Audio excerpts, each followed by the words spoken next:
My Wife is a Beautiful CEO Chapter 473 to Chapter 527. In the presidential suite on the top floor of the Jade Clouds Hotel in Shanghai, the warm light shone on the Mediterranean wool carpet. The complex and enchanting patterns were like fresh flowers. The air was filled with a faint woman's fragrance, and at the same time, it was mixed with the sweet smell of green tea. Dressed in a silver-gray silk nightgown, Kristen's blonde hair was like the world's most perfect sculpture. Every curve and contour showed a charming charm. Sitting on a soft leather chair, Kristen held a porcelain cup with a Yuan dynasty blue and white pattern in her hand, tasting the Longjing green tea that was specially served, comfortably enjoying the tranquility of the nightlife. It wasn't because Kristen was the only one in the room that made it so peaceful. It was just that the other woman sitting beside Kristen was silent, like a gentle lily standing still, as if she was a plain vegetable. Lin Ruoshi sat on the guest chair, holding a fragrant tea in her hand, but she did not drink half a sip. She seemed to have something on her mind. After the two sat quietly for a long time, Kristen seemed to finally be unable to bear it. She moved the corner of her mouth and asked, "What should I call you? General Lin? Sister-in-law? Or should I just call you Ruoshi?" Lin Ruoshi was stunned for a moment. She half opened her mouth and asked, "You are very familiar with him, aren't you?" "You can say that. In fact, we've only known each other for 4 or 5 years. But because he's only in his 20s, he hasn't lived for long, so it should be considered long," Kristen said to herself. Lin Ruoshi felt a little awkward. What did she mean by only in his 20s, hasn't lived for long? Did this woman in front of her think that she was an old granny? Kristen should also be in her 20s, shouldn't she? However, Lin Ruoshi did not pay much attention to this and continued to say, "I've never met his friends. You're the first one who appeared as his acquaintance." Kristen heard this and could not help but be slightly surprised. She asked, "Didn't he bring you to meet his friends? Those people should be very anxious to see you. You're the wife he chose." "That group of people?" Lin Ruoshi asked tentatively. "What kind of group of people are they?" Christine giggled. "I see. You're here today to find out what kind of man your dear husband is, or rather, to find out about his past." Lin Ruoshi blushed slightly. She did have such intentions, but she had no choice. She didn't want to ask Xianxia directly. That would make her feel awkward. Finally, someone familiar to Xianxia came to Shanghai. Although this person was a little special, Lin Ruoshi couldn't help but ask Kristen. Kristen laughed even more happily. "You're actually shy and blushing. Oh my god, that boring guy actually found such an interesting wife. No wonder he chose you as his partner. You're much more interesting than the old 17. Lin Ruoshi was embarrassed and annoyed when she suddenly heard a special name. She raised her head and asked doubtfully, 17? Who's 17? This time, Kristen didn't laugh anymore. Instead, she opened her mouth in surprise and asked, "You don't know who 17 is?" Should I know? Who is he? Is he very important?" Lin Ruoshi couldn't help but ask. Kristen frowned. Her delicate and flawless face revealed a bit of playfulness. TSK. He actually didn't mention 17 to you. When I first saw you, I thought the reason he chose you was because you have the shadow of 17. Your appearance, your temperament, especially your eyes, are like another 17. Of course, you're much more beautiful than 17, but I don't think that's what he values too much. I didn't expect that he actually didn't mention 17 to you. Since he didn't mention it, I won't say it either. Otherwise, he'll say that I'm a big mouth again." Lin Ruoshi was silent for a while. She looked at Kristen with her limpid eyes and said, "Tell me. I want to know who 17 is. You have no reason to hide it from me because you've already said it. I don't think you're the kind of person who likes to hide things. You'll feel bad, right?" Kristen was slightly taken aback. Then, a helpless smile appeared on her face. Click. With a crisp sound, the door was gently closed. A slender white hand touched the switch on the wall. With a flick, the lights in the hall of the old-style villa instantly lit up. Under the pale yellow light, Mo Qianni took off her charming and arrogant black high heels. Then, she breathed a sigh of relief. She pouted and rubbed her sore feet with her hands. Her feet wrapped in black lace stockings were incomparably smooth. Xianxia held the wall with one hand and leaned against it. Her posture wasn't very elegant. But fortunately, it was only at home, so she didn't care. Every day when she got home from work, Xianxia felt that she should hate work and work. She even made up her mind many times to get home early the next day and have a good dinner. However, such thoughts would disappear the next day. Now that she was living with Xianxia, Xianxia felt that she had a masochistic tendency. Compared to Xianxia's leisurely pace of life, it was like heaven and earth. Of course, Xianxia got to where she was now in a storm of bullets. Although her work was hard, at least she didn't have to risk her life. After rubbing her feet, Xianxia took off the hair clip on her head and let her long black hair down. Then, she put her bag on the wooden cabinet. Then, Xianxia looked up at the wall clock. It was 10:30 at night. She didn't know if Xianxia had fallen asleep. Xianxia sighed slightly. Even if she had a roommate, it was no different from living alone. Coming to the kitchen on the first floor of the house, Xianxia opened the freezer and took out many bags of frozen food. She planned to cook some wontons and dumplings. She didn't have the strength to cook another dinner. Just as she was about to open a bag of frozen dumplings, Xianxia suddenly heard a familiar voice coming from behind. "Why are you eating frozen food instead of eating properly?" There was some blame in the tone, but it was more of pity. Xianxia turned around abruptly. Sure enough, she saw the bad man she hadn't seen for many days standing 3 steps away from her. Xianxia was wearing cotton pajamas as if he was at his own home. He leaned lazily against the doorframe and looked at Xianxia with a smile. "You. Why are you here?" Xianxia couldn't help but ask.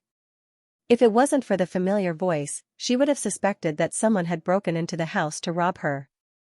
Xianxia walked forward, stretched out his hands, and pinched Xianxia's soft cheeks. "Little Xianxia, don't you think you should throw yourself into your man's arms and say something like 'I miss you' or 'you scared me'? How can you ask me why I'm here so coldly?" Xianxia rolled her eyes at him and patted Xianxia's chest with an angry smile. "I'm not that mushy. Aren't you just scaring me? You can do whatever you want, I can't be bothered to ask you." In fact, Xianxia thought about it carefully. With Xianxia's ability, it seemed like there were countless ways to enter her house. It said that marriage is the grave of love. I'm not married to you, so why do I feel like there's nothing romantic about it all of a sudden? Xianxia pretended to be distressed. Xianxia said angrily, "I don't see your shadow every other day, and you can't even see your face for more than a week. Don't tell me you expect me to serve you like an emperor every time I see you?" Hearing those sour words, Xianxia immediately wanted to retreat. He smiled and comforted, "I'm also busy.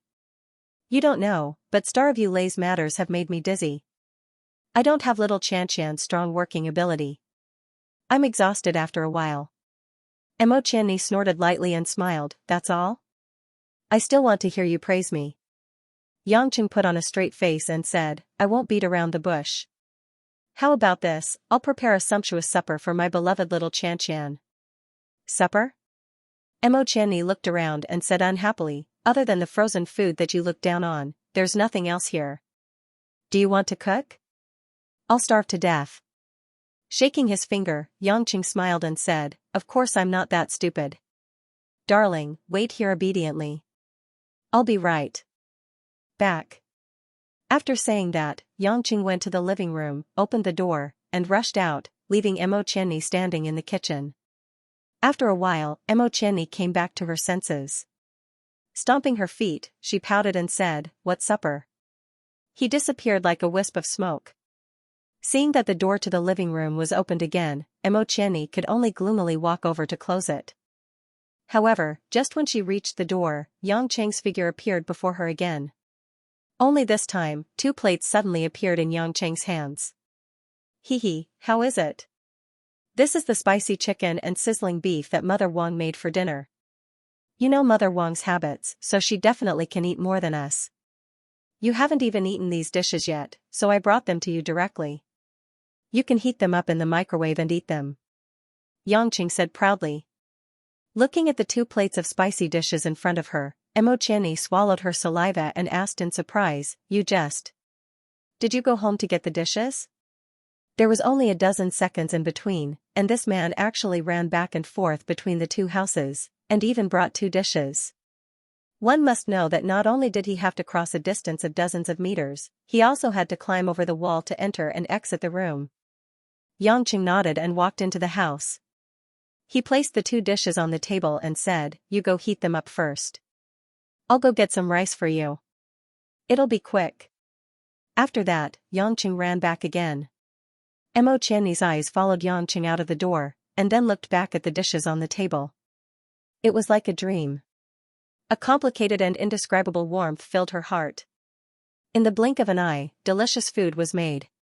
Perhaps only this unusual man could bring such romance to her. After a while, Xianxia brought a big bowl of rice and a plate of vegetables. He originally wanted to get more, but Mo Qianni stopped him. This kind of silently moving food, in fact, was a bit strange when she thought about it carefully. After heating the food in the microwave, Mo Qianni ate a midnight snack at the table that didn't look like a midnight snack, while Xianxia sat across from her with great interest, as if watching a woman eat was fun. In the hall, except for the swaying of the old-fashioned clock on the wall, it was quiet. Although Mo Qianni was very hungry, she didn't make too much noise when eating. However, being stared at by Xianxia while eating, made her feel a little sweet in her heart, but also made her feel itchy. After nearly 20 minutes, under Xianxia's request, Mo Qianni forced herself to eat 2 bowls of rice. She burped and blushed, which was rare for her. Xianxia was very considerate and sent the food back. As for whether Mother Wang would be scared when she saw the food was wiped out tomorrow morning, it was not his concern. Seeing that Xianxia took away the food, Mo Qianni thought that he would not come back again.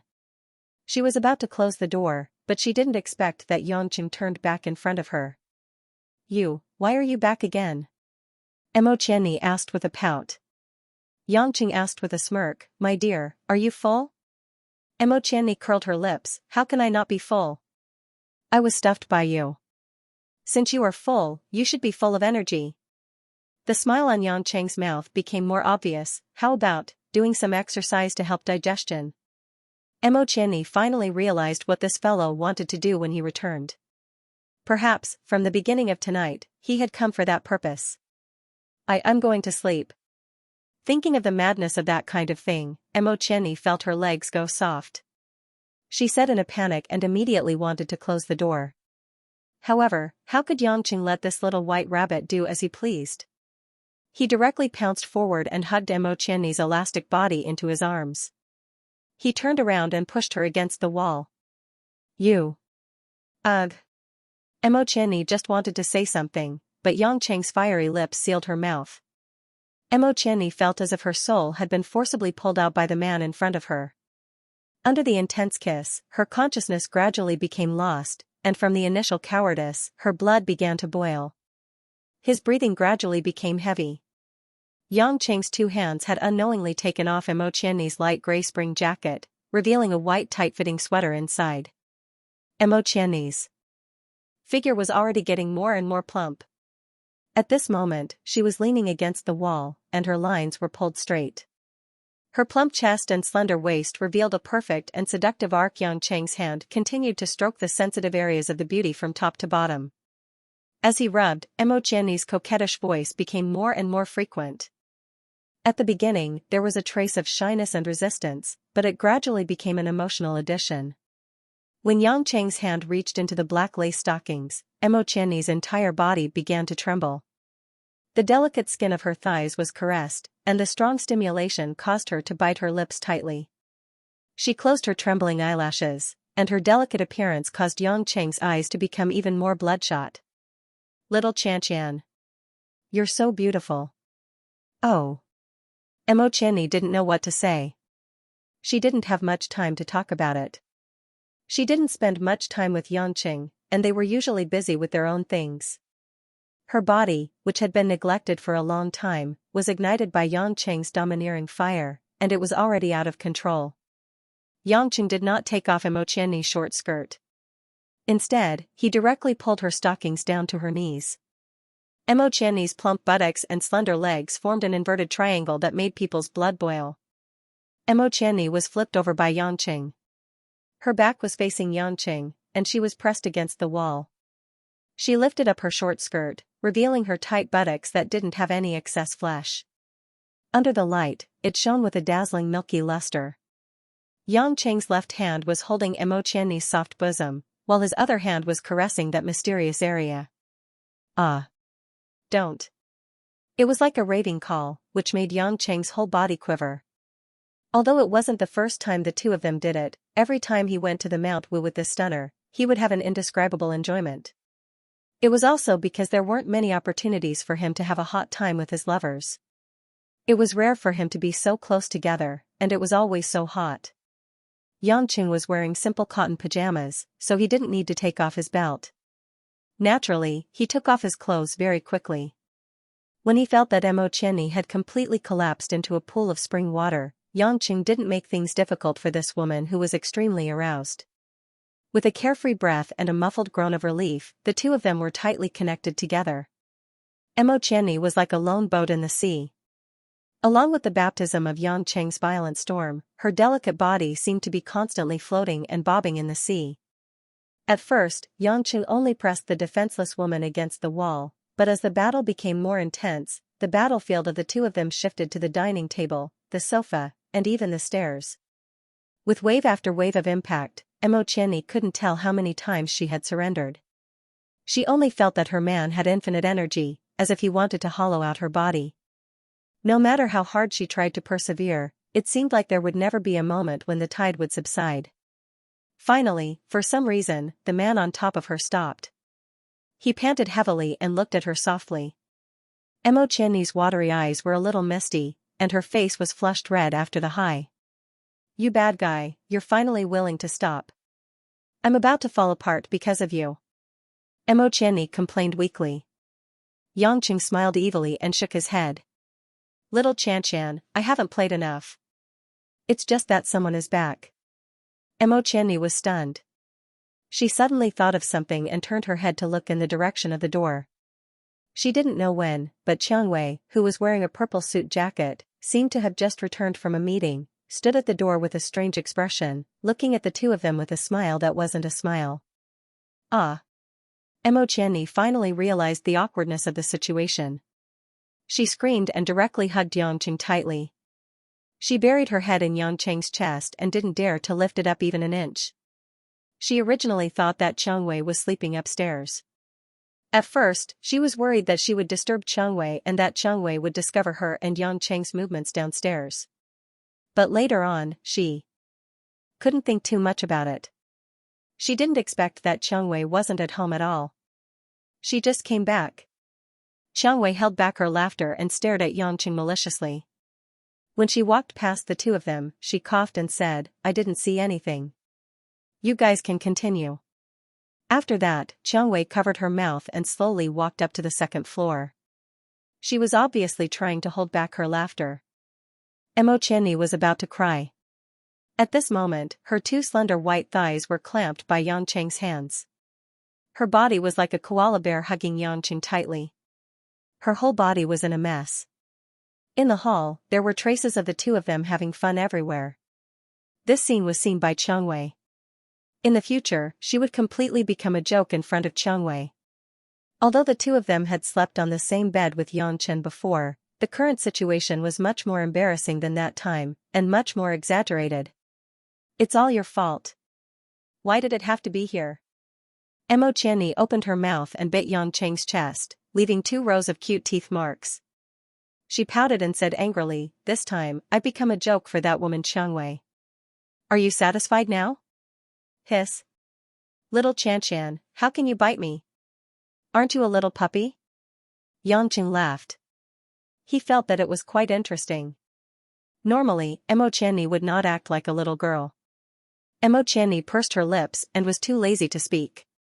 Yanqing shook his head helplessly. "What are you afraid of?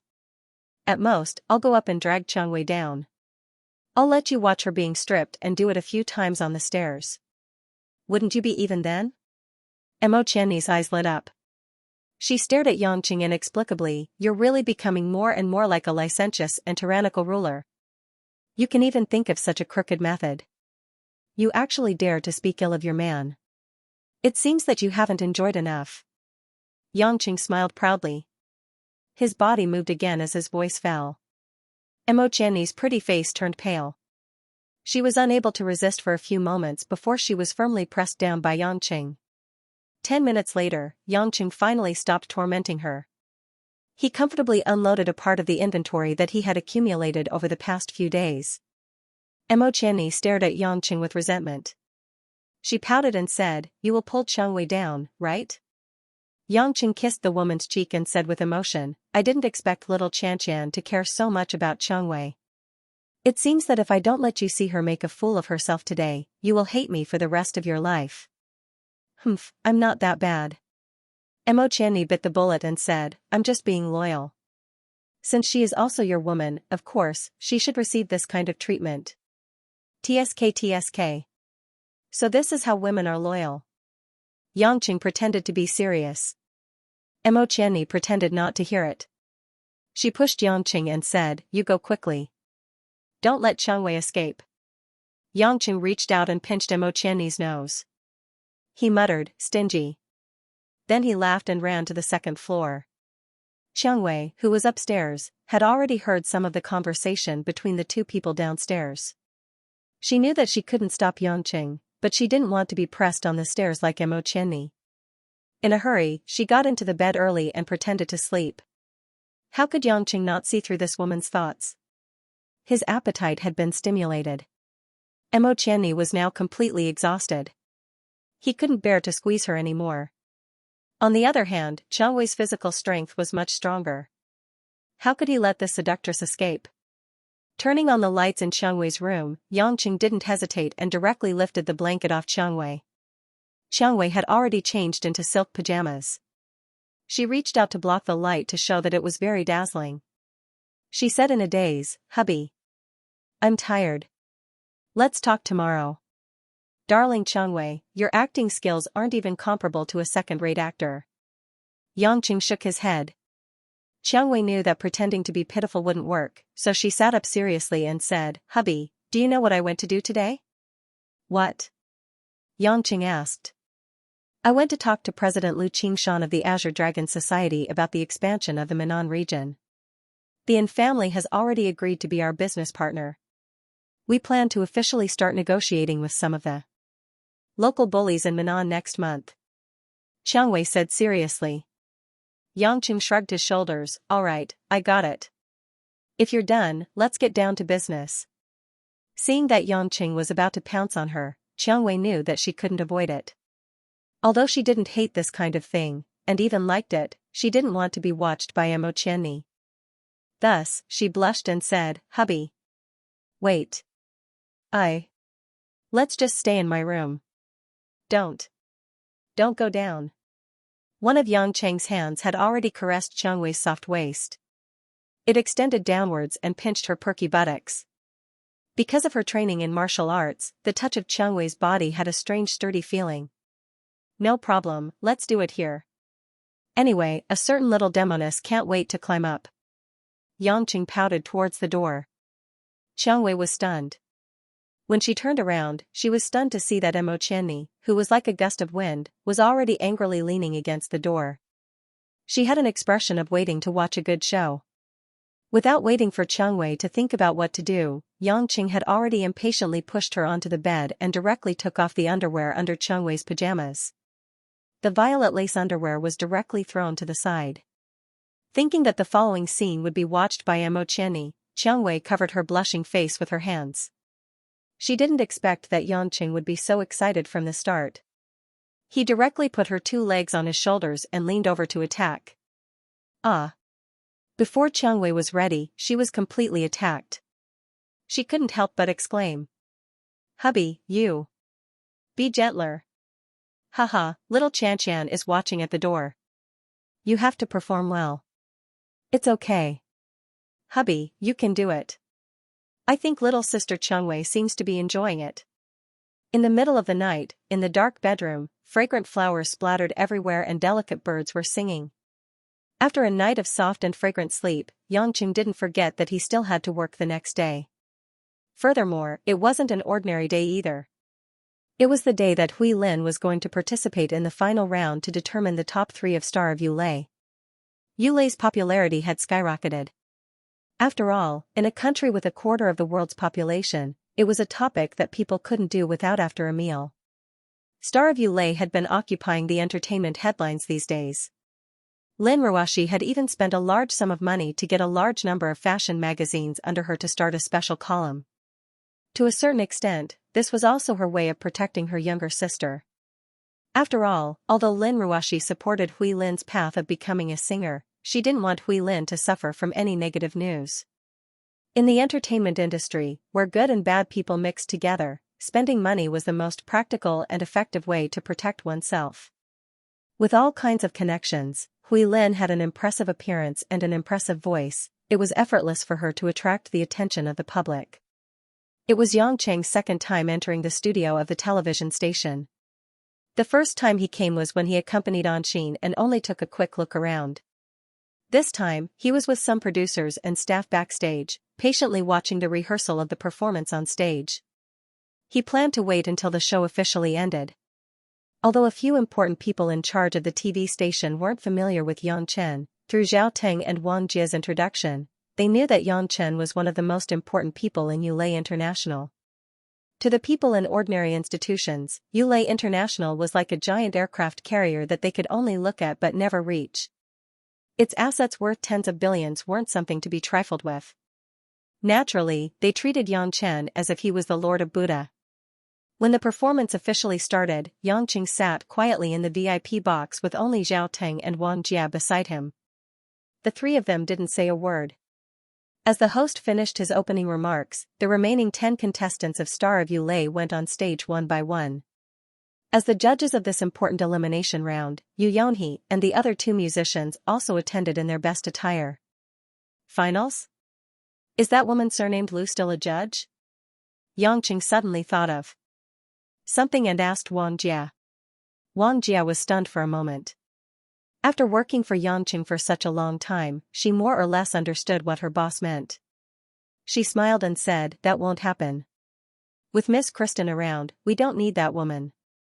Yang Chen was very satisfied with the answer. In fact, he thought that Yu Yonhee should have been kicked out of the group a long time ago based on his vile character.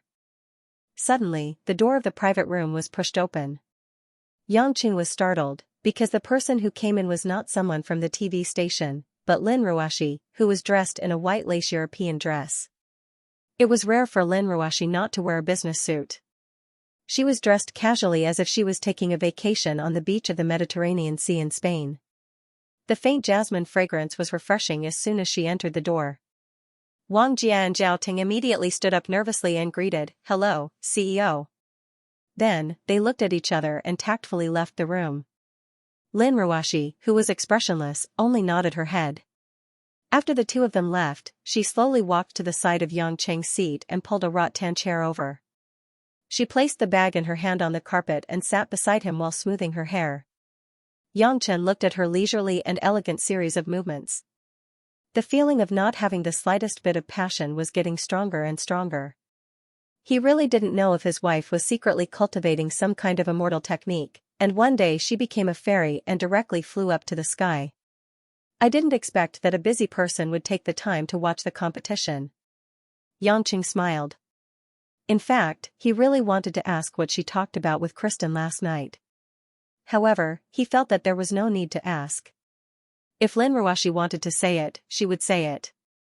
If she didn't want to say it, she could just freeze it. Lin Ruoshi glanced at him faintly and didn't say a word. However, the meaning in her eyes was clear. "Since you're here, of course I have to come." Yang Cheng shrugged his shoulders. In fact, the 2 of them had quite a tacit understanding. He immediately understood the meaning in her words. He smiled bitterly and didn't ask any more questions. The performance on the stage was in full swing. The remaining 10 female contestants were all good singers and they were also good-looking. Naturally, there was a strong smell of gunpowder between them. Even if they called each other good sisters on the surface, it was only under the circumstances that they weren't competing with each other. Everyone knew how high the ratings would be with Kristen as the judge for the finals. The top 3 would be equivalent to super popularity. If it wasn't for the fact that those famous singers weren't qualified to participate in the competition, they wouldn't even have a chance to compete with newcomers like them. When Hui Lin appeared on the stage, the audience's cheers were particularly loud. Clearly, Hui Lin's popularity had risen to the top.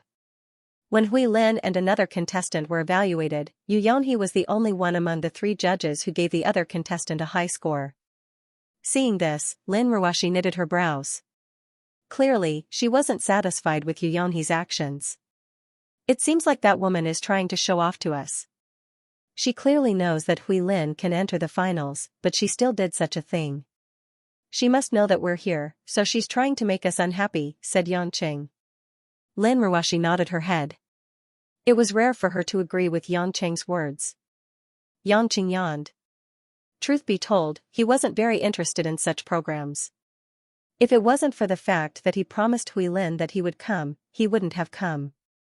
Just as Yang Chen was about to say something to Lin Ruoshi to relieve his boredom and take the opportunity to shorten the distance between them, he didn't expect to feel an aura that he wasn't too happy to feel at the door. Yang Qing knitted his brows and turned around. The door was pushed open from the outside. Lin Ruoshi sensed that Yang Cheng's expression wasn't right. She followed Yang Cheng's gaze and turned around. When she saw who it was, her expression finally changed. Her eyes were filled with astonishment and panic. He was wearing a purple low-collared sweater and a pair of straight skinny jeans. He looked extremely spirited in casual men's clothing. Coupled with his somewhat masculine face, he would definitely attract the attention of a large number of women when he walked on the street. I'm really sorry. It seems like I've disturbed your happy time. Big brother, big sister-in-law, it's been a long time. Yang Lai revealed an evil smile. His eyes carried a bit of thick gloom, but it was like ink that couldn't be melted. Yang Qing had never thought that he would never see this young man who was so closely related to him again in this lifetime. However, he didn't expect that he would see him again in such a short period of time. Previously, he only knew that Yu Jizi had brought Yang Lai back to Kunlun Mountains to recuperate. Now, it seemed like Yang Lai had already recovered. Furthermore, it seemed like he had used some kind of elixir or tonic to increase his strength to a certain extent. In the past, Yang Lai's combat strength was on par with an expert like Sky Dragon in the Yellow Flame Iron Brigade. Now, it seemed like he could be considered as the world's top secret agent. Of course, such strength was still far from the threshold of the Xiantian realm. Hearing Yang Lai call them big brother, big sister-in-law, Yang Qing didn't feel anything. But Lin Ruoshi blushed slightly.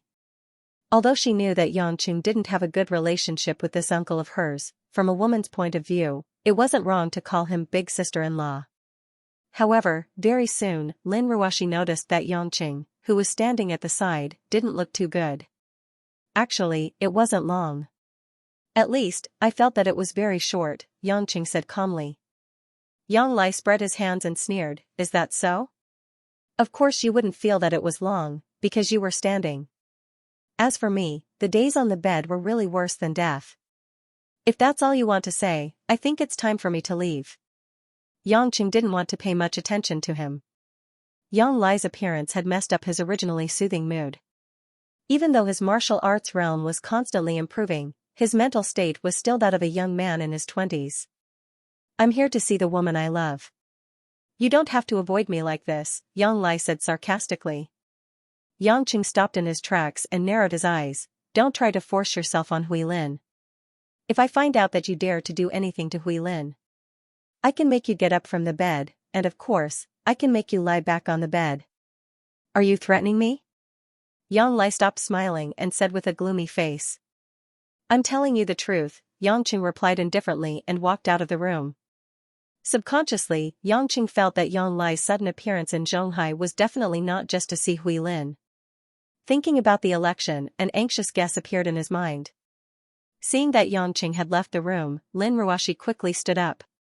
She felt extremely depressed and even a little afraid to face Yang Lai alone. This man was like a black panther that was being suppressed by a huge rock. He could break free at any time and tear apart the internal organs of his enemies. You will definitely regret it. He won't be able to give you happiness. Yang Lai suddenly sneered. Lin Ruoshi, who was about to leave the room, stopped in her tracks, but she didn't turn around. Yang Lai turned around and said mockingly, "He will bring you down with him." Lin Ruoshi's body trembled slightly, as if she was being attacked by an ice-cold chill. After taking a deep breath, Lin Ruoshi finally calmed down. She turned around and revealed a faint smile. "Is that so? But I've already been destroyed a few times before I met him. So, it doesn't matter to me." After that, Lin Ruoshi followed him out of the room. When Yang Lai heard the sound of the door closing, his hand slowly touched the round table beside him. Bang! With a painful groan, the wooden round table was crushed by the strong pressure and turned into a pile of sawdust. After exiting the TV station, Yang Qing stood in the empty parking lot and looked up at the sky. As always, the sky was gray, and there was no sign of blue. Hurried footsteps could be heard from behind. Yang Qing smiled and turned around to face Lin Ruoshi, who came out with him. Lin Ruoshi's hair was slightly messy and her face was slightly red because she walked too fast. When she saw the strange expression on Yang Qing's face, she suddenly realized that she had been worried that he might have suffered a terrible shock. That was why she hurried to follow him. She had expressed her thoughts too clearly. "You. What are you laughing at?" Lin Ruoshi tried to make herself look as cold as possible. Yang Qing did not expose her. He sighed softly and said, "I might not be able to watch the whole show. Congratulate Hui Lin on my behalf after the competition. I have something urgent to deal with now." Lin Ruoshi went silent for a while and nodded. "Got it." Yang Qing grinned. "You are really my good wife." Lin Ruoshi rolled her eyes at him and did not say anything. She was not afraid that Yang Qing would do something crazy after hearing him say that with such a cheeky smile. Yang Qing really did not want to do anything crazy. He just suddenly thought that Yang Lai would not come to Zhonghai alone. Otherwise, he would be too daring. After all, he was almost beaten to death by him the last time. If he dared to come and provoke him, he must have someone to rely on. In Yang Lai's opinion, there was only one person who had the ability to rely on, Yang Pejuan. He guessed that Yang Lai thought that he would be in awe of Yang Pejuan. He probably did not know what happened in the military camp. Yang Pejuan probably wouldn't bring up the fact that he couldn't kill her with a gun. So, according to this logic, if Yang Pejuan was not with Yang Lai, where would he be now? Thinking about this, Yang Qing drove the BMW back home. If there was no accident, the first thing that Yang Pejuan would think of after losing the election should be to look for Guoshuehua.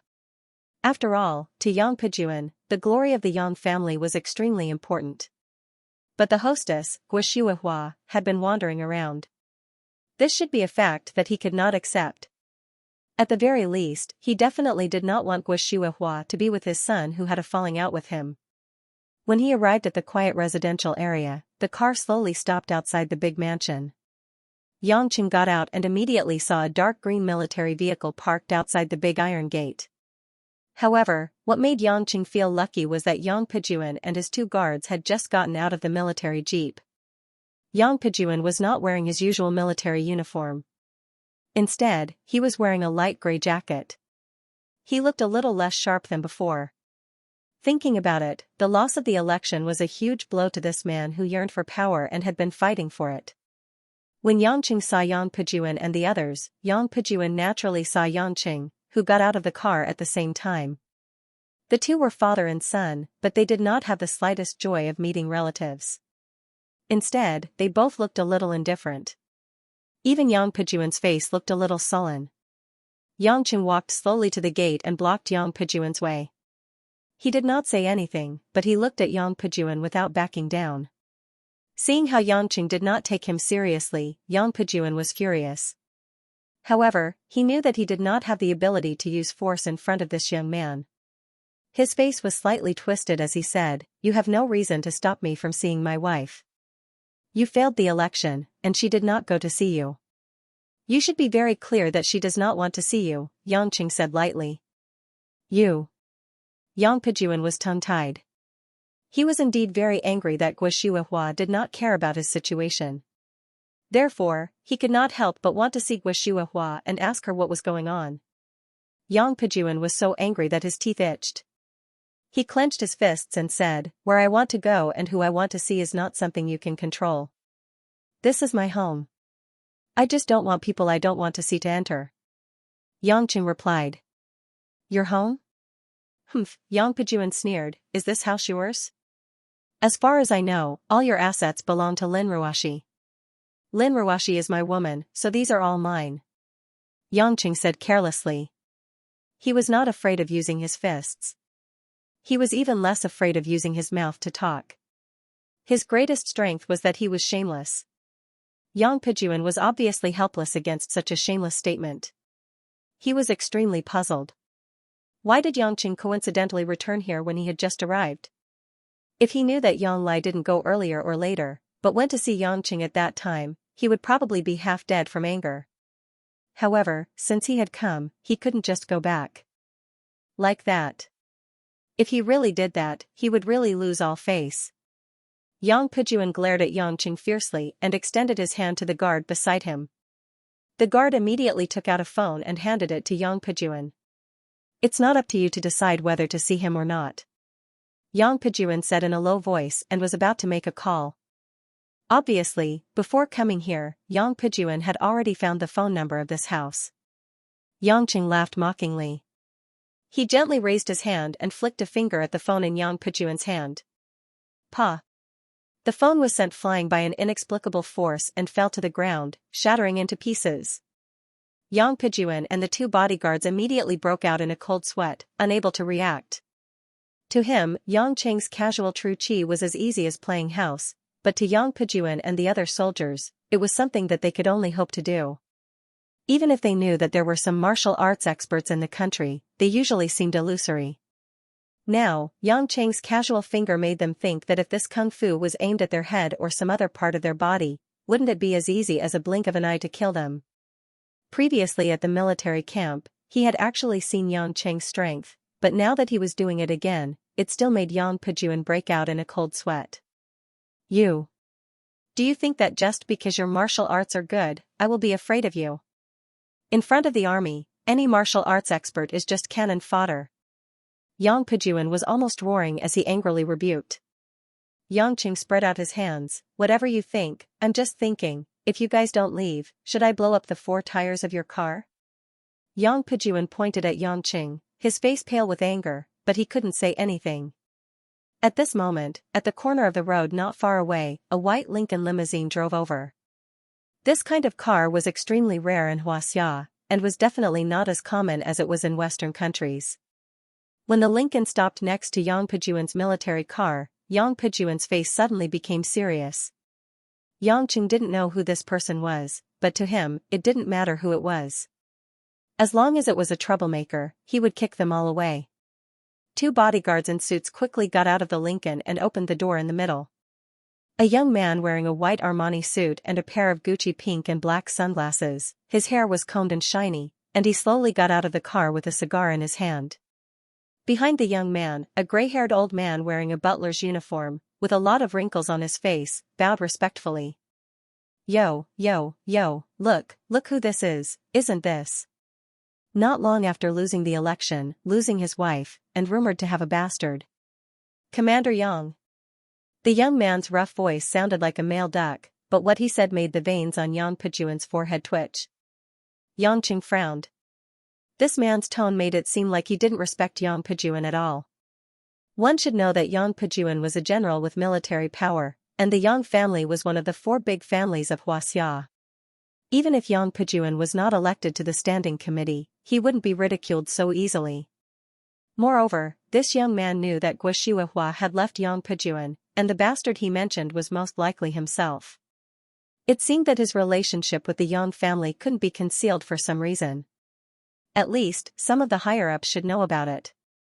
Yang Pejuan's failure to be elected probably had something to do with this.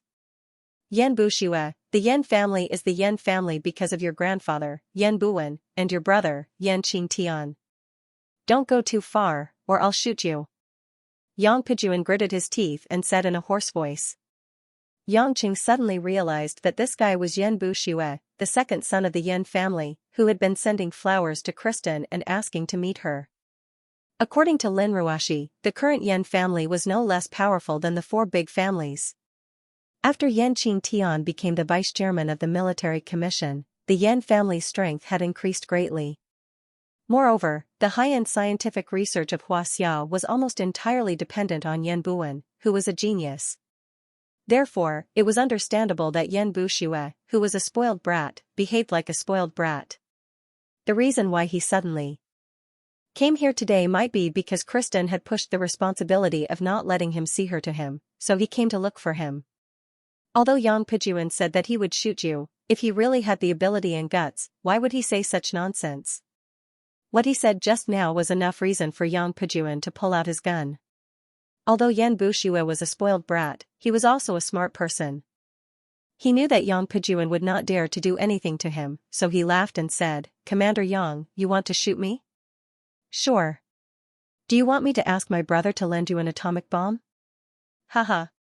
Yang Pijuan's face was extremely ugly, but he could not say anything. Yang Qing felt a little sorry for him. This man was considered a big boss, but now he was being bullied and could not do anything about it. It could be seen how cruel the power struggle between political parties was.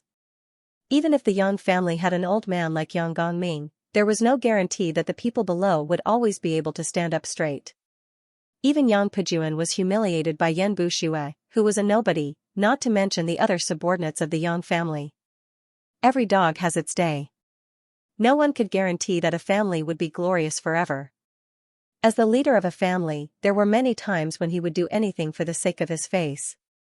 Yang Qing sighed in his heart, but he did not expect that Yan Buxue, who had humiliated Yang Pijuan and felt that it was not enough, had already set his eyes on him. "Hey! Look at you, you look a little similar to old Yang. Could it be that you're the little bastard from the Yang clan who's been spreading like wildfire in Beijing recently?" Yan Buxue held a cigar in his mouth as he looked at Yang Chen from head to toe with a faint smile. Yang Qing raised his head and grinned at Yan Buxue's sloppy look. "Who are you talking about when you say bastard?" Yang Qing asked.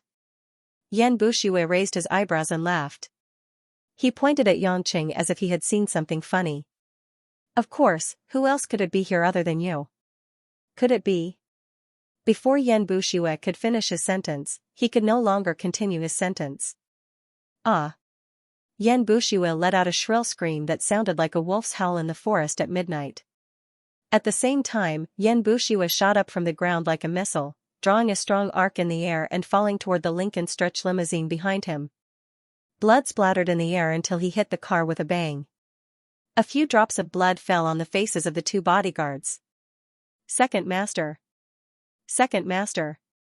When everyone came back to their senses, Yan Buxue had already vomited blood and foam at the mouth. His eyes were slightly rolled back as he slid to the ground and leaned against the door of the Lincoln. There was a dent on the door of the Lincoln. "You! How dare you? How dare you hit our second master?" The old butler was shocked and angry. When he saw his master, Yan Buxue, suddenly being hit, he did not have the time to think about why he and the others could not see how Yang Qing did it. Instead, he immediately thought of getting back at him. Yang Qing rubbed 2 fingers on his right hand. Just now, he only stepped forward and used 2 fingers to perform some tricks on Yan Buxue's body. If it was not for that, Yan Buxue's body would have been smashed into pieces. Although he looked miserable now, he only vomited some blood and felt pain in his chest. It was not a serious internal injury. "You've already called him second master. How can I not be a little more stupid?" Yang Qing said with no interest. On the other hand, Yang Pijuan and the others felt a chill in their hearts. In a split second, Yang Qing directly hit Yan Buxue without anyone noticing. Not to mention how shocking this skill was, the other party was the second young master of the Yan clan, one of the most powerful clans in Xianxia, whose power had skyrocketed. Was he not afraid of getting into big trouble? Yang Pijuan's expression was inexplicably complicated. To be honest, he really wanted to see Yan Buxue, the inexperienced second young master of the Yan family, beaten up. However, now that he was beaten up, it was not something that could be easily resolved. Although the Yang family was still one of the 4 major families because of the existence of Yang Gongming had gradually faded out of the public's view in recent years. It was far less eye-catching than a rising wealthy family like the Yan family. In fact, many people had already secretly excluded the Yang family from the four major families. Therefore, although Yan Buxue had always been arrogant and domineering, he did not dare to provoke anyone. He dared to ridicule Yang Pejuan because he naturally knew that Yang Pejuan would not really go against the Yan family for such a small matter. Yang Pejuan did not dare to, but he was not so narrow-minded. After all, it was not a big deal to say a few words in private. If he mobilized a lot of people, it would only make Yang Pejuan look petty. At this moment, Yang Pejuan did not dare to make a move, but he was sent flying by the sudden appearance of Yang Qing. If Yang Qing had nothing to do with the Yang family, it would not matter. Yang Pejuan would only shout in joy.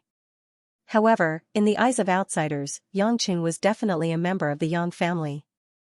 Even if the Yang family did not officially recognize it, some of the higher-ups had already determined that Yang Qing was a member of the Yang family. Therefore, this time when Yang Qing beat up Yan Buxue, it could be raised to the status of the family. Pull me up. Yan Buxue gradually realized that he was only slightly injured. Although he vomited blood, he could still speak. It was just that his whole body was sore, so he shouted for someone to pull him up. When the old butler and a bodyguard helped him up, Yan Buxue spat out a mouthful of blood. His eyes were a little red as he stared at Yang Qing and then at the expressionless Yang Pejuan. He sneered and snorted, "Fine. Fine. Don't think that I won't know even if you pretend to be like this. Yang Pejuan. You don't dare to go against the Yan family, so I'll let your son, Xiaoyi." Slap. Yan Buxue swallowed the words he was about to say. After a loud slap, Yan Buxue's body slammed into the car door behind him. Unknowingly, Yang Qing stepped forward and pushed the old butler and the bodyguard far away. Then, he slapped Yan Buxue's left cheek. Yan Buxue was completely dumbfounded. He couldn't understand why he was slapped twice in a row. The old butler and the two bodyguards were so shocked by Yang Qing's speed that they didn't dare to move. The remaining bodyguards' legs were even trembling. As a former member of the Special Forces, they clearly realized that the man in front of them was not someone they could touch. After slapping Yan Buxue, Yang Qing didn't retreat this time. Instead, he walked to Yan Buxue, bent down, and grabbed the collar of Yan Buxue's Versace shirt. Yan Buxue was lifted up by Yang Qing in a daze. There were traces of blood at the corner of his mouth. He stared at Yang Qing in a daze and couldn't say a word. Shaking his head, Yang Qing smiled and said, "I know that you must be very angry now. So angry that you want to cut me into 1,000 pieces. I also know that you must be very puzzled. You must be very surprised. Why did I act like a madman? I didn't even say anything and directly hit you. I can tell you responsibly and indifferently that the Yang family and the Yan family are nothing in my eyes. It's up to you whether you want to believe it or not. I want to hit you because your words make me want to hit you. I gave you a chance, but your words still make me want to hit you. It's that simple. Believe it or not, you have to believe it. In short, I'm going to hit you. What can you do to me?" Yan Buxue's face turned pale after hearing those words. Yang Qing seemed to be smiling, but the thick ink-like luster in his eyes made him feel suffocated. Yan Buxue reluctantly opened his mouth, revealing his blood-stained white teeth. He panted and said, You'll regret it. Our Yan family doesn't belong to a little bastard like you." Slap. Slap. 2 crisp slaps landed on Yan Buxue's face again. This time, his cheeks were swollen into 2 big chunks. Yan Buxue was dumbfounded. He stared at Yang Qing, who was right in front of him. He couldn't think at all. Why did he get hit again? Tisk. Yang Qing shook his finger at him and said regretfully, "I've already told you the reason why I hit you, but you still want to say things that I don't like to hear. Aren't the people from the Yan family engaged in scientific research? Why do you have a pig's brain?" Yan Buxue was so angry that he wanted to curse a few times. However, he felt pain all over his body and his cheeks were burning. A wave of cowardice finally suppressed his thoughts. "Why? You don't want to say it anymore?" Yang Qing looked at Yan Buxue mockingly and threw him back to the ground. He didn't want to waste too much energy on such a character. Turning around, Yangqing glanced at Yang Pejuan, who had been silent all this while, and said, "You can't go in here unless someone wants to go out and see you. I want to go back to my home now. What you want to do is not within my consideration." This time, Yang Pejuan wasn't angry. Instead, he said coldly, "You're the one who hit Yan Buxue. This has nothing to do with the Yang family. I want to declare this right here. You are you, and the Yang family is the Yang family." Yangqing couldn't help but laugh. He suddenly felt that it was ridiculous. He said happily, "Who told you that it was you, Commander Yang, who hit him?" "I've said it just now. Be it the Yang clan or the Yen clan, they're nothing in my eyes. I'm the one who beat them up. Do you think I need to rely on a small fry like you to shield me from the wind and rain? Put away your pathetic conceit and don't take yourself too seriously." "You." Yang Pejuan was speechless. His face turned red and white, but he couldn't say a word. Indeed, Yangqing had just clarified that he had nothing to do with the Yang family. However, he was worried that a war with the Yen family would bring disaster to himself, so he couldn't help but say that. Yangqing no longer cared about the people present. Be it Yang Pejuan or Yan Buxue, he would just deal with it when it came to it. There would always be a way to solve the problem. He didn't want his mood to be too bad. He took out the key and opened the iron gate. Suddenly, Yangqing felt something. He frowned and looked at the visual doorbell on the wall beside the iron gate. Sighing, Yangqing opened the iron gate and walked into the courtyard. He locked the iron gate again. Yang Pejuan stood outside the door and watched Yangqing walk into the house. His fists were clenched tightly and trembled. Yan Buxue was carried back to the car by the bodyguards in a daze. The old butler took out his mobile phone with trembling hands. He was in a hurry to find the medical team for emergency treatment. Yangqing didn't have the mood to think about the things that happened behind him. When he walked into the house, as he expected, Guoshuahua was already sitting quietly on the sofa in the living room. Her shoulders were trembling, and she was sobbing uncontrollably. Yangqing opened his mouth, but he didn't know what to say. After the incident, he realized that the visual doorbell on the wall was turned on. He suddenly remembered that when the house was repaired a while ago, this kind of advanced device was installed in order to communicate with the guests outside. It was obvious that Guoshuahua, who had been hiding at home, had heard most of the things that had happened outside just now. Yangqing walked slowly to Guoshuahua and sat on the sofa. He hesitated for a while before saying, "You heard it, right? Actually, you don't have to do this. This is nothing to me. The reason why I stopped you was that I didn't want to disturb your life." Guoshuahua raised her head. Her face was already showing some wrinkles, and tears were flowing non-stop. Her red eyes were full of regret and resentment. "Yangqing, that man's conscience has been eaten by dogs. I don't have any hope for him anymore. It doesn't matter if he doesn't acknowledge you. Mom will always be your mom. No matter what Yan Buxue, Yan Buwen, or Yan Qingtian wants to do to you, Mom won't let you face it alone." Guoshuahua wiped the corner of her eyes and said in a solemn and resolute tone. Yangqing grinned and smiled, but he didn't say anything. He put his hand on Guoshuahua's shoulder and patted it. After such an incident, Yangqing did not plan to go back to work. Mother Wang went shopping and bought some stuff. The two of them stayed at home and watched TV with Guoshuahua for the whole afternoon. They chatted about things that they didn't have time to talk about in the past, and it was time for dinner. When Mother Wang came back from grocery shopping, Xianxia had just returned home from school. Lu Mingho had been harassing this girl for the past few days, and Xianxia had decisively given up on the idea of staying in school. Yangqing did not tease Xianxia about that incident. After all, if he really provoked this bad girl, Yangqing would not feel comfortable. Naturally, Yangqing and Guoshuahua did not mention about Yang Pejuan's visit during the day. They did not need everyone to know about such a troublesome matter. On the other hand, Lin Ruoshi came home earlier than usual. Even if she did not say it, Lin Ruoshi knew that there was definitely something going on at home. However, with her clear mind, she would not ask too much about it. She just wanted to make sure that there was nothing wrong and let it go. On the dining table, the rich aroma of the sumptuous dishes wafted in the air. It was rare for the family to gather for dinner and it was a joyous occasion. Halfway through her meal, Guo suddenly thought of something. I forgot about it. How was Hui Lin's competition today? With Hui Lin's voice, she must have made it to the finals, right? Lin Ruoshi smiled faintly and nodded.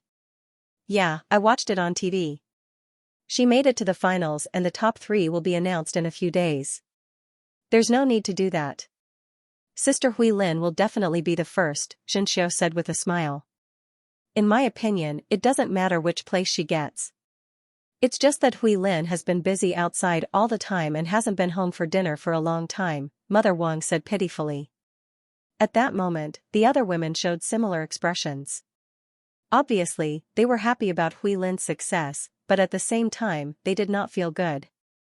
Yangqing was feeling emotional as he ate his rice. When he first came to this house, there was only Lin Ruoshi and Mother Wang. Now, with Xianxiu, Hui Lin and Guo, it had become a family of 6. Sometimes, they were happy and sometimes, they were sad. After dinner, Xianxiu helped wash the dishes and went upstairs. After all, the college entrance examination was coming up, and she was the busiest person in the family. She had been living in this house for the past few days. Although the food and living conditions were better than before, she still lost a lot of weight. Lin Ruoshi chatted with Guo for a while and then went back to the study to work. If it wasn't for the mother-in-law and daughter-in-law relationship, Lin Ruoshi would not want to spend so much time. Yang Chen had always wondered why his wife never exercised. She always sat and worked, but she didn't get fat at all. Late at night, Yangqing went back to his room and was about to take a shower when his phone vibrated. Yangqing frowned when he saw the number. It was an overseas number. He picked it up and it was just as he had guessed. Yangqing, I'm in Japan. I'll be in Zhonghai tomorrow, Jane purposely spoke in Japanese on the phone and said with a sweet smile. Yangqing raised his eyebrows. I told you that you don't have to rush, but why are you still going to Japan to transfer flights? Do you need to accommodate the airline? Of course not, I just happen to have something to do here. It will be helpful when I go to Zhonghai to see the patient you want to treat, Jane said proudly. Yangqing didn't ask much. Although he wasn't stupid, he still couldn't read the mind of a female science geek like Jane. There were many things that she wouldn't say even if she thought of it. It was only when things happened that he realized her foresight. When will you arrive at the airport? I'll pick you up, Yangqing said. Really? I thought you would let me find someone to pick you up myself. 9 a.m. tomorrow, Zhonghai International Airport. See you there, Jane said happily. Yangqing smiled bitterly. This woman would only reveal a youthful tone at times like this. He didn't know if it was his honor or his own fault. After Jane's call, Yangqing wasn't in the mood to sleep right away. After hanging up, he walked out of the door and wanted to go downstairs for a walk in the yard. Suddenly, Yangqing noticed that Jinxiu's room was still emitting warm light. He sighed and thought that it wasn't easy being a student. She was still revising in the middle of the night. After thinking about it, he was still her big brother. At least he should go over and cheer her up. As he thought about it, Yangqing walked to Jinxiu's room and knocked on the door. After a while, there was no response from the room. Yangqing hesitated for a while before opening the door and walking in. Jinxiu, who was wearing blue pajamas with cartoon patterns, was indeed in the room. She was sitting on the chair in front of the desk. There was only the light of the desk lamp in the room. What's wrong? You're studying so hard that you can't even hear me knocking on the door. Yangqing smiled and walked forward. Jinxiu seemed to be shocked. She turned around and stood up in a panic. On her delicate face, a pair of watery eyes were wide open. She looked at Yangqing timidly. Yang. Brother Yang. You. Why are you suddenly? I knocked on the door. You didn't respond for a long time. I thought something happened to you. Yangqing looked at Jinxiu's anxious face and wondered, what's the matter? You don't look right. Without waiting for Jinxiu to answer, Yangqing looked at the desk from the corner of his eyes and suddenly laughed. Jinxiu knew that her little private matter was exposed by Yangqing. She blushed, pouted, and stomped her feet. On Jinxiu's desk, there was a pile of scattered papers. What was even more surprising was that there were 7 or 8 origami frogs on the desk. Obviously, Xianxia didn't hear Yangqing knocking on the door. She was actually concentrating on folding the frogs. I didn't expect my sister to have such a hobby. You're not studying at night. So you're folding frogs. Yangqing smiled and walked forward. He picked up a frog and pretended to praise, it's not bad. This frog looks like you. It's more like you. Annoying. Xianxia angrily snatched the folded frog and pouted, Brother Yang, you're the worst. Who allowed you to enter a girl's room? Don't be angry. Isn't it just folding frogs? I know you're under a lot of pressure from studying. It's good to relax. But why is your desk full of frogs? Can't you fold something else? Yangqing laughed. Xianxia shyly turned her head away and muttered, I only know how to fold frogs. Hearing this, Yangqing was overjoyed. He always felt that this girl was very precocious. Now it seemed that she still had a childish side. Xianxia was furious. She used all her strength to push Yangqing out of the door and slammed the door. Yangqing was in a good mood. He wasn't angry at being kicked out. He was about to tease Xianxia again when he heard some noise in the yard outside the house. Another strange girl. Yangqing sighed. In a flash, he went to the door downstairs and opened it. Just as Yangqing expected, Huilin flew into the yard with her qinggong and was about to fly to the balcony on the second floor. Huilin, who was wearing a black trench coat, looked like a female secret agent. When she saw Yangqing opening the door downstairs and looking at her with a weird gaze, she immediately acted like a child who had done something wrong. She twisted her hands and walked to Yangqing. Brother Yang, I just don't want to disturb you, Huilin said softly. How many times have I told you to go home through the door? You're going to be a celebrity, not a thief. Are your relatives the ones who are afraid of being disturbed? Yangqing mumbled as he gestured for Huilin to enter the house. Huilin stuck out her pink tongue. Knowing that Yangqing didn't really blame her, she heaved a sigh of relief. She entered the house and complained, actually, I didn't want to, but those paparazzi are so annoying. They follow me everywhere I do, so I couldn't help but use my qinggong to hide. I don't want them to catch me. Why did you hide? You don't take bribes or break the law. Yangqing asked. But I feel that it's very stressful. After the competition today, I suddenly thought that if I listened to Grandma and go back to Beijing to help her take care of the Lin family's affairs, it might be more suitable for me. Huilin lowered her head and said softly. Yangqing was stunned for a moment, then he smiled and said, You're backing down? Huilin didn't dare to look at Yangqing. She bit her lips and said, I know I'm useless. I didn't know that being famous would be like this, but I really feel tired and I'm not used to it. Brother Yang, am I weak?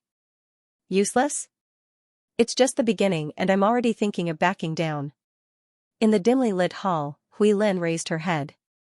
Her beautiful facial features revealed a hint of helplessness and hesitation, making her look pitiful. Yangqing stopped smiling and stretched out his right hand to gently stroke Huilin's forehead. He stroked her soft hair with his thumb and said, Everyone will be weak. Everyone will have people and things that make them weak. As long as you dare to face it and admit your weakness, you will be strong and you won't fail. After all, only by facing weakness can you become stronger. Huilin's watery eyes flickered. After a long time, she asked, Everyone will be weak. What about Brother Yang? Shouldn't someone like Brother Yang be afraid of nothing? Yangqing pursed his lips and revealed a conflicted expression. He sighed and said, Me?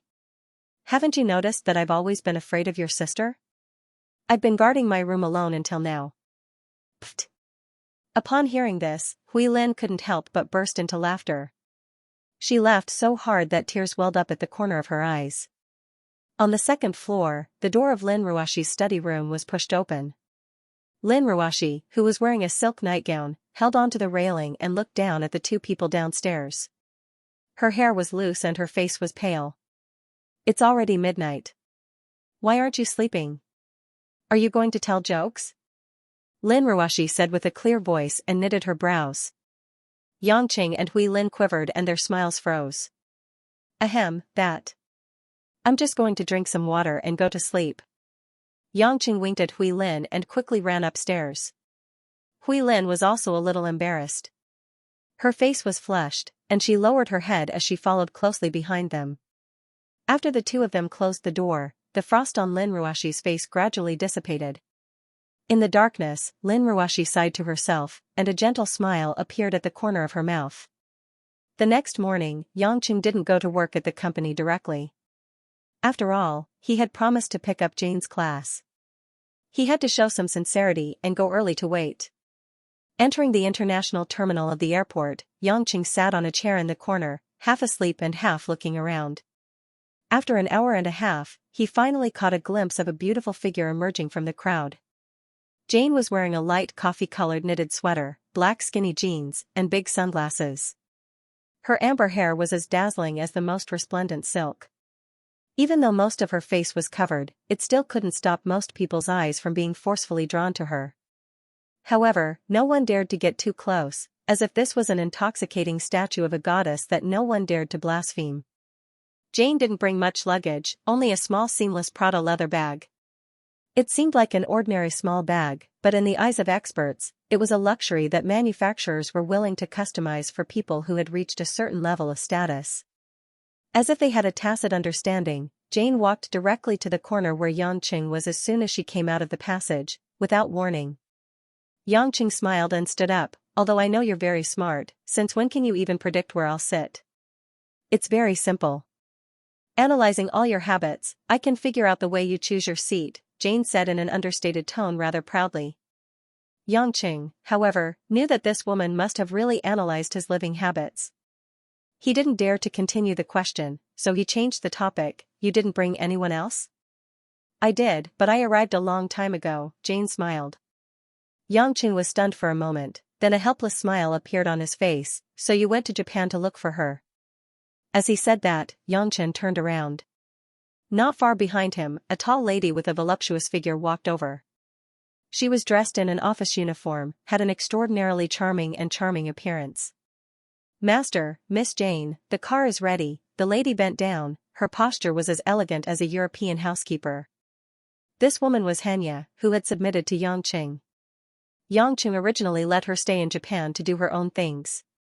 Although Yamada's sect was nominally under his name, it was no different from a business organization after giving up its dominance, so Yangqing didn't intend to pay much attention to it. However, even though Yangqing didn't intend to use these resources, it didn't mean that Jane didn't want to use them.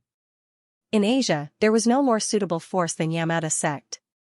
Therefore, before Jane came to Zhonghai, she went to Japan to find Xianxia to be the guardian for this trip to Xianxia. The job this time was dangerous. Although Jane didn't think there would be any real danger with Yangqing around, she couldn't ask Yangqing to protect her the whole time. It was more suitable to find someone like Xianxia who was good at dealing with the dark side. Xianxia, of course, wouldn't reject such an opportunity to get closer to Yangqing.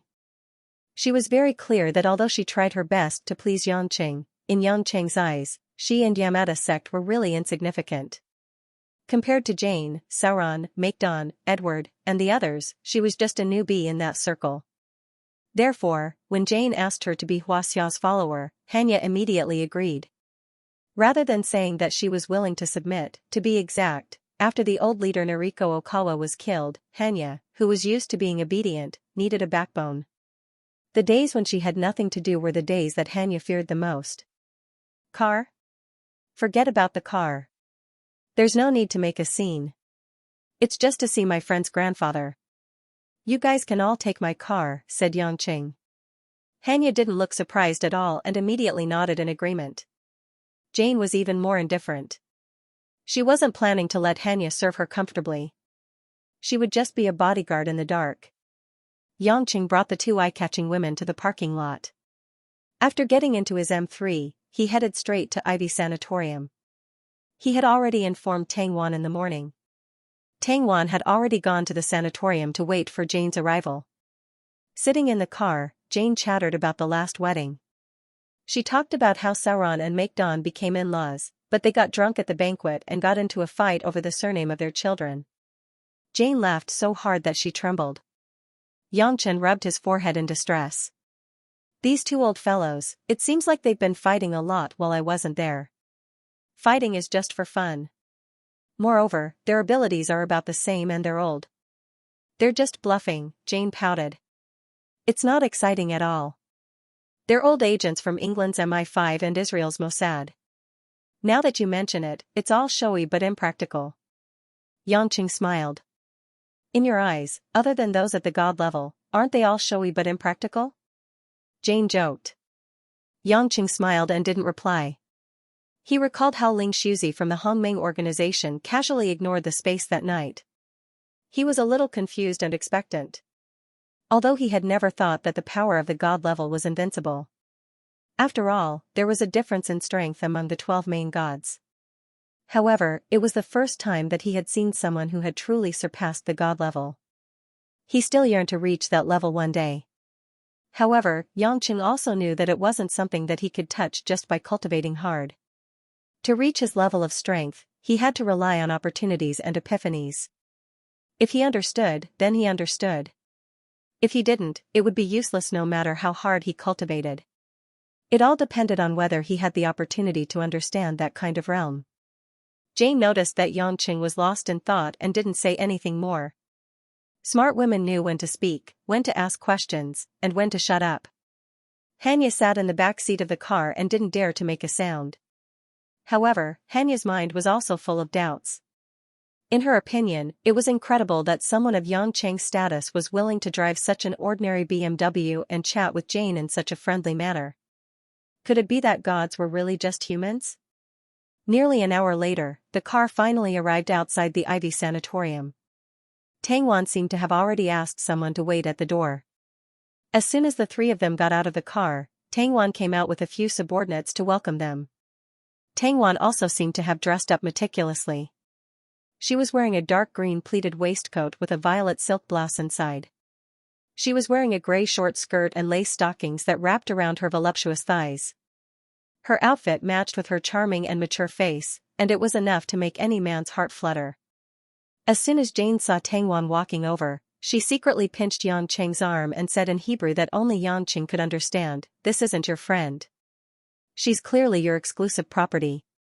She's fresh meat that even a woman like me has the desire to take a bite out of."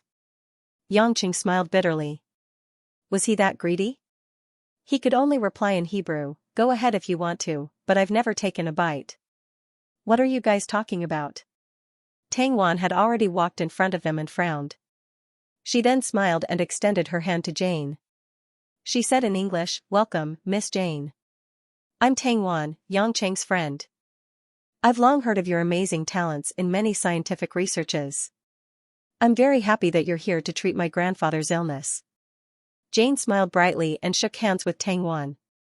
She said in Huaxia's language, "There's no need to use English.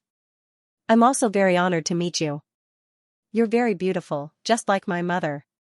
Of course, I'm definitely not talking about your age. I'm just sincerely complimenting you." Tangwan was a little surprised by Jane's straightforwardness. However, she could tell that Jane wasn't joking with her. She probably thought that she was similar to her mother. She said indifferently, "I also have a daughter, but she's not as beautiful as you, Miss Jane." Jane opened her mouth in surprise and said, "That's really hard to imagine." As she said that, Jane looked at Xianxia strangely. Her meaning was very clear. So this time, her taste had changed to mother and daughter. Xianxia felt bitter, but he was too lazy to explain anything. As for Xianxia, although Tangwan was surprised by the outstanding appearance of this female assistant, she only thought that it was Jane's assistant. She smiled and nodded her head. She didn't say anything else. She was anxious for Jane to treat Grandpa Tangxichen. The few of them followed Tangwan all the way into the Ivy Sanatorium. In the courtyard of Grandpa Tangxichen, two nurses were feeding Grandpa Tang. Grandpa Tang was sitting on a wooden armchair. He didn't seem to be in the mood to eat. He was just listening to a classic song being played on an old-fashioned gramophone. He hummed and hummed, with a dazed expression.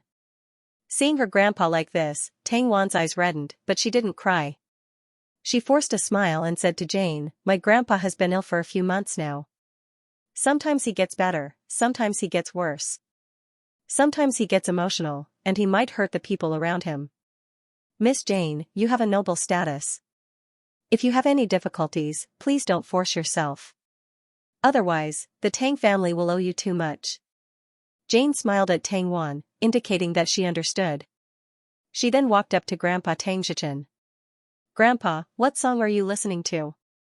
Can you tell me about it? Jane bent down and asked gently.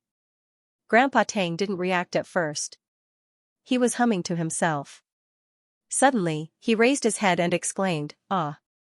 A yellow-haired monster. A monster. Help! I don't want to be eaten by a monster." As he said that, he jumped up from his chair and hid behind it. He curled up and didn't dare to poke his head out. The sudden change startled everyone present. Jane also did not expect such a phenomenon. She frowned and stood up, thinking about something. 2 nurses immediately went to protect Grandpa Tang, but he seemed to be terrified. He hugged the chair tightly. Jane shook her head and sighed. She walked out of the courtyard and said to Tang Wan, "The old man's condition is a little serious. I need to observe him more carefully and ask for some details. If necessary, I need to do some tests." "Is there a laboratory here?" Tang Wan quickly said, "Yes, there is. The sanatorium is well equipped. If you need anything, I can send someone to buy it. Then I'll start working now. His condition will only worsen. Please send someone to bring me to the laboratory," Jane said with a serious expression. Tang Wan was happy to do so, but she was worried about Grandpa Tang. She could only send an assistant to bring Jane and Hanya to the laboratory. Yangqing said goodbye to Jane and didn't plan to follow her. He knew Jane's habit. She didn't want anyone to disturb her when she was working. After Jane left, Tang Wan was in a daze for a while. After a long time, she raised her head and said to Yangqing playfully, "You're really something. You even slept with a genius female scientist." Yangqing thought that this woman was going to say something. When he heard that, he almost fell to the ground. He touched his face and said with a sad face, "Can you change the topic? You said I slept with her, and she said I slept with you. I haven't slept with anyone. You can't always accuse an honest man like this." Yangqing's explanation was naturally fruitless. Tang Wan had a look of disbelief on her face. She was certain that Yangqing must have cheated on her. "You don't have to tell me this. I'm not your wife. I don't care if you and Miss Yiling are friends or not." When Yangqing heard this, he knew that it was pointless to say anything else. He could only helplessly change the topic. "Did Don Huang cause you trouble these few days? Didn't he say that he was going to stay in Zhonghai?" When she heard the name Don Huang, Tang Wan clearly frowned. However, she shook her head and said, "He's not someone who messes around. Although he's staying in Zhonghai, he's only fooling around in some brothels. He hasn't caused any trouble for me. It's just that the situation in the family is getting more and more tense. If Grandpa doesn't get better, sooner or later, the family will fall apart." At this moment, the girl that they had met before, Tang Xian, ran out of a building not far away. She came in front of Tang Wan and said while panting, "Sister, I heard that there's a new doctor coming to see Grandpa. Where is he?" Tang Wan looked at Tang Xian with dissatisfaction. "Silly girl, didn't I tell you to go eat first? What's the rush?" Tang Xian felt wronged and wanted to say something. She turned to look at Yangqing and asked curiously, "Aren't you the person from last time? My sister's friend. Are you that doctor?" "Of course not. If I was, I would have checked him last time." Yangqing spread his hands. Tang Wan's sister was quite interesting. Tang Xian was confused. She blinked her eyes in confusion. Tang Wan sighed and said, "I know you care about Grandpa. But don't run out in the middle of eating. What's the rush? The doctor has already gone to the laboratory.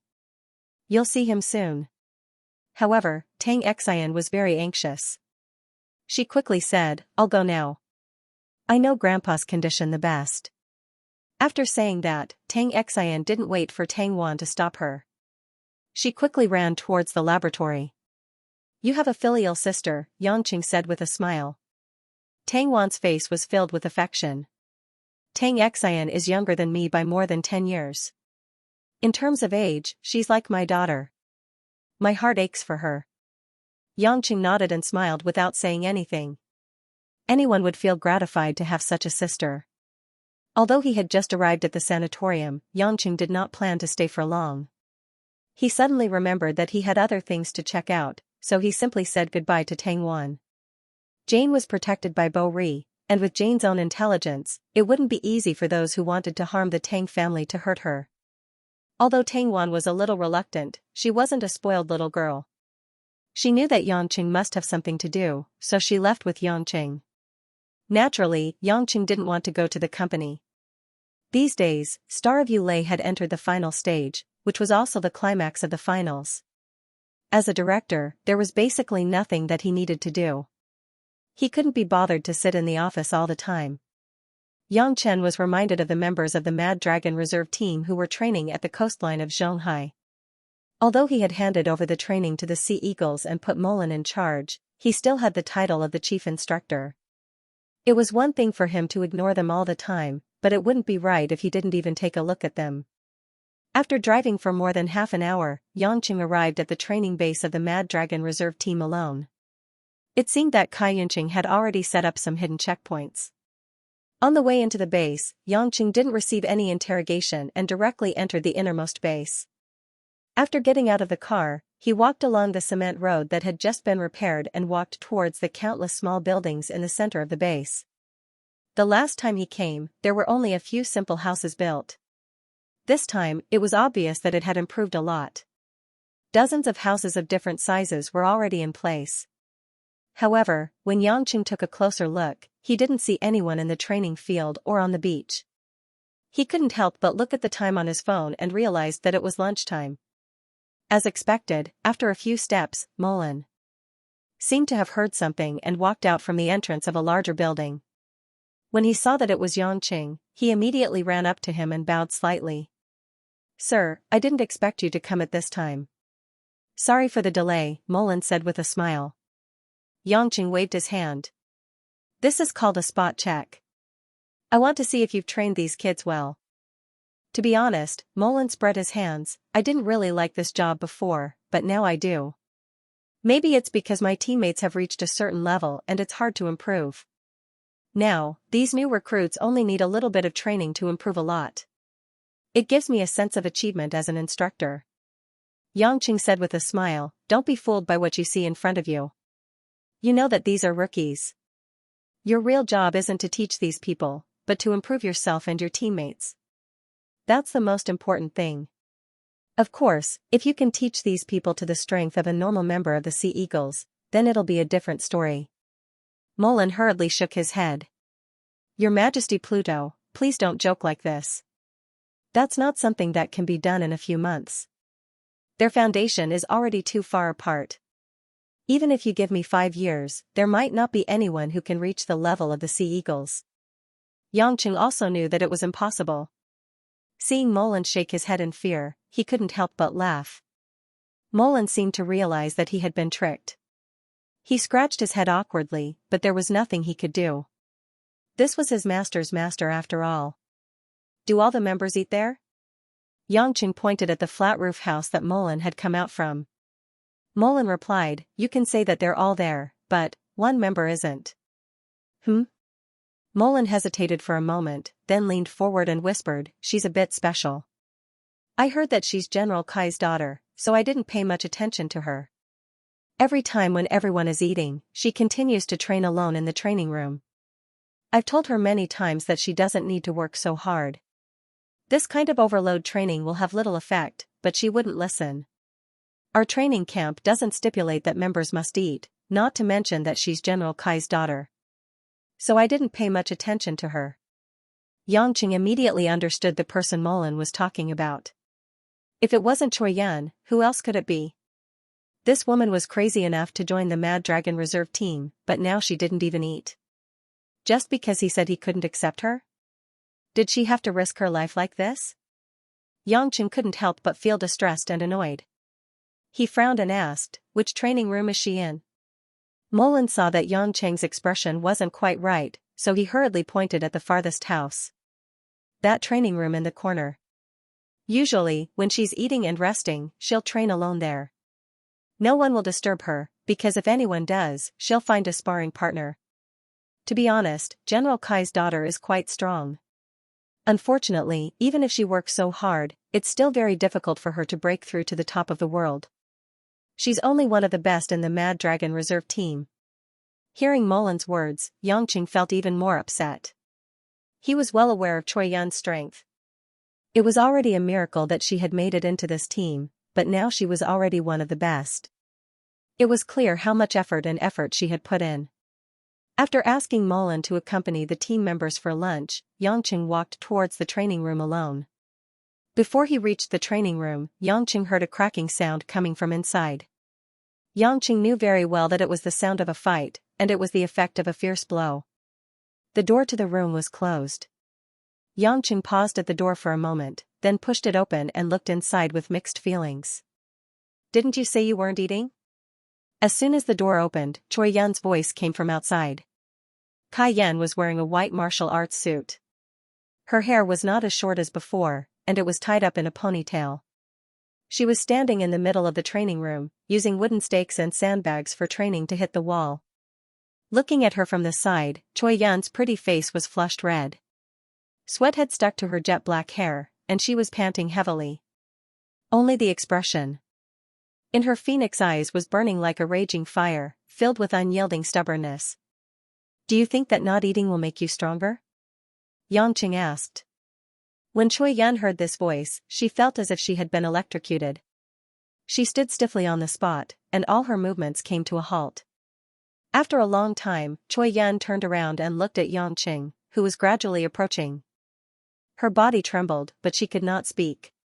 Finally, Yangqing walked in front of Choi Yun. The distance between them was very close. Yangqing quietly looked at Choi Yun's bright black eyes.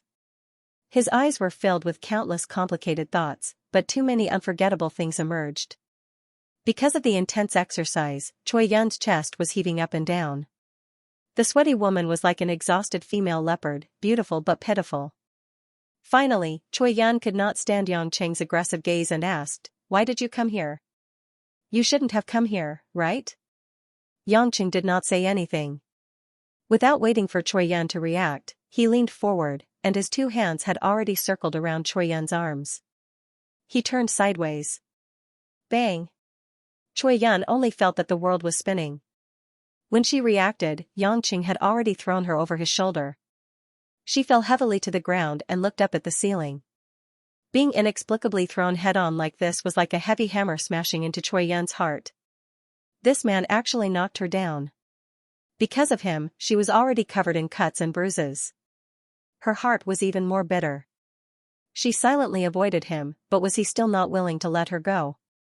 Why did he not let go of her even though she had already chosen to retreat? Why did he beat her up for no apparent reason? The pain, helplessness, hesitation, unwillingness, and grievances that had been suppressed in her heart for a long time gushed out like a surging flood. Bastard! Even an exhausted female leopard would still open its sharpest claws after being enraged. Choi Yun's body flew up from the ground like a spring and jumped to the ground 1 meter away from Yangqing. She turned around and gave a roundhouse kick. Yangqing acted as if he knew that she was going to do this. Unhurriedly, he raised one of his hands and caught the foot that was flying towards him. Bang! The heavy kick was strong enough to shatter rocks, but it was held in Yangqing's hand as if it was a goose feather. "Do you still have strength?" "Very good." Yangqing was expressionless as he said this in a low voice. He then exerted strength in his hand and pulled Choi Yun's entire leg and swung it. Choi Yun once again flipped in the air uncontrollably like a floating willow catkin, but finally fell heavily to the ground. Bang!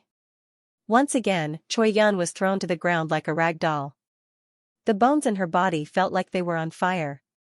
The soreness and pain finally made her tear up. "You, again." Choi Yun climbed up again unwillingly. Enduring the exhaustion in her body, she once again threw herself at Yangqing. This time, it was a fist and palm fight. She threw an uppercut straight at Yangqing's jaw. Yangqing was still standing in the same place. When Choi Yun's fist was about to hit him, he once again gently blocked it. One hand grabbed Choi Yun's clenched fist. Don't you understand? No matter how hard you work, you're too weak. After saying that, Yangqing pulled again and spun Choi Yun's body behind him, causing her to fall to the ground 3 meters away. Choi Yun could only feel an irresistible force tearing her body apart. Following that, she was thrown to the ground and rolled a few times before stopping.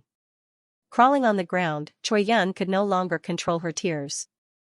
Her body was burning with pain, but it was hard to conceal the tragic feeling of her heart's last line of defense being crushed by a force that could destroy anything. It was as if all the soreness in the past few days had been ignited in an instant. It made Choi Yun unable to control any trace of reason. Other than crying loudly, she had no other thoughts. Like a helpless little girl, Choi Yun cried loudly for the first time in front of Yangqing. She cried with a heart-wrenching, heart-wrenching, heart-wrenching, heart-wrenching. Yangqing stood silently at the side for a long time. Finally, he closed his eyes tightly, raised his head and took a deep breath. After that, Yangqing slowly walked to Choi Yun's side and slowly squatted down. Ignoring Choi Yun's resistance, he hugged this woman who was crying so hard that she looked like she was about to wither. Choi Yun's head leaned against Yangqing's chest. The hot temperature made Choi Yun's brain calm down a little. As time passed, her crying gradually became softer. In the end, Choi Yun's crying had turned into sobs. Her red eyes were filled with tears. She looked innocent like a girl who was being bullied, but she was enjoying it so much that she didn't want to move at all. Yangqing smelled the unique scent of Choi Yun. He couldn't help but reach out and stroke the top of Choi Yun's head, hugging the stubborn woman a little tighter. Do you think that avoiding it is a good idea? Do you think that you can hide for a while, but can hide forever? Your sister was very angry that night. She asked me what I did to you. If I knew that you came to participate in this nuisance training because of what I said that day, I would definitely go and catch you that night. Choi Yun stopped sobbing. Her eyes were blank. She slowly raised her head and said, I just want to make myself stronger. Although I know that my idea is very stupid. But I think that if I become stronger, you will accept me. Why are you so childish? You are just like an insensible little girl. I am not someone who needs protection. Why do I need you to become stronger? Yangqing asked with some blame. Choi Yun bit her lips. Don't you know that love is childish? Because of love, women become stupid. Because of love, women would become fools. Yangqing felt as if a piece of his heart had been ruthlessly bitten off by something. The woman in front of him, whose face was covered in tear stains, spoke words that made it impossible for him to shift his gaze away from her delicate face. It seemed that all words seemed pale and powerless at this moment. Choi Yun's bright and beautiful eyes stared at Yangqing for a long time. She seemed to be inspired by something, or as if she had thought something through. Choi Yun made a decision. Suddenly, Choi Yun broke away from Yangqing's embrace. She took the initiative to stretch out her slender arms and hook them around Yangqing's neck.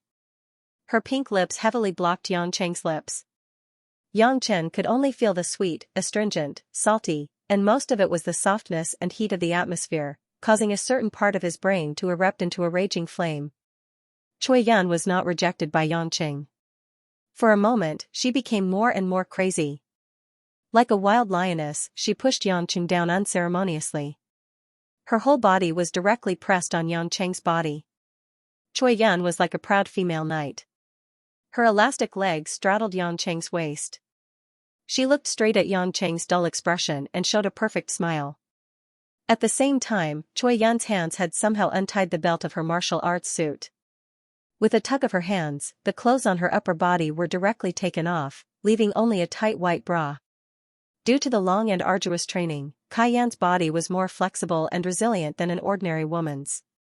Aside from the gentleness that a woman was born with, there was also a wild explosive force that was exaggerated to the point of being prideful. Her delicate skin was a little wheat color, like God's most perfect silk masterpiece. In Yangqing's somewhat dazed and appreciative eyes, Choi Yun bit the corner of her mouth shyly, but resolutely untied the last restraint. The moment the two masses of turbulent waves were exposed in the air, the woman who had been crying so hard that she looked like she was about to wither, immediately revealed the most dazzling brilliance, like a tulip blooming under the sun, brilliant and dazzling. Xianxia swallowed his throat, his eyes were already bloodshot. The beautiful scene in front of him made him no longer want to think about the past General Lin. He only knew that if he did not seize the scenery in front of him, this woman would really be lost forever. He did not want that. You will pay the price, woman. Xianxia did not want to endure any longer. He directly got up, pressed Choi Yun's body against his, and kissed Choi Yun's lips fiercely. He was bold and forceful, attacking and conquering, not letting go of the sweet taste of Choi Yun's body. Choi Yun's body was far more tenacious than imagined. When Xianxia's palm stroked the firm and soft flesh, it was like an excellent man's toy. That scorching heat made Xianxia go crazy. You, be gentle. Choi Yun felt that her whole body was about to be crushed by this man, as if every bone in her body was being fiercely rubbed and gnawed by this man. Their bodies were intertwined, and she did not have the slightest chance to breathe. This was the moment that she had been dreaming of. It came so suddenly, so blissfully, and so violently. Xianxia did not pay any attention to Choi Yun's subconscious pleading. After ravaging a large area of her body, the high-spirited dragon horn finally pressed against Choi Yun's last sacred place. Choi Yun only suddenly opened her eyes. Before she could think carefully, the burning heat that went straight into her body made her lose the chance to think. Due to many years of intensive training, although it was the first time that Choi Yun had accepted a man's surging possession, she did not feel too much pain because of it. After just a moment of tearing, she began to uncontrollably enjoy the impact and shock brought by the man. Wave after wave, it was like she was in the clouds. The corners of Choi Yun's eyes kept dripping with hot tears, but the corners of her mouth revealed a satisfied smile. More than half an hour later, Choi Yun's tight legs were stretched straight. Accompanied by the man's final craziness, she felt as if her soul was about to break free in an instant. Xianxia never thought that he would do this to a woman who had experienced this for the first time for more than half an hour. Moreover, this woman had endured all of this after overloading herself with exercise. He thought that Choi Yun could not bear the trampling and was about to faint, but he found that after the first fusion, Choi Yun still did not show any signs of fatigue. Instead, it was as if her face was glowing, full of the charm of a woman. Choi Yun's handsome and charming face revealed a coquettish smile. Suddenly, she pushed Xianxia aside, and then, she arrogantly sat on Xianxia's lower abdomen. Their crotches were still tightly connected, but Choi Yun did not want to separate so easily. A hand covered in sweat swept across Xianxia's chest. Choi Yun's eyes were firm and persistent, as if she was making a judgment. Xianxia, listen carefully. I, Choi Yun, want to be your woman. It doesn't matter if you're Lin Ruashi's husband, or an internationally wanted criminal, or even if you're an unlucky guy who has committed heinous crimes, it doesn't matter. I don't care at all. Sort out the feelings, endure the feelings, suppress the feelings, escape the feelings. Wait. These damn things are too hard, go f***ck yourself. I can't do it anymore. No matter how many women you have, no matter where you bring me to, heaven? Hell? It doesn't matter, just let me accompany you, walk on. Every word was like a nail, piercing into Xianxia's heart. Xianxia stared at the woman who was smiling like a flower, his ears filled with her silly declaration of love. He couldn't help but have no strength to say anything. After a long time, Xianxia sighed, looked at the woman who had been sitting on him, and laughed strangely. Since you want to be my woman, can't you feel that your man's lower part is erect again? I don't want a wooden man, hurry up, move your butt. Choi Yun was stunned for a moment, and then, as if she suddenly realized something, she revealed a look of surprise.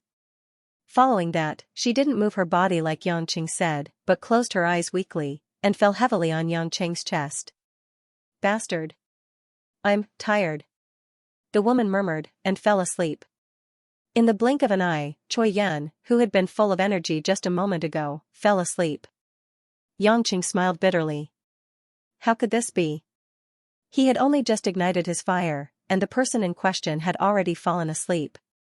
But then again, this woman had indeed been exercising excessively, so he couldn't blame her.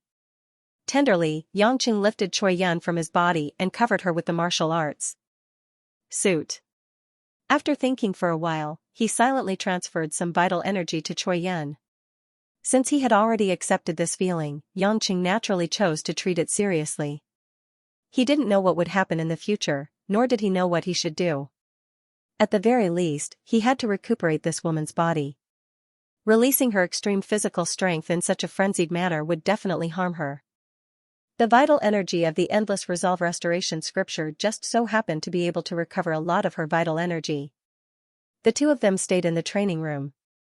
Knowing that Yangqing had come, Molan naturally came over to take a look. When Molan walked to the door, he saw that Yangqing was holding a sleeping Choi Yun in the room.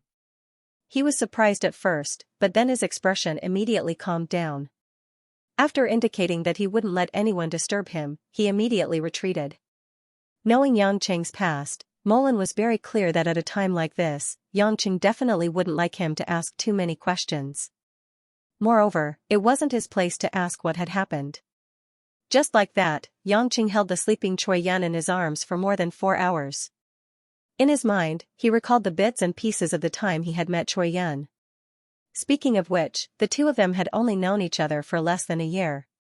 From the various conflicts and misunderstandings at the beginning, to the gradually unresolvable entanglements, and then to the words that Choi Yun had said to him, Yangqing was still a little confused. Unknowingly, this valiant female police officer had occupied a place in his heart. He didn't know whether to say that she was capable, or that his resistance to beautiful women wasn't as high as he had imagined. In any case, that was all in the past. The woman in his arms now was just exhausted. After venting her emotions, she looked pitiful and in need of care. Yangqing didn't think he could still refuse her, because she had clearly made his heart ache. Gradually, Choi Yun seemed to have rested enough. Her eyelids trembled, and she woke up. Opening her watery eyes, Choi Yun vaguely saw that the person in front of her was indeed Yangqing. Feeling that she was lying in the man's arms, her face first blushed slightly, then she gently squirmed into a more comfortable position. "Get up if you're awake. Who allowed you to use my body as a mattress?" Yangqing joked. Choi Yun pouted, "I want to check if this is a dream, so I decided to lie down for another hour." Yangqing smiled, but he didn't immediately let Choi Yun get up. He wouldn't be tired from such a little weight, and continued, "Now you won't ruin yourself anymore, right?" "What do you mean?" Choi Yun asked. "Leave this place. You can continue being a police officer, or do something else. This isn't a place where you should stay. I've already accepted you. Do you still want to torture yourself like this?" "I won't allow my woman to train hard all day and not eat properly," Yangqing said with a frown. Choi Yun was silent for a moment. She bit her lips, causing Yangqing to shake his head in surprise. "I'm sorry, I can't agree to this. All of this was my choice from the start. I have my pride. I want to stay here until the end of the training." Yangqing frowned. "Why? Haven't you been crazy enough?" "It's not like that." Choi Yun hurriedly said, "I'm very happy that you care about me, but since I've chosen this path, I want to walk it to the end. You can rest assured that I will take care of myself, but I don't want to give up halfway. At the very least, I want to complete this training." Yangqing didn't say anything. He only stared at Choi Yun for a long time. The woman didn't have the slightest intention of backing down, nor did she hesitate.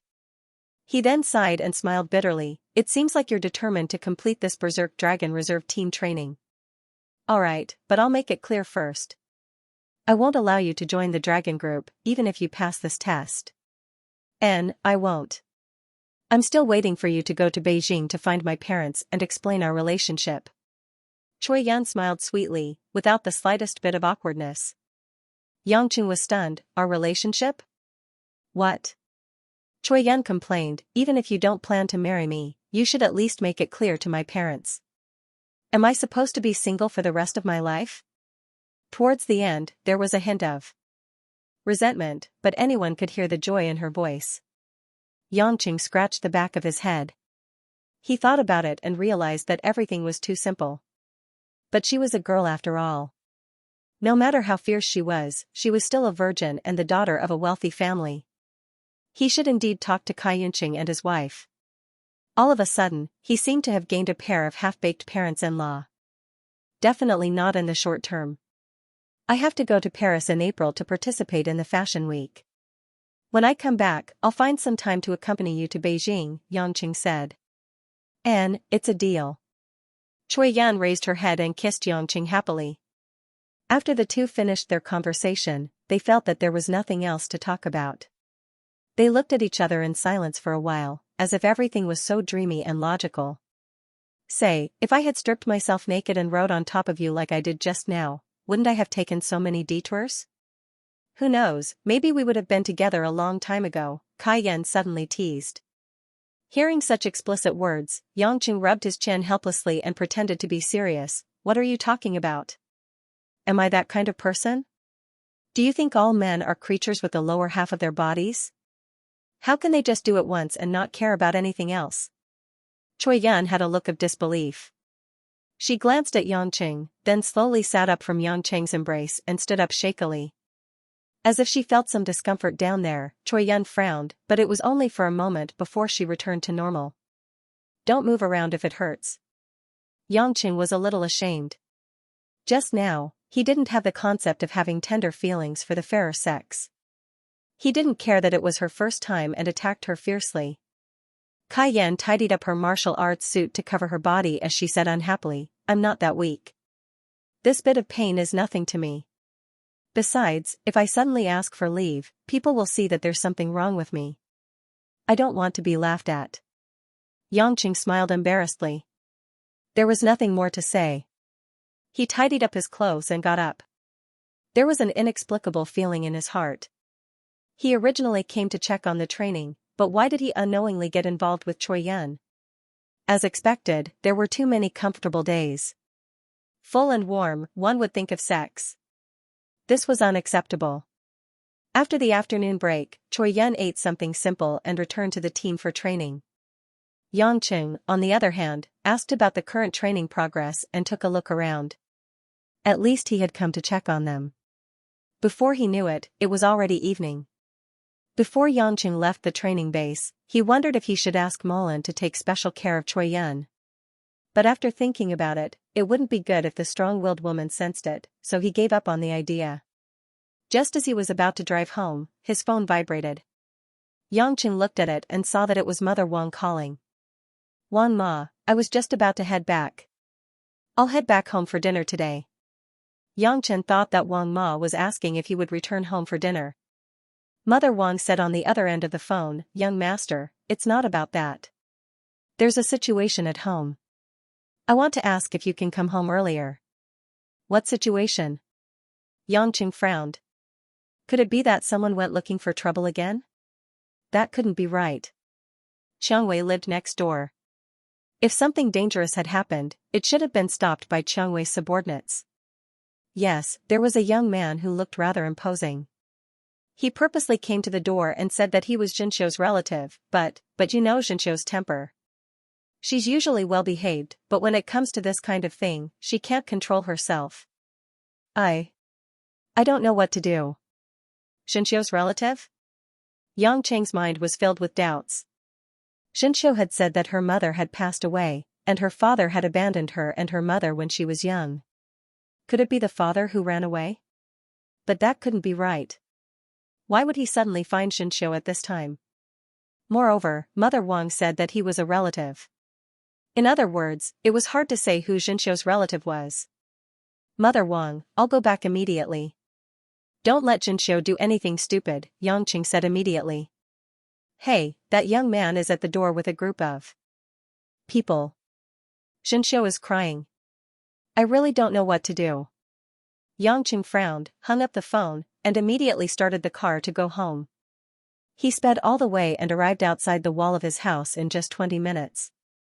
As soon as Xianxia got out of the car, he saw that there were 3 solemn black Mercedes-Benz S600 parked outside the gate.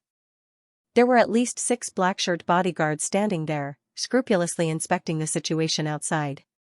The door was open. Obviously, someone had entered the house. Just as Xianxia was about to enter the door, he was stopped by 2 bodyguards. Sir, please prove your identity, one of the bodyguards said. When Xianxia heard this, he realized that the bodyguard was speaking Korean. Upon closer inspection, he realized that this group of people were indeed Koreans. Xianxia chuckled and said in Korean, "I'm the master of this house. Can't I go home?" The bodyguard was stunned. He was surprised by Xianxia's standard Korean and was even more suspicious of the contents of Xianxia's words. "Get out of the way and invite this gentleman in." A magnetic male voice came from the courtyard. He was also speaking in Korean. The bodyguard immediately moved to the side and gestured for Xianxia to come in. Xianxia was a little depressed. Why did he have to be summoned by someone when he went home? Walking into the courtyard, a gentle young man wearing a casual suit, with long hair that reached his ears and gold-rimmed glasses came out to welcome him. The young man's smile was gentle. His skin was fair and clear. Under the evening sun, he looked peaceful. Beside him was a man who looked like an assistant. However, Xianxia could tell that this person was skilled. Just from the gunshot wound on his hand, he could tell that this person was a bodyguard. The young man extended his hand and said to Xianxia, "You must be Mr. Yang. It's a pleasure to meet you. I'm Park Jong-yoon, Su Xianxio's cousin. I've been waiting for a long time." Park Jong-yoon spoke in fluent Chinese. The expression on his face did not seem fake. He was indeed very happy. Xianxia shook hands with him. In his heart, he was muttering, "I didn't think that the day was strange this morning. Why did I suddenly go to the Choyan? Why did Xianxio's cousin pop out of nowhere?" "You're saying that you're Xianxio's cousin? Are you sure you're talking about our Xianxio lass?" Xianxia asked suspiciously. Park Jong-yoon smiled bitterly. "Yes, I'm sure. Although I only confirmed it with my men's report 2 days ago, we've been looking for her for so many years. There's no way I'm wrong. Su Xianxio is indeed my pitiful long-lost cousin." Xianxia lifted his head and glanced at Xianxio's room on the second floor. Although the curtains were drawn, Xianxia's eyesight was excellent. He could tell that Xianxio had secretly opened a gap and was watching his conversation with Park Jong-yoon. "I think this matter needs to be discussed properly. Let's talk inside." Xianxia sighed. Park Jong-yoon looked like he couldn't have asked for more. He immediately agreed and followed Xianxia into the room. Xianxia was slightly surprised by the large group of bodyguards behind him. It seemed that Xianxio's mother's family background wasn't ordinary. Otherwise, these bodyguards wouldn't have been hired so cheaply. Mother Wang and Guo were both at home. Seeing that Xianxia had finally returned home, they seemed to have found their backbone. The two brought some tea and went to the kitchen. They were obviously planning to leave Xianxio's matter to Xianxia to handle. Park Jong-yoon only brought the assistant and bodyguard into the room. He sat on the guest sofa and began to explain the matter to Xianxia. According to Park Jong-yoon, Xianxio's mother was called Park Ji. She was the eldest daughter of Park Jong-yoon's grandfather. After eloping with Xia's man, Xianxio's father, she had never contacted her family. Even though he had always known that Park Ji had a daughter, he had never paid attention to her due to the old man's rage back then. Over the past 2 years, Elder Poo's health had been deteriorating. Thinking of his beloved eldest daughter and his granddaughter, who he had never met before, the old man desperately hoped to see them again in his lifetime. As a result, Park Jong-yoon, the only grandson, began to search for his cousin. Using the immense power of the family, it took him 2 years to find Xianxio. Xia's territory is so big. To think that your family could actually find Xianxio. Furthermore, it's a cross-country search. Looks like your family's influence is really huge, Xianxia murmured. Park Jong-yoon seemed rather proud as he smiled. Yes. I wonder if Mr. Yang has heard of the Starmoon Group. It's the business empire created by the Park family. Starmoon Group? Are you the director of Starmoon Group, Park Jong-yoon? A pleasant female voice suddenly appeared at the door. Xianxia and Park Jong-yoon looked toward the door. It was Lin Ruoshi who had suddenly returned home and overheard the conversation. Lin Ruoshi carried her handbag to the sofa and sat down next to Xianxia. Ignoring Park Jong-yoon's surprised gaze, she continued, "So, Xianxio's grandfather is the founder of Starmoon Group, President Park Cheon." Xianxia knew that Lin Ruoshi had arrived home, but he did not find it strange. After all, Mother Wang had informed him, so it was not strange for her to inform Lin Ruoshi as well. However, Park Jong-un seemed to be momentarily stunned by Lin Ruashi's appearance. It took him some time to regain his composure and smiled awkwardly. Yes, my grandfather is Park Cheon. You must be General Lin of Ulay International. It's a pleasure to meet you in person. Yangqing did not know much about Starmoon Group. He turned around and asked curiously, "Honey, is that Starmoon Group very famous?" Lin Ruashi frowned slightly. She was not used to being called honey by Yangqing in front of outsiders. Fortunately, she did not have the habit of being shy. She explained helplessly, Starmoon Group is one of the largest conglomerates in Korea. The chairman, Mr. Park Cheon, is a legendary businessman in Korea. Starmoon Group has a large stake in Korea's automobile and electronics industry. It also owns various chain brands in the real estate and tourism industry. Mr. Park Cheon has been listed as one of Asia's top 10 richest men for almost 10 years in a row. Starmoon Group's assets are estimated to be more than $100 billion USD. It's a very impressive family business in Asia. Yangqing whistled. It seemed that Xianxia's grandfather was a thoroughly wealthy man. Although he did not care much about money, he had a general understanding of the concept of $100 billion USD.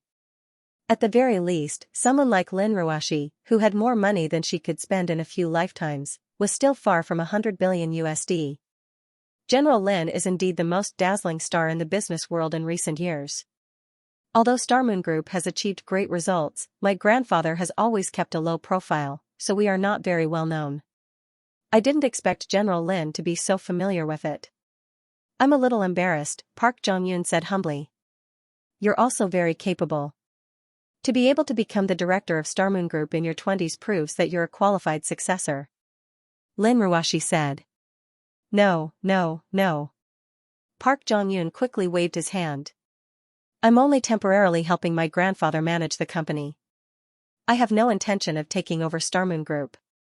The reason why I'm in such a hurry to look for cousin Xianxia is because my family hopes that she can return to Korea and take over Starmoon Group from my grandfather. What? You're talking about Xianxia? This time, even the usually calm Lin Ruashi was taken aback. She frowned. Xianxia is just a child who has just turned 18. Do you think it's possible for her to return to Korea and take over Starmoon Group? I understand your concerns, General Lin, but we will support cousin. Letting aunt's daughter take over Starmoon Group is my grandfather's long-cherished wish. We will help him fulfill it. Park Jong-un stood up sincerely and bowed. I hope that the two of you can help me persuade cousin to return to Korea with me. We will make it up to her for all the hardships she has suffered all these years. Looking at Park Jong-un's reddened eyes, Yangqing opened his mouth but did not know what to say. Lin Ruashi also became silent. Although she felt that everything was too sudden, it seemed to be true. Just when the three of them were silent, a sound came from the stairs. Yangqing and the other two turned their heads and saw Xianxia, whose eyes were red and swollen from crying, finally coming down the stairs. Cousin, I'm really your relative. Please come back to Korea with me. Park Jong-un hurried forward and looked at Xianxia with infinite hope. Xianxia's hair was a little messy. On her small face, the childishness that she had experienced over the years was almost gone. After the baptism of tears, her beautiful oval face revealed a bit of mature stubbornness. I won't go with you. You don't have to waste your breath. If it wasn't for you villains, my mother wouldn't have to elope to Xianxia. If it wasn't for all of you, my father's business wouldn't have gone bankrupt, and he wouldn't have abandoned us. My mother wouldn't have died of illness because she couldn't afford to see a doctor. I wouldn't have had to go through all these years of being looked down upon. Xianxia choked slightly.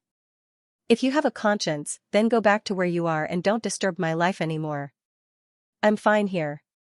Brother Yang, Sister Ruashi, and the others are my family. You aren't. Park Jong-un wanted to say something but was stopped by Lin Ruashi. You don't have to say anything. Lin Ruashi walked forward and hugged Xianxia in her arms. She said to Park Jong-un with a cold expression, you don't know how Xianxia lived in the orphanage when she was young. I will take good care of her. She doesn't want to see you, so please leave. General Lin, but... Park Jong-un wanted to say a few more words, his face full of anxiety. Yangqing, are you a blockhead? Lin Ruashi ignored him and shouted at Yangqing. Yangqing scratched his head. How could he not know what she meant? In the end, she still wanted him to send Park Jong-un out. I say. Brother Park, I don't have a choice. Don't make things difficult for me. Go back, this isn't that simple. She's a living person, how can she leave just because you say so? You've seen it for yourself. My wife loves Xianxia a lot more than she loves me. I'm afraid of her too. Hurry up and leave, Yangchen muttered as he pushed Park Jong-un out of the door. Park Jong-un's face was full of anxiety, but he couldn't say a word. Especially when he met Lin Ruashi's cold gaze, it was even more difficult for him to speak. It wasn't until Yangqing sent Park Jong-un out and closed the door that Park Jong-un sighed painfully and said, Mr. Yang, Grandpa is waiting for me to send my cousin back to Korea. How am I supposed to explain to him in this situation? Just say what's going on. The old president can't blame you. After all, you can't just tie up Xianxia and bring her back, right? Yangqing persuaded with a chuckle. Park Jong-un shook his head, his brows furrowed, obviously distressed. I also know that this matter won't be smooth. After all, my cousin has suffered too many injuries.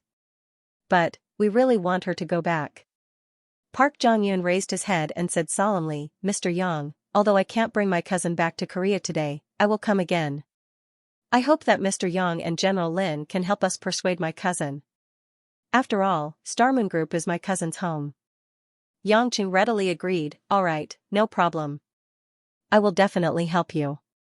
He thought to himself, I can't even handle my own wife, how would I have the time to help you persuade your cousin? Park Jong-un's face was full of gratitude. He then left the courtyard with his assistant and bid farewell to Yangqing. Just when Yang Chen was about to heave a sigh of relief, he suddenly saw a purple Maserati speeding and braking. With a screeching sound, it violently rubbed against the road surface and stopped outside his house, together with the 3 Mercedes-Benzes. Yang Chen was wondering which deity had come, but he didn't expect it to be an acquaintance of his, the Korean diva, Yu Yeonhee. Yu Yeonhee wore a pair of large sunglasses that covered half of her fair face. Her black hair was loose and she wore a black spring dress. She didn't have much makeup on, so she must have left in a hurry. Jong-un. It's really you. Yu Yeonhee acted as if she didn't notice Yang Chen's presence at all. She only saw Park Jong-un getting into the car. She shouted in joy before taking off her sunglasses and sprinting over like a joyful bird. Park Jong-un wasn't excited when he heard Yu Yeonhee shout. The distress on his face was replaced by impatience. He turned his head away and said, How many times have I told you not to come looking for me? His cold voice was completely different from when he spoke to Yangqing and the rest. Yu Yeonhee seemed to have been struck by lightning. She ran to Park Jong-un and stood there for a long time. Her beautiful eyes instantly became moist, revealing a pitiful expression. The sudden scene made Yangqing, who was about to turn around and go home, stop what he was doing and watch with great interest. It seemed that Park Jong-un and Yu Yeonhee had something going on. That's right. One was the grandson of a rich man, while the other was a superstar. In ancient times, they would be considered as singers. What a pair of heartbreakers and infatuated women. Wasn't this an old plot of the high society in movies? Park Jong-un didn't seem to care about Yu Yeonhee. There wasn't much affection in his eyes for the popular diva who had captivated thousands of fans and swept through Asia. In fact, there was even a tinge of disgust. Don't do it again. I've already told you that I have no feelings for you, Park Jong-un said as he prepared to return to his car. Yu Yeonhee shouted, You're lying. You're lying. You're just afraid that people will gossip about you. There's no way you won't love me. Park Jong-un, who was about to enter the car, frowned and sneered, Gossip. If I'm afraid, I wouldn't have started with you back then. I can only say that you're too arrogant. You're beautiful, but I don't need a peerless beauty. Yu Yeonhee, there's a limit to my patience. Don't challenge my bottom line. You. How dare you? Impossible. Didn't you come all the way to Shanghai to see me? Yu Yeonhee shrieked. Yu Yeonhee suddenly realized something.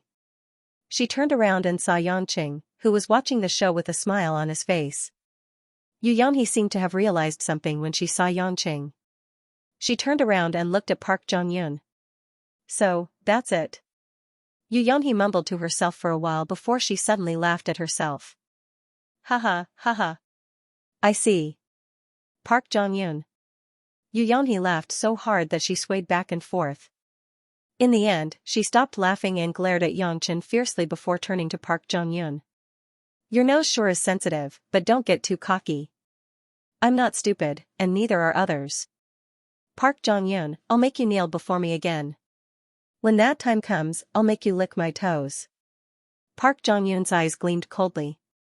Crazy woman, I have no idea what you're talking about. Park Jong-yoon then gestured for his bodyguards to get into the car while he sat in the Mercedes-Benz in the middle. Park Jong-yoon rolled down the window and smiled politely at Yongchen. Mr. Yang, please don't let that crazy woman affect your mood. I hope to receive your sincere help, and I will definitely reward you handsomely. Yongchen grinned. You're welcome. As he spoke, he waved goodbye. After Park Jong-yoon left with his men, Yu Yonhee glared at Yongchen hatefully. She then sneered and returned to the Maserati she came from. She then left with Yongchen. Yongchen yawned and turned around, bored. He looked up and saw Lin Ruoxi standing in front of the door, looking at him silently. As Yongchen walked back to the house, he smiled and said, Ruoxi babe, you missed a good show. Don't you usually like to watch Korean dramas? It was a real Korean drama just now. What did they say? Lin Ruoxi ignored Yongchen's joke and asked directly. Since Park Jong-yoon and Yu Yonhee spoke in Korean, Lin Ruoxi couldn't understand them. Yongchen shrugged. It's just some boring stuff about a heartless man and an infatuated girl. Who knows, these kinds of things are the most inexplicable. Lin Ruoxi nodded. Her cold face revealed a hint of melancholy. She sighed and said, I don't think this is right. What's wrong? Yongchen stood at the door and asked with a smile. Lin Ruoxi's eyes were clouded with suspicion. Compared to her usual cold and indifferent face, there was a hint of humanity in her eyes. I have a feeling that Park Jong-yoon's motive isn't that simple. Furthermore, Yu Yonhee's background isn't simple either. Although I haven't investigated it, they should be related in some way. Xianxia's emotions are very unstable right now. There are some things that I can't say in front of her, but I have a bad feeling about it, Lin Ruoxi said softly. Yongchen's eyes flickered with clarity. He retracted the smile on his face and snorted. It would be weird if this matter was that simple. Lin Ruoxi raised her head and asked. Suspiciously, did you notice something earlier? In fact, the reason why she brought it up was to get confirmation from Yongchen. She knew that Yongchen's thoughts weren't as shallow as they seemed. Yongchen didn't hide it and said frankly, I originally wanted to just let it be. After all, they're nothing special. But since Ruoxi babe wants me to say it, then I'll say it.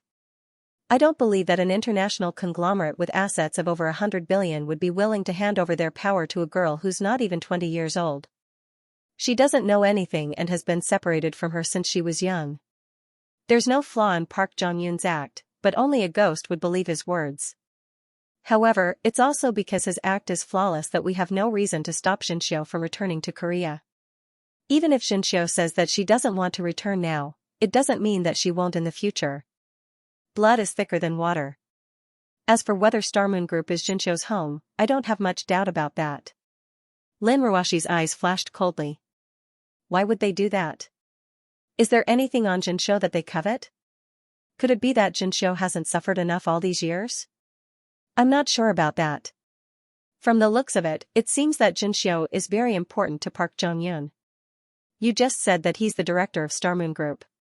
To put it bluntly, he's the one in charge of many things in Star Moon Group. How could a perfect actor like him tell us the real reason why he's looking for Xianxia? Yongchen shook his head with a smile. I'm more curious about the relationship between Yu Yonhee and Park Jong-yoon. I don't think Park Jong-yoon would like someone like Yu Yonhee. Even if they'd broken up, I don't think that they should have a new beginning. Lin Ruoxi didn't think that it was worth pursuing. She rolled her eyes at Yongchen and said, just now, I felt that Xianxia shouldn't have left with Park Jong-yoon. So, I didn't bother and protected Xianxia while you sent him away. Now that I think about it, although it was impolite, it was necessary. I hope that he won't disturb Xianxia again. But, it's really unbelievable that Xianxia's background has reached such a level. Yang Chen thought to himself, your husband's background is much more interesting than that. However, he didn't say anything. He laughed and walked back into the house. Dear, don't think too much. Let's eat, let's eat. Lin Ruoshi turned around and said in disbelief, there are so many things that you can't understand. Can't you think about how to deal with them? Xianxia is still upstairs wiping her tears. Why aren't you going to comfort her? You only know how to eat. Yang Qing scratched his ear and pretended that he didn't hear anything. It made Lin Ruoshi gnash her teeth in anger. At the same time, Huaxia, Beijing Military Hospital. In the luxurious special care ward, outside the wide glass window, the setting sun shone into the ward with countless fiber beams. It was like the most fairy tale-like light, but it didn't make the people in the ward feel much better. On the spacious bed, on the white sheets, a man was leaning against the bed. His head was wrapped in a white cloth, and his eyes were full of gloom. Beside the man, the old butler was guarding him with fear and trepidation. The TV in the room was playing political news, but the sound was turned to the lowest. Obviously, no one wanted to hear what was inside. Suddenly, without warning, the injured man on the bed sat up, picked up the remote control in his hand, and smashed it on the big TV screen. Bang! The TV screen was completely destroyed with a violent crash. After a while, the screen made a clatter sound, and then directly went out. At this moment, the two bodyguards in black at the door bent down, as if they were paying their respects to someone. A tall and straight man in a white coat, who looked like a doctor, appeared at the door. The man wore a pair of black thin-framed glasses, and his hair was long enough to reach his shoulders. There was some stubble on his unkempt face, but it didn't lose the unruliness of a man. The white coat on his body was dyed with many colorful stains, and he was wearing a pair of old black leather boots. His expression was stiff, and his face was like a wax figure, without a trace of blood. When the man in the white coat entered the room, he saw that the TV was completely destroyed, but his expression didn't change at all. He just glanced at it, and then continued to walk to the side of the bed. When the man on the bed saw the man in the white coat walking to his bedside, he gulped and there was a hint of panic in his eyes. In the end, he looked at the poker card expressionless face and said softly, "Brother, you're here." The man in the white coat didn't respond, but directly said, "Not dead yet?" The man on the bed suddenly fell silent. Both his hands were clenched into fists, and his body was trembling. He seemed to be angry, but he didn't dare to show it. The old butler immediately answered, "Young Master Buwen, second master was beaten up by that unreasonable bastard from the Yang family. You have to help second master." The man in the white coat was the young master of the Yan family, and also the scientific genius in the eyes of outsiders, Yan Buwen. Yan Buwen didn't care about the old butler's whining. He still stared at Yan Bushue like a machine and said, "It doesn't matter if he's a bastard or not, you have no right to provoke a member of the Yang family. Remember what I said." "Why?" Yan Bushue suddenly raised his head and said angrily, "That old bastard Yang Gongming has lost his power for a long time. The Yang family only has Yang Pujuan. Now that the scandal has spread, he even lost his wife. He can't do anything big at all. Why should the Yan family fall behind the Yang family? Why should they be a member of the four major families? Yan Buwen, you've been worshipped like a god by the outsiders. Are you really that cowardly?" Yan Buwen didn't say anything. He looked around and picked up a decorative vase from the bedside table. Bang! Bang! The vase smashed onto Yan Bushue's head with a crisp sound. The old butler screamed, but he didn't have time to stop it. Yan Bushue was dumbfounded. He felt as if his soul had been sucked out of his body. All he could feel was something hot flowing down from his head. The white cloth wrapped around his head had been dyed bright red by the blood. First of all, as long as Yang Gongming doesn't die, the Yang family will be one of the four major families. Also, you should call me Big Brother instead of my name. Lastly, it's not up to you to comment on whether I'm cowardly or not." After Yan Buwen finished speaking, he threw the remaining fragments of the vase on the ground. Suddenly, he saw that his hand had also been cut by the fragments of the vase, and some dark red blood oozed out. Frowning, Yan Buwen put his right hand to his mouth and stuck out his tongue to lick the blood. He swallowed and stuffed his hand back into the big pocket of his shirt. When he turned around and left the ward, Yan Buwen seemed to be muttering to himself, "It might be a good thing if you're beaten to death." Perhaps it was because the Choi Yun at the training base during the day could not be extinguished, but when it was almost midnight and the family had all gone to bed, Yangqing disappointedly jumped over the balcony, over the wall, and onto the balcony of Qiangwei's house. Qiangwei, who had already fallen asleep, felt someone push open the door to her room from the balcony and couldn't help but wake up. When she saw that it was Yangqing, she felt a wave of confusion. "Can't you just make a proper phone call and let me open the door for you?" Qiangwei rolled her eyes at the man and said angrily. Yangqing chuckled as he moved his butt to the head of the bed. In the darkness, Rose in front of him was only wearing a thin silk nightgown. Her body fragrance was like that of orchids, causing one to be intoxicated.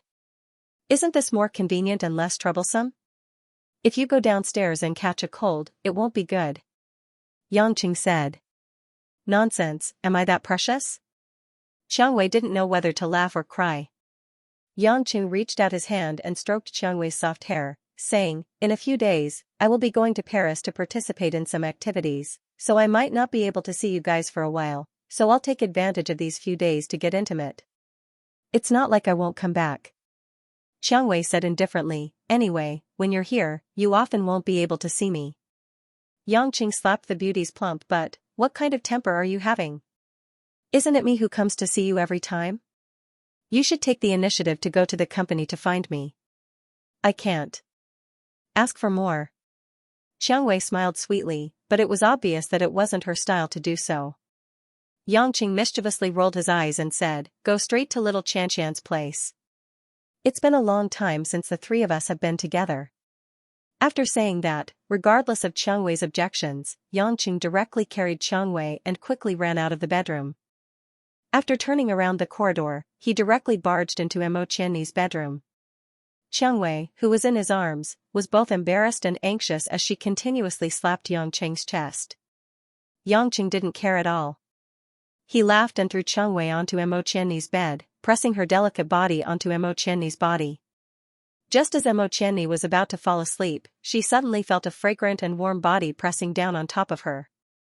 She was startled, but at the same time, the familiar fragrance let her know who this was.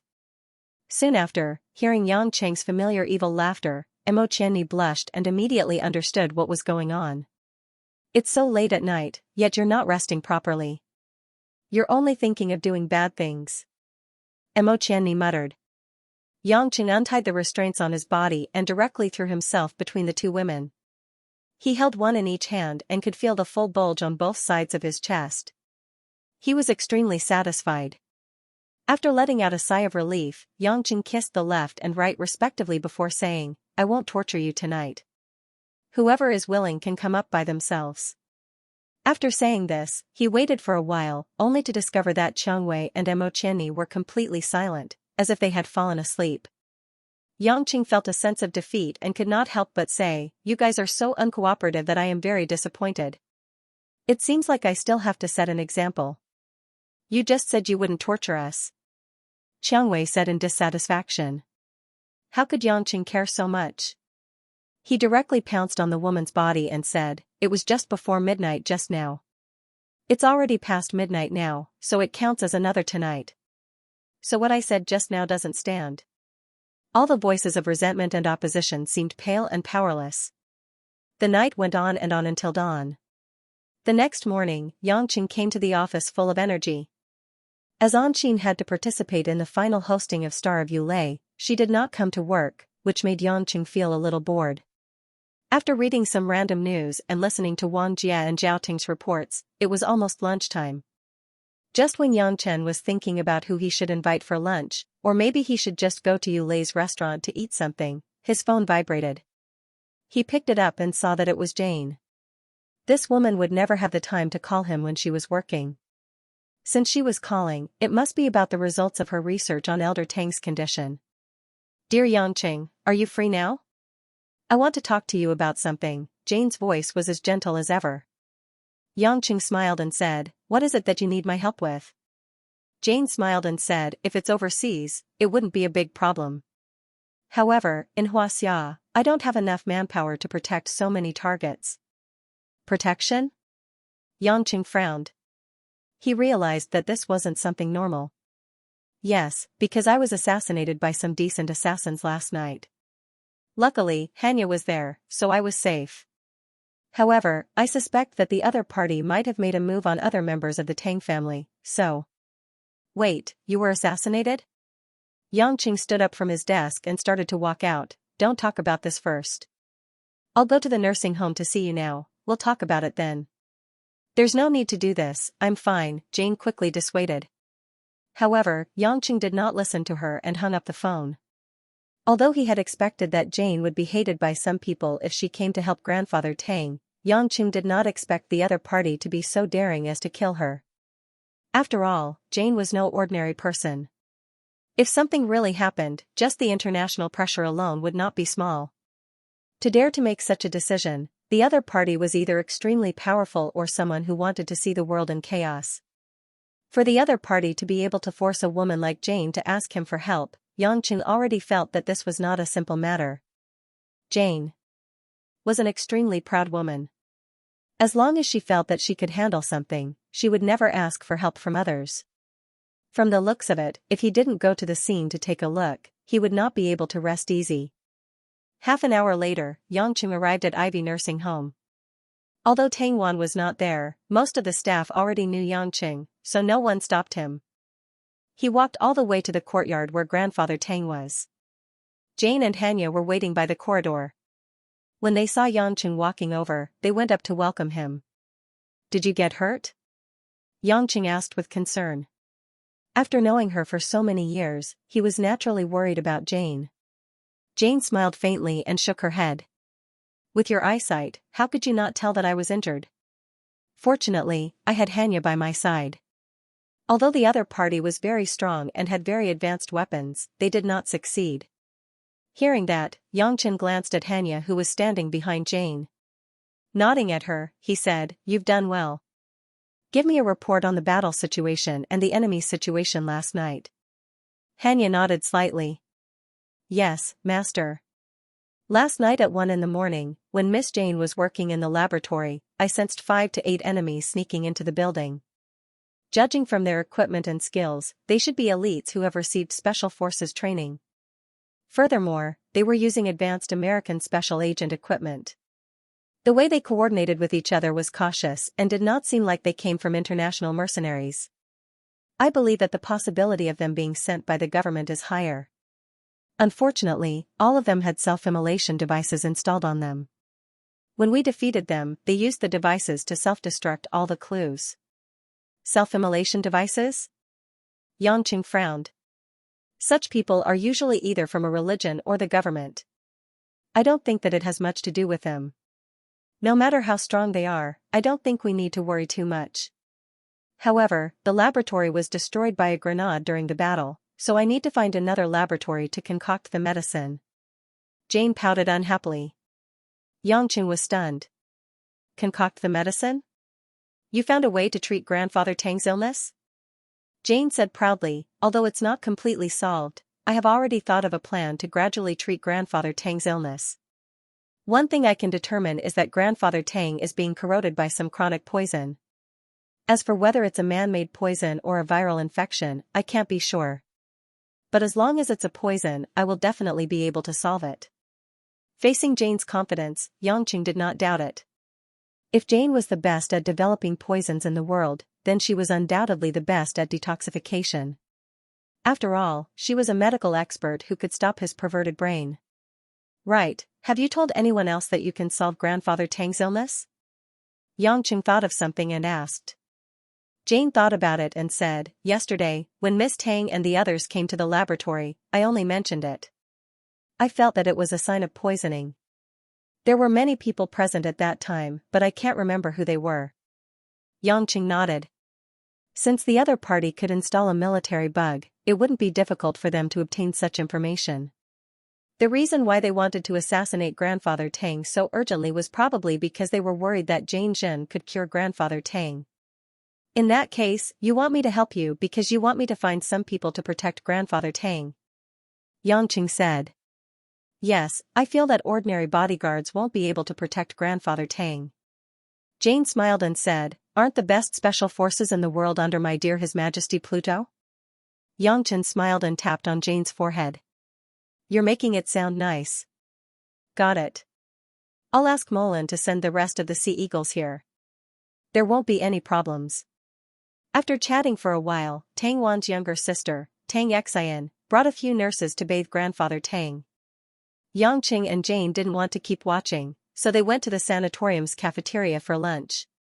Although there had been some commotion last night, Tang Wan had always been a swift and decisive person in the business world. She was not careless in dealing with such things. The corpses that had been incinerated were all cleaned up, and not a single word leaked out. After lunch, Jane brought Xianxia to another laboratory to continue concocting medicine. Yangqing, on the other hand, planned to go to the television station to see how the star of Yulei's final rehearsal was going. He also wanted to check on Hui Lin's condition. However, just as he walked out of the sanatorium, a familiar voice called out to him. Yangqing, do you have time to sit down and talk? Yangqing stopped in his tracks. He turned around and saw that it was the same person. He was stunned for a while before nodding in confusion. There was a large forest outside the sanatorium. It was spring, and while the birds were chirping and the flowers were fragrant, it was still a beautiful scenery. Yangqing sat at the edge of the forest in an old pavilion. The stools were covered in dust, as if no one came here to sit. However, Yangqing didn't care about it and just sat down. The middle-aged man standing at the other end of the pavilion was wearing a white shirt and black trousers. He was silent, as if he was thinking about what to say. Another young man stood outside the pavilion with a cold expression. He stood straight and occasionally glanced at Yangqing with a complicated gaze. One of them was Fang Zhongping, Tong Tong's biological father, who had pursued Tang Wan for decades without success. The other was his bodyguard, Du Zue, who had been casually dealt with by Yangqing. Yangqing was surprised to see the two of them at the entrance of the sanatorium. In fact, he thought that he would never have anything to do with Fang Zhongping in his life. It wasn't that he hated Fang Zhongping. This man had a good upbringing. Although he was a little arrogant at the beginning because he had been in a high position for a long time, who hadn't been cocky at times. However, the relationship between the two was a little subtle because of Tang Wan. Tang Wan didn't accept Fang Zhongping, who had pursued her for more than 10 years. Instead, she took the initiative to express her affection to Yangqing, who had only known her for less than a year. From Yangqing's point of view, this wasn't something that an ordinary man could accept. If it wasn't for the fact that Fang Zhongping knew that he couldn't afford to offend anyone, he would have already found a way to tear Tang Wan into pieces. Therefore, out of sight, out of mind. Yangqing was surprised that Fang Zhongping took the initiative to talk to him. After a long time, Fang Zhongping seemed to have seen enough of the green scenery. He turned around and said with a little nostalgia, speaking of which, the first time I met Mr. Tang was when I was young. At that time, my father brought me to visit him in Beijing. Unknowingly, more than 20 years have passed. Yangqing didn't say anything and listened quietly. He knew that Fang Zhongping hadn't finished. I've always had an impression of Elder Tang in my mind. He's a man who doesn't like to smile, and he's a tough elder. A few days ago, I had a meeting in Beijing and wanted to visit him, but I didn't expect to hear the news that old Master Tang was sent to Zhonghai to recuperate. Fang Zhongping frowned and said, Today, seeing old Master Tang suddenly like this, my heart is very uncomfortable. Yangqing thought to himself, which normal person would feel good? Tang Wan didn't tell me about this, Fang Zhongping suddenly said. If I hadn't happened to hear about it, I still wouldn't have known that the Tang family was in such a mess. Yangqing blinked and said, What are you trying to say? Fang Zhongping sighed and said, Although I'm angry and frustrated, I have to say that in her eyes, I'm indeed inferior to you. Yangqing smiled and said, Maybe she thinks that you're busy, and she needs my help. You're right, she needs your help, but she doesn't need me. Fang Zhongping smiled bitterly and said, To her, the Fang family is only a big family in Zhonghai. To a woman like her, we're nothing. My power and influence are simply dispensable to her. She doesn't see you that way, Yangqing said with a frown. I know, Fang Zhongping smiled and said, I know that she doesn't care about these things. It's just that, through this incident, I realized that I'm indeed inferior to you. You're the one who can help her get through the difficult times, and Times like this seem pale and powerless. Yangqing was silent. This was the truth. The enemy that Tang Wan was facing was obviously not someone that a small party secretary like Fang Zhongping could deal with. I heard that you helped her find Miss Jane from the Royal Academy of Sciences to treat the old man. I've heard of Miss Jane's name. There aren't many people in the world who can invite her. It seems that Tang Wan didn't choose the wrong person, Fang Zhongping said. Jane is my friend, not my subordinate, Yangqing said. It doesn't matter what kind of relationship we have, I just want to say. If Tang Wan encounters any trouble in the future, please, you must help her like this, Fang Zhongping said sincerely. Yangqing smiled, you asked me to sit down and talk, and that's what you want to say to me? Yes, although I know it's not appropriate to do this, I still want to finish saying these words. Fang Zhongping said bitterly, Tang Wan, she sacrificed a lot for the Tang family. She relied on herself to support herself until now, and it was very difficult. But because of my incompetence, even though I admire her, I can't help her with anything. Now that she finally has someone she can rely on, I think I should also completely give up. Yangqing pondered for a moment, then asked, from your tone, it seems like you know something. Fang Zhongping's eyes revealed some hesitation, then he shook his head and said, I think Tang Wan didn't want to mention it to you, but since you asked me, there's no harm in telling you. Do you know why Tang Wan hasn't gotten married all this time, but gave birth to Tang Tang so early? Yangqing was stunned. He really hadn't thought about this question carefully. If it was Tang Wan who didn't like Fang Zhongping, she should be able to choose another man. After all, when she was still around 20 years old, Tang Wan had already used artificial technology to give birth to Tang Tang. When choosing a man, Tang Wan chose Fang Zhongping, which was enough to confirm that Fang Zhongping was already the man Tang Wan trusted the most. Yangqing shook his head, he couldn't understand. Fang Zhongping thought for a moment, then said, actually, I have to start from Tang Wan's father, Uncle Tang Luan. Tang Luan? Yangqing frowned, recalling the day when he first met old Master Tang Zhichen. The old man seemed to be calling out Luan, Luan. At that time, he asked Tang Wan who that Luan was, but Tang Wan was unwilling to mention it. At that moment, Yangqing suddenly realized that that person was actually Tang Wan's father. Then, Fang Zhongping gradually told him about the past in bits and pieces. It turned out that Tang Zhichen's eldest son, who was also Tang Wan's father, Tang Luan, was once the most talented person in the younger generation of the Tang family and was deeply loved by old Master Tang. If there were no accidents, Tang Luan was well-deserved as old Master Tang's successor. Many people even thought that Tang Luan's achievements would be even greater than old Master Tang's. However, things didn't go according to one's wishes. Although Tang Luan was glorious on the outside, he had unknowingly planted some dark seeds in his heart. Perhaps Tang Luan had been oppressed by all sorts of halos since he was young, so he needed a way to vent his emotions. In the end, he turned those negative emotions into family violence. Not long after Tang Wan's younger brother, Tang Ju, was born, Tang Luan's mental illness had reached an unprecedented level. Although outsiders couldn't see anything, some of the core members of the family had gradually discovered a series of problems between Tang Luan and his wife. However, old Master Tang had always blocked all rumors and gossip for the sake of the family's reputation, trying to use time to adjust his eldest son's mentality. Finally, one morning, the Tang family couldn't see Tang Luan and his wife. In the end, they found out that Tang Luan had killed his wife cruelly and then committed suicide in his room. That was an incident that caused quite a stir in the upper class of Beijing's society more than 20 years ago.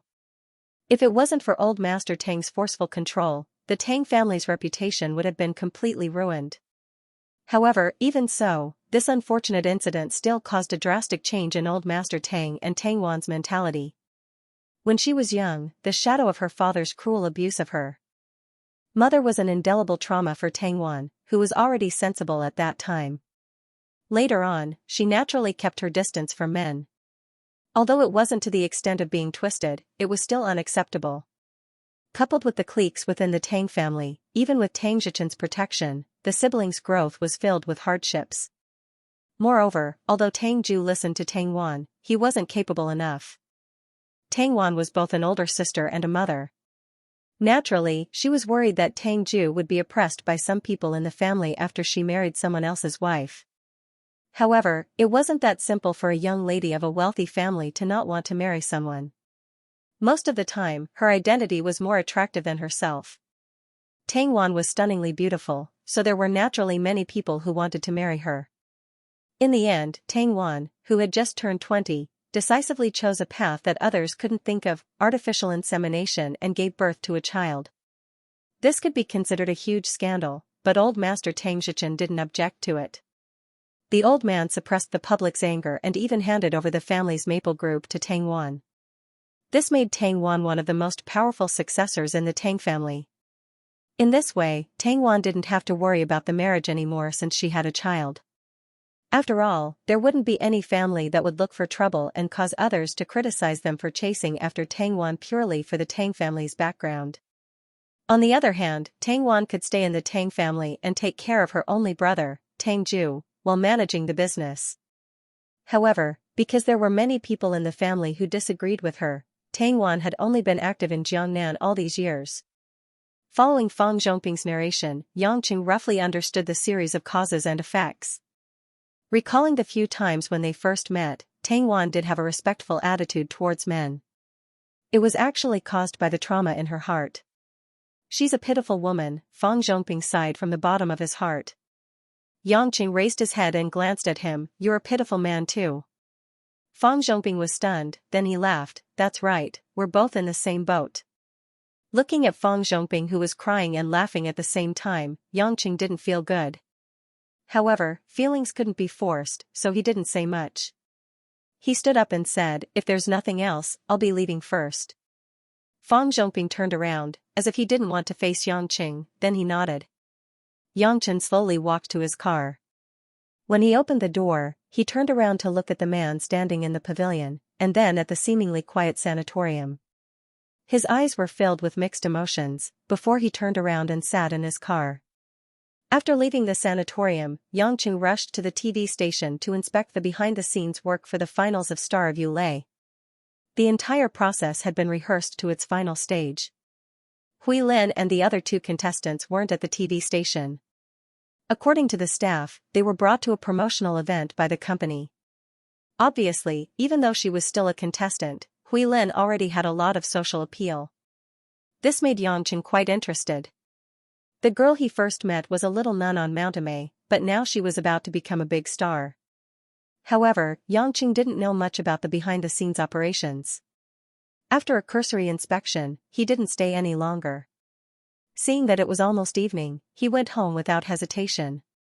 Originally, he thought that he could watch TV in peace while waiting for dinner. However, just as he was about to reach home, Yang Qing felt two unavoidable presences. Sighing slightly, Yang Qing parked the car and walked into the house. He opened the door and looked up. Just as he expected, there were already two guests sitting on the sofa. The blonde with a graceful figure, even the silhouette of her silhouette was incomparably attractive. At this moment, that exquisite and beautiful face was full of displeasure and anger. She was wearing a silver-gray spring spaghetti strap skirt and elegantly lifted one of her slender legs. It was Christine. Sitting opposite of Kristen was a Middle Eastern man of mixed blood. He had cut his hair short, but he still looked lazy. He was Aries, whom he hadn't seen for a long time. Yang Qing could understand why Kristen came to his house. After all, this woman liked to chat. It was normal for her to look for Guo Shuihua. Moreover, the finals of Star of Yulei were coming soon. She had nothing else to do in Huaxia. But didn't Ares, the god of war, return to the Middle East? Didn't he go to look for the lost god stone? Why didn't he tell me that he was sitting on the sofa at home?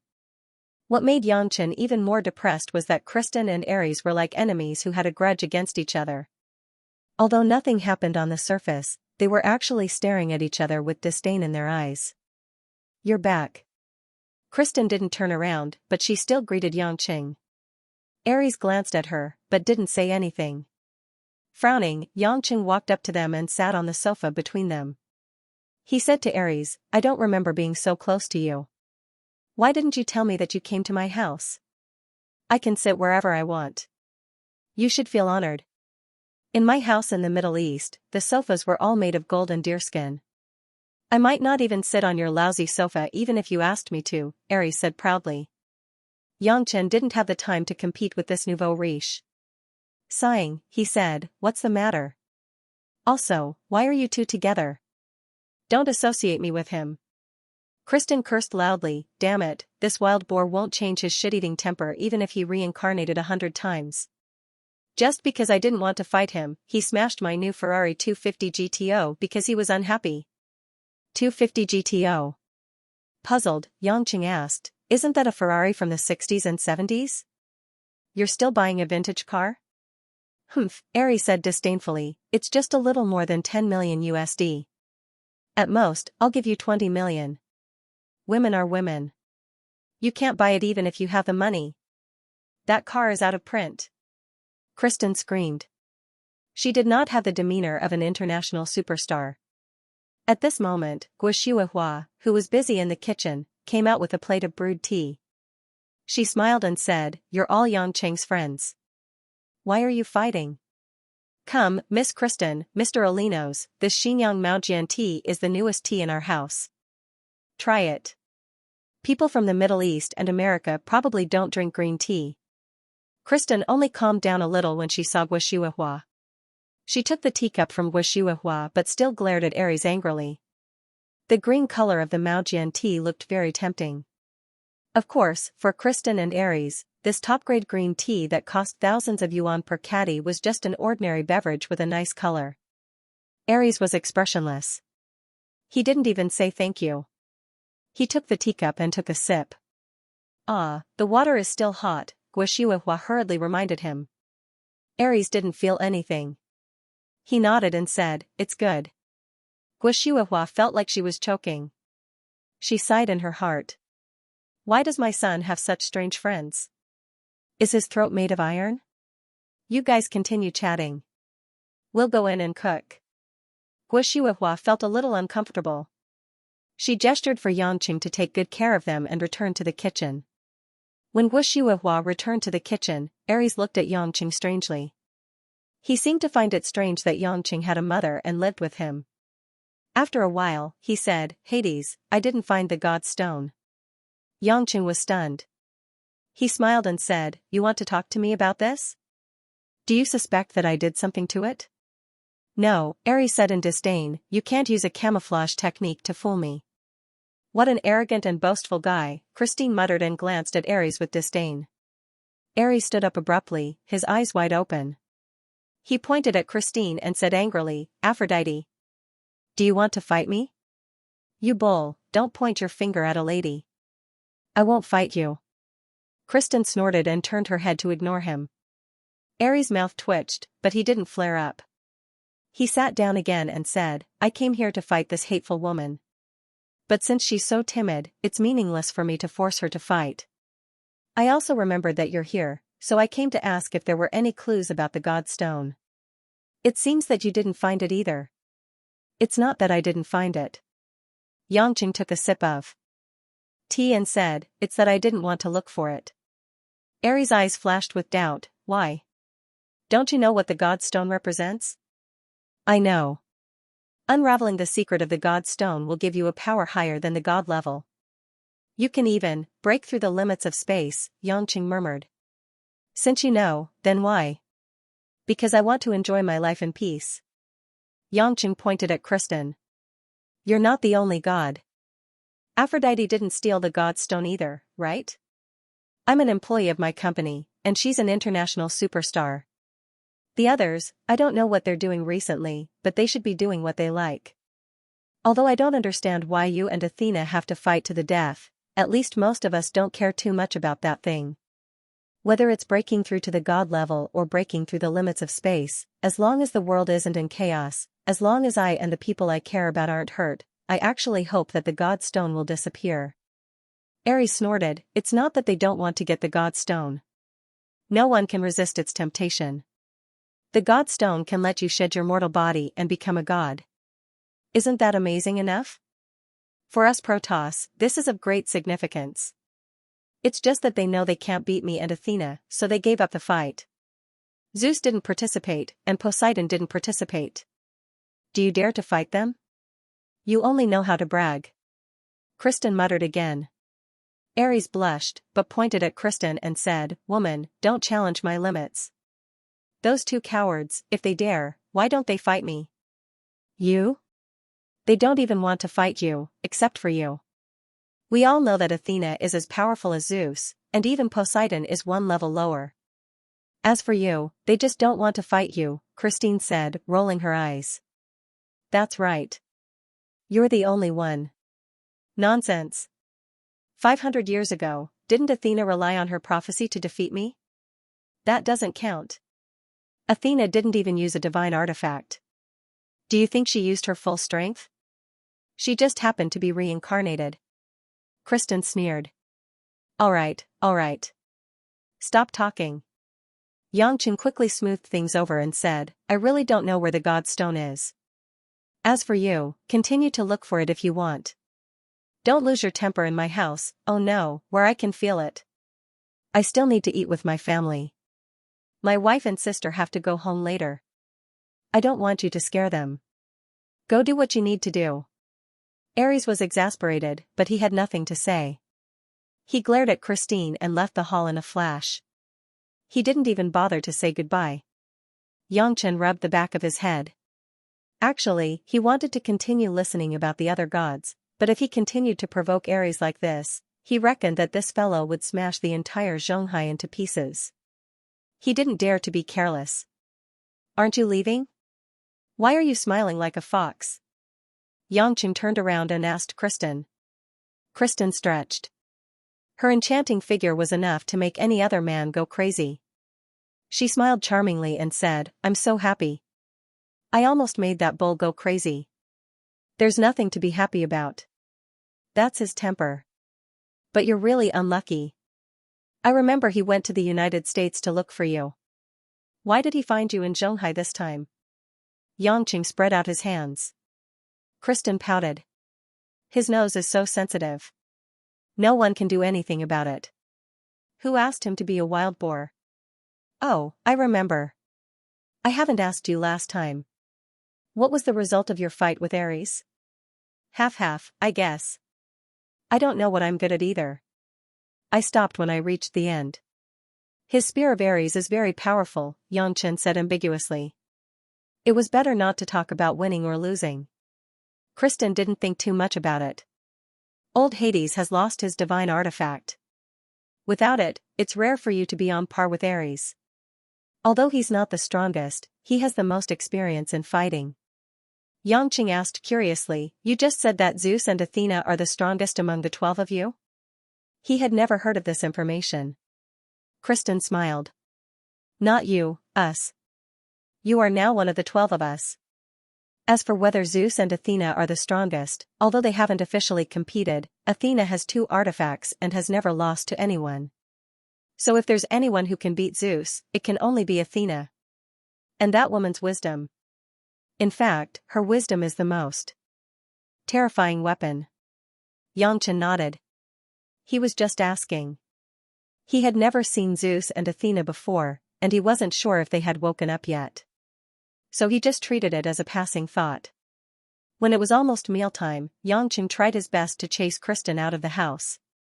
If he allowed this woman to say a bunch of things to his family, he would be despised again. Xianxia did not want his already low status in the family to suffer another setback. Of course, Guoshuahua nagged at him for sending the guests away, but Xianxia was used to it. Blood was thicker than water. Although there used to be a lot of estrangement between them, they gradually got used to it after spending time together. The family sat down and was about to eat. Xianxia was surprised to find that Lin Ruashi was not at the table. Normally, Lin Ruashi would be at home for dinner at this time. After all, she rarely went out to socialize. He thought that his wife was working upstairs, but now it seemed that it was not the case. Mom, where is Ruashi? Xianxia could not help but ask. Usually, Lin Ruashi's routine of leaving early and returning late was very stable, so Xianxia wasn't too worried about it. However, he was rather anxious that she didn't come home for dinner this time. To put it bluntly, Lin Ruashi was a super beautiful rich lady with billions of assets. If it wasn't for the fact that she kept a low profile, it was normal for her to appear in the newspaper every 2 or 3 days. How could she disappear just like that? Guo Shuihua and Mother Wang looked at each other with a smile and said, "I thought you only cared about eating. At least you have a conscience to remember that you have a wife?" Yangqing was quite embarrassed. Usually at home, because of Lin Ruashi's coldness, he would not take the initiative to say anything. It seemed that the elders did not mention it, but it did not mean that they were satisfied with this situation. Moreover, the two of them slept in separate rooms. "How could I forget that?" Yangqing said. "Young master, Miss just called. It seems that she has something important to do tomorrow. She doesn't have much time to work, so she has to work overtime today to finish some documents. She will not be home for dinner," Mother Wang said with a smile. Yangqing frowned. "Then when did she say she will be back? Is she going to sleep in the office all night?" Mother Wang shook her head awkwardly. "This, no one knows. Miss has always been so stubborn. No one can stop her. This daughter-in-law of mine is easy to talk to about other things, but she's too hard-working when it comes to work. No one can persuade her otherwise." Guo Shuihua had gotten to know Lin Ruashi's temper during this period of time. She was helpless about her lifestyle. Yangqing pouted. He picked up the bowl and started to move his chopsticks.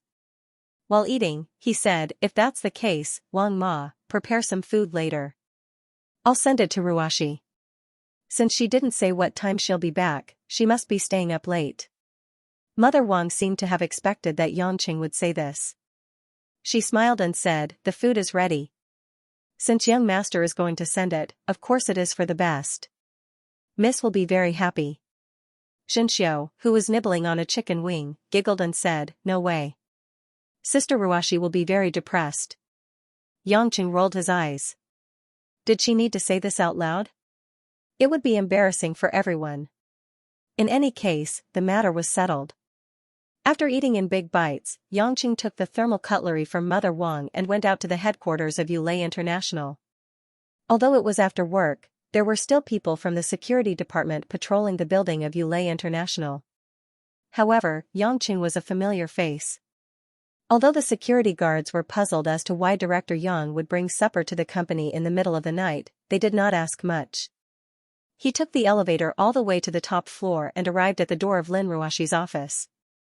It was rare that he did not have to go through the interrogation of Wu Yu's cold-faced assistant. Yangqing felt that his speed was much faster. Knock, knock. Yangqing knocked on the door. Without waiting for a reply, he pushed open the thick dark red wooden door. The spacious office was clean and fresh as always. The air was filled with a faint fragrance, mixed with the smell of high-quality sandalwood. It was even more charming. At this moment, the only light in the office was a long light yellow table lamp on the big mahogany desk. The bright light spread throughout the entire office, making it rather dim, hazy, and cold. Lin Ruashi, who was originally immersed in her work, held a pen in her hand. At this time, because she heard the knock on the door, she had already raised her head. Her beautiful hair was not tied up like it was in the daytime. It was a little messy, which set off the woman's beautiful face that was full of tiredness at the moment. The spring night was always not warm. Lin Ruashi, who had been sitting for a whole day, also felt cold. In addition to a white lady's shirt, she also wore a black dress jacket. Her figure was not petite, but showed a little delicate, which made people feel more pity for her. The only thing that did not change was in Lin Ruashi's bright eyes. At this time, she was staring straight at Yangqing, using her eyes to ask why he came. Yangqing was not surprised by his wife's silence. He guessed that she was angry at him for disturbing her work. As for why he came, she didn't even want to know. "Ruashi babe, don't look at me like you're going to eat me. I'm here to deliver dinner with good intentions." Yangqing smiled as he walked up and slowly placed the lunchbox on the desk. Lin Ruashi looked at the many layers of the lunchbox and frowned. "I already told Mother Wang not to eat, but she still delivered it. You're a woman. How can you not eat? If your body collapses, what's going to happen to Yulei International?" Yangqing half joked as he opened the lunchbox and took out some food from it. Don't take it out, I don't want to eat yet. Lin Ruoshi hurriedly stopped him. After I finish reading the documents here, I will eat by myself. You can put the food down and leave. Yangqing glanced at the stack of documents in Lin Ruoshi's hand and said gloomily, it's just that stack of things, won't it be daybreak by the time you finish reading it? Aren't you clearly making my mission to deliver food fail? No, you have to eat immediately. I'll watch you finish eating. Saying that, Yangqing couldn't be bothered with Lin Ruoshi's obstruction. He minded his own business and took out 4 side dishes, a bowl of soup, and even a bowl of rice, taking up a large space on the desk. In an instant, Lin Ruoshi's neat desk became half a dining table. The air was filled with the rich smell of food, stimulating one's appetite. Lin Ruoshi had a headache. This man had always done things his own way. On the surface, he seemed to be afraid of her, but when it came to matters, he was the one making the decisions and wouldn't listen to anyone. If I don't finish reading these things, I won't be in the mood to eat. Leave the food here and go. Lin Ruoshi shook her head weakly and lowered her head to continue reading the documents. Yangqing already knew that this woman wouldn't be so obedient. He snorted and walked to Lin Ruoshi's side, snatching the stack of papers from her hand. What are you doing? Lin Ruoshi turned around angrily and raised her head to look at Yangqing hatefully. On her beautiful face, the originally pale complexion had a hint of red caused by anger. She was already upset about work, and at this moment, she was not in the mood to eat at all. It was fine if this man didn't help her, but she couldn't blame him for bringing her food. Could it be that she had to do whatever he said? Yangqing looked at Lin Ruoshi's cold face and smiled. It's nothing, I just thought, since you can't put these things down yourself, I'll help you keep them, then you can only eat first. Why should I listen to you? Lin Ruoshi asked angrily. Yangqing chuckled, of course you have to listen to me. Who asked me to be your husband? Humph, what a joke. Lin Ruoshi glanced at Yangqing disdainfully. I wonder who's the one who fooled around with other women all day long. He doesn't care about his identity at all. Why did he suddenly change his mind today? Why don't you just accompany those vixens of yours? Why do you have to worry about me eating? It's not like I'll starve to death.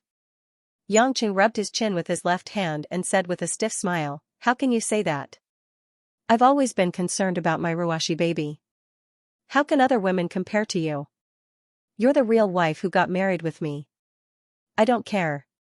Lin Ruoshi gritted her teeth, return the documents to me and leave immediately. I'll pretend that nothing happened. Yangqing's expression turned serious. No, I've told you many times, you can't work so hard. No matter if you want to stay up all night or not, you have to eat first. I won't allow you to abuse yourself like this. You. Lin Ruoshi pointed at Yangqing, wanting to say something, but when she thought about Yangqing's thick skin, she felt that it was useless. Yangqing looked at Lin Ruoshi's angry look. The icy beauty's charming appearance was truly charming. The corner of his mouth curled into an evil smile. After pretending to think for a moment, he bent down and said gently, baby, how about this, if you promise me one thing, I won't care if you eat or not, and I'll go home immediately. Lin Ruoshi sneered, why should I promise you something? It's not like I owe you anything. The last time I asked you to borrow money, I promised you that I wouldn't bother with your lovers for a year and get along peacefully. I've already done it. Whether it's Xianxia or Anqin, I've always been polite. Don't you think you're cruel? You keep saying that you're my husband, but this is how you treat your husband. What else do you want me to promise you this time? Just because I don't want to eat and I want to work, what do you want me to promise you? You might as well divorce me. The woman's clear words were like drops of icy rain falling in the air. The series of words sounded ordinary, but it caused the smiling Yangqing to be completely stunned. He was silent for a long time, his face filled with bitterness and helplessness. It's my fault. I know I'm shameless. Yangqing let out a self-deprecating laugh before raising his head. I know you feel wronged, so, there's no way I'll divorce you. I'll definitely make it up to you. I'll make it up to you and give you more happiness. Happiness? Heh, I don't need it. As long as you don't bother me, I will be satisfied. Lin Ruoshi sneered, her eyes slightly sparkling. Yangqing shook his head, no, I will compensate you. I will treat you well, but you have to eat now. These are two different things. You. You scoundrel. Lin Ruoshi was furious. In the end, she was still so stubborn. Yangqing shrugged his shoulders and said with a smile, how about this, if you kiss me, baby Ruoshi, I'll eat immediately. I won't ask you to eat immediately. Hearing this, Lin Ruoshi's pretty face immediately flushed red. Her gaze flickered as she gnashed her teeth and said, why? What's the difference between this and extortion? TSK, a wife kissing her husband, what kind of extortion is this? Yangqing curled his lips and shook his head as he sighed. This is extortion. Lin Ruoshi said word by word. Yangqing scratched the back of his head and said, all right then, you can eat immediately and kiss me. Between these two, which one will you choose? Why do I have to make such an unfair choice? Lin Ruoshi felt a headache coming on. Why was this person so baffling? Yangqing didn't say a word. He held onto the back of Lin Ruoshi's swivel chair with one hand and the desk with the other. He bent down and pressed his face against Lin Ruoshi's face.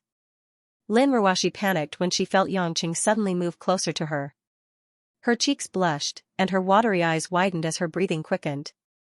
You. What are you going to do? Don't mess around. Lin Ruoshi hurriedly said. She averted her eyes and turned her head to the other side, trying not to get close to Yangqing. After a certain distance, Yangqing didn't get any closer. Instead, he quietly looked at Lin Ruoshi's side profile. That sparkling white skin, that exquisite outline, under the dim light, was indescribably beautiful. Ruoshi, we've known each other for almost a year. Yangqing seemed to be clueless as he mumbled the question. Lin Ruoshi felt that her heart was about to jump out of her throat, but she didn't reply. At this moment, the man's breath was on her cheek, and it was slightly itchy. I can see it clearly today. Your side profile is just like your front, it's really beautiful. Especially when the light shines on your side profile, the lines are really perfect. Yangqing said with a faint smile. The back of Lin Ruoshi's ears were a little hot. She didn't know what she was feeling when a man praised her appearance so directly at such a close distance. She didn't know how she felt in her heart, but she couldn't explain it clearly. After a long time, Yangqing chuckled as if he had thought of something interesting. Lin Ruoshi couldn't help but ask in a low voice, you. What are you laughing at? I'm thinking, if you don't want to kiss me, there are actually other conditions that can be exchanged.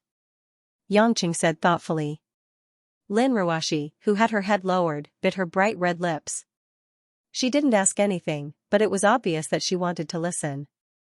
For some reason, she was actually looking forward to it. Yangqing's gaze became incomparably gentle, as if immersed in a haze. He opened his mouth and guessed, dear, tell me, do you want to eat, or kiss me? Or, do you want to eat, or sleep with me? Or, do you want to eat dinner? Or, do you want to have a child with me? Ruoshi, do you want to eat dinner, or, do you want to grow old with me? Silence, the silence of a pin drop could be heard. Time seemed to freeze in an instant, and the air in the office was so heavy that people couldn't breathe. Lin Ruoshi couldn't hear anything else, and the only thing that kept echoing in her mind was, be with me, grow old with me. Have a child? Grow old together? What's wrong with this man's brain? What does this have to do with eating an ordinary dinner? Also, who wants to sleep with him? Lin Ruoshi suddenly stood up from her seat, turned around, and didn't look at Yangqing. With one hand on her chest, she was worried that her heart was beating wildly. Her other hand seemed to inadvertently touch the corner of her eyes, wiping away the moisture. After a while, she calmed down and said, are you crazy? No, you're a lunatic to begin with. I can't be bothered to lower myself to your level. Isn't it just a meal? Why are you talking so much nonsense? After Lin Ruoshi finished speaking, she lowered her head and didn't look at Yangqing's strange smile. She silently walked to the food, picked up the bowl of rice with one hand, and picked up the chopsticks with the other, and ate in small bites. If you want to eat, then eat. Don't say those disgusting words, Lin Ruoshi returned to her expressionless face and said coldly. Yangqing didn't say anything. He slowly sat on Lin Ruoshi's big leather chair, raised his head, and looked at the woman in front of him eating slowly. Lin Ruoshi felt Yang Chen's gaze fixated on her face. She almost blushed again. She felt a mixture of sourness and sweetness in her heart. She didn't know what was in her mouth at all. All she wanted to do was finish it quickly, fill her stomach, and forget about the existence of this man in the room. But the faster she ate, the more careless the problem occurred. Lin Ruoshi suddenly realized that she was choking. She put down the bowl and chopsticks, and patted her chest, but it didn't work. She suddenly had a painful expression, and her eyebrows were knitted.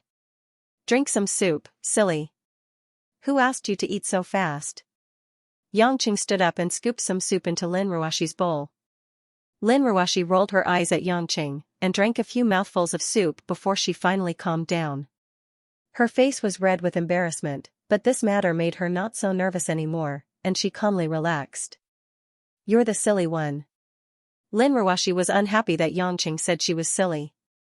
Yangchen laughed and said, "Silly, when I said you were silly, I didn't mean you were silly, I meant you were cute." Cute? Ever since she was young, Lin Ruoshi had never heard anyone describe her in such a way. She couldn't accept it, and could only roll her eyes at Yangqing. She ignored Yangqing and continued eating. In fact, Lin Ruoshi was indeed hungry after working for half a day, but she wasn't in the mood to eat because she was too preoccupied with work. Now that she couldn't work, her appetite was stimulated, and this little bit wasn't enough. When they were almost done eating, Lin Ruoshi recalled something and said, "Yu Yanhe's concert in Zhonghai will be held tomorrow night. After all, she's a superstar that we're collaborating with. You and I have to go to her concert." Yangqing was stunned, and he raised his brows. "What? That woman's concert? Isn't she going against us? Why should we go to her concert? It's better if she screws it up." Lin Ruoshi glanced at Yangqing helplessly. "It's one thing for her to go against us, but we still have to give her some face. As businessmen, no matter how much we hate each other, it won't be wrong for us to be friendly on the surface as long as we can make use of each other. Furthermore, Yu Yanhe's background and her management company aren't ordinary people. We can't ignore her just because she doesn't get along with us. We're just going to be there, and we can just slip away when the concert starts." Yangqing knew that Lin Ruoshi was right. From a business point of view, there wasn't a need to stoop to Yu Yanhe's level. "Alright, we'll go if you say so. I'll listen to my wife." Yangqing chuckled. Lin Ruoshi saw that he wasn't being serious again, so she could only pretend that she didn't see anything. After eating for a while, Lin Ruoshi seemed to have made up her mind and said, "I'll go with you to Paris in a few days." "What?" Yangqing thought that he had misheard. "I said, I'll go with you to the Paris Fashion Week," Lin Ruoshi said softly, seemingly unwilling. "I thought about it just now, and I'm still worried that you'll mess it up and ruin our company's reputation. I'm worried, so I'll go with you. Otherwise, you might cause trouble again if there's no one to watch over you." Yangqing chuckled and said happily, "If you want to go on a sweet vacation with your hubby, just say it. Paris is indeed a good place to go, and there's no need for it to be related to work." "I understand. Actually, Ruoshi babe likes me a lot." Lin Ruoshi was exasperated. This guy was too thick-skinned. What was more annoying was that he was acting like a villain intoxicated by success. "How did I end up with such a person as my husband?" As she sighed in her heart, her stomach was bloated and she couldn't eat at all. "I'm full." "Go away, I have to work," Lin Ruoshi said as she put down her bowl and chopsticks. "You're full already? Eat more, there's still a lot of meat," Yangqing said as he pointed at the dishes on the plate. Lin Ruoshi narrowed her eyes, which were filled with an ice-cold chill.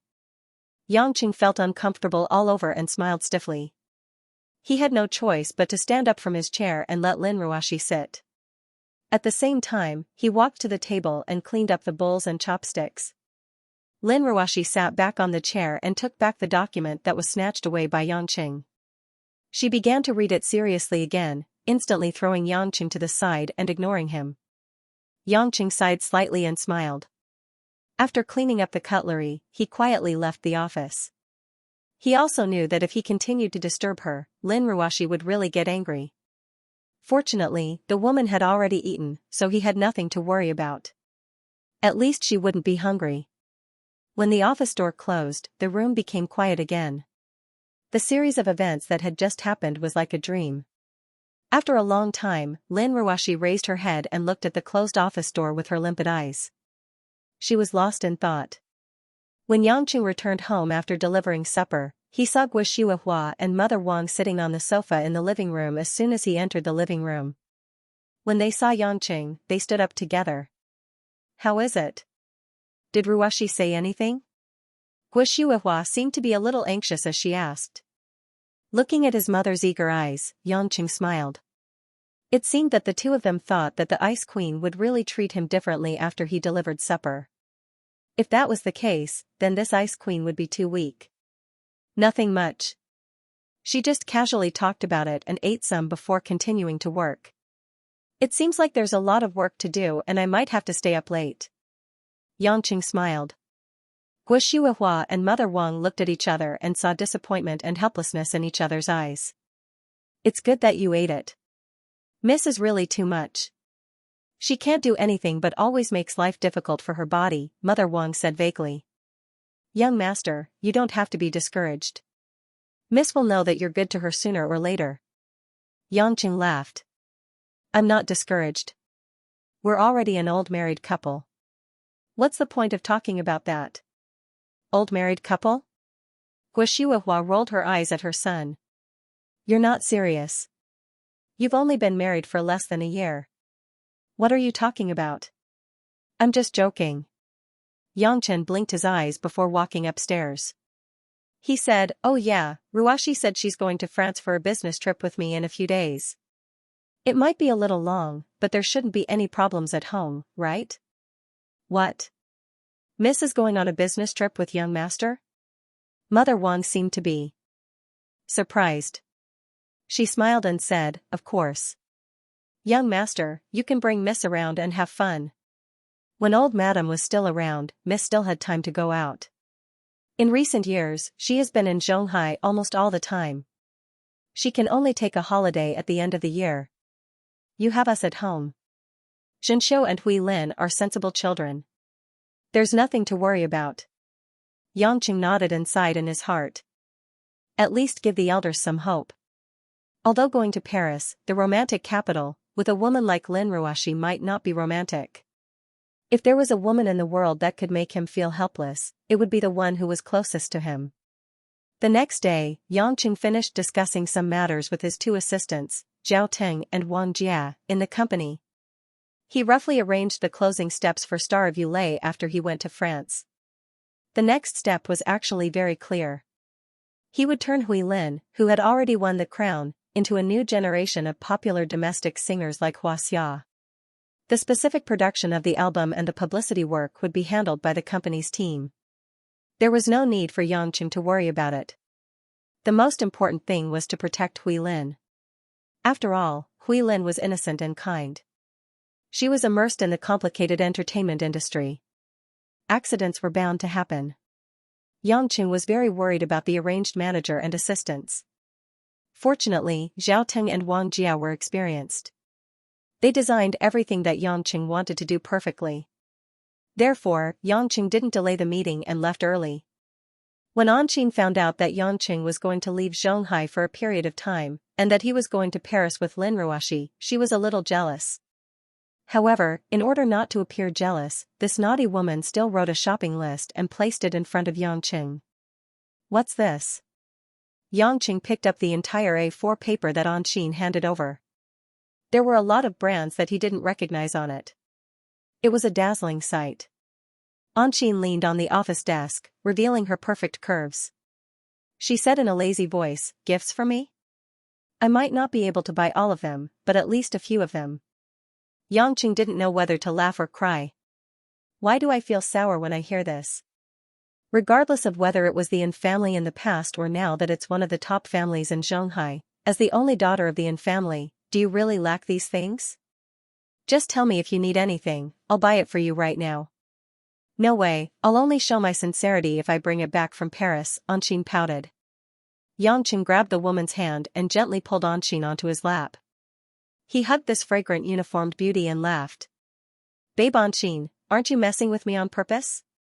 I'm going to buy these women's things, but instead of giving them to Ruashi, I brought them all the way back to Zhonghai. Isn't this clearly provoking Ruashi's bottom line? Anqing curled her lips and pretended not to hear anything.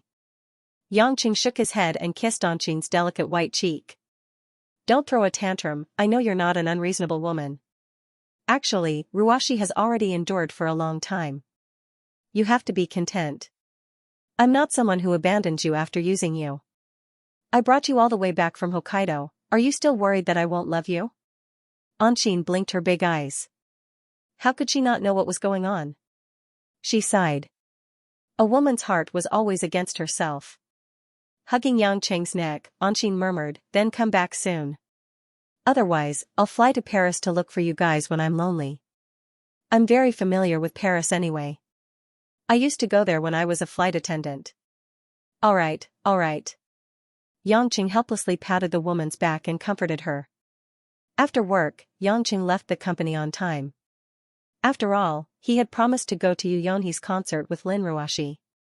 Lin Ruashi's personality wouldn't allow her to be late. Yu Yonhei's concert was much grander than Yangqing had imagined. Although he didn't want to admit it, this South Korean woman did have an extraordinary charm.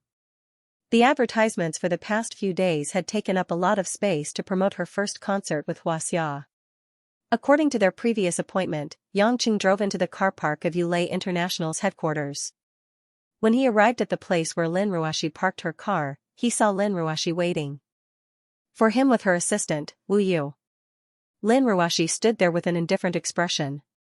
Even if she was going to a concert and was going to meet the glamorous Yu Yonhei, she didn't put on any special makeup. In the dimly lit car park, she looked like a slender and elegant sculpture. Compared to Wu Yu, who seemed to be a little impatient, she didn't seem to exist in this world. The flat-chested Wu Yu didn't have a good expression towards Yang Chen as usual. It could be assumed that in this woman's eyes, no matter what position Yang Chen held, he would always be a bad man who conspired against her superior. Why are you here so late? Don't you know that our General Lin's time is precious? Wu Yu snorted in dissatisfaction. Yangqing wasn't bothered by it and joked, so the flat princess is here as well? Aren't you going to have a date with your vice president Li? The vice president Li that Yangqing was talking about was naturally Li Mingyi, who was sent over by Hong Kong's Muyan. Yangqing didn't think that Lin Ruashi wouldn't be able to notice the ambiguous relationship between Wu Yu and Li Mingyi, since he had already noticed it. Wu Yu's face instantly turned red as she glared at Yangqing and turned her head away. I don't know what you're talking about. It doesn't matter as long as I know. Hee hee. Yangqing found it interesting. No matter how cold a woman was, she would always be bashful when it came to love. Lin Ruashi knitted her brows and turned to Wu Yu. Wu Yu, you don't have to go tonight. Yangqing will accompany me. Wu Yu was stunned as she asked in shock, why? General Lin, didn't we agree that I would accompany you? I changed my plan at the last minute. Lin Ruashi said indifferently and straightforwardly.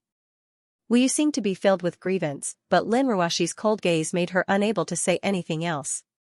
She could only bite her lips and said, yes. After Wu Yu left, Yangqing sat in Lin Ruashi's Bentley. He fastened his seatbelt and asked, why did you suddenly change your plan?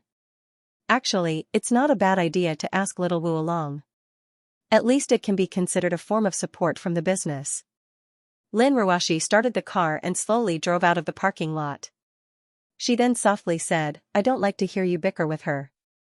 Yangqing was speechless. What a straightforward answer.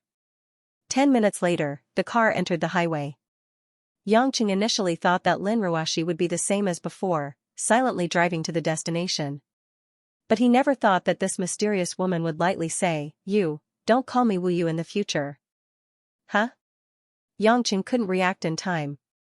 Wu Yu is my junior sister. She sometimes imitates me and seems to be cold, but it's not that she doesn't care about her figure. Also, pretend that you don't know about the matter between her and Vice President Li. Lin Ruashi said. Yangqing was stunned for a long time before he grinned and laughed. I've never thought that my babe, Ruashi, is a cold-blooded and heartless woman. But I've just realized that your heart isn't ordinary. If Wu Yu hears this and knows that you're secretly concerned about her, I believe that your cold and heartless image in her eyes will be ruined. A faint blush flashed on Lin Ruashi's face. She felt a little uncomfortable when she heard Xianxia calling her a cold-blooded and heartless woman, even if she didn't say it out loud. However, Xianxia wasn't in a hurry. He knew that Lin Ruoxi must have treated him as someone close to her to be able to say those words to his face. After all, it's something that she's hiding under her cold exterior. If he continued to tease her, then he might anger Lin Ruoxi. 10 odd minutes later, the vehicle slowly entered the Zhonghai Sports Center where Yu Yanhe's concert would be held. The venue could accommodate over 30,000 people, but it was already packed with fanatical fans. Lin Ruoxi seemed to have already established a connection with the organizers. Under the escort of a group of armed police, the vehicle passed through a special passage and entered the venue behind the sports center. After getting out of the vehicle, Xianxia shook his head. He was dazed by the flashing lights along the way and said, "That woman's style is pretty impressive.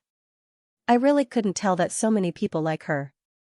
Rolling her eyes, Lin Ruoxi replied, "Since Yu Yanhe can enter the Grammy Awards and compete with your friend, Ms. Kristen, for Best Album, then there's no doubt about her ability.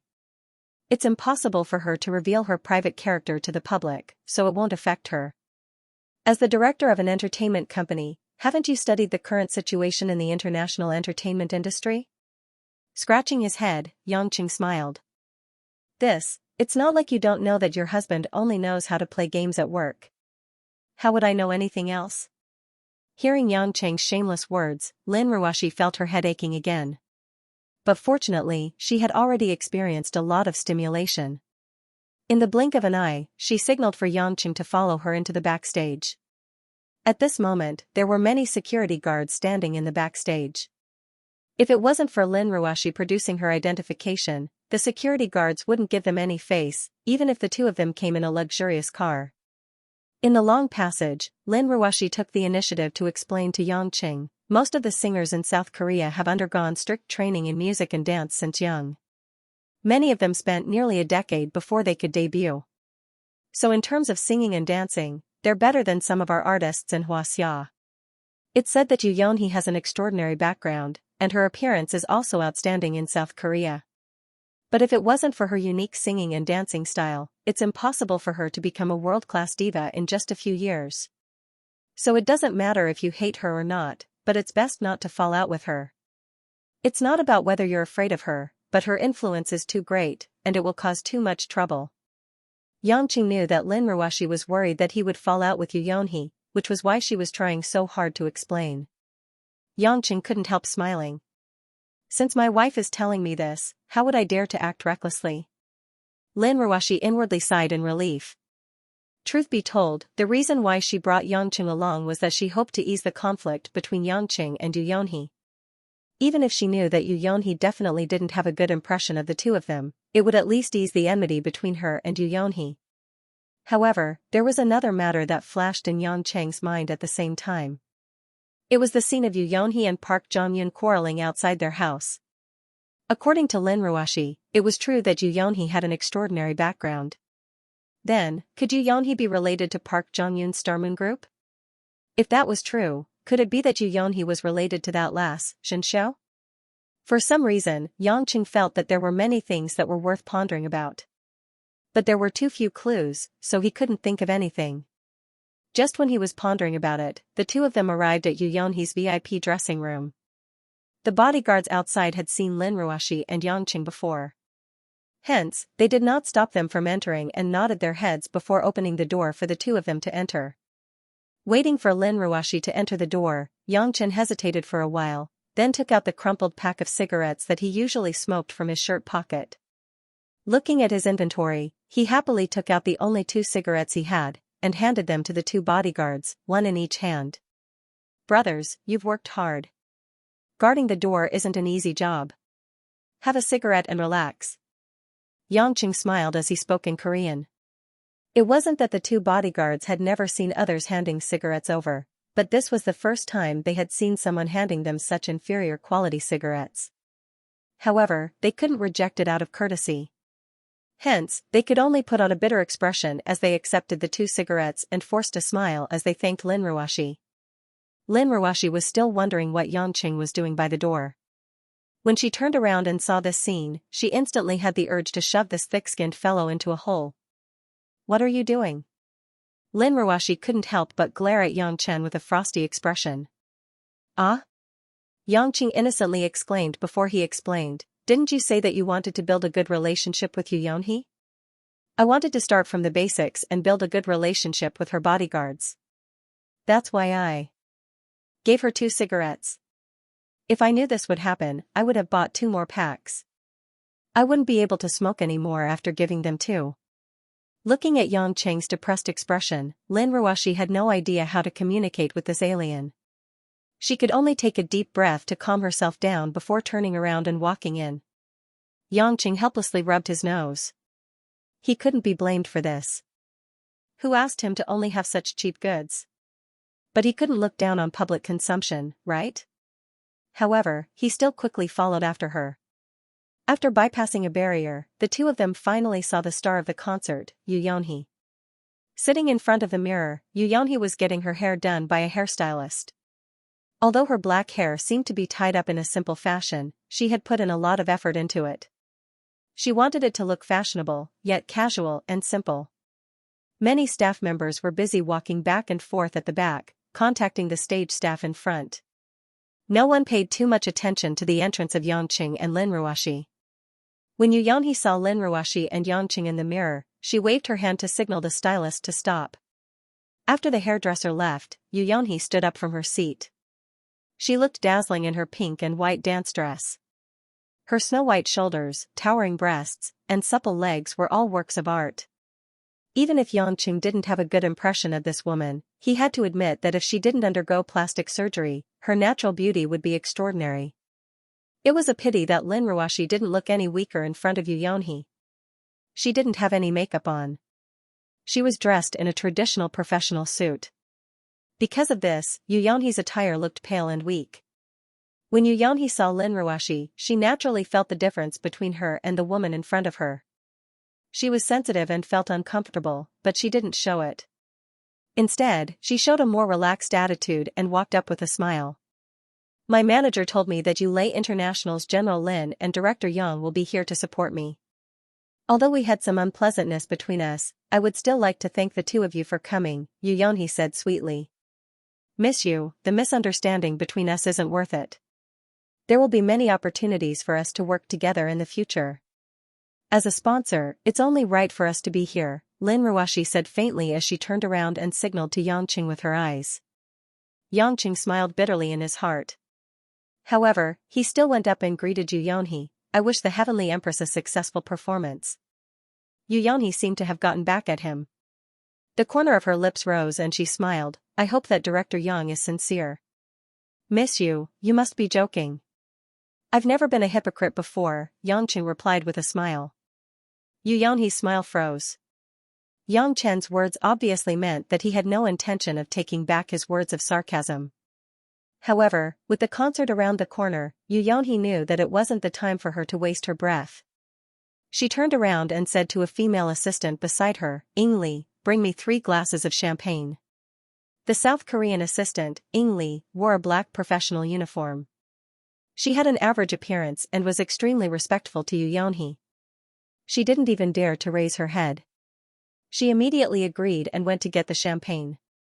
Although champagne is usually reserved for the celebration after the concert, I believe that the 2 of you won't be able to wait until then. So, I'd like to invite the 2 of you to have a drink now as a token of my appreciation for your visit. Yu Yonhee said with a smile. Although her words sounded nice, it was clear that she was implying that they should leave after they're done. Lin Ruoshi wasn't angered by Yu Yonhee's attitude. She only looked at Yang Qing worriedly. She initially thought that Yang Qing would be disgusted, but she never expected that Yang Qing would be thinking about something. Sensing Lin Ruoshi's questioning gaze, Yang Qing smiled and shook his head. Nothing much. I was just thinking that Miss Yu is really thoughtful.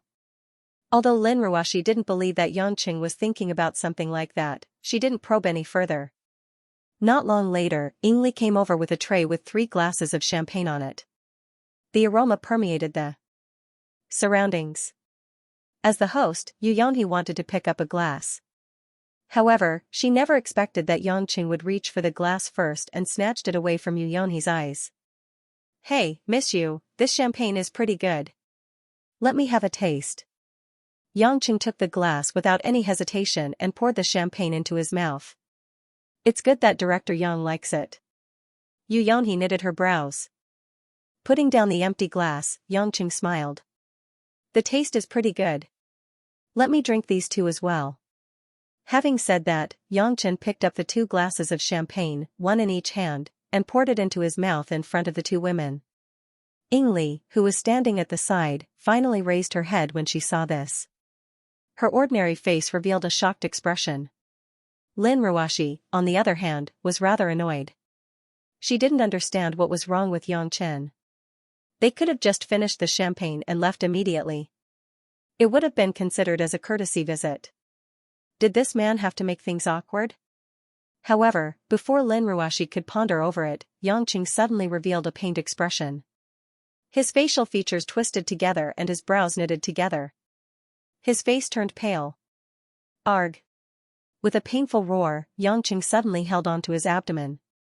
His eyes widened as he fell to the ground. The sudden change stunned Lin Ruoshi and Yu Yonhe. Yangqing, who was fine a moment ago, was now trembling as he supported himself with both hands on the ground. It was as if he was possessed. Yangqing. Lin Ruoshi was the first to snap out of it. She immediately squatted down. Due to her panic, her calm demeanor had long disappeared. At this moment, her face was pale and bloodless. Lin Ruoshi supported Yangqing's body with both hands and asked anxiously, "Don't scare me." "What's wrong?" Yangqing raised his head with great difficulty. His eyes were bloodshot and his pale lips were trembling. He was panting as he said, "There's poison, champagne." Clang! Clang! A series of crisp sounds rang out as the tray in Ying Li's hands fell to the ground and shattered into pieces. At this moment, Ying Li's face was stiff and pale. She swallowed her saliva and couldn't say a word. Her body was trembling as if her soul had been sucked out. She was mumbling something but couldn't make a sound. The series of strange events finally attracted the attention of all the staff in the dressing room. Everyone was confused when they saw Yangqing lying on the ground and the pale Ying Li. At the same time, they wanted to know what was going on. Yu Yonhe, who was in a daze, finally realized what was going on. She turned her head and looked at Ying Li. Her elegant face was instantly distorted. Slap! Yu Yonhe's slap caused Ying Li to fall to the ground. "Bitch! How dare you poison me?" Yu Yonhe had already forgotten to speak in Mandarin and started cursing in Korean. It was only then that everyone realized that Ying Li was the one who tried to poison someone. However, she didn't harm Yu Yonhe but the guest instead. Ying Li was dizzy from Yu Yonhe's slap. She covered her red face and wailed on the ground, "Miss you. I've let you down. If I didn't do that, my parents and my little brother would have been killed." "What? Just because of that, you followed that person's instructions and poisoned me? Do you know that if I die, your entire family will be finished?" Yu Yonhe was burning with anger as she kicked Ying Li's chest. The heel of her high heels dealt a heavy blow to Ying Li's chest. Ying Li coughed out a mouthful of blood on the spot and was in so much pain that she couldn't speak. At this moment, the bodyguards outside finally rushed in. Seeing the chaos, they quickly chased the unrelated staff out of the dressing room and warned them not to speak a word. In reality, most of the people were scared out of their wits. Who would dare to disobey the bodyguard's warning? They were afraid that they would become the victim. After all, murder involved confidential information. Ying Li had already fainted from the pain after being kicked a few times by Yu Yonhe. Her body was covered in blood and she was dragged to another room by a strong bodyguard. Just when Yu Yonhe calmed herself down and thought of the sucker, Yangqing, at the scene, she realized that Yangqing had disappeared after drinking 3 cups of poisoned wine. "Are you looking for me?" Yu Yonhe heard Yangqing's voice coming from behind her. She turned around and saw Yangqing sitting on a dressing chair with a cheerful expression. He greeted her with a normal expression and didn't show any signs of being poisoned. Lin Ruoshi, who was on the verge of tears, was now standing beside Yangqing with a stern expression. It was as if she couldn't wait to devour Yangqing alive. She was infuriated. "You. How did you? Didn't you?" Yu Yonhe was speechless. She thought that Yangqing was already dead. After all, if it was a poison that wanted to kill her, there wouldn't be any time to save him. But why did it seem like she was hallucinating? The reason why I'm still alive isn't important. Yangqing shook his finger and asked, Miss Yu, I think you should be talking to us about who tried to kill you. After all, we nearly lost our lives with you. Yu Yonhe's expression changed when she heard Yangqing's question. In the end, she snorted coldly and turned around. Although I don't know why you're fine, Director Yang, please leave since you're not dead. It's not safe here. Yangqing wasn't surprised by Yu Yonhe's reaction. He didn't expect her to tell the truth so easily either. His question was just a test. Standing up, Yangqing patted his butt and smiled. Since Miss Yu is so worried about our safety, we'll take our leave now. Take care, Miss Yu. Don't let such a small matter affect your mood. The concert still has to go on. This is your first concert in Xianxia. Don't end up with a refund. Oh, and don't forget to bring enough bodyguards. I don't need you to remind me, Yu Yonhe said in a low voice. Yangqing didn't ask any further and walked out of the dressing room. Lin Ruoxi bade farewell to Yu Yonhe politely and followed Yangqing in the direction they came from. As the two of them walked side by side, Lin Ruoxi's expression wasn't good. She had more or less sorted out her thoughts after everything that had happened. In a sense, Yang Chen had saved both her and Yu Yonhe's lives. Even if Yang Chen had acted like a movie where he magically knew that the champagne was poisoned and acted as though he was poisoned, nothing bad happened to them in the end. The assistant's performance had proven that the champagne was indeed poisoned. Everything had been directed by Yang Chen from the beginning to the end. Lin Ruoxi couldn't help but recall the scene of Yang Chen blocking a barbaric truck with his bare hands that night. The shocking scene was still vivid in her mind, and this time, she saw another ability that was different from ordinary people. Why didn't you tell me in advance? Lin Ruoxi asked in a low voice. Yangqing was thinking about the inside story when he heard Lin Ruoxi's question. He was stunned for a moment before he replied, Aren't I fine? Nothing? Besides you, who knows that you're fine? Lin Ruoxi sneered, Is it fun to scare me? Do you feel happy to see me cry? Yangqing was stunned and speechless. He wanted to explain, but he didn't know where to start. Lin Ruoxi took it as Yangqing's tacit agreement. A trace of bitterness flashed in her eyes as she bit her lips and said, I know that you're not ordinary, and I also know that you won't tell me everything. But if you think it's interesting to lie to me and scare me, then I have nothing to say. In your eyes, I'm just a substitute. Substitute? Yangqing was even more confused. He didn't know what Lin Ruoxi meant by this. He hurriedly asked, Ruoxi, what's wrong with you? I admit that I'm sorry for putting on such a show just now, but time is pressing, and I don't have much time to explain. But why did you say that I treated you as a substitute? What do you mean? Lin Ruoxi turned her head away, but she didn't want to say anything more. Her facial expression returned to the usual calmness, but it was even colder than before. Yangqing only felt a little depressed in his heart. He frowned and thought that he could only wait for Lin Ruoxi's anger to subside before explaining to her. All the way back to the car until the way home, Lin Ruoxi just treated Yangqing as air. She didn't say a word at all. Fortunately, Yangqing was also used to being silent. It was just that he couldn't understand this series of things in his mind, which made him quite depressed. Although he arrived home later than usual, he had told Mother Wang before, so he still made it in time for dinner. However, what made the two slightly puzzled was that there were guests at home. A black Audi and a white Porsche Cayenne quietly parked in front of the house. Yangqing subconsciously sensed it and was immediately puzzled. There were actually acquaintances at home who he couldn't figure out why. Lin Ruoxi didn't think much about it. She directly got out of the car, opened the door, and walked in. In the living room, at this time, there was a rich aroma of food, but the people at home weren't sitting at the dining table. Instead, they were sitting around the sofa in the living room, discussing something. Other than Wu Shuihua, Mother Wang, and Xianxia, there were familiar faces. Kristen actually came home diligently again. What made Lin Ruoxi happy was that Hui Lin, who had just finished yesterday's finals, also came home. Because of overtime and scheduling issues, although Lin Ruoxi knew that Hui Lin's finals were yesterday, she couldn't watch it live. She only watched some of the live broadcast and wanted to congratulate Hui Lin. However, Hui Lin couldn't return home for the whole night. However, the mature woman sitting quietly beside Hui Lin, Abbess Yun Miao, made Lin Ruoshi retract her smile. Ever since she knew that Lin Jigua had passed away, Lin Ruoshi thought that she wouldn't have anything to do with the other members of the Lin family other than Hui Lin. In fact, after receiving information about Ning Guanyao, she didn't even dare to think about her own identity. However, Abbess Yun Miao's reappearance caused many scars to surface in her heart. She stood at the door in a daze. Sensing the strange atmosphere, Gua Shuahua smiled and stood up. She said warmly, "Ruoshi, you're back. Look, Madam Lin is here to visit Hui Lin. You two should have met before, right? It was Miss Kristen who sent Hui Lin home. If it wasn't for Miss Kristen, Hui Lin, the champion of the Star of Yulei, would still be surrounded by reporters." Kristen, who was as radiant as ever, chuckled.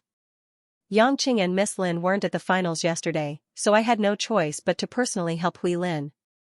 I'll also go to Miss Lin's house to have dinner. That shouldn't be too much, right?" At this moment, Yangqing entered the house as well. When he saw the women in his house, he glanced at Kristen helplessly. Then, he smiled and walked to Hui Lin and Abbess Yun Miao. "Hui Lin's grandmother is here. What a rare guest. Did you come to congratulate Hui Lin for winning the championship?" Since Abbess Yun Miao was only the mistress of the Lin family in public, it wasn't appropriate to address her by her Taoist name. Abbess Yun Miao looked at Yangqing and Lin Ruoshi with a complicated gaze. She said, "I'm going overseas to handle some matters, so I came to visit my only granddaughter before leaving. I didn't pay much attention to Hui Lin's participation in the competition. You know very well that I personally don't support Hui Lin taking this path." When Hui Lin heard Abbess Yun Miao's words, she lowered her head dejectedly, but didn't dare to say anything. Yangqing pouted helplessly. This old Taoist nun really didn't know how to speak. He reached out and caressed Hui Lin's hair. "Why are you lowering your head? Isn't it just your grandmother who doesn't support you? Our whole family supports you. Don't you have countless fans now?" Hui Lin raised her head. She felt her cheeks burning after being caressed by Yangqing in front of everyone, but her eyes were filled with gratitude. Her heart was warm, and her heart was beating faster nervously. Cough, cough. Abbess Yun Miao glared at Yangqing angrily. "Who allowed you to caress my granddaughter's head so casually?" Yangqing chuckled. "Don't be angry. She just needs encouragement. Hui Lin isn't a child anymore," Abbess Yun Miao said solemnly. Yangqing ignored her and sat on the other side of Hui Lin. He said, "I had some matters to attend to yesterday, so I only went to the TV station to check on the progress of the finals. You went out with the other two contestants to promote, so I didn't get to see you. At night, I sent dinner to your sister who likes to work overtime, and I didn't make it to the live broadcast, so I didn't get to cheer for you. But I'm very clear that with Hui Lin's strength, it'll be a piece of cake for you to clinch the championship." Hui Lin hurriedly shook her head and said softly, "It's fine. I know that Brother Yang and sister are very busy." Lin Ruoshi, who had been silent all this while, walked up and nodded at Kristen as a form of greeting. She then walked to Hui Lin and held Hui Lin's hand. She patted it lightly and smiled. "Sister wants to congratulate you too. Now, we just have to wait for our Hui Lin to release her album and hold her concert." "Yeah." Hui Lin smiled sweetly. The gloominess in her heart from the blow she received from Abbess Yun Miao had dissipated. Abbess Yun Miao saw that Hui Lin and Lin Ruoshi were looking at each other as if they were biological sisters. The complicated emotions in her eyes deepened, and she sighed faintly. All right. The food is getting cold if we keep congratulating each other. Let's just eat and congratulate our future superstar." Mother Wang's face was filled with joy. After all, it was rare for the house to be so lively, and it happened to be a happy occasion. Kristen was the first to nod in agreement. She was the first to sit at the dining table, which made Yangqing gloomy. He thought that this woman should hurry back to America. However, Abbess Yun Miao had no intention of sitting at the table. She said coldly, "I won't be eating. Other than meeting Hui Lin, I'm here to discuss something with Yangqing." Yangqing, who was about to sit at the table, stopped in his tracks. He smiled bitterly and said, Granny Hui Lin, do you really have to pick mealtime to have a meeting with me? Abbess Yun Miao didn't buy it. She walked straight to the door and said, I'll wait for you in the courtyard. Yangqing clenched his teeth and shook his head with a sigh.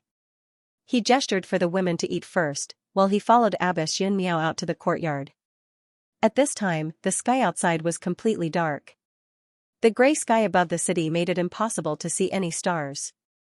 Only the white lights on the walls in the distance illuminated a small area. The courtyard was quiet. Other than the rustling of the grass and the wind, the sound of breathing could be heard clearly. Abbess Yun Miao waited for Yangqing to walk behind her. Without waiting for Yangqing to speak, she said directly, You'll be heading to Paris in a few days, right? Yangqing raised his eyebrows. He didn't expect Abbess Yun Miao to talk about this. However, he wasn't surprised that Abbess Yun Miao knew about it. After all, wherever he was, the Yellow Flame Iron Brigade would pay attention to it. He nodded without hesitation and said, I have to attend the Paris Fashion Week in early April. Sai, Ruashi insisted that I go, so I can only pretend to know and talk to them about fashion. Don't play dumb with me. Paris Fashion Week? Humph, what does that have to do with you? You're going to attend the meeting just like me. Do you think I don't know? Abbess Yun Miao turned around and said unhappily. Meeting? Yangqing was confused again. What meeting? Abbess Yun Miao saw that Yangqing really seemed to be in a daze. It was only then that she realized something. She asked in disbelief, You're really not going to attend this International Special Organization secret meeting? When he heard the words International Special Organization secret meeting, Yangqing thought that he misheard. He laughed and said, Are you kidding me, Abbess? I've never even heard of this something meeting, how am I supposed to participate? Moreover, from what you're saying, this should be an underground meeting between countries. I'm a thorn in the side of many national security organizations. How could they possibly let me go? Abbess Yun Miao finally believed that Yangqing really wasn't going to participate in the meeting. She hesitated for a while before saying, This secret meeting could be said to be unprecedented in history. It's a gathering of spies, special forces, superpower organizations, as well as all sorts of official and unofficial organizations. Not all of them are national organizations. I thought that with your status, there would definitely be people who would try their best to invite you over. After all, the core of this meeting should be closely related to you. Hearing this, Yangqing's interest was piqued. He asked, What do you mean by closely related to me? I've been back in Xianxia for almost a year and a half. What could possibly be related to me? It's about God, Abbess Yun Miao said straightforwardly. Yangqing's smile froze. After a while, he said, God? What God? The first thought that came to his mind was, could it be that Ares, that warmonger, had gotten bored of the Middle East and gone to Europe to fight? Forcing these countries to work together to find a way to kill that bull? That can't be right. Ares wouldn't be so bored as to attack ordinary people. Moreover, his interest should be in finding God's stones, not causing destruction. Abbess Yun Miao's face was filled with helplessness. It seems like you really don't know anything. I was hoping to understand more through you so that I can make some preparations. Although I don't know anything, if you tell me what you know, I might be able to analyze it for you. Yangqing smiled. Abbess Yun Miao pondered for a while before saying, Right now, Europe and America are actually in a state of panic. Although the news didn't spread much, everyone is preparing for war. The reason is a little strange. It's a god who calls himself Apollo. Paris, France, Rue Faubourg Saint-Delors, Rue Élysée Arrondissement North, 55. Élysée Palace, Presidential Palace. The glow of the morning scattered on the green grass. Outside the wide floor-to-ceiling window of the president's office, on an ancient Chinese parasol tree, the new green leaves were dripping with crystal dew. A few patrolling soldiers straightened their backs and walked through the cold path. Their solemn expressions did not match the elegant scenery around them. This was the core of France's power. As a traditional power in Europe since ancient times, the peace and tranquility of this land did not mean that the world hidden below was really so. Bang! Bang! The sound of porcelain breaking came from the president's office, directly breaking the tranquility of the morning. The exquisite, colorful, flower-patterned white porcelain was smashed onto the thick pine wood floor, breaking into pieces of sad little pieces. After rolling a few times with a moan, it completely bid farewell to the world. The man standing in front of the wide mahogany desk was wearing a white shirt. The red tie on his chest was a little crooked, and he didn't have the time to tidy it up. He had a head of black-gray curls combed behind his head, and a mature face with a slight beard. He wasn't tall, but his shoulders were broad, and he had a dignified and ruthless aura. Smashing the priceless porcelain cup in his hand didn't make the man feel any better. He seemed to have not slept well all night. His eyes were bloodshot, and his gaze was cold. "General Depney, I need an explanation. What is going on?" The man picked up a black envelope from the desk. On the envelope was a totem of a gold-plated sun with complicated lines. The man known as Depney was currently trembling in the direction of the door. He was short and wore a neat green military uniform, and the stars on his shoulders indicated his noble rank of general. The middle-aged man had a head of brown curly hair, and his skin was sickly pale. His cheeks were slightly protruding, and his facial features were a little sunken. Compared to the questioning man's face, Depney looked like a pitiful pug. Mr. President, we are already investigating closely. We believe that the source of Apollo's threatening letter will have results very soon." Depney managed to reply in broken French. "Results?" The president tore the black envelope in his hand and roared, "Since last week, this has been the 9th consecutive day of receiving a threatening letter from the Black Sun Totem. According to the time on the letter, Apollo will kill me in at most 3 weeks. And you, as the director of our Directorate General of External Security, the trump card of the 7th Bureau of Security, with the rank of general. You're telling me that more than a week has passed, and you're calling this fast?" Depney was so frightened by the furious roar that he took 2 steps back, almost touching the office door. His head was covered in cold sweat, and his legs began to tremble. "Mr. President, this Apollo is extremely cunning, and very dangerous. It's very difficult for us to find any loopholes in him," Depney lamented. The corners of the president's mouth twitched as he said in a low voice, "Depney, let me tell you, since I was able to make you the director of the 7th Bureau and become the leader of the French Aces, I can naturally make someone else replace you. Your performance has disappointed me." Depney's already pale face drained of all color. He hurriedly bent over and knelt on the ground. Almost crying as he cried, "Mr. President, I will not let you down. The realm of gods led by Apollo has consecutively destroyed 3 military bases belonging to NATO, the European Union, and Russia. He has basically declared war on the world. He will definitely pay a price for such an arrogant act.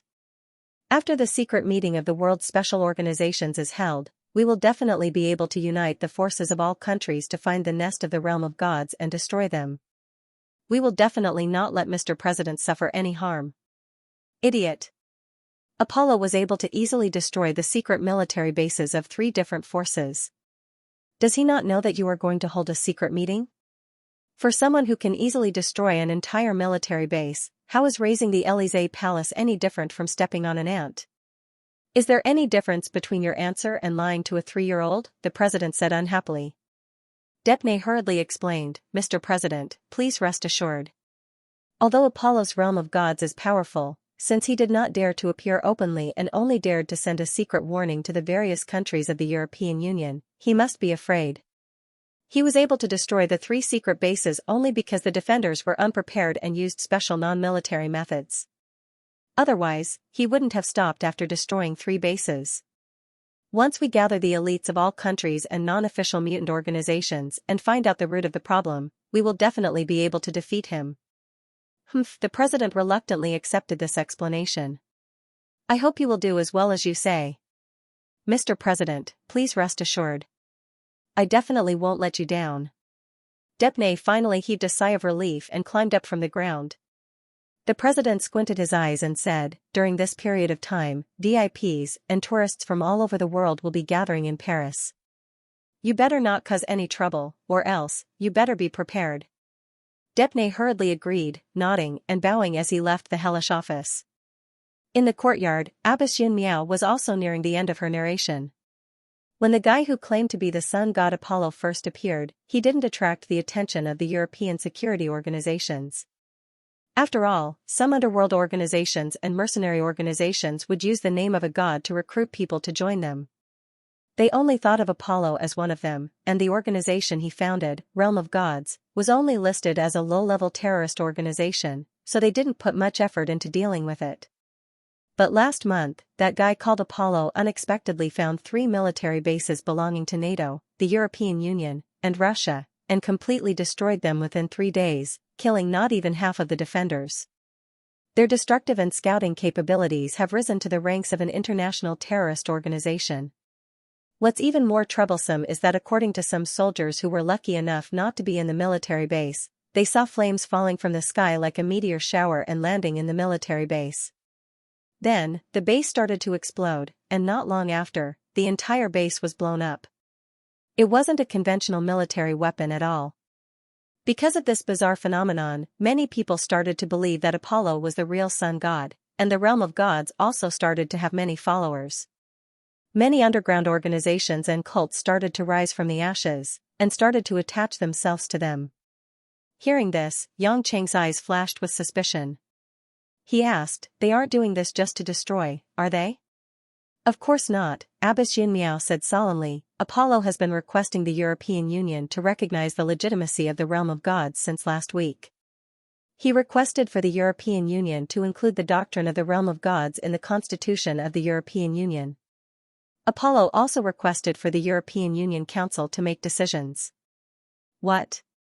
This time even Xianxia couldn't believe it. He laughed and said, "Doesn't that mean that Apollo not only wants to be a god, but also the ruler of Europe? Who knows, we might have to discuss this with America and Xianxia in the future."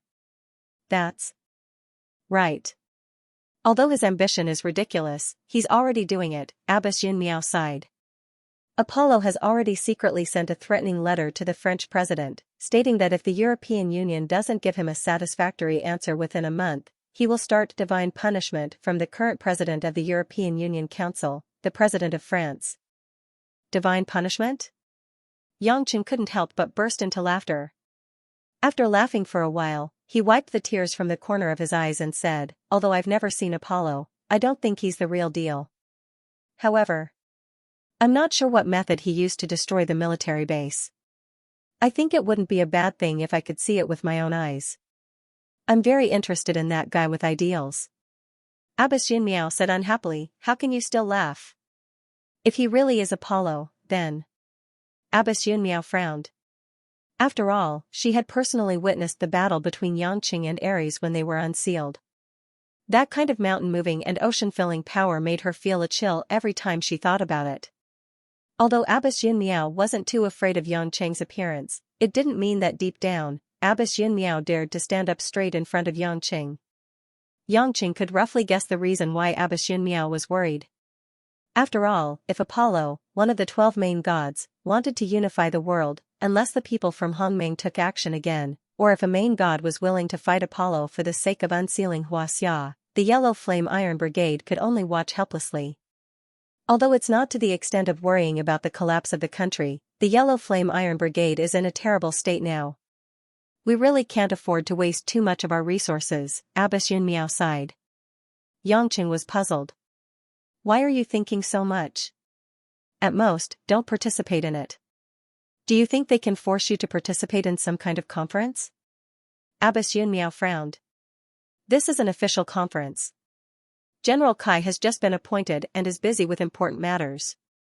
It's already very disrespectful for me to bring a few members of Dragon Group there. If not a single one of us goes, it's equivalent to falling out with the other organizations in the world." Xianxia shrugged. He wasn't interested in such official things. Since Abbess Xianxia was still worried, he couldn't persuade her any further. Abbess Xianxia felt that there was nothing more to say, so she didn't plan to stay any longer. "Take good care of Hui Lin," she said before leaving. Just as Xianxia was about to walk back into the house, he saw Kristen walking out. Judging from her excited expression, it was obvious that she had eavesdropped on their conversation from inside the house. "You're not going to tell me that you think that Apollo is real, are you?" Xianxia stepped forward and said, "Although I've never seen Apollo, I don't think there's such a boring guy among the gods. After all, it doesn't make sense. Kristen giggled and said, theoretically speaking, I don't think Apollo would do such a thing. But after listening to the old man's description of the meteor shower-like flame falling from the sky and bombing the base, I think it's a bit like him. Xianxia frowned and asked, what do you mean? Kristen winked playfully. Apollo's artifact can cause similar effects. Of course, the real damage can't be that simple. Xianxia was stunned. He didn't expect that. But I can't say for sure without seeing it with my own eyes. But I'm not interested in going to Europe. Whether it's Apollo or not, we'll find out sooner or later. If you're interested, you can go and take a look. If I remember correctly, it's almost time for Apollo's awakening. Maybe Apollo is overheated. Oh yeah, it's true that he always does things that are out of line. After saying that, Kristen ran back into the house with a smile.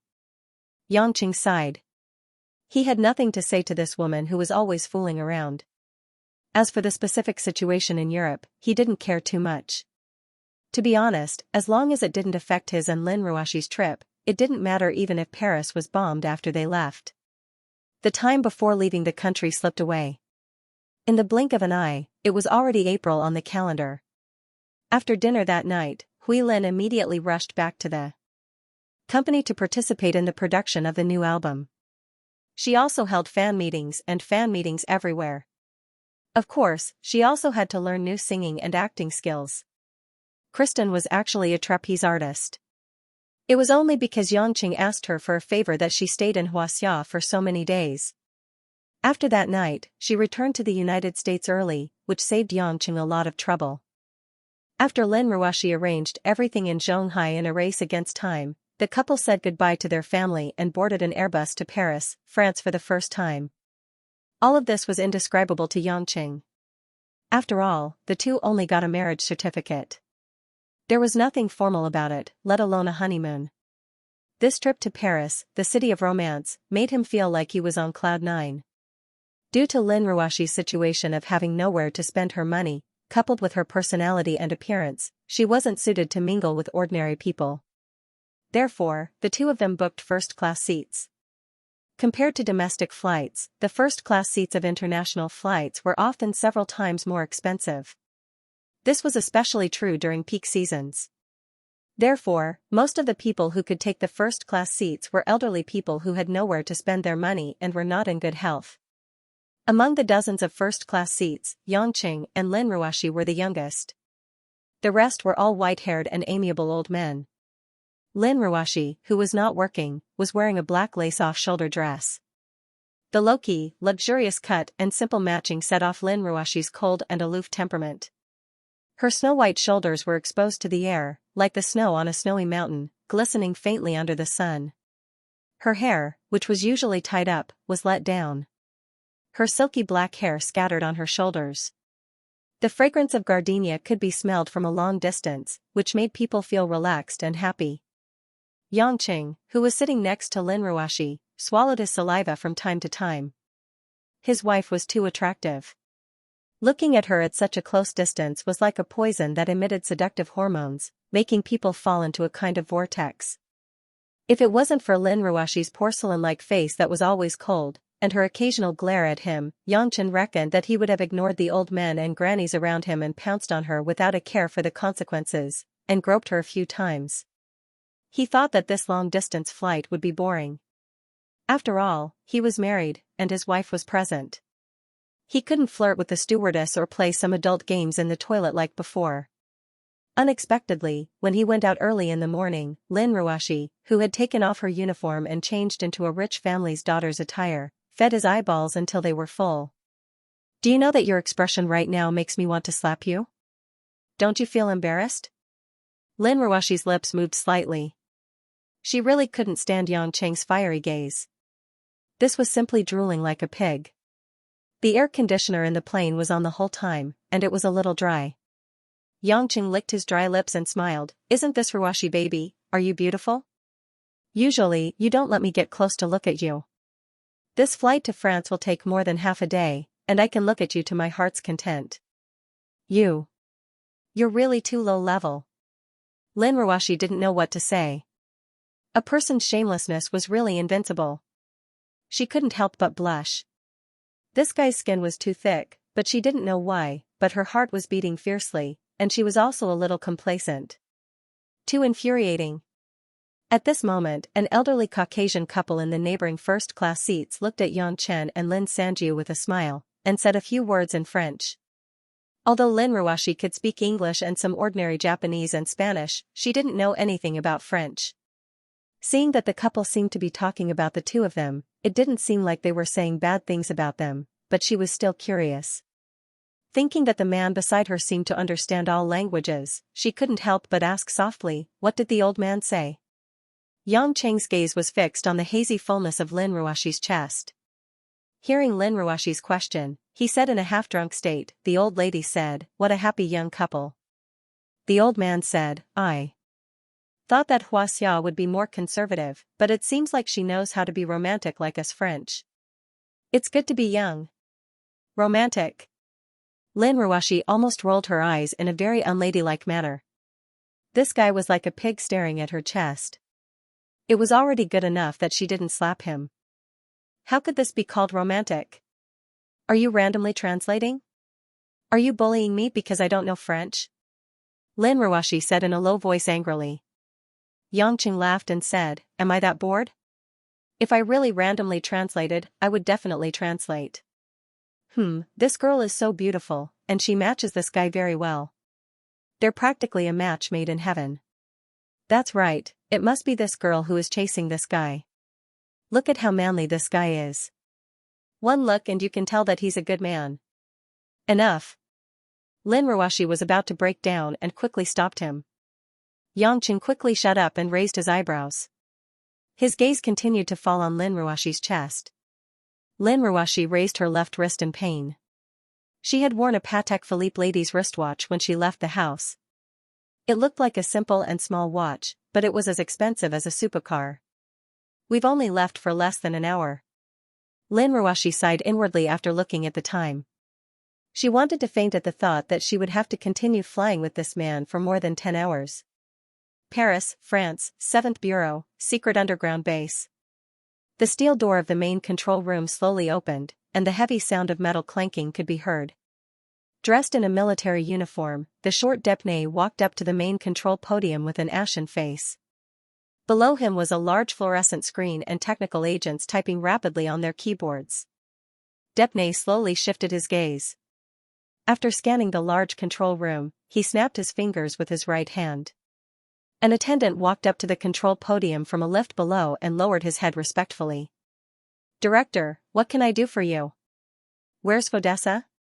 Depnay asked with a gloomy and rough voice. Deputy Director went to meet with a few leaders of mutant organizations and mercenaries from South America and West Asia an hour ago. "I believe he'll be back soon," the attendant replied respectfully. Depnay's expression turned even uglier. He sure is carefree. Is meeting with foreign underground leaders something he should do? At this moment, the steel door of the main control room opened again. A burly man in a dark blue military uniform with a rough face and a full beard walked up to the podium with a military cap in one hand. The man was stunned for a moment when he saw Depnay. He then immediately gave a standard military salute. His gray eyes revealed a determined look. "Director, Fodessa reporting for duty." "Where did he go?" Depnay asked in a low voice. Fodessa replied solemnly, "To the hotel where the VIPs of this secret meeting are. He secretly received the leader of the Panther mercenary group and the representative from the Sea of Death." Without waiting for Fodessa to finish his report, Depnay suddenly turned around and gave him a flying kick. Bam! Depnay, who looked ordinary at first, suddenly exploded with incomparable strength. With a gust of wind, he kicked the tall Fodessa to the ground. Fodessa was kicked in the chest and fell to the ground. However, he didn't dare to get up or resist. He quickly kneeled on the ground and lowered his head, not daring to make a sound. Receiving the representative. "Fodessa. You've grown up." Depnay's eyes widened and his face twisted. "Did you know, when you were receiving the representative, I was in the president's office, and I was scolded by the president." Facing Depnay's roar, Fodessa's body stiffened and didn't dare to move. The attendant had long retreated, and the staff below the control podium didn't dare to make a sound either. They buried their heads in their work and pretended not to see anything. Bastard, do you really think you're some big shot in our 7th Bureau? Let me tell you. General de Gaulle established the Central Intelligence Agency, which is now our External Security Bureau, our 7th Bureau. Since then, there have been countless heroes and countless glories. But you, Fodessa, you're definitely not one of them. Depnay dashed forward again and kicked Fodessa's left cheek. Fodessa groaned, blood trickling down the corner of his mouth. However, he didn't dare to get up and continued to kneel with his head lowered. Fodessa, remember, your ancestors were traitors who betrayed France and submitted to Nazi Germany. Your blood is filled with filthy German blood. If I hadn't made an exception to promote you, you would only be an ordinary Field Special Forces soldier. You wouldn't even have the chance to become an officer. Not to mention the position of the 7th Bureau's deputy director. Fodessa's body trembled, blood dripping from his left cheek onto the cold ground. He said in a trembling voice, Fodessa, I will never forget the director's kindness. Humph. Depnay squinted his eyes, his gaze sweeping across Fodessa's body like a blade. It's good that you know. The source of the Golden Sun Totem, the investigation of Apollo's true identity, and the secret organization meeting we're hosting this time must not go wrong. Otherwise, if I lose my job, you won't have a good life either. Yes. Paris, Charles de Gaulle Airport. After more than 10 hours of flight, the plane landed smoothly. Although it was already late at night in Xianxia, due to the time difference, France had just ushered in an ordinary afternoon. The warm sunlight shone on this beautiful land, and a gentle breeze blew. Lin Ruashi, who had slept for a while on the plane, did not feel too tired. After all, compared to her usual work, going to work, and attending meetings, this kind of flight was nothing. Of course, Xianxia did not feel tired at all. When he stepped on the land of Europe, the smile on his face disappeared. He could not help but feel emotional as too many things from the past appeared in his mind. The two of them walked together to the exit of the international arrival. Lin Ruashi was only carrying a Prada shoulder bag. After all, there was a branch in Paris. Most of the things could be prepared on the spot, so there was no need to prepare any luggage. On the other hand, Xianxia did not care about anything. He was empty-handed, and the two of them were quite relaxed. Along the way, he was still telling some inappropriate adult jokes to her. When he suddenly got off the plane, he stopped talking and walked in silence. Lin Ruashi could easily sense the change in Xianxia. Turning her head, she glanced at the man beside her who suddenly had a complicated expression. Lin Ruashi had a feeling that he was more real this way. Lin Ruashi could not help but ask, "What are you thinking about?" Xianxia subconsciously wanted to take out a pack of cigarettes from his shirt pocket, but he immediately realized that smoking was not allowed in the airport. He smiled and said, "Nothing, just some ridiculous things. But it's all in the past now." Lin Ruashi did not ask much. She knew that the ridiculous things that Xianxia mentioned were definitely not the past that he wanted to talk about. "By the way, who's the person who's picking us up?" Xianxia asked casually. Lin Ruashi led the way and said, "It's the director of the European branch. His name is Goodman." "Goodman? Goodman. That's an interesting name. Is it a man?" Xianxia asked. Of course, women wouldn't choose such a name either. Lin Ruashi said, "His mother is from Xianxia and his father is French. He was born in England and spent many years in Xianxia. He used to be my senior.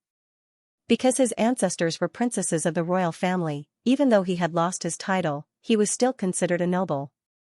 When my grandmother was still alive, she personally promoted him.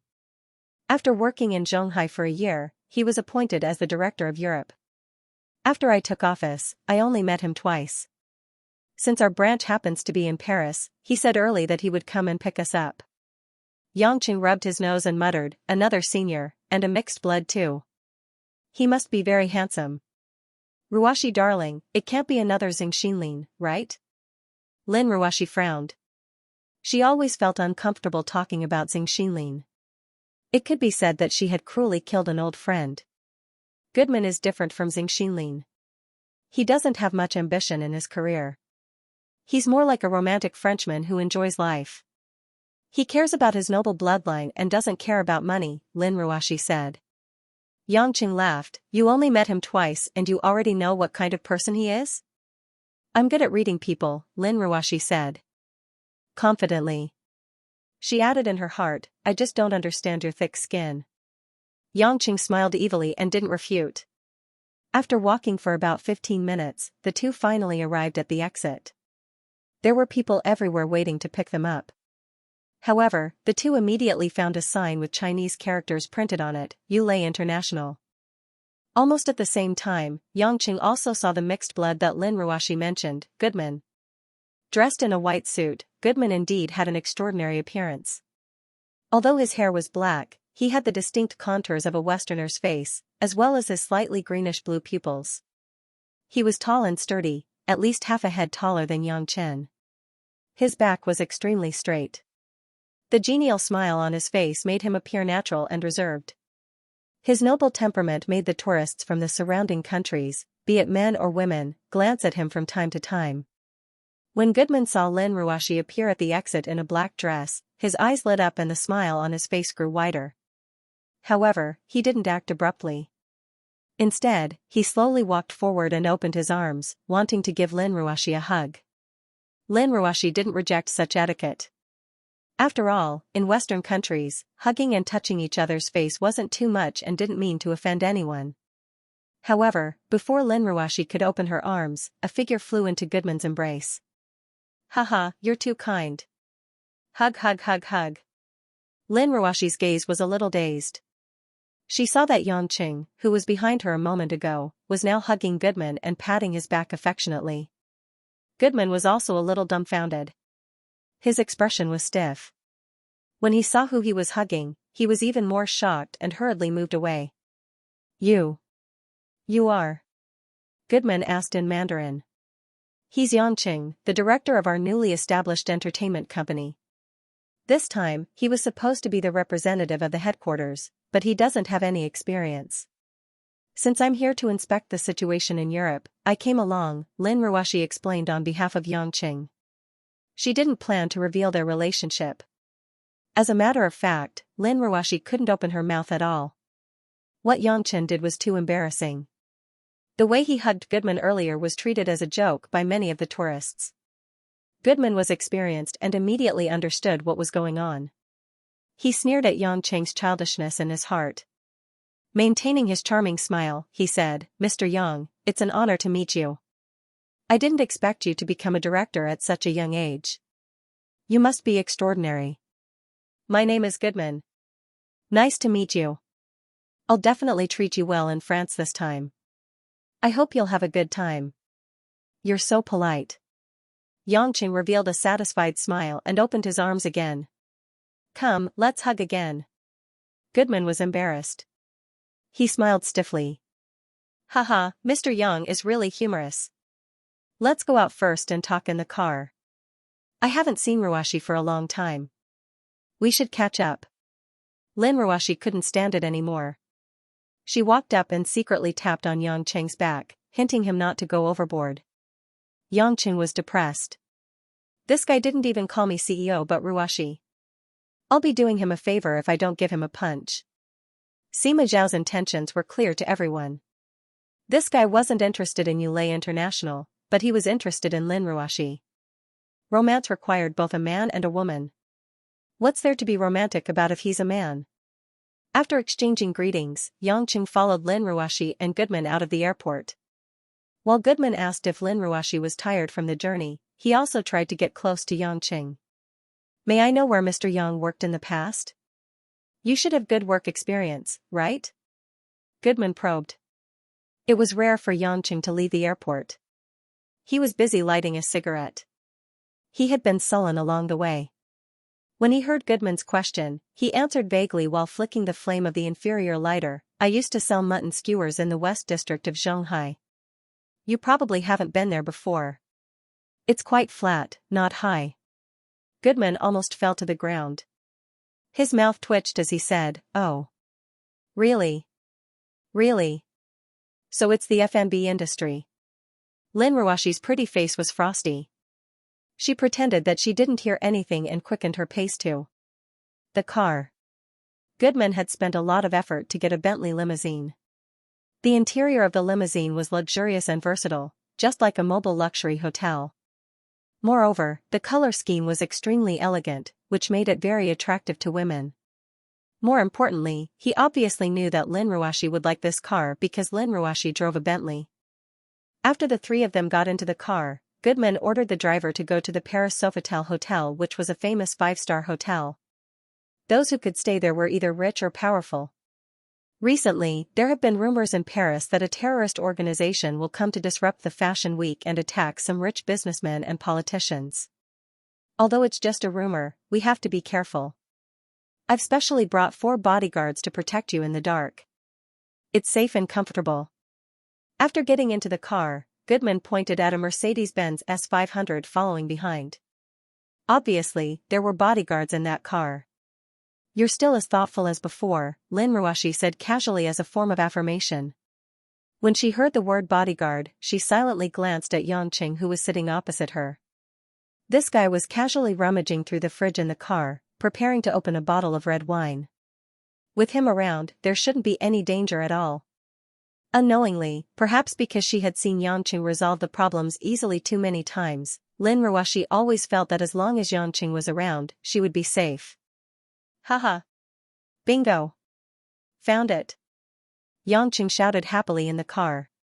He took out a bottle of red wine from the fridge and immediately opened the packaging. I'm glad that Mr. Yang likes it.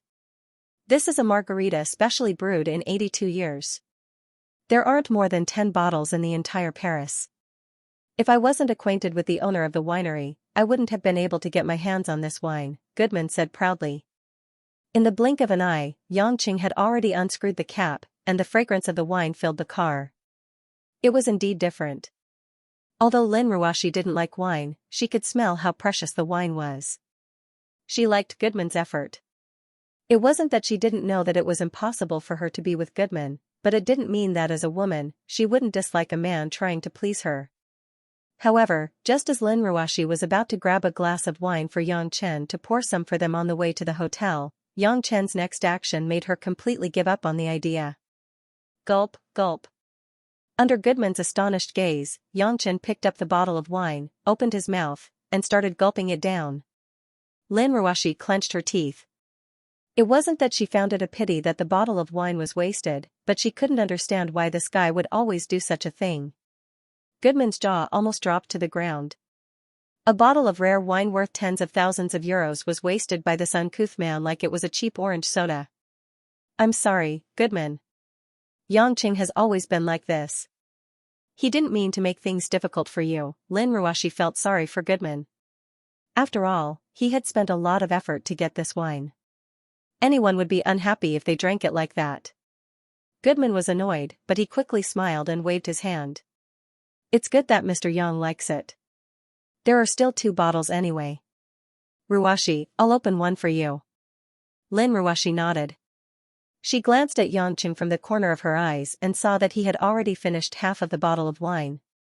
The satisfied look on his face was extremely absurd. Hee, I'm sorry.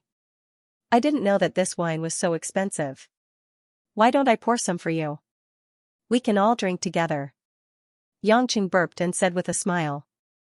It's fine. This bottle is for Mr. Yang. Goodman said politely. He was cursing in his heart. Do I have to drink your saliva? Then, he went to get another bottle. Xianxia stuck out his tongue and licked the red wine that was dripping from the corner of his mouth. He smiled evilly and said, I think you shouldn't open the bottle for now. Let's see where we are going first. Why do I feel that this isn't the way to the Sofitel Hotel? Goodman didn't react at first. Then, he couldn't help but sneer, Mr. Yang, you really know how to joke. Our company's chauffeurs send people everywhere in Paris every day.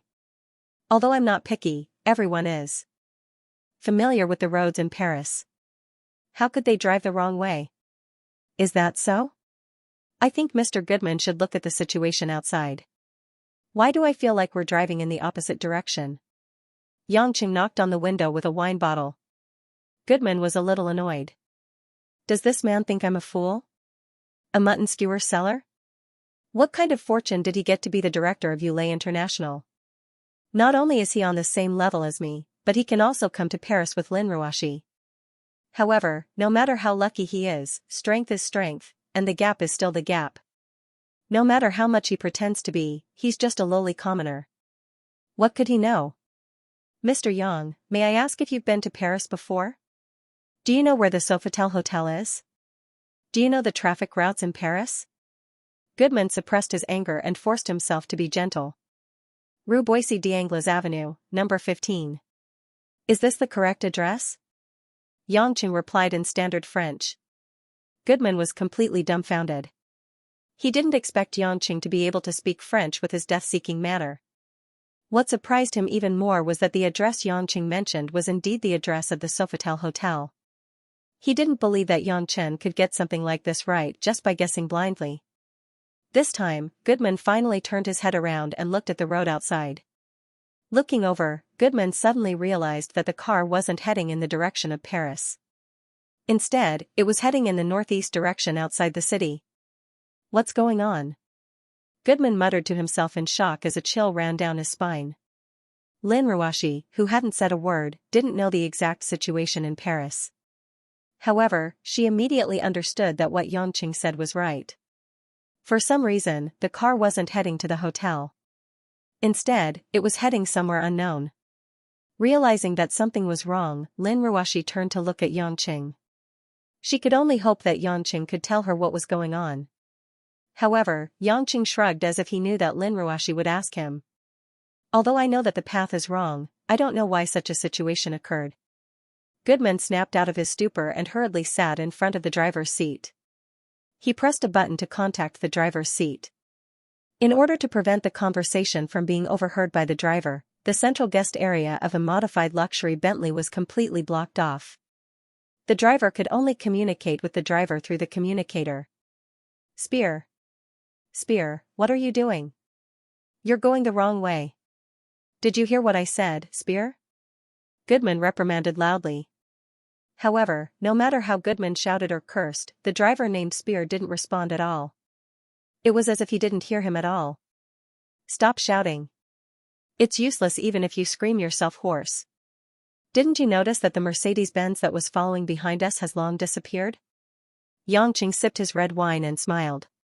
It seems that the driver and the bodyguard have been tampered with when you weren't in the car. Either the driver and bodyguard have been replaced, or they have been bribed by someone. It's a pity that I don't know the driver. Otherwise, I might have been able to help you check if it was the original driver. Goodman was shocked. He had never thought that the chauffeur would be swapped. When he looked back, the bodyguard's Mercedes-Benz was indeed gone. Although he was an outstanding manager, it didn't mean that he had such experience. At this moment, he finally understood that the three of them had been kidnapped. How could this be? No. I have to call the police. Goodman quickly took out his phone. However, the moment he dialed the number, he realized that there was no signal. Don't even think about it. There must be a signal jammer in the car. Calling won't work. Yangqing laughed. They aren't that stupid. How could they not know that you have a phone? Goodman's legs went soft. He sat back on his seat, not knowing what to do. Sigh. Mr. Goodman, you are such a jinx. Didn't you just say that Paris isn't safe? How did we get kidnapped the moment we got off the plane? Yangqing clicked his tongue. We don't even know where we are going. Do we have to suffer on our first day in Paris? Stop joking. Hurry. Up and think of a solution. Lin Ruashi didn't panic. Perhaps it was because she saw how calm Yangqing was, so she didn't think that there was anything to be afraid of. However, seeing how Yangqing kept scaring Goodman, she still reminded him. Goodman's face turned pale. Although he didn't know why Lin Ruashi wasn't afraid, seeing how relaxed Yangqing was, he still hoped that Yangqing was really capable. After all, he was surprised when Yangqing suddenly spoke in French. Mr. Yang, seeing how calm you are, you must have a way to escape. My safety isn't important, but Ruashi is Yulei International's pillar. Without her, Yulei International will collapse. She's a girl. Please don't let anything happen to her. Although everyone could tell that he was afraid of death, Goodman still looked at Xianxia sincerely and said some nice words. Xianxia frowned and fell into deep thought. After thinking for a while, he took out a cigarette, lit it, and took a deep puff. Lin Ruoshi and Goodman weren't in the mood to stop Xianxia from smoking in the car. They just looked at him, hoping that he would say something quickly. After Xianxia smoked, the car was filled with white smoke. Lin Ruoshi frowned and couldn't help but cough. Well, there must be a way. Xianxia looked out of the window with a deep gaze. After a pause, he said, "It's just that I haven't thought of." Goodman opened his mouth as if he was petrified. Silence. Dead silence. About half a minute later, Lin Ruoshi's angry voice, which was rarely heard, came from the car. "Xianxia. Go to hell." On the highway, the extended Bentley sped past. It was so fast that no one would have the chance to escape. In the car, Xianxia was leisurely drinking red wine and smoking low-quality tobacco. On the other hand, Lin Ruoshi had been tricked by Xianxia. After cursing and pinching Xianxia's body, she sat there sulking and didn't want to speak. Goodman was the only one who had a long face. He wasn't in the mood to maintain his usual image. Unknowingly, the car had reached an unknown stretch of highway. The sky outside was filled with twinkling stars. Occasionally, street lights and billboards flashed by, telling the people in the car that they were getting further and further away from Paris. Goodman had originally come to pick up Lin Ruoshi and Lin Ruoshi. He had even arranged a luxurious hotel and a luxurious dinner for them.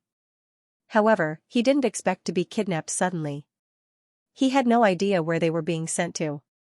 Recalling the recent rumors, he felt that they were in trouble. Feeling the immense pressure, Goodman fainted not long after. He wouldn't wake up anytime soon. Seeing Goodman faint just like that, Xianxia shook his head and sighed. "You look strong, but you're too timid." TSK. Lin Ruoshi sat on the comfortable seat and hugged her knees. Occasionally, she would glance at Xianxia, who was sitting opposite her. This man had been smoking and drinking. He had already finished 4 bottles of wine. Fortunately, there was a toilet in the car. Otherwise, she wouldn't even know how he was going to pee. "Xianxia, you're doing this on purpose, aren't you?" Lin Ruoshi finally asked after a long period of silence. "Ah." Xianxia didn't understand what she meant. "You definitely have a way to escape. You're doing this on purpose, aren't you?" Lin Ruoshi said with certainty. Xianxia grinned. "You're indeed my wife. You can even think of this. I really want to see what they're going to do and where they're sending us. It's not hard to guess at all. You've never been serious. You always pretend to be the one being bullied, and in the end, you're always the one bullying me. I've been tricked by you so many times that I'm already used to it. It's not a big deal." Lin Ruoshi pouted slightly. Perhaps because she wasn't in her usual working state, she looked even more pure and innocent. She said unhappily, "You better not cause any trouble at the end. If you go too far and something happens to you, or if you delay this important matter, you're dead meat." Xianxia waved his hand. With a cigarette in his mouth, he smiled lazily. "Don't worry. We haven't consummated our marriage yet. I don't want to die." "You." Lin Ruoshi was both embarrassed and angry. Her dimples instantly turned red. She glanced at Goodman, who was lying on the bed, to make sure that he hadn't woken up. Only then did she nod on Xin. However, she still glared at Xianxia and didn't dare to say anything else. Finally, after a slightly bumpy road, the car drove into a dark space and stopped. Goodman, who was in the car, seemed to have been shaken and woke up from his sleep. He looked around and saw that Xianxia and Lin Ruoshi were still in the car. He seemed to be a little on Xin, but when he sensed that he was surrounded by darkness, he immediately shivered. Where is this?" Goodman couldn't help but ask. Lin Ruoshi looked at him helplessly. Although she didn't expect Goodman to do anything impressive, this young master of a noble family really didn't have any standards. Once he was in danger, his usual noble demeanor would disappear. On the way here, they seemed to have purposely chosen a bumpy road. "There aren't many street lights, and we can't see any road signs. We have no idea where we are now," Lin Ruoshi replied kindly. Goodman's face fell even further. We won't be killed, right? No, if they wanted to kill us, they would have done it on the way here, Lin Ruashi said. That's hard to say, Yangqing, who hadn't said anything, chuckled. Who knows, they might want to kill us after extorting all the benefits. Ah? Goodman screamed in fear. Lin Ruashi glared at Yangchen. Stop scaring him. Not everyone is as daring as you. You're not afraid of anything. At this moment, the door of the Bentley was opened from the outside. In the dark, 2 torchlights were turned on, shooting out 2 dazzling beams of light. 4 tall, mysterious men in black military uniforms, leather boots, metal helmets, and goggles appeared outside the door. The 4 of them were holding automatic rifles that flickered with black light. Their dark bodies exuded a strong military aura, making it hard for people to breathe. One of them glanced at Yangqing and the other 2 in the car before locking his gaze on Goodman, who was wearing a white suit, at the outermost edge of the car. Although the man's expression couldn't be seen due to the helmet and goggles, Goodman's body still stiffened and he swallowed his saliva. Croc. The man raised the automatic rifle in his hand. With lightning speed, the black muzzle of the gun was aimed at Goodman's forehead. Ah! Don't kill me! Goodman shrieked in agony. He quickly covered his head with both hands and retreated to the innermost part of the car like a madman. Lin Ruashi was almost hit by Goodman's crazy movement. Fortunately, Yangqing reacted quickly and pulled her to his side. Only then did she survive. The man in black didn't open fire. He only let out ear-piercing laughter that sounded like the grinding of gears. The other 3 laughed as well. Obviously, they despised Goodman's cowardice. Yangqing didn't utter a word. He pulled Lin Ruashi behind him and patiently observed the equipment of the 4 men in black from head to toe, including the guns in their hands. In the end, Yangqing's gaze locked onto the same pattern on the arms of the 4 men in black, a golden sun totem. Yangqing squinted his eyes. He didn't recognize this totem. In his memory, there wasn't such a symbol in any mercenary organization or national security organization. Obviously, if this was an organization, it should have appeared in the year after he returned to his country. Son. Yangqing raised his head and looked at the back of the men in black. He then looked at the totem on their sleeves. The corner of his mouth twitched. He suddenly felt that things were getting interesting. After the 4 men in black were done laughing, they nodded at each other and walked forward to pull Goodman, who was hiding in the corner, out of the car. At this moment, Goodman's body was sore and powerless. He was scared out of his wits and was dragged out as if he had lost his bones. Yangqing raised both of his hands and revealed a frightened expression. He said in French, "I'll walk by myself. I'll walk by myself." The 4 men in black didn't say anything. Seeing that Yangqing had obediently come out by himself, they were too lazy to do anything. They just waved their rifles and signaled for Lin Ruashi to come out by herself as well. Although Lin Ruashi didn't know what Yangqing was planning, she was really scared. No matter what, she was still a woman. No matter how calm she was, it would be good if she didn't cry or make a fuss when she was kidnapped. At this moment, she couldn't think of anything else. Seeing Yangqing get out of the car, she quickly followed and hid behind Yangqing. Under the threat of 4 guns, Yangqing and the other 2 slowly walked toward a dark door not far away. When they reached the door, the steel door was pulled open. The 4 men in black pushed the 3 of them from the back very rudely. After shoving them into the door, they immediately closed the door with a bang. In the darkness, the damp and cold air seeped into the collar of his clothes. The ground was cold and hard, and there was a moldy smell everywhere. Goodman's legs were unstable, so he fell to the ground the moment he entered the room. Looking around, it was still pitch black. Even Yangqing and Lin Ruashi couldn't be seen. With a trembling voice, he asked in French, Where is this place? He had long forgotten to speak in Chinese, so he treated it as a soliloquy. It's a warehouse. Suddenly, a pleasant and magnetic male voice came from a dark corner and answered his question. Ah. Goodman was startled once again.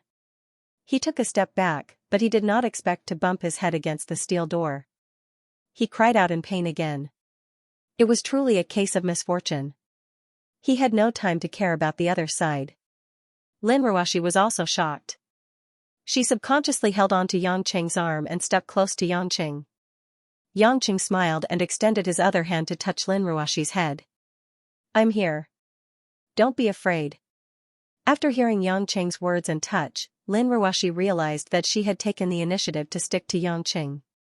The two soft lumps of flesh on her chest had directly embedded into Yang Qing's arm. Hurriedly moving away, Lin Ruoshi blushed in the dark. She lowered her head and said, You. I was just. It was just an instinctive reaction. I know. Yang Qing smiled even more happily. He enjoyed the touch very much, but it was a pity that Lin Ruoshi had moved away so quickly. Although everything here was extremely dark, it didn't affect his vision at all. He had always been able to see his surroundings clearly, including the people in the corners. Turning around, Yang Qing took out his mobile phone. It wasn't to make a call, but to use it as a flashlight to provide some light in the dark. Even if he didn't need light, Lin Ruoshi and the terrified Goodman needed to see. With the light from the mobile phone, Lin Ruoshi and Goodman felt a little better. Meanwhile, Yang Qing walked toward the corner of the warehouse. The warehouse was a small room, but it was still more than 100 square meters. When Yang Qing walked to the corner, the light from the mobile phone illuminated the two figures hugging each other. What an honor to meet you two in such a place. It seems like fate has brought us together. Yang Qing greeted them in French with a bright smile. Lin Ruoshi and Goodman had also caught up. Seeing the two people in the corner, Lin Ruoshi slightly frowned while Goodman looked surprised. It was a man and a woman. The man was leaning against the wall in the corner, while the woman was lying in the man's embrace like a docile kitten. They were so intimate that it felt like they weren't in an ice-cold prison but a warm bed. The man was wearing a checkered suit and yellow trousers. He had a handsome face and a snow-white complexion. His blonde hair was very eye-catching, especially his seductive blue eyes. There was even a mischievous smile hanging on the corner of his mouth. According to the secular view, such a handsome white man could easily kill 99% of the girls. The other silver-haired woman was also beautiful. Not only was her natural light silver hair extremely rare, but she also had a curvaceous body and delicate facial features. Her light golden eyes were like the stars in the sky. She was only wearing a light pink spaghetti strap dress, revealing a large portion of her fair skin. Even though Yang Qing was used to seeing all kinds of beauties and had Lin Ruoshi standing next to him, this woman's unique beauty still made his eyes light up. Lin Ruoshi could not help but snort when she saw Yang Qing scanning the foreign woman from head to toe. Yang Qing immediately turned around and said in Mandarin, "Baby, of course she's not as beautiful as you. I only took a few more glances because of her special hair color." That was the truth. Although the silver-haired woman was beautiful, she was still a distance away from Lin Ruoshi's otherworldly beauty. However, in the eyes of ordinary people, she was probably half a goddess. You don't have to explain. Just look if you want to. Lin Ruoshi pouted. She felt a little better, but she did not seem to have forgiven Yang Qing. While the two were talking, the young man and woman did not say anything else. Instead, they gazed at each other lovingly. The man would kiss the corner of the woman's lips from time to time, while the woman would touch the man's cheeks from time to time. The lovey-dovey look of the two made them seem like they were living in their own world. Looking at the couple who were hugging each other calmly, Goodman finally recognized them. He blinked and said, Aren't you, the siblings of the Cromwell family, Stern and Alice?" Stern and Alice finally stopped flirting with each other and turned around to look at Yang Qing and the other two. In the end, their gazes landed on Goodman. "I'm sorry, sir. I don't know you. Are you British?" Stern's magnetic voice spoke again. "Oh. No. It's understandable that you don't know me. I'm the director of the European branch of Ulay International. My name is Goodman. I was fortunate enough to meet the two of you during the London Fashion Week 2 years ago. That's why I remembered you too." Goodman quickly tidied up his clothes and introduced them in a reserved manner. "This is the CEO of Ulay International, Madame Lin Ruoshi. This is Director Yang, who accompanied us to Paris this time. I didn't expect the two of you to be kidnapped as well. I'm really sorry." Yang Qing admired Goodman a little. This guy was really dedicated to his work. Even after being kidnapped, he was still trying to build a relationship. The Cromwell family. Lin Ruashi seemed to have recalled something. She asked, Goodman, are you saying that the two of them are the descendants of the Cromwell family from the Lord Protector's residence? Yes, yes. The Lord Protector's residence. Goodman quickly introduced them excitedly. This is Mr. Stern, the current first-in-line successor to the Cromwell family. Miss Alice is his twin sister from the same mother. During the Commonwealth of England and the history of England, Oliver Cromwell, the iron-fisted Lord Protector, abolished the royal power and controlled the army. He could be said to be a formidable figure of his generation.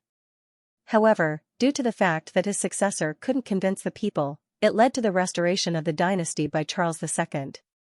Cromwell's remains were also excavated by the royal family and were subjected to all kinds of post-mortem torture.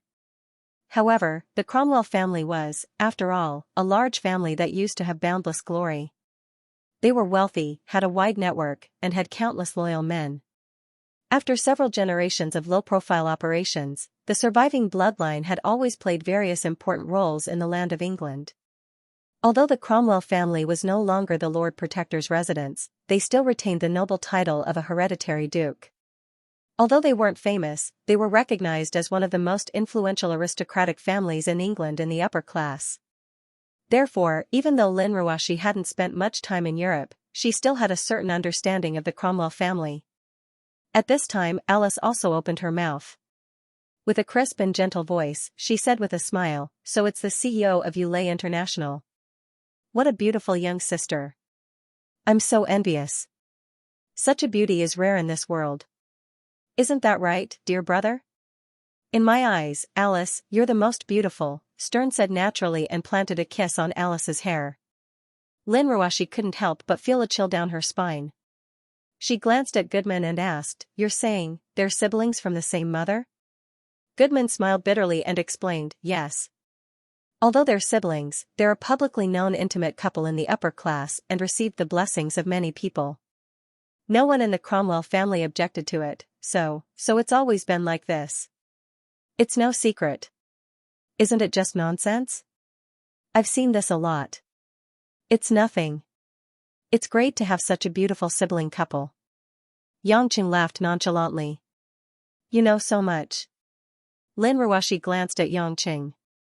She was about to faint. "What's going on?" "I was kidnapped as soon as I arrived in Paris and locked in a warehouse somewhere. I even ran into a mysterious noble sibling couple?" Xianxia, on the other hand, was very interested. He squatted down and aimed his phone at the siblings. Grinning, he asked, "Hey, stop licking each other's tongues. Tell me how you guys got here. What's the situation here?" Hearing Xianxia's question, Stern reluctantly stopped his entanglement with his sister. He leisurely straightened his body and leaned against the wall. Shrugging, he said, "As you can see, we're being held in a warehouse. As for why I know this is a warehouse, it's because we were kidnapped when we left the hotel in the afternoon. Although we were blindfolded, we could at least see that we were entering a warehouse. The network signals here are all jammed, so we can't call for help from the outside. Oh right, there are quite a number of single warehouses here. We heard someone calling for help, so there should be quite a number of people locked up here. Could it be that the rumors are true? That there's a terrorist organization that kidnapped the rich?" Goodman asked bitterly. "I do know." Stern was rather relaxed. He looked at Alice in his arms affectionately and said, "We're only here for the fashion week. We didn't expect to encounter such a thing. But no matter what, as long as I'm with my Alice, it doesn't matter even if I die." Lin Ruashi, who couldn't stand the siblings, had already turned around. Since she couldn't understand French, she could only speak in English. "Can you guys communicate in English? I'm the only one who can understand." "Oh, I'm sorry, General Lin. I'll be careful," Stern apologized politely in standard English with a London accent.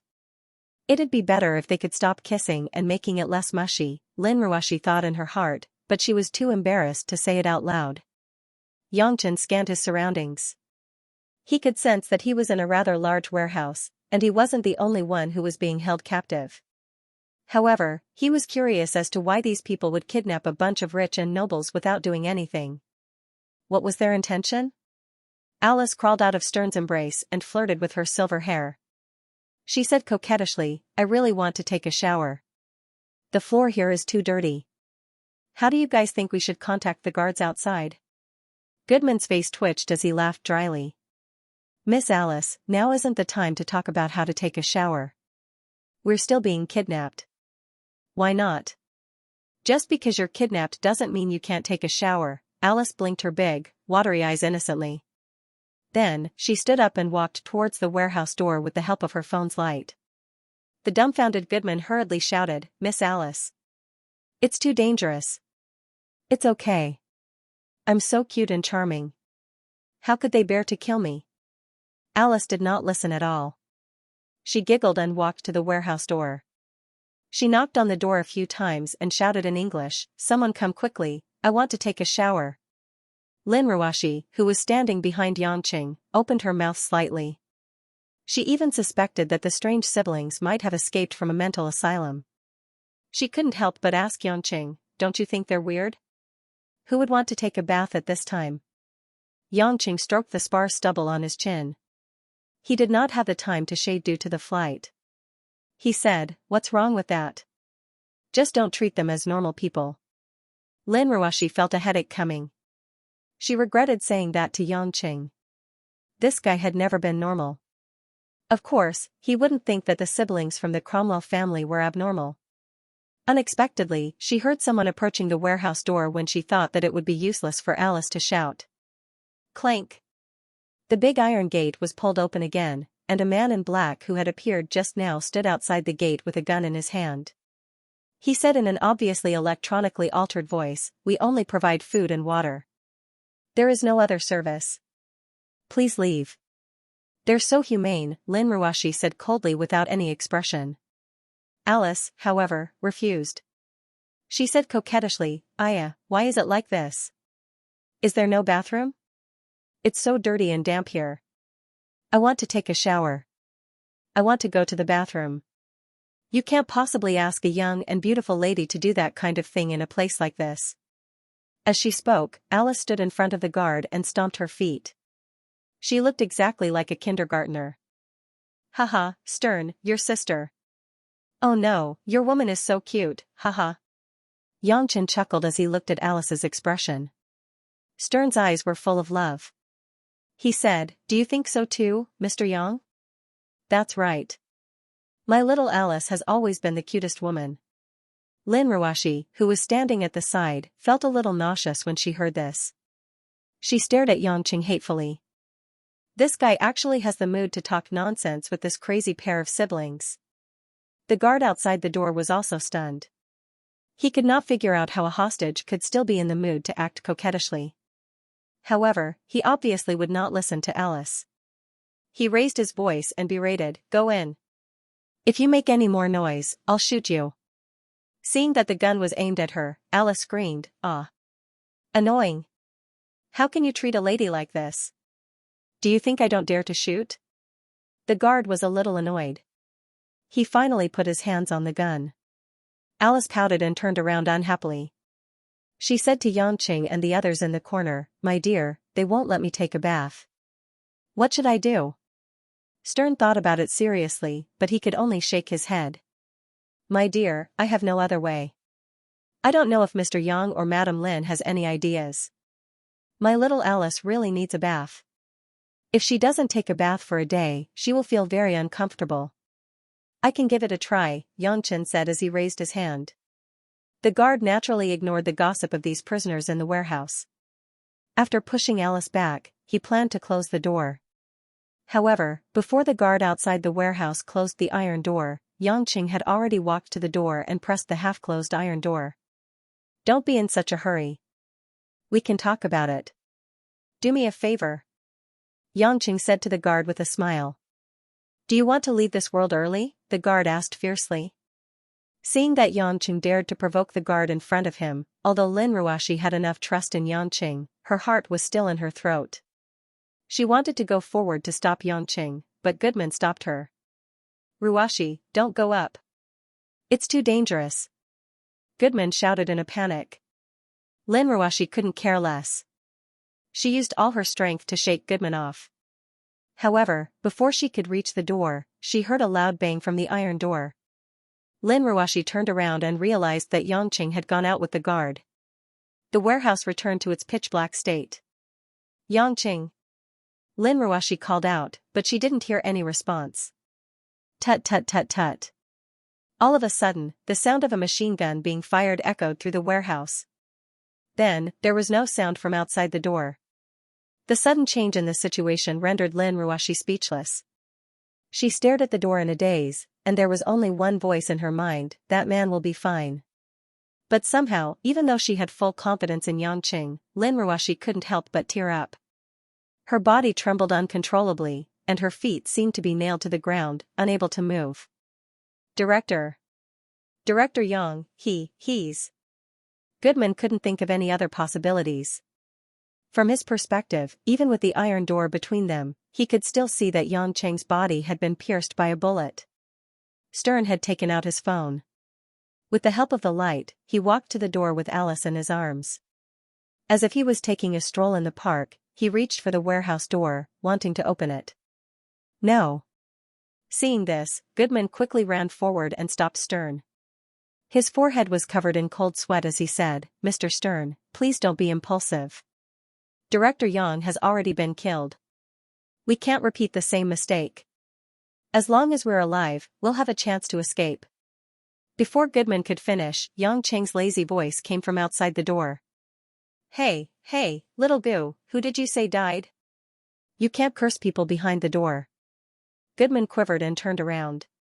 Coincidentally, the iron door had been pulled open again. It was unknown when Yongqing had lit a cigarette and held it in his mouth. In the dark, the cigarette butt was especially red, as if it was the most unique fluorescent light in the dark.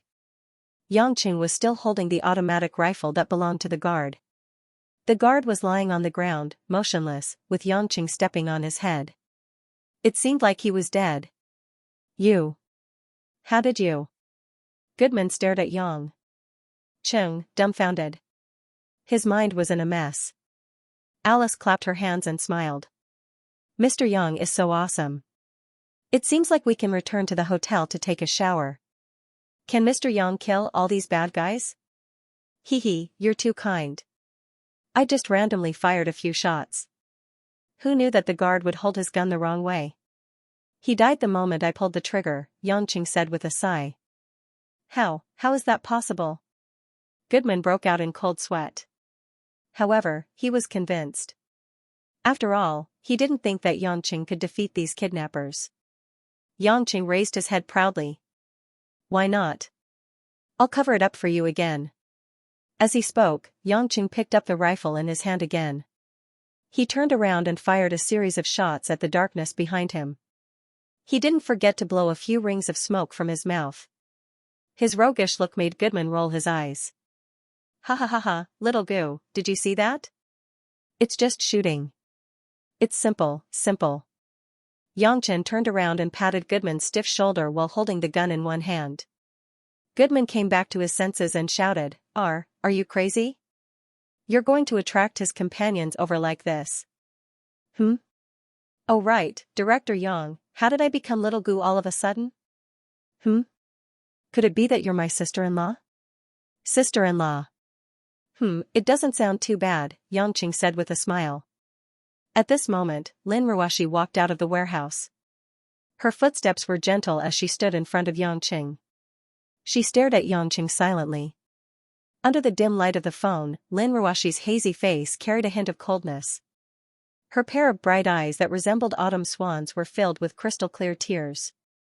Baby Ruashi, why are you? Yongqing also forgot to suck on the cigarette in his mouth. Looking at Lin Ruashi's calm and beautiful face, his heart somehow felt heavy. It's amazing, isn't it? It's amazing to be able to kill the guards, isn't it? Lin Ruashi's tone was as flat as the cold wind on the ice field. Is it fun to scare people?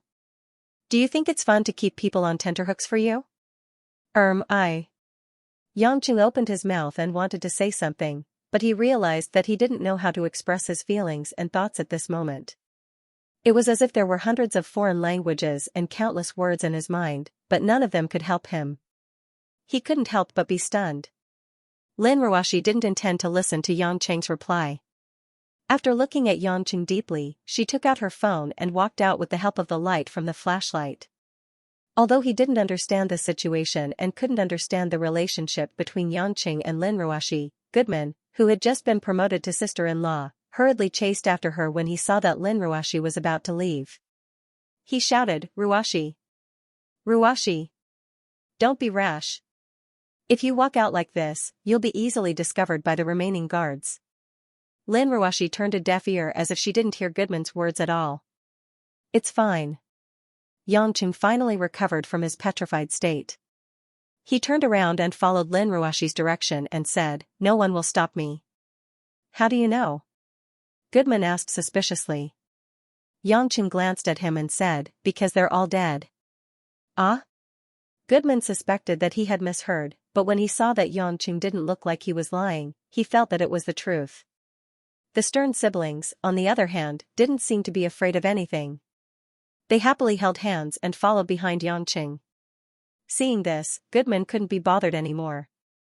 He immediately took out his phone and tried to widen his field of view as much as possible. Then, he followed Yang Cheng and the others to explore the exit. At this moment, Yang Chen had already walked to Lin Ruoxi's side. Glancing at the woman whose face was as cold as a lake, the corners of his mouth slightly curled into a complicated smile. Before Lin Ruoxi could react, Yang Chen used his left hand to grab her right hand. "What are you doing?" Lin Ruoxi stopped and asked coldly. "I'm holding your hand and bringing you out," Yang Chen said with a smile. "You don't have to be so kind. I'm just an ordinary person. My life and death don't matter to me. Since you're so powerful, you can do whatever you want." Lin Ruoxi sneered. Yang Cheng's face turned bitter. He looked like he was begging. He bent down and got closer to Lin Ruoxi's face. He lowered his voice and said, "My dear wife, don't be angry. It's my fault. I shouldn't have always been playing by myself and made you worry about me. I promise that I'll report to you first and bring you with me whenever I need to. I'll bring you when I need to eat, I'll bring you when I need to go out, I'll bring you when I need to go shopping, I'll bring you when I'm killing people, I'll bring you when I'm torturing people. Oh right, I'll bring you when I'm going out to pick up girls, okay?" Lin Ruoxi's ears were burning from the series of inexplicable words. She glared at Yang Cheng with her almond-shaped eyes and couldn't maintain her cold expression anymore. She giggled and said, "Who wants to go to the toilet with you?" "You. Don't think too highly of yourself. Hee hee, as long as you're not angry, dear." Yang Cheng let out a long sigh of relief in his heart. Coaxing his wife was much more tiring than coaxing his lover. Sure enough, the maintenance fee of a legitimate married couple was also high. Fortunately, it was settled for the time being and a cold war was avoided. Although Yang Cheng spoke very softly, Stern and Alice, who were walking closer, could still see the small details of their movements and expressions. The siblings kept winking at each other. Lin Ruoxi was also embarrassed. She had just felt that they were mushy, and now she was suddenly flirting with this man. She pinched the soft flesh on Yang Cheng's waist and let it go. Yang Cheng didn't feel any pain, but to cater to a woman's psychology, he pretended to be in pain and made a painful expression. He then smiled and said, "We don't have to look for the main door. We can just find our car and drive back to Paris. They won't park the car outside the warehouse. That's too low profile." Lin Ruoxi agreed. Stern and Alice, of course, didn't have any objections. As long as they could take a quick shower, they could do anything. At this moment, Goodman, who was walking slightly behind them and had been in a tense state, let out a tragic scream. "Ah! Help!" Along with Goodman's miserable cries, the few of them turned around to look at him. The next moment, they saw Goodman hugging his head and curling up on the ground. His phone had already fallen to the ground. Under the dim light, they saw Goodman leaning against a large black object. In front of Goodman's feet, there was a black-clothed guard that they had seen before lying motionlessly on the ground. After the slightly frightened Lin Ruoxi understood what was going on, she knitted her brows and said with slight dissatisfaction, "Goodman, that person is dead." "Ah. Goodman slowly raised his head and took a careful look. He gulped and suddenly realized that the guard that scared him half to death was dead. What's going on? Goodman blinked his eyes. He was sure that this guard wasn't the same person who had died under Xianxia's feet. However, he couldn't understand why he was dead as well. Xianxia walked forward and grabbed Goodman's shoulder. Pulling him up from the ground, he patted him twice and said smilingly, "Little sister-in-law, you did a great job. You found our car so quickly. Wow, that's great, we can go back to the hotel immediately." Alice's face was full of happiness. She held Stern's arm and excitedly ran to the Bentley. She opened the door impolitely and took the lead to get in with Stern. Only then did Goodman realize that the black object he was leaning against was the Bentley that everyone was looking for. Before he could figure out what was going on, Goodman was pushed into the car by Xianxia and sat beside Stern and Alice. After realizing what was going on, Goodman immediately shouted, "Director Yang. I'm not sister-in-law. I'm not. I know. I won't call you sister-in-law anymore." "Sister-in-law." Xianxia chuckled and closed the door. Lin Ruashi, who was about to get into the car, was blocked outside the door. She looked at Xianxia in confusion. "What do you mean?"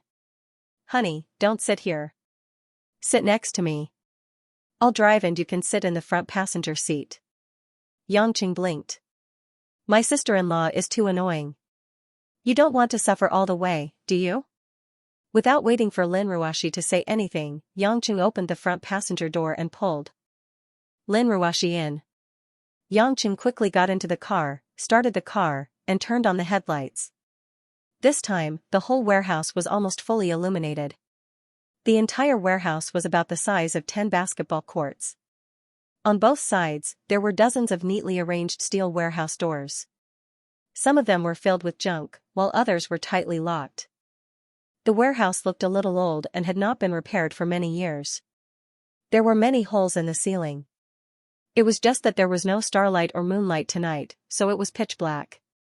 "What is that?" Goodman, who was sitting in the car, saw the corpses of 3 to 4 guards in black lying not far from the car. "Dead kidnappers." "Mr. Gu, are you afraid again?" Alice chuckled. Goodman quickly maintained his composure. He coughed twice and said, No, Miss Alice, you misunderstood. I'm just a little surprised. Why are these people dead all of a sudden? Did someone come to save us?" A strange expression appeared on Stern's handsome face. "Mr. Goodman, didn't Mr. Yang say that these people are all dead? Didn't you hear it?" "Him?" Goodman thought about it carefully. Xianxia did mention that these people were all dead, but how did he know? Suddenly shocked, Goodman exclaimed, "Could it be Director Yang who killed them? Who else could it be other than him? We don't have guns, except for the one in Director Yang's hand." Stern turned on the lights in the car and took out a half-empty bottle of red wine. He was already pouring wine for Alice. The siblings began to enjoy themselves leisurely. Goodman looked at them blankly. His mind was filled with Xianxia's cheeky smile just now. He couldn't help but be stunned. Lin Ruashi, who was sitting in front, naturally saw the corpses on the ground. However, it wasn't her first time seeing dead people since she got to know Xianxia. She wasn't too shocked. Instead, she pondered for a while and asked hesitantly, "When you fired randomly into the darkness just now, were you aiming at them?" Xianxia was fastening his seatbelt. When he heard Lin Ruashi's question, he smiled and said, "It doesn't matter whether I aimed at them or not. As long as they're dead." "Where are we going now?" Lin Ruashi asked again. "Back to Paris, of course." "Do you know where we are now? And how are we going back?" Lin Ruashi asked suspiciously. Xianxia nodded as if it was a matter of course. "We should be near Romilly-sur-Seine in the southeast of Paris. It's about 2 hours away from downtown Paris. We can still make it if we rush to Paris for a sumptuous dinner." After that, Xianxia put the car into gear and stepped on the accelerator. The car roared and dashed towards the metal gate of the warehouse. Are you crazy? What are you doing?" No matter how calm Lin Ruashi was, she couldn't take it anymore. Xianxia actually wanted to crash the metal gate in the distance. "Don't worry. Sit tight. Yangqing laughed. Suddenly, he extended his left hand that was holding the rifle out of the window and fired a clip at the edge of the metal gate. Sparks flew everywhere. Something that looked like a circuit box by the metal gate instantly exploded. Then, like a chain reaction, there was a violent explosion near the metal gate. Boom! With a loud bang, flames sprayed out, and the iron door was blown into pieces. Just when the sea of fire was wreaking havoc, the Bentley passed through the hole in the gate like a black lightning. Due to the speed of the car, the strong airflow around it prevented the fire from reaching the car. The people in the car only felt a little stuffy for a moment before everything returned to normal. Lin Ruashi felt like she was in a Hollywood action movie. She had become the female lead beside the male lead. Her life was hanging by a thread, but in the end, she survived a series of thrilling explosions. The feeling of narrowly escaping death made Lin Ruashi's body slightly stiffen. She couldn't say a word. Lunatic. Lunatic. Goodman, who was sitting in the back of the car, almost dropped his jaw. He couldn't find any other words to express his opinion of Yangqing. On the other hand, Stern and his sister were cheering excitedly. Obviously, they felt that everything was very cool. After the Bentley rushed out of the warehouse, it came to a flat ground. Yangqing immediately stepped on the brake and stopped the car. Lin Ruashi looked out of the window. Just as Yangqing had said, there was a wide river not far from the warehouse. If she wasn't mistaken, it was the famous Seine in France. Passing through the forest, she could see the lights of the city. As for whether it was Romilly-sur-Mer as Yangqing had said, Lin Ruashi couldn't tell. Just when Lin Ruashi was puzzled as to why Yangqing would stop the car, she saw that Yangqing was about to open the door and get out. Yangqing! What are you doing? Lin Ruashi was anxious. She didn't know what this man was going to do. Was he waiting to be discovered if he didn't hurry back to Paris? Yangqing patted the back of his head and leaned back into the car. He smiled at Lin Ruashi and said, "I'm sorry, I almost forgot again. I have to report first." "Baby Ruashi, don't worry. Aren't there other poor guys who were kidnapped in this warehouse? I'll be a good guy until the end and let them all go home." Lin Ruashi widened her eyes. She would rather not have heard such a report from Yangqing. After Yangqing finished speaking, he got out of the car again and walked to the back of the car. He stood there with the rifle in one hand and took out his phone with the other hand to make a call. What is he doing? Goodman was dumbfounded. He thought that he would be able to leave this broken place soon, but the car stopped the moment he got out of the warehouse. "Mr. Goodman, it seems like you have night blindness. Isn't Mr. Yang on the phone?" Alice said with a smile. "It's already so late. Why is he on the phone?" Goodman almost screamed. Stern scratched his ear and yawned. He couldn't get a signal in the warehouse just now, so he must be calling anxiously. At this moment, from the darkness on both sides of the warehouse, two jeeps with dazzling headlights dashed out. The engines roared as they rushed towards where Yangqing was standing. "It's over. Their accomplices are here." Goodman was like a deflated balloon as he slumped onto the seat. Two modified Jeep Wrangler SUVs were painted in camouflage colors. Other than the drivers, there were two black-clothed kidnappers.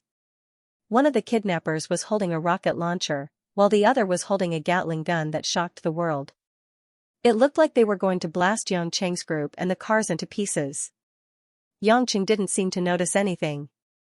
He only raised his head with a smile after he slowly finished typing the number and pressed the call button. Seeing that the two jeeps were only 100 meters away from each other, he raised the rifle in his hand. After all, the black-clothed men in the jeeps had received strict military training. Although they had the upper hand in the battle, they didn't let down their guard. The jeeps began to move forward in an irregular arc to prevent Yangqing from accidentally hitting them. The ones in charge of attacking had already pulled the trigger of their weapons. Bang! Bang! Smoke rose as two explosions sounded. The rocket launchers were like small missiles, leaving a white and red burning trail as they flew toward Yangqing and the Bentley at the same time. Tut! Tut! Tut! Tut! Tut! Tut! Consecutive bullets were fired. It was impossible to tell whether Xianxia was shooting at the black-cloaked men or the frenzied firing of the Gatling gun.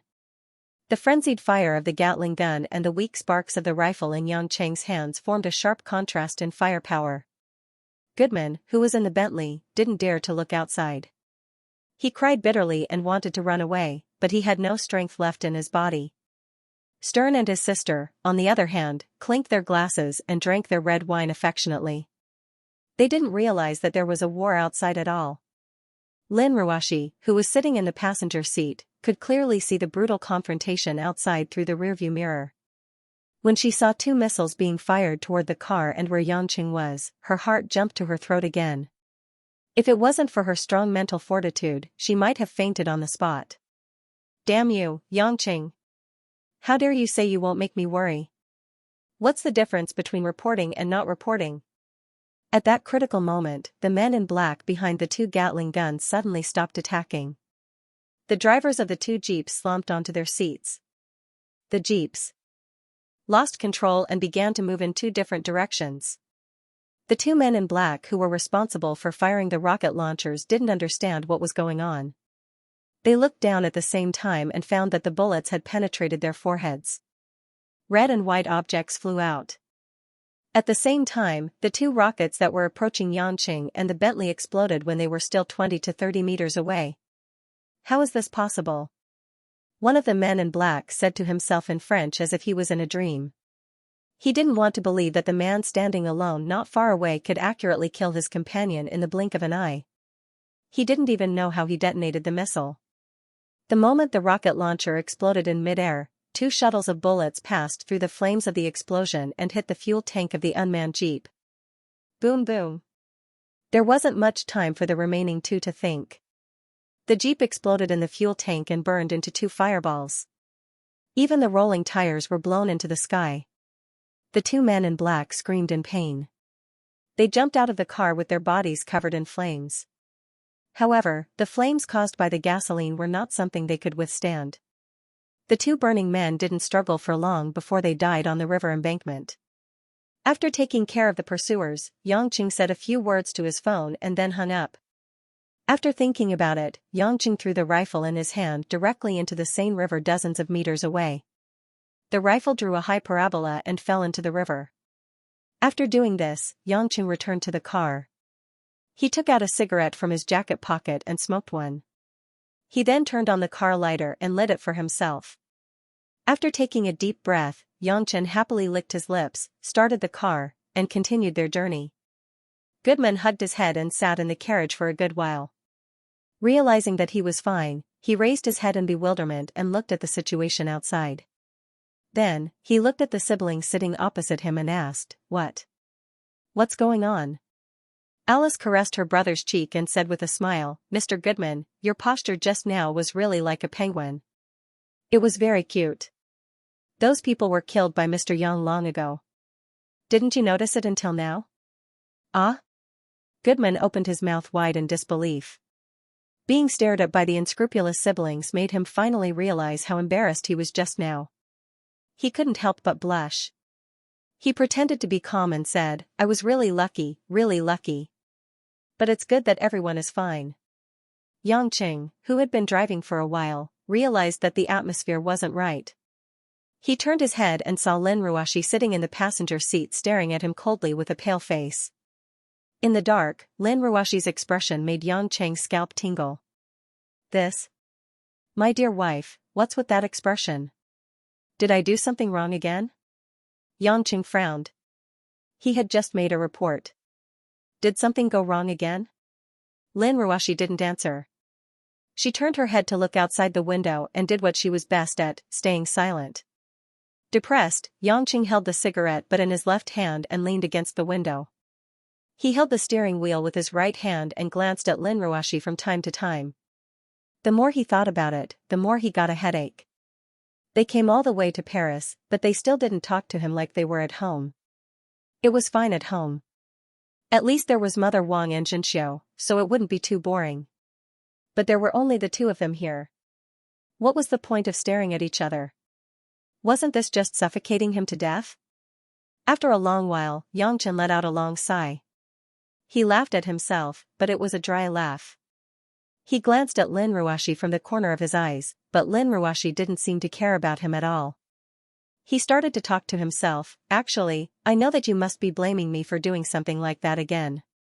Although you might not like it, Ruoshi, although you think that I'm very unreliable and dangerous, I actually know what I'm doing. How could I bear to let anything happen to you? I'm such a pervert, how could I bear to, right?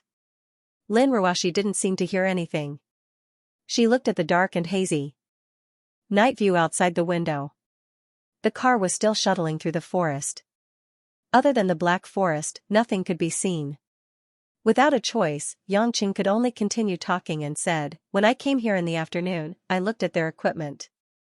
Their rifle is the G36 produced by the German company HK. This automatic rifle is currently the most advanced in the world. And their clothes should be specially made, not official combat clothes. In other words, this group of people must be from an extremely high-end private terrorist organization. This kind of organization, unless they don't make a move, once they do, they are determined to die. I'm very curious about their final goal."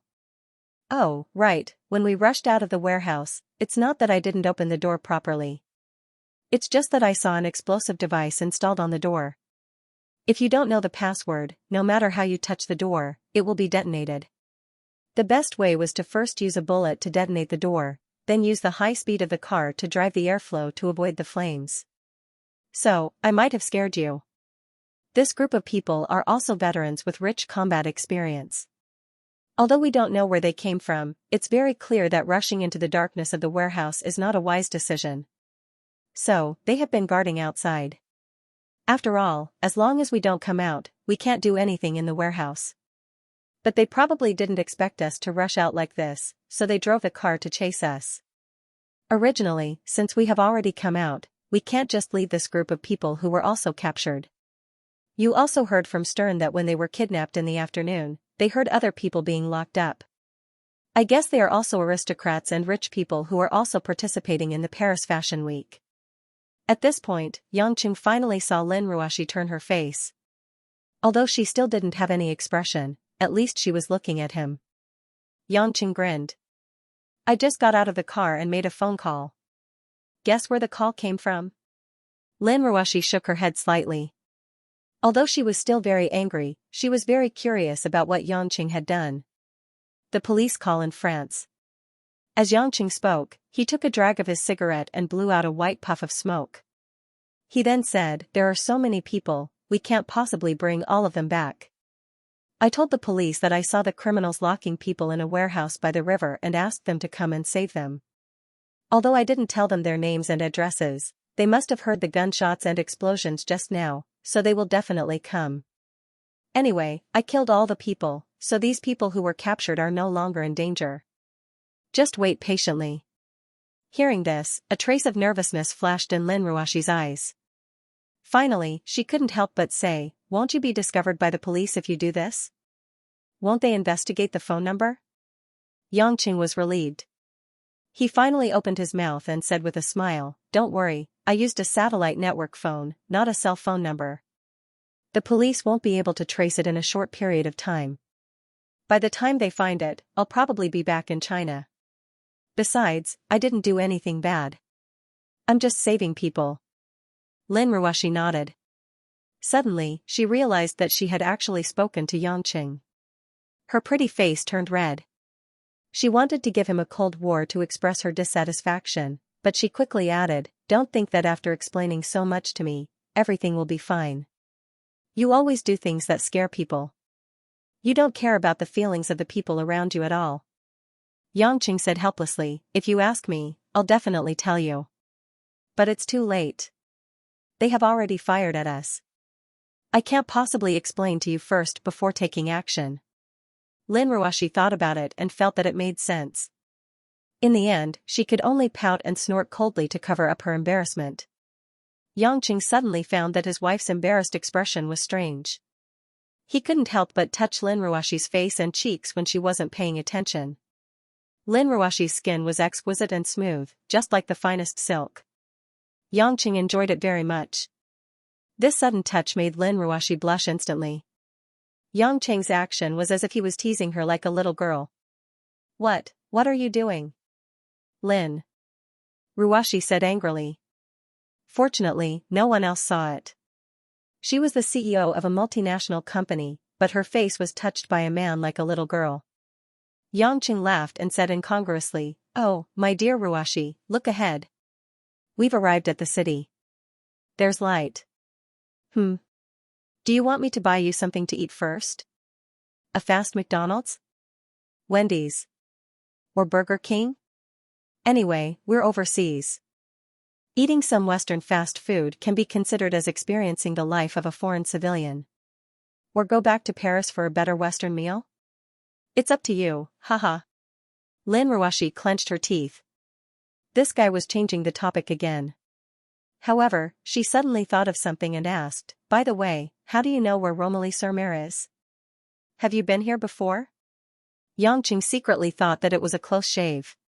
Finally, he didn't insist on his touch and explained, "Although the driver who brought us here deliberately drove in the northeast direction at the beginning, it was mainly to confuse us, just in case.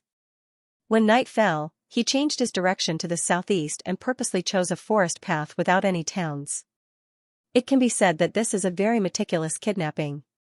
Even if they knew that we couldn't inform the outside world, they still did a lot of work to keep it secret. If it's conventional thinking, according to the driving route and time, we should have arrived at the area around Esply, northeast of Paris. However, this kind of trick can only fool ordinary people. It's still very difficult to fool me. So, I calculated the distance and should be arriving at Romilly-sur-Mer. Also, I felt the heavy water vapor in the warehouse just now. There was also the faint sound of a river, so I guessed that we should be passing through Romilly-sur-Seine. As for why I know these places, it's not because I've been here before. It's just that I memorized the world map. Memorized the world map. Even though Lin Ruashi had seen many brilliant people in the business world, she couldn't quite understand how Yang Cheng did it. She looked at Yang Cheng for a while with a complicated expression. It was hard to imagine that this guy was her husband in name, and he was picked up from the market. Lin Ruashi turned her head and looked at the bright night view of the city ahead. The car was about to enter the city. She muttered to herself, "Why is it that the more you explain, the more questions I don't understand?" Yang Cheng pursed his lips and took another puff. He threw the cigarette butt out of the window and said, "It's actually very simple. Don't treat me as a human. Just treat me as a monster. Wouldn't that explain everything? Don't talk nonsense." Lin Ruashi suddenly raised her voice and reprimanded her. Yang Cheng was stunned. He didn't understand why Lin Ruashi had such a big reaction. "You." Lin Ruashi also knew that she was overreacting, but she still said clearly, "You're not a monster. No matter what other people think of you, I don't think of you that way. You can't think of yourself that way either." Looking at the woman's beautiful eyes that were shining with seriousness, Yang Cheng grinned. "Fool. You're the fool." Lin Ruashi said seriously. Yes, you're a fool, and I'm also a fool. We're a fool couple." Yang Cheng laughed and sped up the car toward Romilly-sur-Seine. In the 13th arrondissement of Paris, in an ordinary residential area, there were houses scattered among the sparse lights. Most of the houses here had decades of history. Most of them were exquisite and unique, showing the long history of the country. In one of the two-story buildings with gray walls and a red roof, a family of 3 was sitting around an oval dining table, enjoying bacon, mashed potatoes, and toast, which were all very ordinary home-cooked food. Under the warm light, a boy of about 10 years old with curly yellow hair put down the spoon in his hand and looked up at the tall man sitting next to him. "Dad, can we go to Disneyland on Sunday? Many kids in our class are going there." "Harry, don't mess around. Dad is very busy these days," Harry's mother said in a low voice, pretending to be angry. The burly man, Harry's father, had a full beard.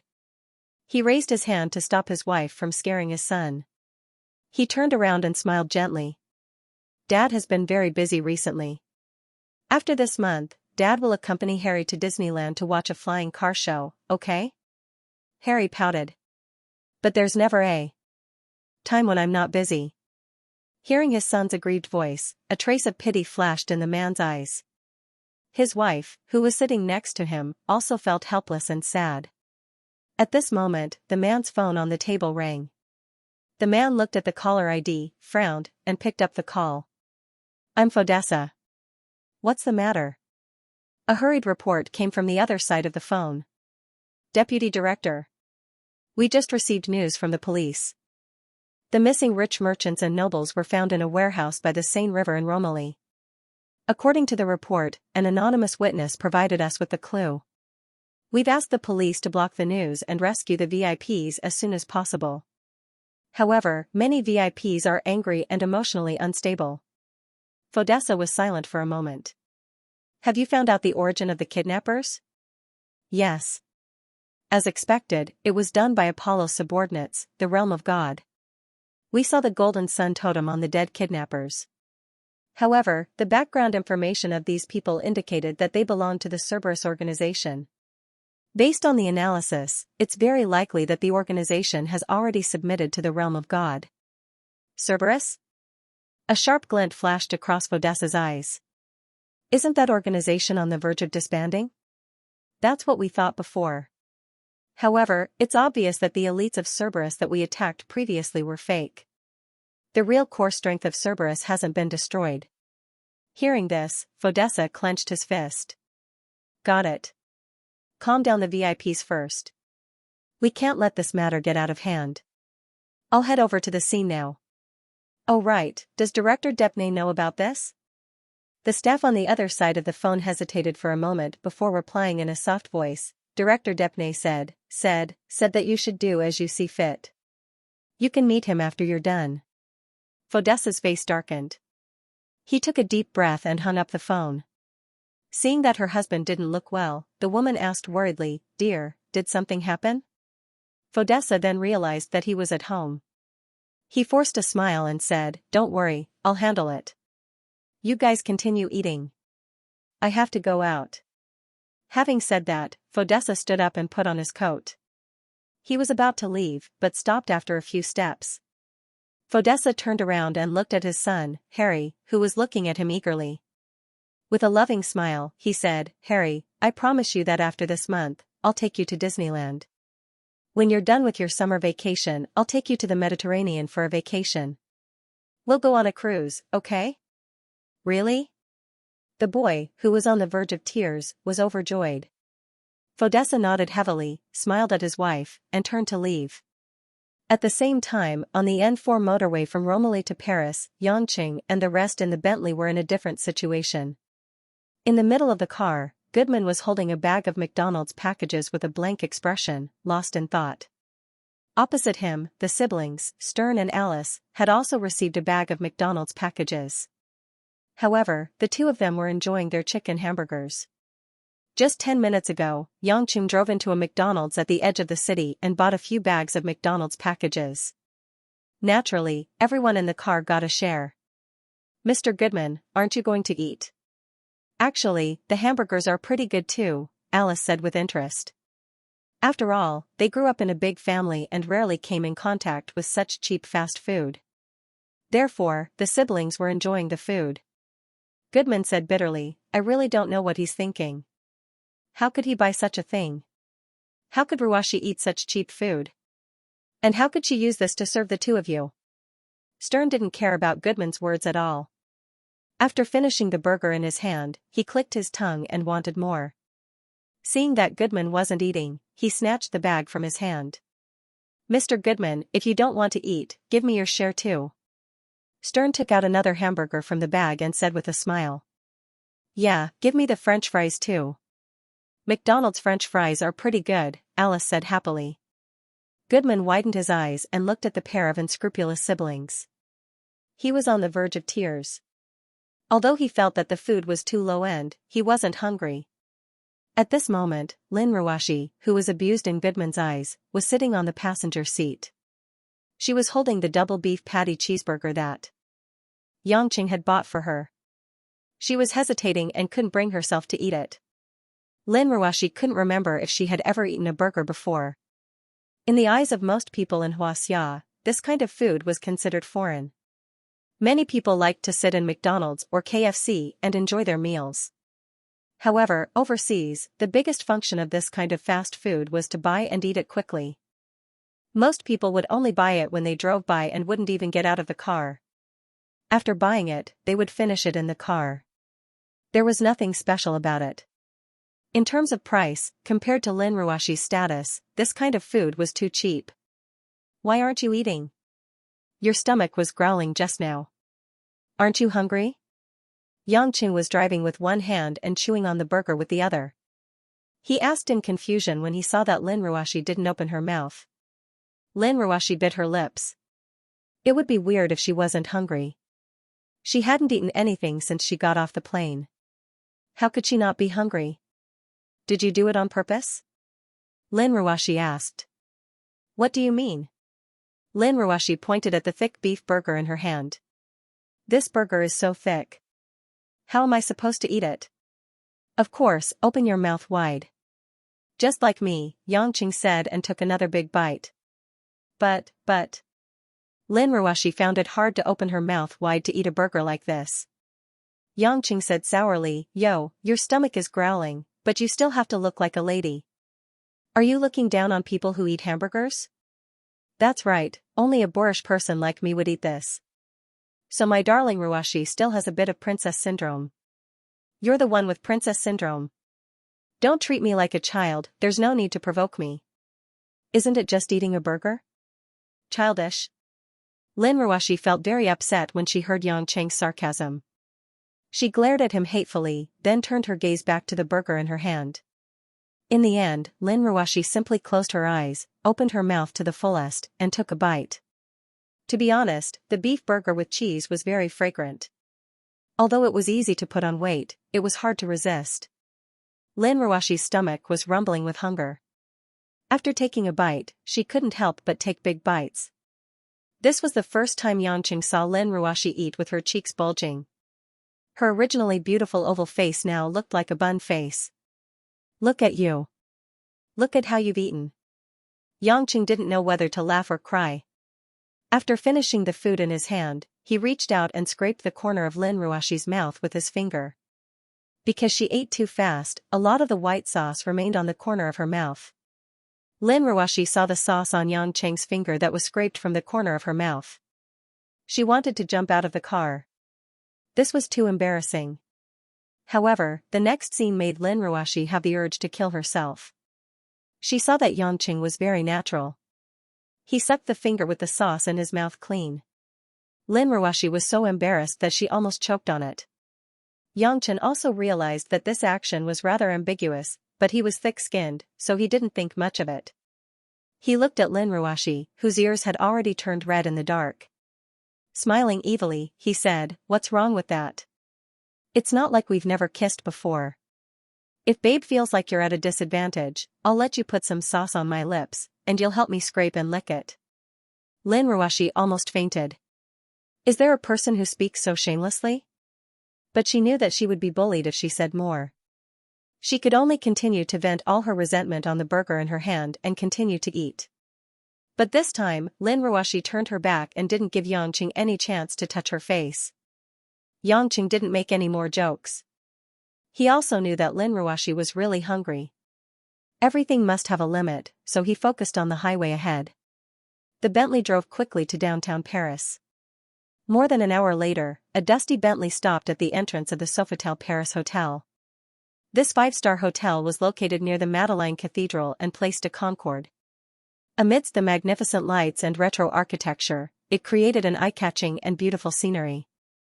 It was like a huge sculpture. Two Caucasian waiters were standing at the entrance with their heads held high. When they saw the Bentley driving in, they first put on a standard smile, but then their expressions turned blank. It was because the scratches on the car, as well as the dirt and dust on the car, were really puzzling. The waiters couldn't help but look at each other and saw the astonishment in each other's eyes. This kind of luxury car wasn't rare outside the Sofitel Paris Hotel, but it was rare to see such an unkempt luxury car, as if it had just left the country road. However, before the two waiters could open the door for the owner of the car, a group of more than 10 men and women in formal attire suddenly rushed out of the hotel. They ran to the middle of the Bentley and opened the door in the middle compartment. Director Gu, you're finally back. The man leading the group looked touched. He bent his waist and almost wiped away his tears. Goodman, who had tidied up his white suit, had returned to his usual elegant demeanor. He nodded in a dignified manner. As he got off the car, he turned around and made a pleased gesture to the Stern siblings in the car. Is that General Lin? God bless us. General Lin has returned safely? The group of people chatted happily. Little did they know that a handsome man and a beautiful woman had gotten out of the car. Hi, Stern greeted the group of people with a bright smile. He hugged his sister, Alice, and accepted the group's welcome without hesitation. Director Gu. These two are. Someone looked at Goodman in confusion. Goodman coughed twice and said, these two are Mr. Stern and Miss Alice from the Cromwell family, the Lord Protector of England. I was kidnapped by bandits this time and was lucky enough to escape with them. They happened to be staying in this hotel during the Fashion Week, so we came back together. Cromwell family? Those present were all senior executives of the European branch of Ulay International, and most of them were European natives. Naturally, they had heard of such an ancient and wealthy family, so they couldn't help but bow and greet them. They were even a little confused, as they wouldn't be able to meet such a person on a normal day. At this moment, everyone seemed to have forgotten that they were originally waiting to welcome the number one person in the company, the CEO Lin Ruashi. That was why they had specially gathered together and waited in the hotel. Unexpectedly, not only did the CEO not pick up the call, but he also lost contact with Goodman. 2 hours ago, he received a call from Goodman saying that he had been kidnapped and had just escaped. The group of people hurriedly gathered in the hotel again, which led to the scene of them leaving in a hurry. The doors of the Bentley's driver's seat and front passenger's seat opened at the same time. Xianxia alighted from the car and took a deep breath of the fresh Paris night air before stretching his body. As for Lin Ruashi, she was a little sleepy in the car and had just tidied up her appearance. Now that she alighted from the car, she still looked a little sleepy and innocent. Her cheeks were a little flushed, and coupled with her beautiful and aloof appearance, coupled with her black silk dress, she looked like a dark elf from a Western fantasy story. The beautiful scene immediately made the group of people outside the hotel hold their breaths. Even the tourists who happened to pass by the hotel stopped to admire her for a moment. Seeing a group of people blocking the car and staring at her in a daze, Lin Ruashi immediately understood that they were her company's European subordinates. Seeing them in such a daze, she naturally felt a little uncomfortable and couldn't help but frown. Seeing Lin Ruashi alight, Goodman quickly squeezed through the crowd and shouted, "Spread out, spread out. Don't block General Lin. Do you hear me?" Hearing the reprimand, the group of executives suddenly came to a realization. Isn't this the CEO that we only see in photos and videos? Why is she even more beautiful in real life than in photos? Hello, General Lin. The group of people immediately spread out and made way for Lin Ruashi. Lin Ruashi took a deep breath and opened her eyes again. Her original languid demeanor was nowhere to be seen. It was as if she had returned to the headquarters of Ulay International. She glanced at the crowd, and the imposing aura that she had accumulated over the years made everyone's heart tremble. I don't know how you usually work, but based on your performance just now, I can fire all of you without any hesitation. Lin Ruashi said calmly, you are the managers. Don't make me think that you should be the ones being managed. The group of people broke out in cold sweat. Although Lin Ruashi's words didn't contain any anger, it was these emotionless words that made them feel a chill from the bottom of their hearts. Ruashi, don't be angry. I think these people are too excited. After all, it's rare for you to come to Europe. We don't get to see each other usually, and many of them are your admirers. Of course they are excited. Speaking of which, they are also worried about us. Let's forget about it this time. Goodman tried to smooth things over. Lin Ruashi didn't say much. She directly passed through the crowd and entered the hotel. Goodman heaved a sigh of relief and glared at his subordinates. Then, he smiled at the Stern siblings and said, your servants should be in the hotel now, right? I wonder where they are now. Do you need me to inform them? Servants? Stern laughed. Mr. Goodman, we don't have such a grand entrance. This time, it's only the two of us on this trip to Paris. We didn't bring anyone else. Goodman was stunned. He couldn't believe his ears. However, the Stern siblings didn't intend to explain much. They directly followed behind Lin Ruashi and entered the hotel. Just as Xianxia, who was yawning and planning to return to the hotel to rest, was about to enter, he was stopped by a staff member of Yulei International. "You're the driver, right? Go and park the car." "Do you want us to park the car?" the staff member ordered. Xianxia scratched his head helplessly. He didn't intend to explain anything. It wasn't a big deal to stop the car. However, before Xianxia could turn around, the staff member's head was hit by Goodman. The staff member scolded, "Are you a pig? This is Director Yang who accompanied General Lin. Didn't you see who was accompanying General Lin? Quickly apologize to Director Yang." This reprimand stunned the group of Yulei's executives once again. In fact, no one noticed Xianxia at all. Compared to the handsome Stern siblings and Lin Ruashi's stunning appearance, Xianxia was too suitable for the title of driver. Who would have thought that such a vulgar, average-looking, and lazy man would be a director on the same level as Goodman? Sigh, sister-in-law, forget it. He doesn't know me. Xianxia smiled and patted Goodman's shoulder. He then stuffed the car key into Goodman's hand. "Since you're so polite, I'll leave the car to you. I'll go in first." Goodman nodded with a flattering smile. "No problem. Director Yang, just let me know if you need anything. Just treat this as your home." "Wow, your attitude has become much better. No wonder Ruashi made you the director here. You're indeed smart." Xianxia, of course, knew the reason why Goodman was so flattering. After all, he had personally experienced a life-and-death situation. He clearly knew that Xianxia had killed a group of black-cloaked men. Goodman felt guilty. Whenever he thought about how the man in front of him had single-handedly killed a group of ferocious kidnappers, he couldn't bring himself to disobey. He could only bow and nod. The group of Yulei's executives were dumbfounded. They couldn't understand at all.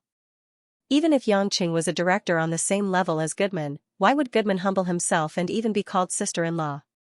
Could it be that even in the company, there was a difference in treatment between officials from the capital and local officials?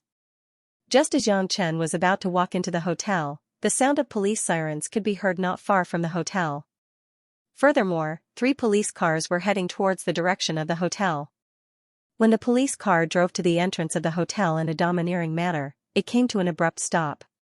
Several tall police officers in police uniforms got out of the car quickly. One of them was a short and fat police officer with slightly white hair. He was wearing a trench coat and was walking at the front. After taking a glance at the Bentley at the entrance, he shifted his gaze to everyone standing at the entrance with a solemn expression.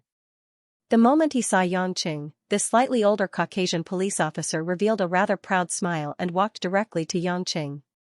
"Are you Mr. Yang from Xianxia?" asked the Caucasian police officer.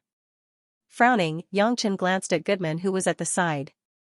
Since the police came to their doorstep so quickly, it was hard for him not to suspect that someone had leaked the news to them.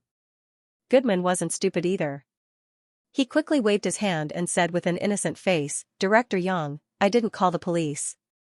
I really don't know anything." Xianxia then turned around and smiled. "It's me. Is there anything you need from me, Mr. Police? I'm Bolton from the Anti-Terrorism Unit of the Paris Police. We seriously suspect that Mr. Yang is closely related to a kidnapping and shooting case that happened 2 hours ago near Romilly-sur-Mer." Officer Bolton took a document from the police officer beside him and said, "This is the arrest warrant. Mr. Yang, please follow us back to the police station immediately to assist in the investigation." Xianxia looked to his left and right. There were at least 10 or so police officers glaring at him. He couldn't help but smile. "Officer Bolton, can you let me handle some personal matters first? You're going to scare everyone by making such a big fuss." "We can't help it. The scene of a gunfight is very cruel. We have to be cautious with Mr. Yang," Bolton said with a sneer. "If Mr. Yang wants to hire a defense lawyer, please follow us back to the police station. Don't worry, we won't treat foreign guests disrespectfully." After that, Bolton signaled with his eyes. 2 police officers went behind Xianxia and grabbed Xianxia's hands before sending him to the car. "Stop. What are you doing? Everyone turned around and saw Lin Ruoshi, who had just entered the hotel, run out of the door and shouted to stop the two police officers. Lin Ruoshi was originally waiting for Xianxia and Goodman in the living room. She didn't expect the police cars to arrive so suddenly. Worried that something might have happened to Xianxia, she quickly ran out. She didn't expect to see Xianxia being shoved into the car. "Ruoshi, don't be rash. This officer has an arrest warrant. We can't stop him from taking Director Yang away." Goodman immediately stood in front of Lin Ruoshi and said, "It seems like the officers have misunderstood Director Yang about the kidnappers. They want to take him away now. We can find a lawyer for Director Yang immediately. He'll be fine." The senior executives of Yulei International also knew that this was the time to show their loyalty. Although they didn't know what was going on, they immediately shouted that they would help Lin Ruoshi solve this problem and wouldn't let anything happen to Xianxia in Paris. Xianxia turned around and winked at Lin Ruoshi, who was behind the crowd. He gave her an on-sheen look before entering the police car. Lin Ruoshi was stopped by a group of people. In the end, she could only watch as Xianxia was taken away by the police officers. The three police cars left as quickly as they came. Watching the red taillights of the three police cars disappear into the street not far away, Lin Ruoshi stood in silence for a long time before saying coldly, "Goodman, find me the best lawyer in Paris immediately. I must see Xianxia back before dawn tomorrow." Goodman's face was covered in sweat. He gestured for Lin Ruoshi to calm down and smiled apologetically. "Ruoshi, don't worry. I'll handle this matter personally. Director Yang saved my life, so I can't let anything happen to him. You must be tired. Go back to the hotel room and rest. I'll handle this matter well." Although Lin Ruoshi still felt that something wasn't right, she knew that she was unfamiliar with Paris and couldn't do things as easily as Goodman did. Thus, she could only listen to Goodman and return to the hotel to rest. However, her mind was filled with Xianxia's matter, so it was impossible for her to fall asleep. On the other hand, Xianxia, who was being brought to the police station, didn't seem to be a suspect. Along the way, he chatted with the police officers in fluent French about the fashionable girls he saw on the street, which made Bolton's face turn gloomy. He wished he could seal Xianxia's mouth with tape. 10 minutes later, Xianxia was brought into the office building of the Paris police station. Although it was late at night and most of the police officers had already gotten off work, it was still brightly lit. Xianxia's hands were handcuffed. Two strong police officers escorted him into an elevator in the center of the building with Bolton. On the control panel of the elevator, apart from the buttons for the floor, there was also a numeric keypad. After Bolton's chubby fingers quickly pressed a long string of numbers on the keypad, the interior of the elevator turned red. Then, the elevator began to descend. On the control panel of the elevator, there wasn't any indication of the underground floor. "Tisk, TSK. Officer Bolton, I didn't know that your station had an underground base," Xianxia said as he looked around with great interest. Bolton was having a headache with this unsuspecting suspect. He curled his lips and said, "Mr. Yang, I admire your calmness, but you talk too much." Roughly 30 seconds later, the elevator stopped. After the door slowly opened, a metallic corridor appeared in front of them. The entire space was illuminated by white LED lights installed in the gaps. At first glance, it looked like a scene from a sci-fi movie. On both sides of the corridor, there were some rooms separated by tempered glass. All kinds of high-precision instruments took up most of the space. On the white LCD screens, there were all kinds of complicated data and some external surveillance videos. There were only 1 or 2 staff members in white robes operating in each room. It was impossible to hear what was going on inside from the other rooms. Xianxia was escorted by 2 police officers as he followed Bolton through the long corridor. Finally, they arrived at an alloy door at the end. Bolton pressed his palm on the fingerprint detector next to the door. After the scan was completed, the alloy door immediately opened. Bolton turned around and gestured to the 2 police officers. They immediately let go of Xianxia and turned to leave. "Mr. Yang, please come in." Bolton's expression was even colder than before.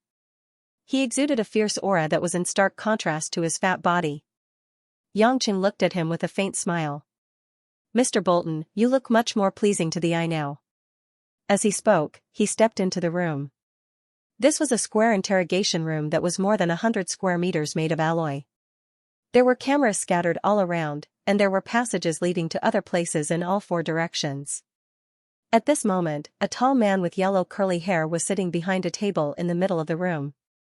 Beside him were 2 French soldiers who were armed with live ammunition and were dressed as anti-terrorist special forces.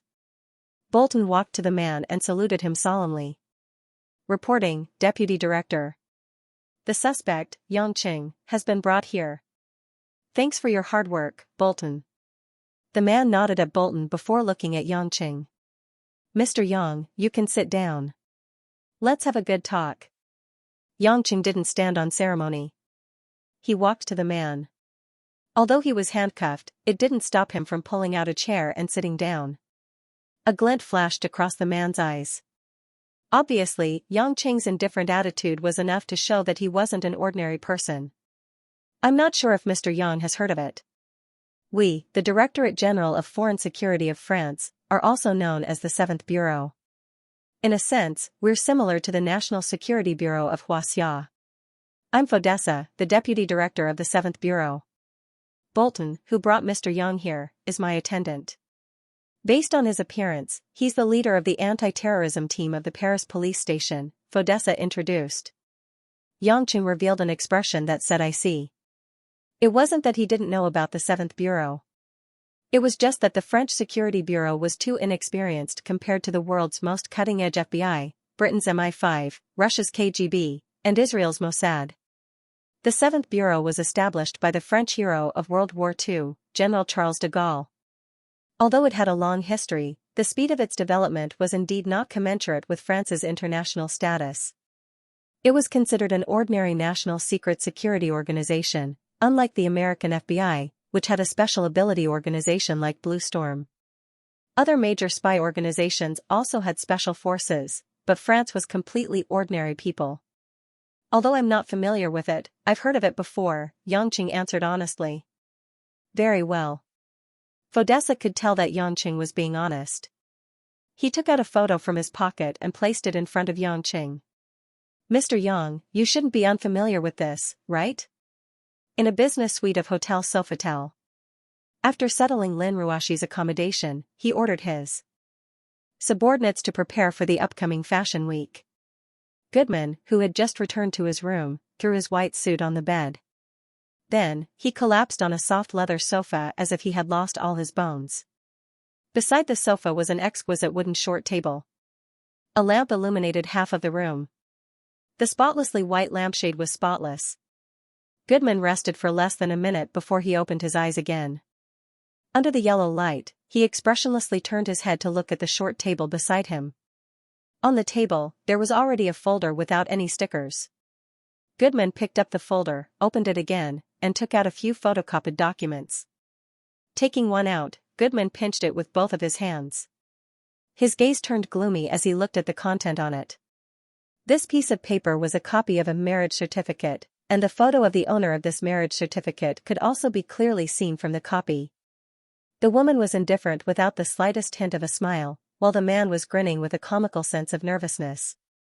It was the photo of Lin Ruashi and Xianxia when they received their marriage certificate. Lin Ruashi. Do you think I, Goodman, am a fool? Do you think? I wouldn't know your relationship with that country bumpkin just because you didn't tell me? Humph. Haha, haha. So what if you can kill someone? Are you looking down on me and humiliating me? Who do you think you are? Lawyer? Hee hee. Of course I will. But tomorrow morning, you definitely won't be able to see that stinky mutton skewer seller. Goodman's expression was a little twisted. The corner of his mouth twitched and his hands were trembling as he held the paper. After he finished talking to himself, he picked up his phone and dialed a number. Mr. Goodman, it's time to get off work, a man joked on the other end of the phone. Lawyer Charmo, I have a friend who entered the police station 10 minutes ago. I need you to do something for him, Goodman squinted his eyes and said coldly. I knew it wouldn't be anything good. But since my employer needs it, I can only make a trip to the police station. What's the name of Mr. Goodman's friend? What crime has he committed? His name is Xianxia. He's from Xianxia. His crime is murder, Goodman said. Lawyer Charmant was silent for a moment before he said with an embarrassed smile, "What an unfortunate fella. But rest assured, this is not a problem for the ace lawyer of Paris, Charmant." "I think you've misunderstood me," Goodman smirked. "I didn't ask you to bail him out." Charmo grunted from the other end, obviously not understanding what this meant. "What I want to ask of you is not to save him, but to convict him." Goodman's eyes were filled with coldness as he smiled. "I believe that it shouldn't be difficult for lawyer Chalmers to convict Xianxia of murder in Paris, France. After all, he has indeed been arrested by the police." Charmant only replied after a long time, "Oh, Mr. Goodman, you're really a special client. But I like it." "All right, I understand your request. Remember, don't leave any traces." "This has nothing to do with me," Goodman added. Charmant laughed on the other end of the phone. "Of course, I didn't receive any calls. I'm going to seek justice." At the same time, in the underground interrogation room of the Paris police station, Xianxia was staring at the photo in front of him with a helpless smile. The photo that Fodessa placed in front of Xianxia was the golden sun totem that Xianxia had seen before. Moreover, it was taken from the dead man in black. Xianxia touched his forehead. He had roughly figured out what was going on. Initially, he thought that if the police were investigating this kidnapping case, they wouldn't have found him in such a short time. However, if this case had been investigated by the 7th Bureau from the very beginning, he could have been tracked down even if he had used a satellite phone to call the police. After all, the technology involved was not on the same level. Xianxia didn't plan to hide anything. He nodded and said, "As you know, I'm the one who called the police." Fodessa's gaze was a little gloomy. He asked, "Then, those dead kidnappers must have something to do with Mr. Yang, right?" "That's right. I killed them all," Xianxia said honestly. The interrogation process was so smooth that Fodessa felt that the situation was not as simple as it seemed. Due to the lack of time, although they had found out something unusual about this Xianxia man's background, they couldn't get any concrete information. Fodessa knocked his fingers on the table. After a moment of silence, he said, "The dead kidnappers in the warehouse were originally members of a terrorist organization called Cerberus. Every one of them was a combatant who had been baptized by gunfire. Before each of them died, they didn't even manage to fire a single shot. Their vitals were pierced through the middle of their brows, temples, and other places, even when they were wearing helmets. Judging from the situation at the scene, it should have been done in a dim environment. Mr. Yang, if what you said is the truth, then I have to say, you're really a dangerous person." Xianxia shrugged and said, "Maybe. But what I did should be considered as self-defense. It should be justifiable in the eyes of the law. I don't think you're going to lock me up in a cell or execute me on the spot like a criminal, right?" Fodessa snorted coldly. "Self-defense is a right given to ordinary citizens. From what I see now, Mr. Yang can't be an ordinary citizen. I can totally suspect that a dangerous person like you is also a member of a terrorist organization. In fact, you're even scarier than Cerberus." Xianxia sighed. He wanted to go back to the hotel to sleep after the interrogation, but now it seemed that things were much more troublesome. "Then what do you want to do, Deputy Director?" Xianxia smiled. "You said it yourself, all these are just suspicions. Even if I'm detained, there's a time limit. When my lawyer comes, I can't be kept here without any evidence. I advise Deputy Director to let me go. I've saved many VIPs. This should be considered as a favor, right?" Just when Fodessa was about to say something, Bolton, who was standing silently at the side, received a phone call. The ringtone rang. Bolton cast an apologetic look at Fodessa before picking up the phone. He asked solemnly, "What's the matter? Didn't I tell you that I'm interrogating an important suspect?" "It's like this, Team Leader Bolton. Lawyer Charmo from Gordon Law Firm is calling. He has important information to provide to the police." "It's about the suspect, Xianxia," reported the police officer on the other end of the line. After listening, Bolton hung up the phone and immediately relayed the situation to Fodessa. Fodessa sighed heavily and looked at Xianxia with a complicated expression. "I didn't expect Mr. Yang's lawyer to come faster than expected. If that's the case, let's go out." Of course, Yangqing didn't have any objections. He didn't expect the lawyer to come so soon either. However, the next moment, Yangqing revealed a trace of doubt and turned to look at the alloy door behind him. Screech, the alloy door suddenly opened, and a few figures rushed into the interrogation room. "Director?" Fodessa cried out in shock, thinking that someone had intruded. However, he soon realized that it wasn't right. The intruder wouldn't have opened the door properly.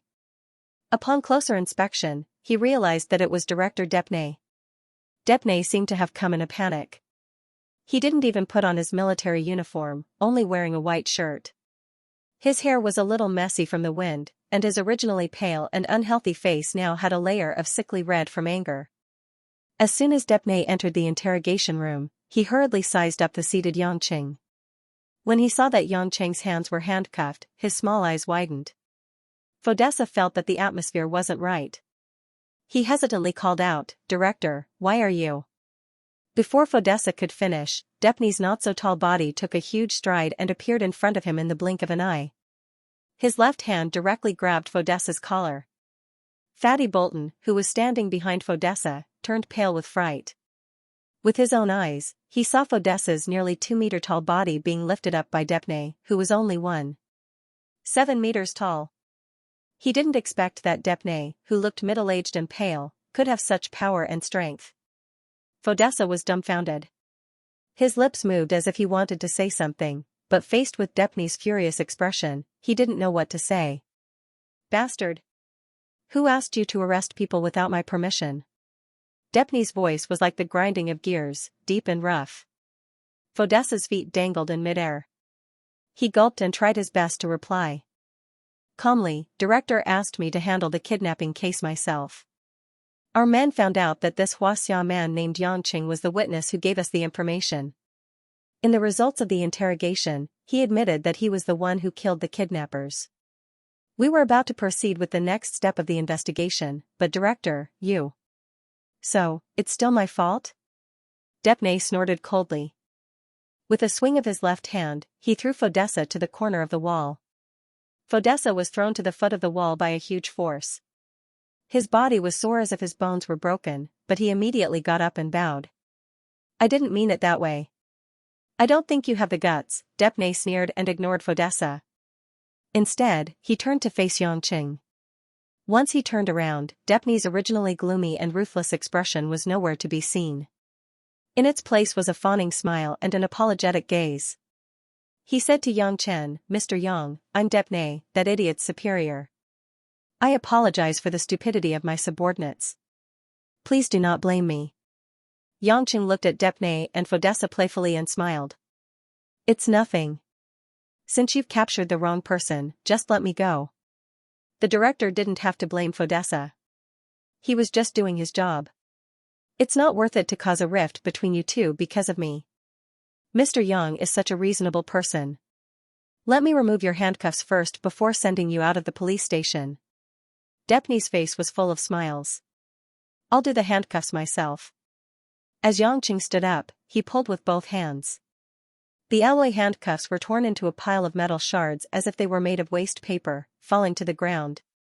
Depnay's jaw dropped. Fodessa, Bolton, and the rest were speechless for a moment.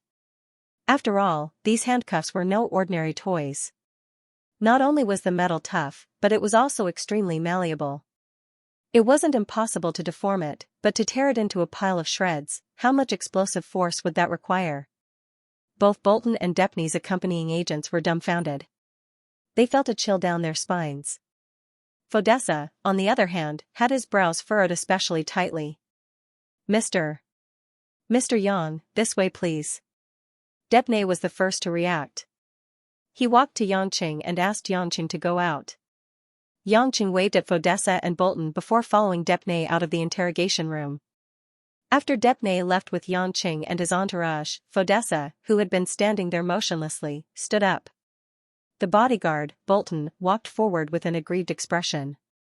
The fatty sighed angrily and said, "Deputy Chief, this is too absurd. It was the chief himself who told us to handle it at the beginning. He was too lazy to care about it. But why did he scold us when we've already caught the culprit? And even hit you?" Stop it.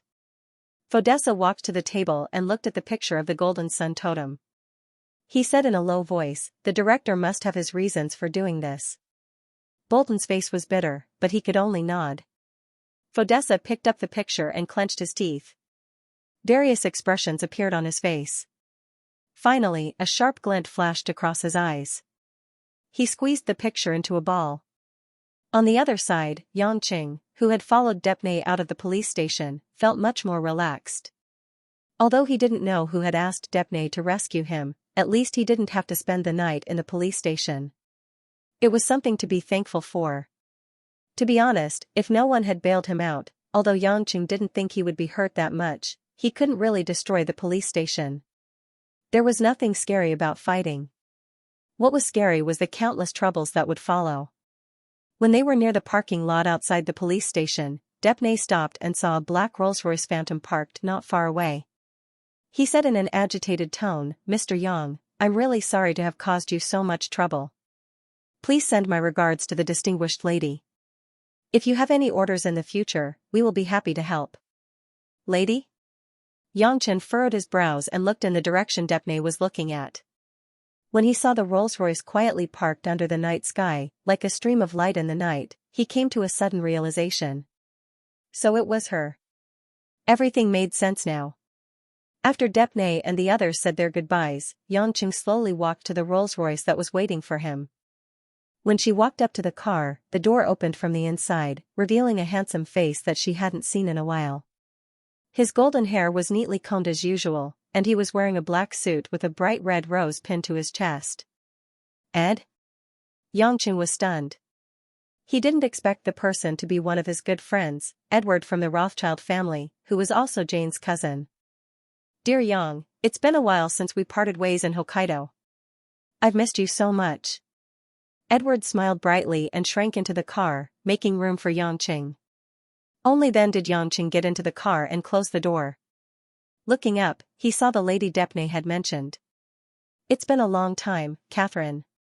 Xianxia's gaze couldn't help but become gentle at that moment, revealing some nostalgia.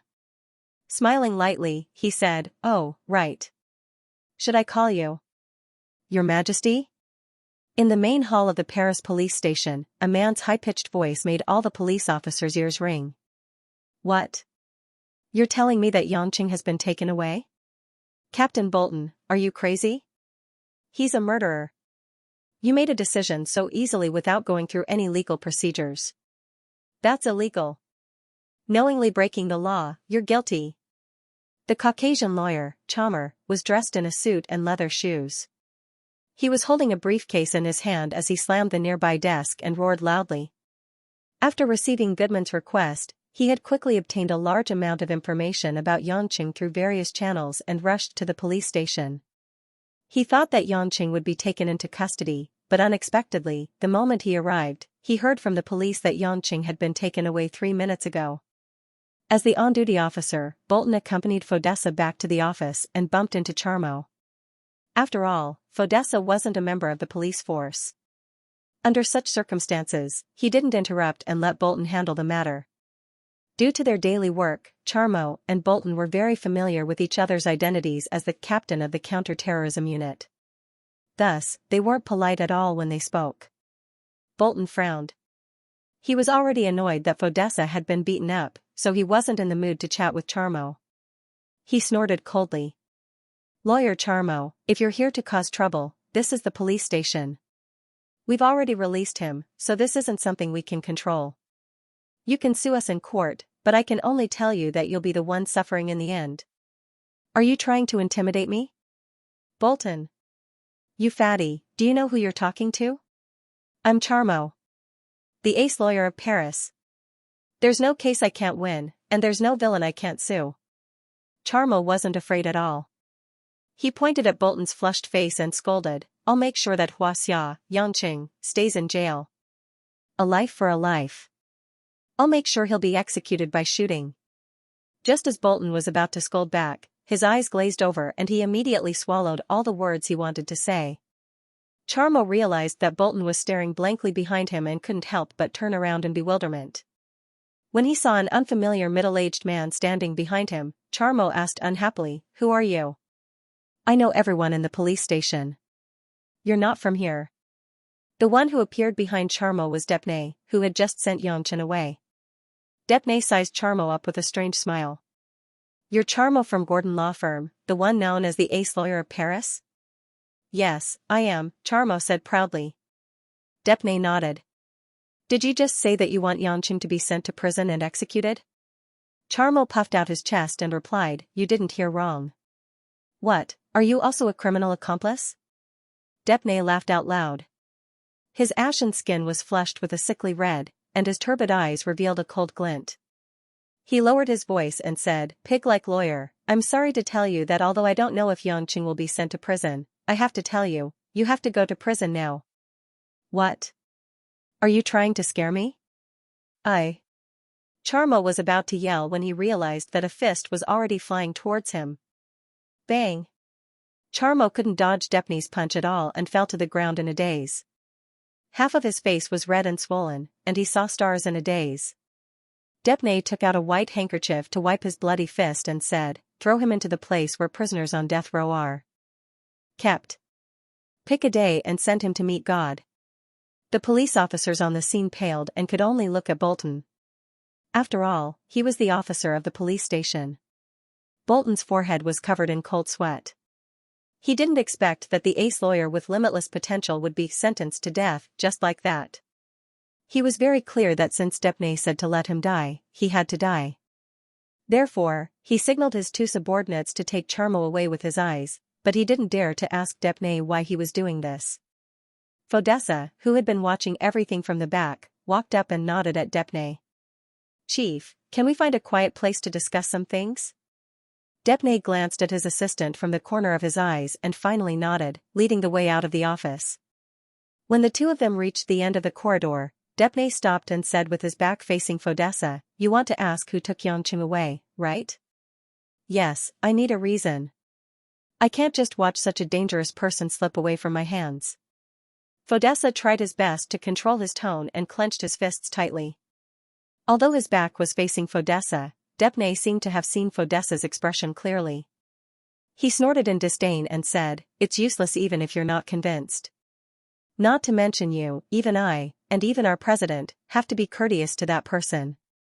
Unless we want to cause a dispute between countries, if that person wants to be bailed out by that lady, even if he is a terrorist, we have to let him go." Fodessa raised his head, his eyes filled with confusion. "Chief, I don't know who it is. You should have read about the bloody massacre between the British and Welsh royals from 9 years ago from the Bureau's confidential documents, right?" Depney said slowly. Fodessa was a little stunned, not understanding why the grey history of the British royal family was suddenly brought up. He replied, "Yes, I remember it clearly. Back then, it was the British royal family that tried to eliminate the original Orthodox royal family of Wales to achieve their goal of unifying Wales. However, due to the interference of the Rothschild family and other unknown forces, Princess Catherine of the Welsh royal family and the young Princess Jane miraculously returned to the royal family after disappearing for a while. After that, several important members of the British royal family mysteriously died. Britain's MI5 spent a lot of effort to prevent the incident from causing too much of a commotion and panic among the people." "That's right. After that, the crown prince of the British royal family could only be the Prince of Wales without any real power. Although the Welsh royal family still exists as a hidden royal family and doesn't reveal its existence to the people, from a practical point of view, the British royal family is already at a disadvantage. The real king of Great Britain should be the Welsh royal family," Depney said. Fodessa nodded. "I remember that document very well. There are too many suspicious points about the incident 9 years ago. Be it the survival of Catherine and her daughter, the silence of the British royal family, or the silence of MI5, all of these are too abnormal. However, I have to admit that the current Welsh royal family has surpassed the British royal family, be it in terms of status behind the scenes or in terms of economic status. Moreover, the current Crown Prince of Wales, Princess Jane, is already the core of the British Royal Academy of Sciences, or even the leader of the world's technology. With such a successor, the Welsh royal family's position is deeply rooted." "You're right. There are indeed too many suspicious points, but that's not what we should be concerned about, because even MI5 has maintained their silence. Depnay turned around, his eyes gleaming as he said in a deep voice, "The person who contacted me and asked me to bring Xianxia out was none other than the one who was officially crowned as the Welsh Queen last year, the original Princess Catherine, and now, Her Majesty Queen Catherine." The moment he finished speaking, Fodessa's expression completely froze in shock. Ah, chew. The Rolls-Royce Phantom moved slowly on the road, as steady as if it was walking. Inside the carriage, after a sweet snort, the woman very irresponsibly raised her arm and wiped her tall nose on the exquisite silk of the violet court dress, which could be considered as wiping away the snot. This was a tall woman with long chestnut-colored hair. Time did not leave many traces on her body. Her exquisite facial features were like those of the fairies in the fairy tales. Every part of her body exuded a breathtaking charm, especially her pair of blue-green eyes. Her long eyelashes trembled, and she was extremely captivating. If there was one place that could tell her true age, perhaps it was that voluptuous figure wrapped in the purple court dress. A mature and beautiful woman's voluptuousness was incomparable to that of an ordinary young girl. All sorts of exaggerated but not overly graceful curves were enough to make any man's blood boil. Beneath the dress, there were two sections of fair calves that could not help but be exposed. Her tight skin was like that of a newborn baby, making one want to pounce on her and take a bite. However, at this moment, such a peerless socialite was doing something that even a little girl would find embarrassing, using her sleeve to wipe her snot. "Catherine, you're a queen after all. After so many years, can't you change your childish habits? In terms of body, you're a mature version of Jane, but in terms of mind, you're really regressing." Xianxia, who was sitting opposite the woman, opened his arms and put one hand on Edward's shoulder. Looking at the Queen of Wales, who was like a goddess in the eyes of others, he said helplessly. Catherine pouted her red lips, her expression no different from that of a 7- or 8-year-old girl. Her sweet voice was like that of a 17- or 18-year-old girl. "My dear Xianxia, I guess some bad guy is thinking of me again. That's why I sneezed." If it was possible, Xianxia really wanted to stab himself with a knife. Not knowing whether to laugh or cry, he said, "It's not about you sneezing, it's about why you didn't take a tissue and had to wipe it on your clothes. It's convenient. Tissue is so troublesome, and I have to throw it away after taking it." Catherine pouted in grievance and said, "Seriously, you guys are so annoying. It's not like you don't know that I'm lazy. You and Jane are the same. You always say this and that at home, making me lose face as a mother. No matter what, I'm still a queen." Edward, who was sipping red wine with his head lowered, had a dark expression on his face. He asked hesitantly, "I say, Aunt, who told you that you'll sneeze when someone misses you? Also, Xianxia, what's going on with Jane?" Catherine giggled sweetly and said, "Jane told me when she was telling me about Xiaxia's culture. Xiaxia people use overlapping words to address someone they're close to. Actually, I can also call you Hua." Edward hurriedly shook his head and almost choked on his wine. "That's right, Xianxia, you might not know, but in order to understand the country you were born in, Jane read many books about Xiaxia's culture. You also know that I'm illiterate and it's not easy for me to read, but I also want to know about your country, so I let her tell me stories every night. I can fall asleep listening to them. However, I haven't been able to listen to stories these days. It's all your fault. You called my precious Jane to Xiaxia. Now, you've come to Paris, and my Jane hasn't come back yet. She's my only daughter," Catherine said angrily. Xianxia's expression froze. He didn't know what to say. He looked at Catherine, who had a tsundere expression, and felt as helpless as when they first met. On the side, Edward said gloomily, "Aunt, as the Queen of Wales and a direct descendant of the Rothschild family, you only know English and can't read. This is a disgrace. You're almost 40 years old, and you still want your daughter to tell you bedtime stories. Do you think that's proper?" Hearing this, Catherine finally fell silent. She lowered her head, frowned slightly, and didn't say anything. Edward felt that his words were too harsh. He sighed and comforted, "Aunt, it's not that I want to criticize you, but you should become more like an adult. That way, Jane won't have to worry too much about you." Catherine suddenly raised her head, blinked her beautiful watery eyes, and nodded. I know, I'll be careful in the future. Hua hua. Edward couldn't hold back the mouthful of red wine he just drank and spat it out. Inside the presidential suite of the Sofitel Hotel, the large space was fully furnished with elegant furniture, making the entire room look like a complete home. In the room that adhered to the traditional design of France and fused with the retro style of ancient Rome, all the furnishings were ingenious, demanding that the guests could smell the elegance and grace as soon as they entered the room. The fresh flowers that were changed daily were placed in an exquisite vase in the corner, and the air was also filled with the fragrance of famous French perfume, rich but not pungent. At this time, the bathroom door was opened from the inside. Lin Ruashi, who had just taken a hot shower, was wearing a white silk pajamas provided by the hotel. She held a white towel in her hand to wipe her wet hair and slowly walked to the floor-to-ceiling window in the room. The loose pajamas covered a large area of her creamy skin and perfect figure, but in the haze, it highlighted a nimble and light temptation. The night scene in Paris was not as prosperous as in Shanghai. It was more of a quiet flow, as if you could feel yourself in a sea of flowers amidst thousands of lights. With a faint sigh, Lin Ruashi stopped wiping her hair and turned to look at a wooden wall clock in the room.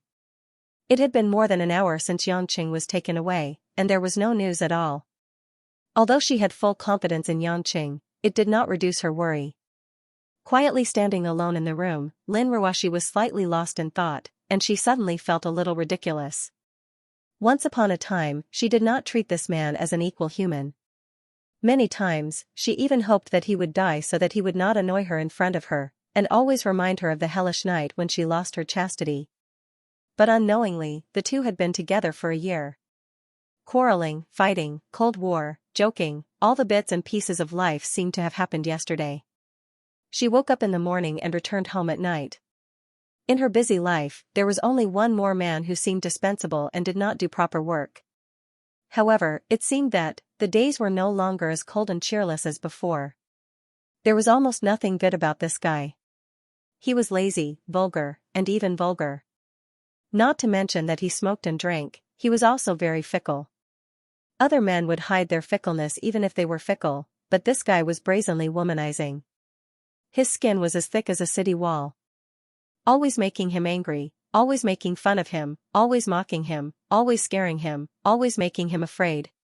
He seemed to be very obedient, but when it came to a critical moment, he simply minded his own business and didn't listen to anyone's advice. His male chauvinism had reached its peak. This kind of man, there shouldn't be anything worth liking. Lin Ruashi murmured. She didn't know who to ask. After all, it had been a long journey on the plane, and it had been an afternoon of travel. Furthermore, they had been kidnapped. At this moment, they were both physically and mentally exhausted. Lin Ruashi felt that her body was soft, so she walked to the comfortable big bed and sat down.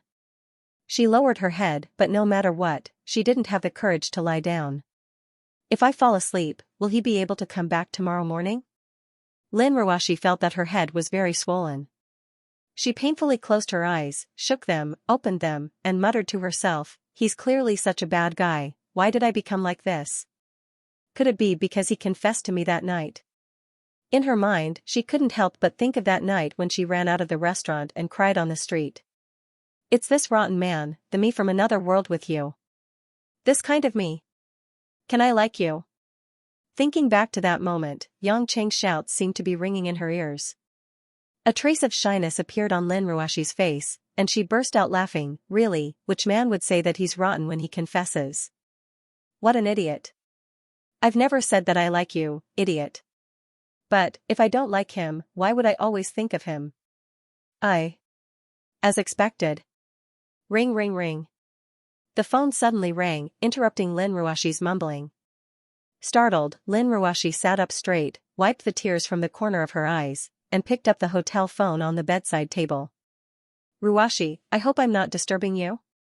It was Goodman on the other end of the phone. Lin Ruashi responded. Then, she thought of something and hurriedly asked, is there any news about Yanqing? Did the lawyer bail him out? Goodman said awkwardly, I've called the best lawyer in Paris, but there's no news yet. But don't worry, I'll do my best. He'll be fine. Erm. Then, what's the matter? When Lin Ruoshi heard that it wasn't about Yangqing, she felt disappointed, and her tone turned cold. I see that you're tired and not in a good mood, so I want to bring you to this hotel for a Thai massage. They have the best masseuse there to relieve your fatigue. Also, what's the hamburger we ate tonight? I'll treat you. It's fine, Lin Ruoshi interrupted Goodman, thank you for your kindness, but it's late, and I want to rest. Goodman went silent for a while, then said, all right then, the Fashion Week's release will start tomorrow. I'll pick you up in the morning. Whether Mr. Yang can come out early or not, work mustn't be delayed. It's at the Louvre's Carousel Hall, and the Tuileries Garden next to Place de la Concorde, right? Lin Ruoshi asked. That's right, Ruoshi, your memory is really good, Goodman smiled. You don't have to pick me up, I'll go there myself. Just arrange a driver for me. I'll be in charge of the Fashion Week's activities, and you'll be in charge of contacting the designers and brands. This will be more efficient. If you accompany me to the event, it'll be equivalent to leaving the company's daily work unattended. There's no need for that, Lin Ruoshi said faintly. But. It's settled then, Lin Ruoshi hung up the phone. Goodman, who was in the room, was stunned when he heard the busy tone on the phone. Then, he slammed the phone down and took a few deep breaths with a gloomy expression. His eyes were filled with coldness. How dare you look down on my existence? Lin Ruoshi, you'll be mine sooner or later. Goodman squinted his eyes and muttered to himself. Goodman squinted his eyes and mumbled to himself. Just as he was about to turn off the bedside lamp, he heard the doorbell ring. Goodman got up from the bed unwillingly in his pajamas and walked to the door. Through the peephole, he saw a smiling waiter. Opening the door, Goodman furrowed his brows and asked, what's the matter? Don't you know that the guest needs to sleep? The waiter smiled without saying a word. He took out a black card from his back and handed it to Goodman. Goodman found it familiar as if he had seen it somewhere before, but he couldn't remember where exactly. What's this? Goodman asked in confusion. The smile on the waiter's face vanished as a cold glint flashed across his eyes. All of a sudden, a pocket-sized pistol appeared in the waiter's other hand. In the next moment, the muzzle was pointed at Goodman's forehead.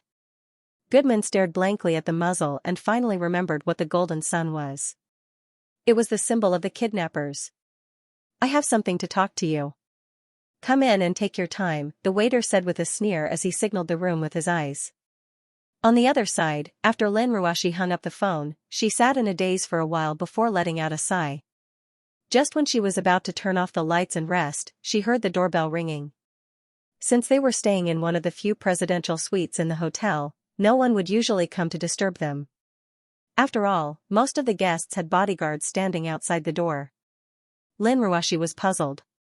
She didn't remember having any acquaintances in Paris. Goodman had been rejected, so he shouldn't have the guts to come over. After putting on her slippers, Lin Ruoshi walked to the door and carefully peeked through the peephole. What she saw shocked her. Unexpectedly, he also saw an eye. Flustered, Lin Ruoshi took a step back and clutched her chest. Only then did she realize that someone was pranking her by using an eye to block the peephole. Stomping her feet angrily, Lin Ruoshi wanted to ignore the person outside and go back to sleep. However, she suddenly heard someone singing outside. Little Ruoshi, be good. Open the door. Open the door. Your husband is back. This voice was obviously Yang Cheng's. Lin Ruoshi turned around and opened the door. Sure enough, it was Yang Cheng standing at the door with a smirk on his face. What do you think? I've adapted this nursery rhyme. It sounds pretty good, right? I knew it. Choosing me as the director of the entertainment company, or... Before the smug Yang Cheng could finish his sentence, he couldn't continue because Lin Ruoshi had already thrown herself into his arms. Her soft body was only covered by a thin silk nightgown. Her hair was mixed with shampoo and Lin Ruoshi's gardenia fragrance. The fragrance filled all of Yang Cheng's senses, making him feel intoxicated. More than once, Yang Chen had fantasized that his wife would be like his lovers one day. Instead of facing him coldly, she would happily jump into his arms the moment she saw him, allowing him to love her as much as he wanted. However, when the moment truly arrived, Xianxia realized that he couldn't even muster up the slightest bit of playful thoughts. Because the woman in his arms was crying. Lin Ruoxi didn't know what was going on with her. The moment she saw Xianxia, all the strength in her body gathered together. All her thoughts were telling her to hug this man tightly. Other than throwing herself at him and hugging him tightly, she couldn't think of anything else. What reserve, what worry, what courage. At this moment, everything seemed pale and powerless. Feeling the woman's hand using all her strength to hug his waist tightly, Xianxia was stunned for a long time before he finally came back to his senses. The corner of his mouth revealed a faint trace of helplessness. The inexplicable complex emotions made Xianxia feel a warmth and fullness that he hadn't felt for a long time. Slowly, Xianxia's hands held onto Lin Ruoxi's back. Even through the silk, he could feel the perfect tactile feeling of her jade-like skin. Taking a deep breath, Xianxia pressed his chin on the top of Lin Ruoxi's head. His right hand gently patted her a few times as if he was comforting a child. He said softly, "Good girl, don't cry.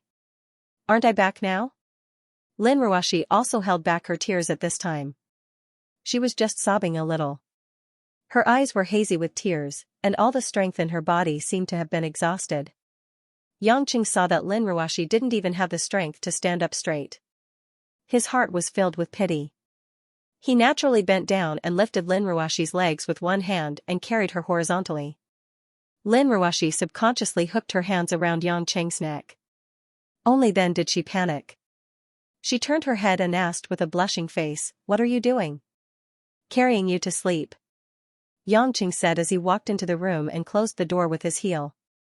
When Lin Ruoxi heard the word sleep, her heartbeat suddenly accelerated. She looked at Xianxia's expression, which was as if it should be, and became more and more nervous. She didn't know if it was because she was in a foreign country with no friends or acquaintances. Even if she had subordinates, they were all strangers. Her sense of security had fallen to the lowest point. After experiencing a kidnapping and a life-threatening explosion, Lin Ruoxi felt that her mental defenses were on the verge of collapse. During the time when Xianxia wasn't around, she finally realized that there was such a big difference between this man's presence and absence. However, realizing this didn't mean that Lin Ruoxi felt that she could do anything with Xianxia calmly. Although she understood the importance of existence, there were still countless knots in her heart that made Lin Ruoxi's heart feel uneasy. While Lin Ruoxi's imagination was running wild, Xianxia had already placed her on the soft bed. Lin Ruoxi only then realized that she was only wearing a thin nightgown. This kind of silk clothing would appear indistinct under the light. Shrinking back, Lin Ruoxi hurriedly pulled the sheets on the bed and wrapped herself up.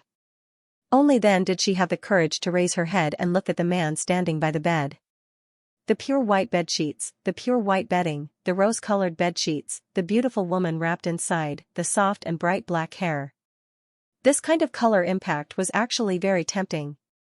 The key was that the main character was his wife, but Xianxia just stood by the bed without any extra movements.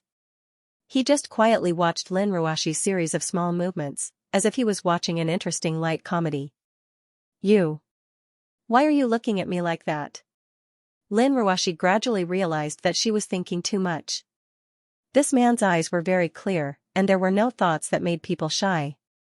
"I'm wondering if in your eyes, I'm just a guy who tries to trick you into bed all day. Although I really want to sleep with you, I've never forced myself. I've always respected your choice. Do you have to guard against me like a thief?" Xianxia smiled. Lin Ruoxi pursed her lips. She didn't know how to answer this question. If she said yes, it would be more hurtful. After all, he wasn't forcing her to do anything. If she said no, she would feel that it was against her conscience since Xianxia had been flirting with beautiful women everywhere. "You don't have to feel troubled. Although I'm not very smart, I'm not stupid either. I know that you hugged me at the door because you were worried about me. Who hasn't been impulsive before?" Xianxia blinked his eyes and said. Lin Ruoxi lowered her head and didn't dare to look at Xianxia directly. Indeed, her suppressed emotions had exploded in an instant, but she didn't have the thought of completely accepting Xianxia. "How did you get out? Did Goodman call a lawyer to help you?" Lin Ruoxi stayed silent for a while before she raised her head and changed the topic. Xianxia looked doubtful. "Lawyer? What lawyer? Goodman called a lawyer for me? Lin Ruashi frowned. No lawyer? Did the police let you go? Yangqing spread his hands. I have an acquaintance in Europe. He helped me to put in a few words and let me out. Everything was a misunderstanding. I'm not a criminal. I see. Lin Ruashi suddenly recalled that Yangqing had asked her to get a loan from a Swiss bank. How could a person who could casually spend 100 billion euros not have other capabilities? It seemed that Yangqing didn't care about going to the police station at all. Look at you. Silly. Don't think too much. It's not my first time going to the police station. I've been there many times in Zhonghai. Yangqing laughed. Lin Ruashi rolled her eyes at him in dissatisfaction. You're the silly one. But then again, when you mentioned the police station in Zhonghai, I thought of Yonyan. Choi Yan? Yangqing's mind quivered. He regretted mentioning it. Yeah. Lin Ruashi said gloomily, I couldn't contact Yonyan after Sister Kaining came to our house last time. I don't know where she went. I'm quite worried. I don't have many friends. I don't know how she's doing now. Yangqing touched his nose uncomfortably. He thought, how else can she be? She's training at the beach like a fool. Not long ago, your husband, had sex with her many times. I still have to accompany her to Yanjing to propose marriage in a few days. Of course, Yangqing absolutely didn't dare to tell the truth. He had just pretended to be an innocent man. He couldn't expose himself no matter what. Therefore, he pretended to be sincere and comforted, don't worry. The Kai family isn't an ordinary family. They won't let anything happen to Choi Yan. Ruashi, you better take care of yourself. Don't you have to attend the fashion week tomorrow? Rest early. Lin Ruashi didn't notice anything wrong. She nodded and said, got it. I'm going to rest now. Go look for Goodman. He's downstairs in the business suite on the east side. He'll give you the key. So I'm not in the same room as you. Yangqing teased. Noticing Yang Chen's mischievous expression, Lin Ruashi couldn't be bothered with him. Indifferently, she said, can't you change? You're going off the rails again. Don't talk nonsense. Remember to attend the fashion show with me tomorrow morning. Don't be lazy. We're here to work. TSK. You're always talking about your profession. You're immediately urging me to work. All right. I got it. Yangqing waved his hand and blew her a kiss before leaving the room. Just when he left the room and closed the door, Yangqing saw a figure walking out of the elevator. Director Yang. God bless. You're finally back. I was so worried. Goodman looked anxious. He ran to Yangqing in his pajamas while panting. Yangqing laughed. Sister-in-law, you came at the right time. I was about to ask you for my key, but you brought it here yourself. Goodman was stunned for a moment. He slapped his forehead. I'm sorry. The key is still in my room. I called the police just now and found out that Director Yang came back safe and sound.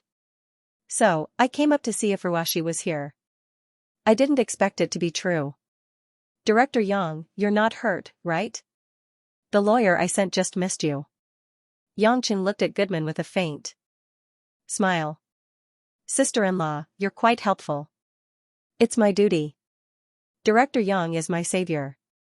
Of course, I have to do my best to help.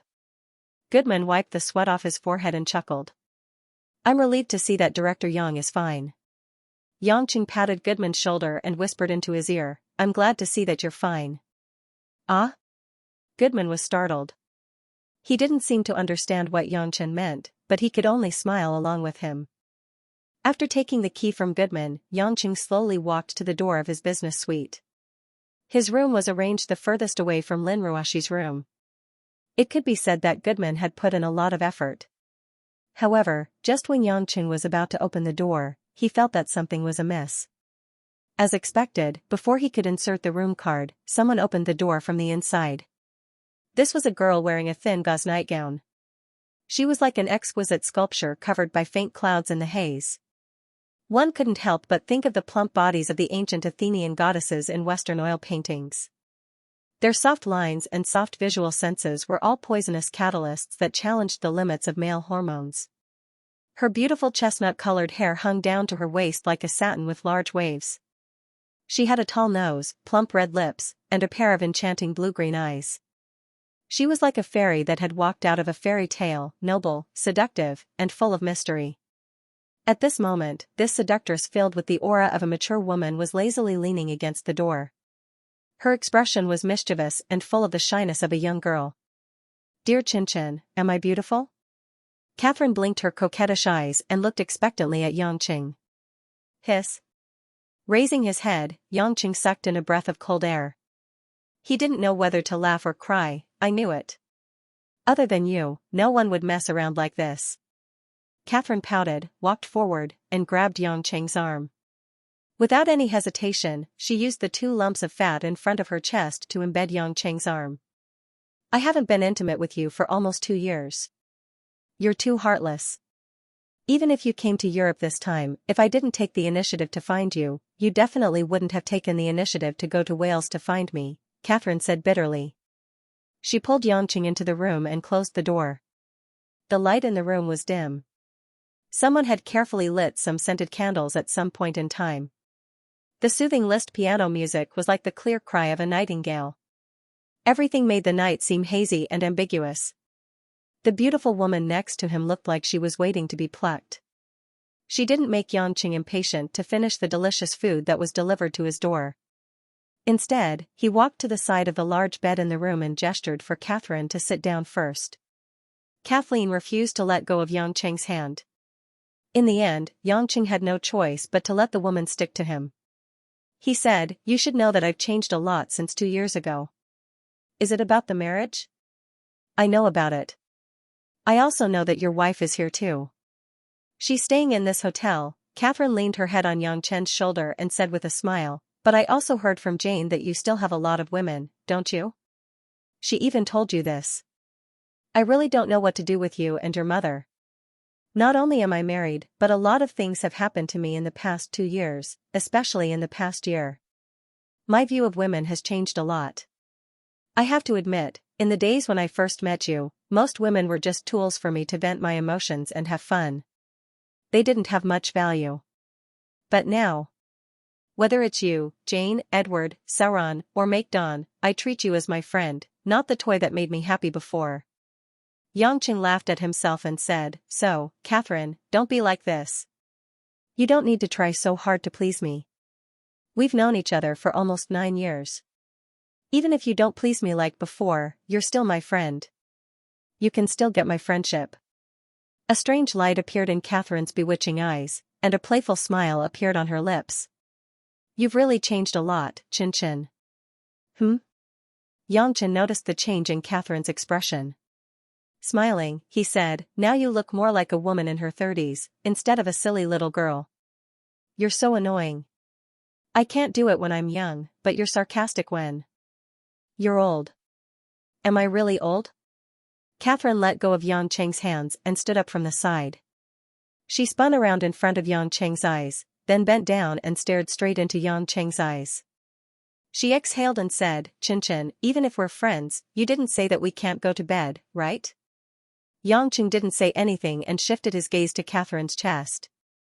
Because of the looseness of her nightgown, Catherine stood in a bent position, which drooped over her bosom, and within the loose neckline a pair of round white breasts appeared a little crowded, and the bottomless ravine was like an abyss that tempted one to commit a crime. "Does it look good?" Catherine asked with a smile. Xianxia nodded and said straightforwardly, "It's very beautiful." Hee hee. Catherine couldn't stop smiling. This posture caused the soft flesh on her chest to sway as if it could fall at any time. An enchanting scent of frankincense was also emitted from her collar. "Xianxia, did you know that in all these years after my husband died, other than you, no other man has touched them?" As Catherine spoke, she suddenly straddled Xianxia's legs. Her breasts pressed against Xianxia's face and she buried Xianxia's head in her chest. "I'm only willing to go to bed with you, only willing to please you, and act like a spoiled child in front of you. It's not because I need you to do many things for me, It's because this is what I like and what I'm willing to do. Xianxia's entire face was buried in the soft, elastic ball of meat. It was warm and he couldn't breathe. After a while, Xianxia's hands moved to Catherine's waist and pinched the soft flesh there. Catherine's body was filled with excellent flesh. It seemed like there was some extra soft flesh, but it perfectly added to the charm of a woman of her age. Catherine softly humphed. She could feel the temperature of Xianxia's hands. It was a bit scorching. Xianxia pulled his face away from the pair of waves. His bloodshot eyes looked at the enchanting and noble queen in front of him. His voice was slightly hoarse as he said, I could have controlled it, but you just had to play with fire. Now, it looks like you won't be able to sleep tonight. Catherine's eyes turned into a pool of spring water. Her alluring body was like a weak willow in the wind as she wrapped around Xianxia's body. Her burning red lips gently pressed on one of Xianxia's ears. She stuck out the tip of her tongue and licked it. Her breathing was a bit heavy as she said, Do you still remember when we first met? I wanted you to treat me like the me at that time. Her soft and charming tone made Xianxia's brain feel like a flash flood had broken out. Countless thoughts gushed out. Italy, Salerno City. This ancient city lay quietly on the southern coastline of Italy. Apart from facing the holiday resort of the Mediterranean Sea, this city was just like other southern Italian cities, dim and old. Work, study, life, day after day. Apart from the city's football team's competition, which aroused some of the people's enthusiasm, there seemed to be no future that people wanted at other times. Although it was winter, the warmth of the Mediterranean Sea meant that the residents here only needed to wear relatively thin clothes as they strolled through the streets. It was the weekend. The Italians, who were naturally undisciplined, drove their cars numbly. They looked at the rows of traffic lights at the crossroads that had faded due to the passage of time.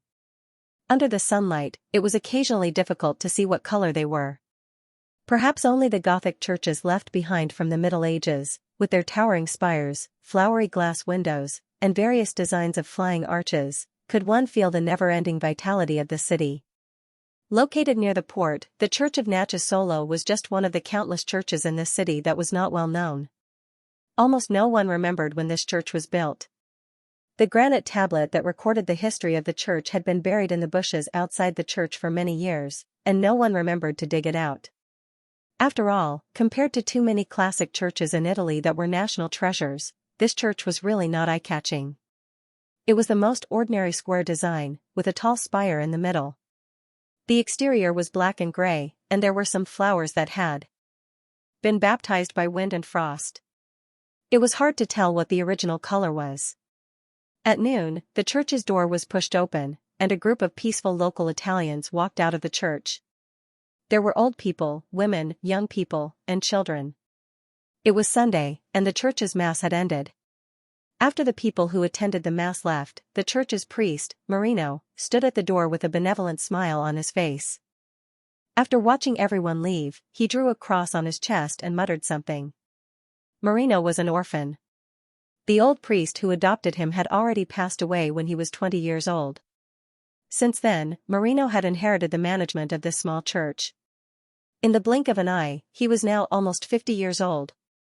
Time flew by, and his most precious years were all dedicated to God, who had never appeared before. Turning around, Marino closed the church's door. He was the only one in the empty church hall. Sunlight penetrated the sparse gaps and shone into the church through the stained glass windows, making the mottled walls look especially bumpy. The air was filled with the smell of decay. Due to years of neglect, the dilapidation of the church had eroded the structure from the inside to the outside. Many times, Marino thought that the roof of the church would fall down while he was sleeping. Marino's face, which looked more than 50 years old, revealed a hint of pain.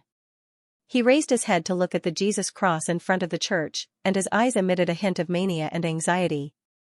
After standing in silence for a long time, Marino walked back to the podium in front of the church hall. There was a long square table there, and on the table was a small basket of white bread and a half-empty bottle of wine. These were the leftovers left behind by the believers after the Massachusetts. However, Marino would never waste food because he was poor and didn't have the right to do so. Picking up the basket and the bottle of wine, Marino walked to the back of the church hall where he lived. Ever since he could remember, the old priest had accompanied him for more than 10 years. Later on, he had lived alone for more than 20 years until today. After taking 2 turns, Marino did not enter his room. Instead, he walked to the only guest room that had always been empty. He pushed the door open. In the room, besides a single bed with a white blanket, there was only a table and a wooden chair that did not seem sturdy. At this moment, on that wooden chair, there was a woman wearing clothes that clearly did not fit her. She was holding a girl who was about 10 years old, and she was quietly reading a tattered copy of the Old Testament that was placed on the table. It was easy to tell that they were mother and daughter at a glance. This was because the woman and the girl both had beautiful amber hair and skin that was as white as porcelain. Even from the side, one looked like a fairy while the other looked like an angel. Marino had always thought that this was God's masterpiece. Half a month ago, when the mother and daughter were stranded outside the church and were taken in by him, he had been thinking this way. Hearing the sound of the door opening, the girl was the first to turn her head. Although the little girl's face was as cute as a Barbie doll's, there was no smile on her face. Especially those beautiful sapphire blue eyes, which always revealed an illusion of wisdom, as if she could see through everything. "Good afternoon, Father," the little girl greeted in a crisp voice. At this moment, the woman turned around. Although she was not dressed up and her hair was a little messy, it did not hide her graceful and noble temperament. However, the woman's expression was a little innocent. She revealed a cheerful smile and said, "Good afternoon, Father Marino. I'm reading the Bible with my baby. There are many parts that I don't understand. Can you explain them to us?" The little girl glanced at her mother and said, "You should learn more words first. You're almost 30 and you can't even read the Bible. I'm obviously reading it for you." The woman stuck out her tongue playfully and reached out to pinch her daughter's chubby cheeks. "Baby, how can you say that about me in front of Father? You have to save me some face. Haven't I told you many times? Let go of your hand." The little girl frowned and moved her mother's hand away. She lowered her voice and said with dissatisfaction in a voice that only the woman could. "Here, since when are you acting like a mother? If I hadn't discovered that someone was tracking our hiding place, we would have been dead half a month ago." The woman pouted her lips. "All right, baby, you're the smartest. I won't pinch your face anymore." Seeing the mother and daughter whispering to each other, Marino's expression became more and more complicated. He stood at the door for a while before saying, "Miss Catherine, I brought some bread and wine over. You must be hungry, right?" The grievance on Catherine's face was swept away. She smiled sweetly and said, "Thank you, Father. I'm really hungry. Actually, I wanted to ask Father what he wanted to eat this morning, but I didn't dare to go out when I saw that Father was in Massachusetts. It's my fault. I should have prepared some food first," Marino said in English with an Italian accent.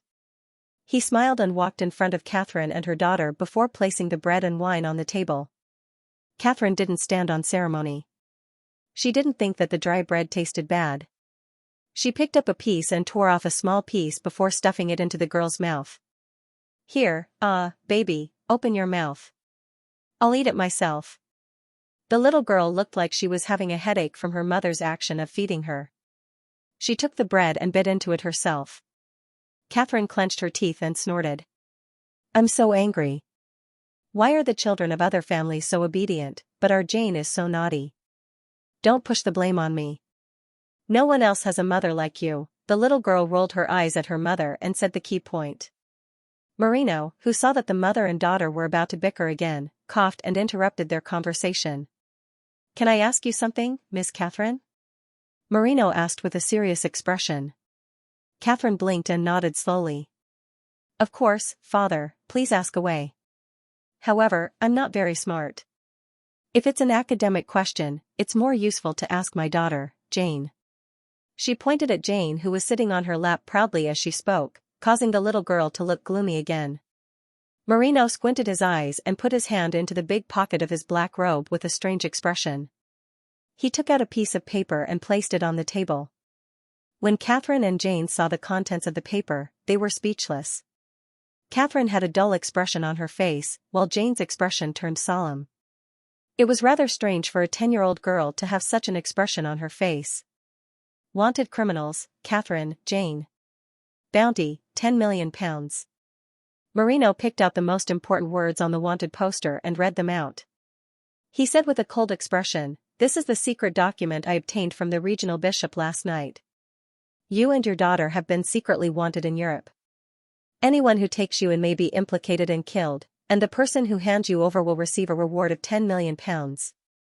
The room instantly became quiet.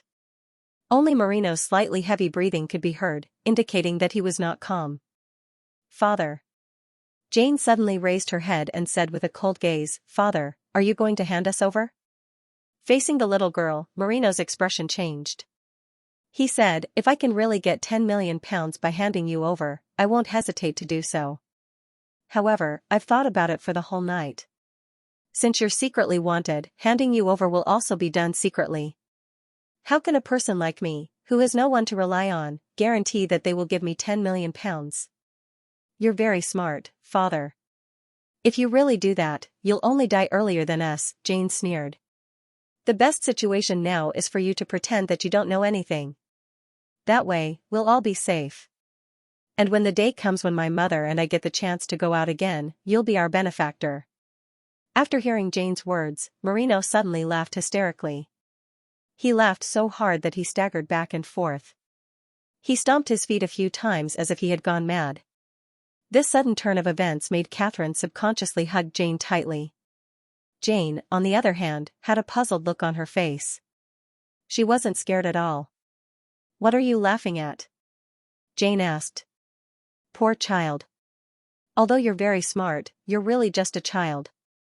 Marino's face darkened. There was a suppressed fanaticism in his eyes. He said, "You're right. It's indeed a very risky move for me to hand you over. But do you really think that I won't dare? I've had enough.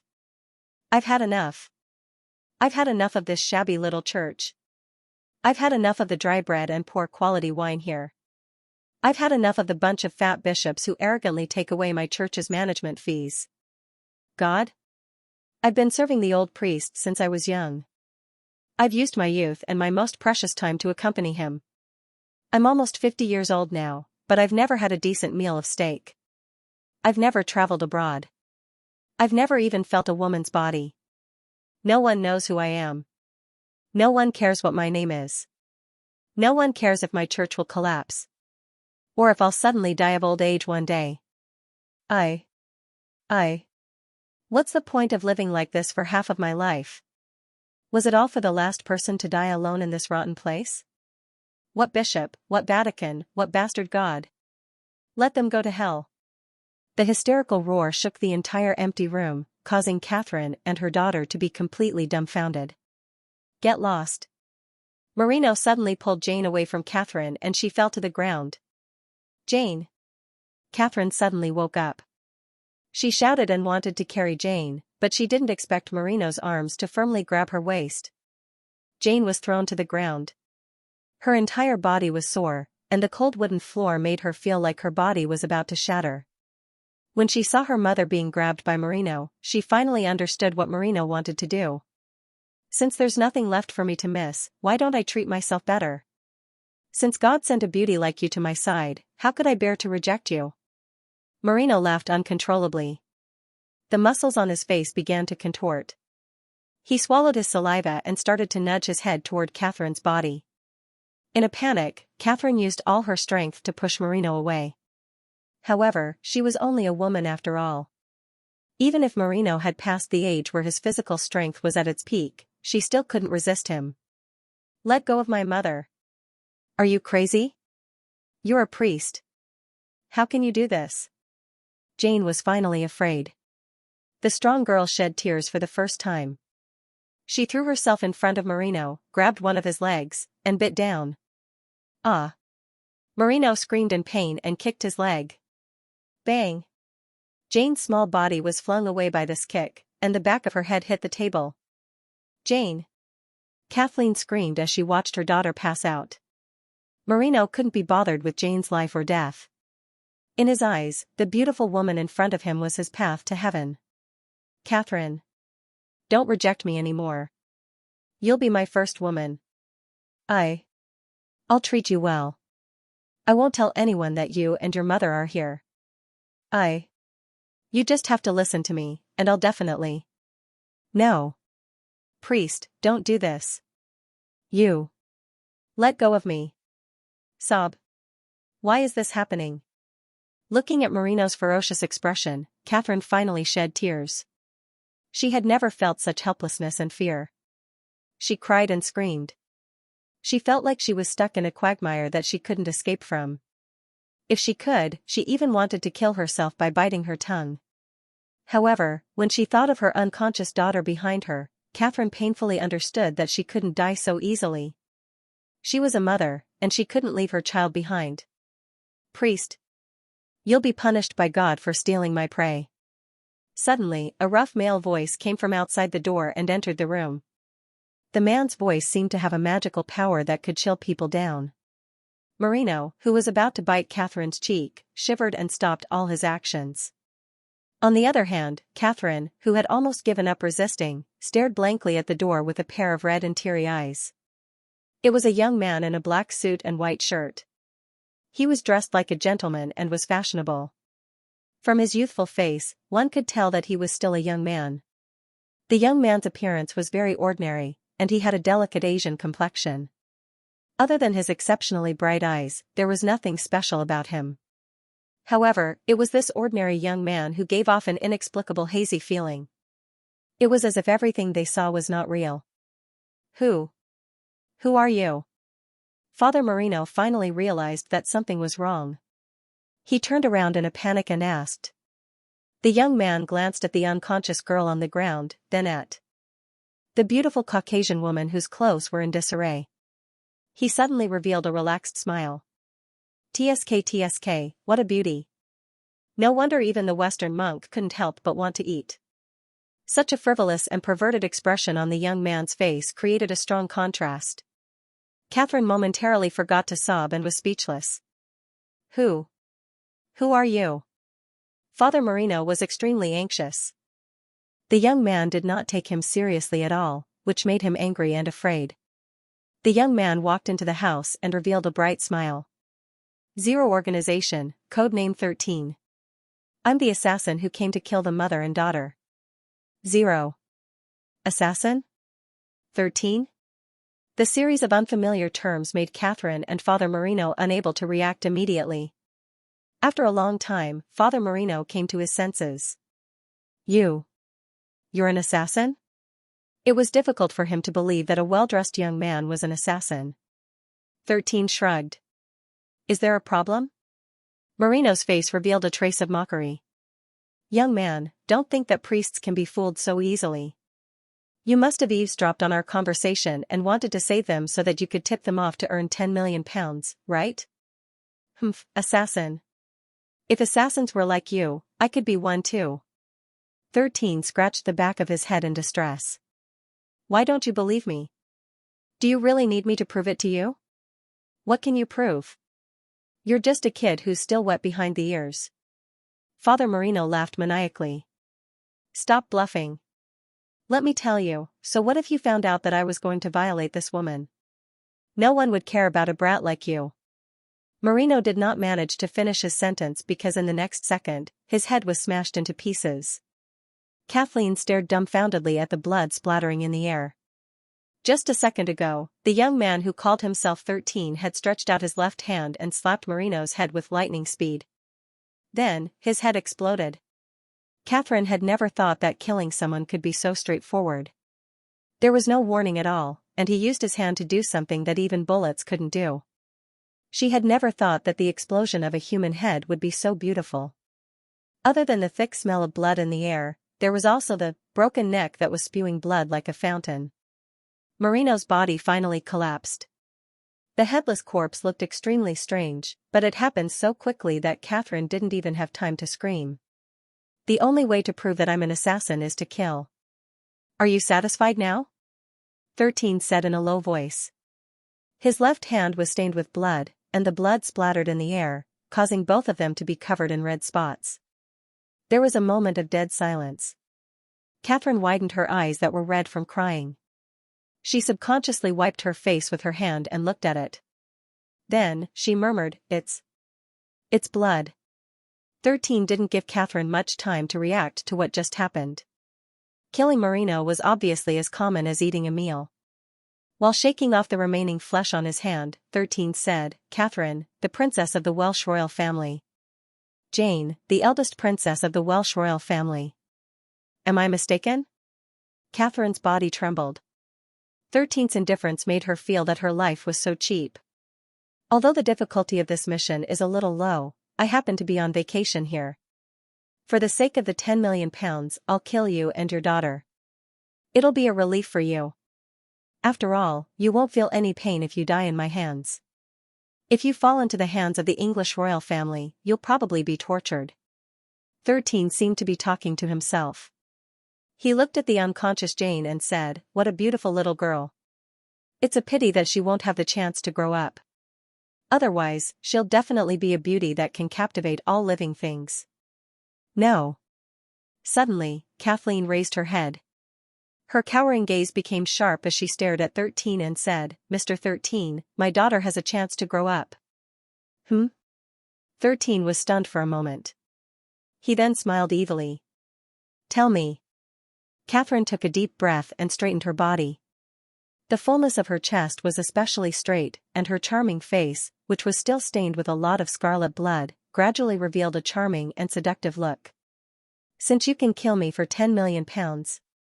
Then if I offer a higher price, can I also hire you? 13 narrowed his eyes.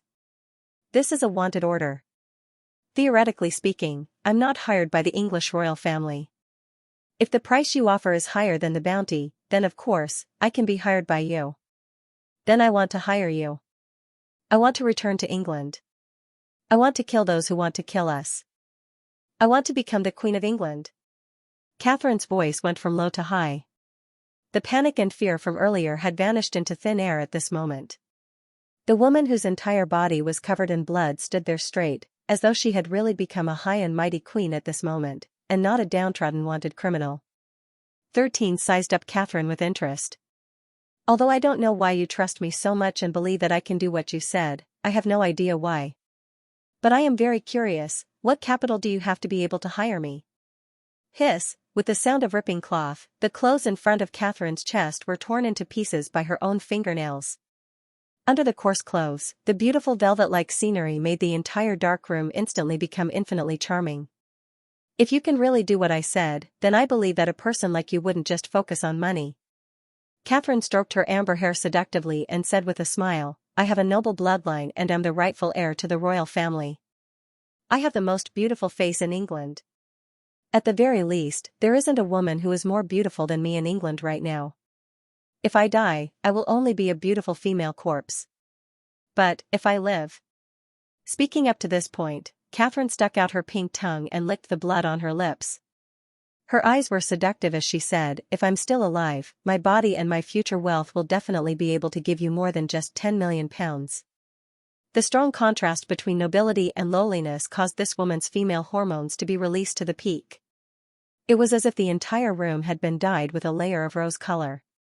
13 walked forward and reached out his right hand to gently pinch Catherine's chin. He leaned forward and sniffed Catherine's proud pink neck. The rich body fragrance of a young woman was full of temptation for a young man who was young but had already experienced many things between men and women. I admit that you are one of the most attractive women I have ever met. But, this doesn't mean that the bargaining chips you mentioned can really make me go to England and kill a large number of royal family members. 13 sneered and faced Catherine. Although I am not afraid, it will be really troublesome. Catherine suddenly kissed 13's lips. Like a wildcat, she bit 13's lips. When they parted, a strand of saliva flowed out. You will agree to it because I believe that you won't reject my other identity. Catherine's eyes were filled with determination. 13 closed his eyes in enjoyment. Only by sticking close to this voluptuous beauty could he clearly feel the intense stimulation this woman brought to his senses. Tell me your last reason. If your last reason can't convince me, I don't mind enjoying your body before killing you and your mother, 13 said calmly. Kathleen bit her red lips, and all the coquettish expression quietly disappeared. Her eyes were as clear as the azure sea, leaving only a faint sadness and emotion. A smile appeared at the corner of her mouth. I'm a mother who will do anything to let her child live. The hotel's white floor-to-ceiling curtains fluttered in the breeze. The morning light shone into the room, revealing the messy scene in the room.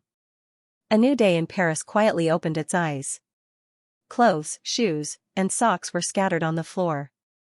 Most of the tables and chairs had been moved to the wrong position. A lamp had somehow fallen to the ground, and the bed in the middle of the room had shifted more than 10 centimeters from its original position. On the soft and comfortable bed, two naked bodies were entwined together. There was only a thin bedsheet covering both of them. A lazy, beautiful woman with amber long hair had a large portion of her skin exposed to the air. Her chest was covered by a man's hand, and the soft flesh was directly deformed. Below, her white buttocks and slender legs were also pressed down by the man domineeringly, unable to move at all. If one looked closely, one could see that there were many red handprints on her plump buttocks. They had been slapped many times and hadn't faded even after a night. The woman moved her body and drowsily opened her eyes. She realized that she couldn't get up at all. Her body was pinched by the man behind her, and she couldn't help but mischievously shake her buttocks backward. This shake caused the woman to suffer a great loss. Ah! With the sound of an oriole's cry, the woman realized that there was a hard bad thing stuck tightly in the gap between her buttocks. I knew you'd move around the moment you woke up. That's why I've been stuffing my weapon into your back door for the entire night. Xianxia opened his eyes and smiled smugly by Catherine's ear. Kathleen angrily pouted. You're still so bad. You took advantage of me fainting to do this kind of thing. You haven't improved at all. You haven't done it in over 2 years, so why did you faint on the 9th round? Xianxia helplessly sighed. Last night, he crazily ravaged the entire room, as if he hadn't had enough fun. Kathleen felt the thing inside her body grow larger and larger, as if it was expanding. Her face turned red, and her heart raced. Her breathing became heavier. Chin, don't be like this. Put away your treasure. I'm going to get up. Don't you like it when I enter from your back? It's so hot inside. I haven't done it in 2 years, but it's even more comfortable. It's early in the morning, so do me a favor and let this thing cool down, Xianxia said with a serious expression. Kathleen's pretty face paled. Please don't. If you do it again, I'll be late for the Fashion Week event. You're so bad. Wouldn't it hurt to leave it there for the whole night? Actually, I just forgot to pull it out. You were the one who clamped it tightly, hee. Xianxia teased her without any conscience. Kathleen pouted. You're a big bad person. To think that my Jane always wants to be your woman. If she really becomes your woman in the future, won't she still get bullied by you like I did? Only then did Xianxia pause. The evil smile on his face disappeared. Then, he separated himself from Kathleen's private parts, sat up on the bed, and said, Kathleen, try to persuade Jane. In her eyes, perhaps I'm the benefactor who helped you and your daughter reclaim the throne and killed the enemy. I think that she did all these things for me to a large extent to repay a debt of gratitude. However, I'm a little afraid to face her every time. After all, I helped you guys back then because of a deal between us. Kathleen felt the burning object leave her body and let out a sigh of relief. When she heard Xianxia's words, she smiled. Did you think that my treasured Jane wouldn't have guessed the deal I made with you and the things I did with you? Xianxia furrowed his brows. So she knew all along. Of course, I'm not as smart as Jane. I can't hide it from her.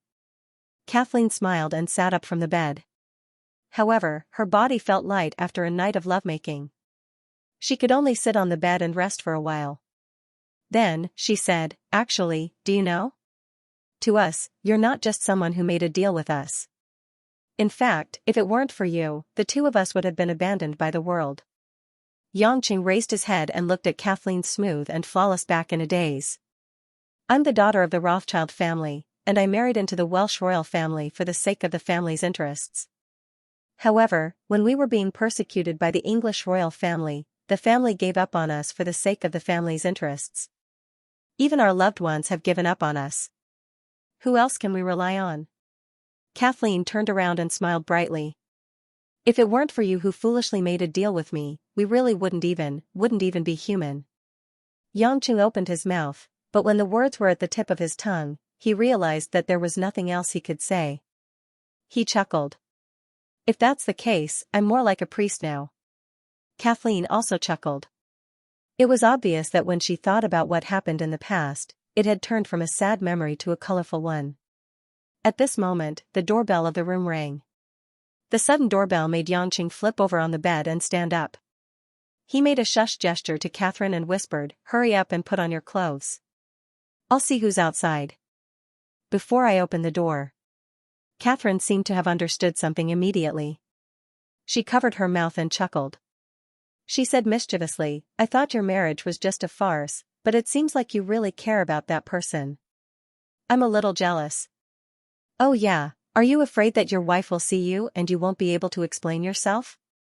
Xianxia knew the reason why Catherine was laughing. After all, he used to not care about women at all. Now that he was so worried and nervous, he had really changed a lot. "It's good that you know. If that person in my family comes and sees you naked in my room, even if I don't die, I'll be frozen by her cold eyes for 3 months, Xianxia said gloomily. Catherine snorted coquettishly and stuck her tongue out at Xianxia. She turned back into her usual childish self, making it hard to tell which side of this woman was real. "I won't let anyone see me naked. I know how to put on my clothes even if you don't tell me," Catherine mumbled. She had already started to pick up the clothes on the floor and put them on one by one. The doorbell rang a few more times. Xianxia was fast. After putting on his clothes, he scratched his messy hair and walked to the door. He looked through the peephole. Xianxia had martial arts, but he still felt that seeing was believing. He didn't dare to casually rely on his feelings to determine who was outside. When he saw who it was, Xianxia was relieved. He patted his chest and turned to Catherine. "It's Edward. Seems like he's here to pick you up." Catherine had already covered her voluptuous figure with a relatively thin white shirt. However, the shirt was translucent, and the purple lace underwear underneath could be vaguely seen. She wore a pair of youthful, light-colored denim shorts that barely wrapped around her pair of round thighs, making Catherine, who didn't look very old, look as lively and playful as a young girl in her 20s. This kind of clothing was probably worn to hide her identity. Otherwise, it would be too casual on a social occasion. "Actually, I already knew. Last night, I asked Edward to pick me up in the morning. Since Jane isn't by my side, I'm more comfortable with him doing things." Catherine walked to the door and hugged Xianxia's neck. She leaned forward and kissed his lips. She smiled and said, "Dear Xianxia, I'm leaving. If you still want it tonight, I'll come again. But you're not allowed to go through the back door." Her parting words almost made Xianxia's eyes spit fire again. Not only did this woman look like a seductress, even her words and actions were exquisite to the point of captivating. Even sitting on the queen's throne didn't make you restrain yourself. Xianxia smiled bitterly. "In front of you, I just want to be the same as before, a pitiful woman who needs to rely on you. I really like that feeling." Catherine pursed her lips and smiled. "I really don't know what to do with you." Xianxia reached out and slapped the woman's butt. "Go out. Although Edward isn't an outsider, we can't let him stand at the door all the time." Catherine stopped fooling around and obediently opened the door. She greeted Edward, who had a strange smile on his face. "Hua hua, you're up really early. It's not good to have menopause so early." Edward, who was just about to make fun of Xianxia and Catherine, had the urge to vomit blood when he heard this. He rolled his eyes in annoyance. "Aunt, you really know how to strike first." "Of course. After all, the smart Jane was born in my stomach. As a mother, I definitely won't be bad." Catherine pointed at her stomach proudly. The two joked around and then bid farewell to Xianxia. Xianxia stood at the door. He had just sent Catherine out. He was about to say goodbye, but when the words reached his mouth, he couldn't say a single word. Just then, from the corner of the corridor not far away, a slim figure happened to walk out. She wore an aqua blue blouse, a simple beige blazer, paired with a short white lace-pleated skirt, and a pair of crystal glossy black heels under her clean white stockings. Lin Ruashi, who had dressed up meticulously, seemed to be in a good mood. Her footsteps were light, and she walked elegantly as usual. However, the moment she raised her head, she saw Catherine walking out of Yang Cheng's room. In an instant, Lin Ruoxi's cold face fell into a daze. Naturally, Yang Cheng also noticed this situation. However, it just so happened that he had to send Catherine out of the room, and he even slapped Catherine's butt. In this kind of situation, there was nothing he could do. When he saw Lin Ruoxi's face gradually turning into a glacier after staring blankly at him, Yang Cheng could only smile bitterly in his heart.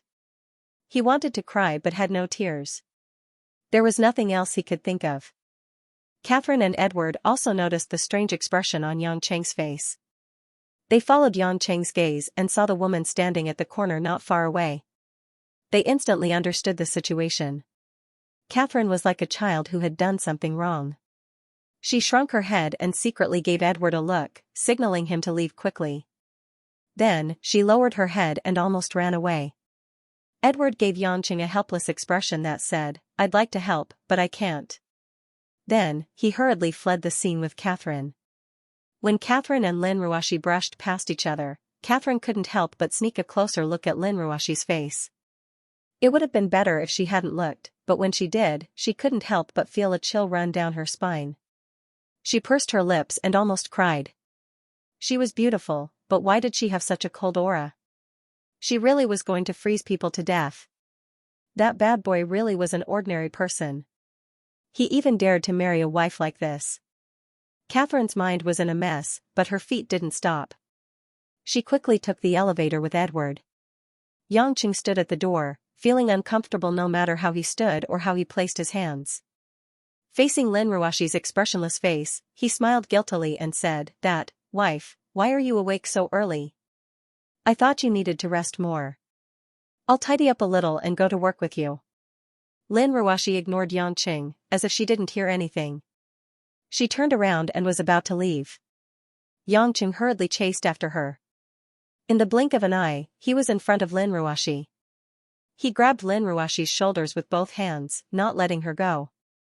Yang Cheng wanted to explain something, but when the words came to his mouth, he didn't know how to say it. What could he explain? Say that Catherine was just here to visit? Just an ordinary friend? If that was the case, he even felt that it was low class to lie. Lin Ruoxi raised her head. Her eyes were as cold as the abyss.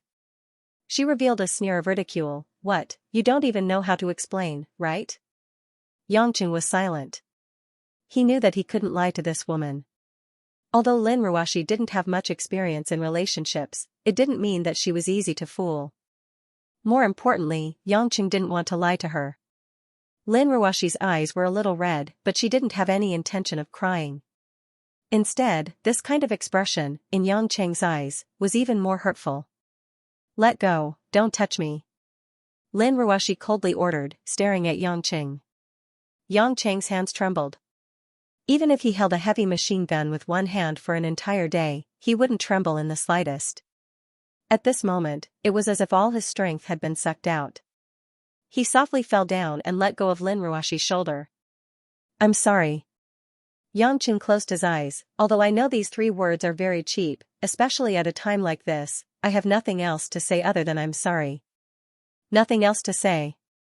Humph, what a perfect answer. Lin Ruoxi smiled miserably. She took a deep breath and tried to calm herself down. She turned her head and said in a faint voice, "Didn't you ask me yesterday if in my eyes, you are a man who wants to trick me into bed all day long? I didn't understand at that time, so I didn't tell you. Now to answer you." Lin Ruoxi paused and sneered, "It's not a matter of whether I want to or not. You are simply not worthy of suspicion." Ding dong. The elevator door opened at this moment and a waiter walked out. Lin Ruoxi didn't say anything else and directly walked into the elevator. Yang Cheng didn't turn around. He heard the sound of the elevator door closing and stood dumbfounded on the spot. After a long time, a self-mocking smile appeared on Yang Cheng's face. His body shook as he laughed crazily. Slapping his forehead, Yang Cheng let out a sigh and muttered to himself, "Yang Cheng, oh Yang Cheng. It's not easy to be blessed with multiple lovers." Grand Hotel Sophia's lobby on the 1st floor. When Lin Ruoxi walked Out of the elevator, her mind was in a daze and her eyes were a little red. However, her rationality told her that this wasn't the time to shed tears for that man. He wasn't worthy of her tears either. When no one was paying attention, Lin Ruoshi used her finger to wipe the corner of her eyes. Although her eyes were still red, it didn't matter if one didn't take a closer look. Goodman was rather reliable. A full-time chauffeur for these few days had already been arranged and was waiting at the VIP parking lot outside the hotel. Lin Ruoshi knew that she still had work to do. She didn't dare to delay and quickened her pace. No matter how much pain and unwillingness she felt, her strong and independent heart was the biggest support she had for all these years. Just when Lin Ruoshi walked past an Italian cafe in the hotel, she suddenly heard someone calling her. Miss Lin, Miss Lin. Lin Ruoshi looked in the direction of the cafe. The voice sounded familiar. Here. Can you come over for a moment? She saw a handsome man in a pink Versace shirt waving at her from a corner of the cafe. Beside the man sat a graceful silver-haired beauty who was also smiling and waving at her. Mr. Stern, Miss Alice, Lin Ruoshi murmured their names. Aren't they the Cromwell siblings that I met last night when I was escaping? Why are they calling me?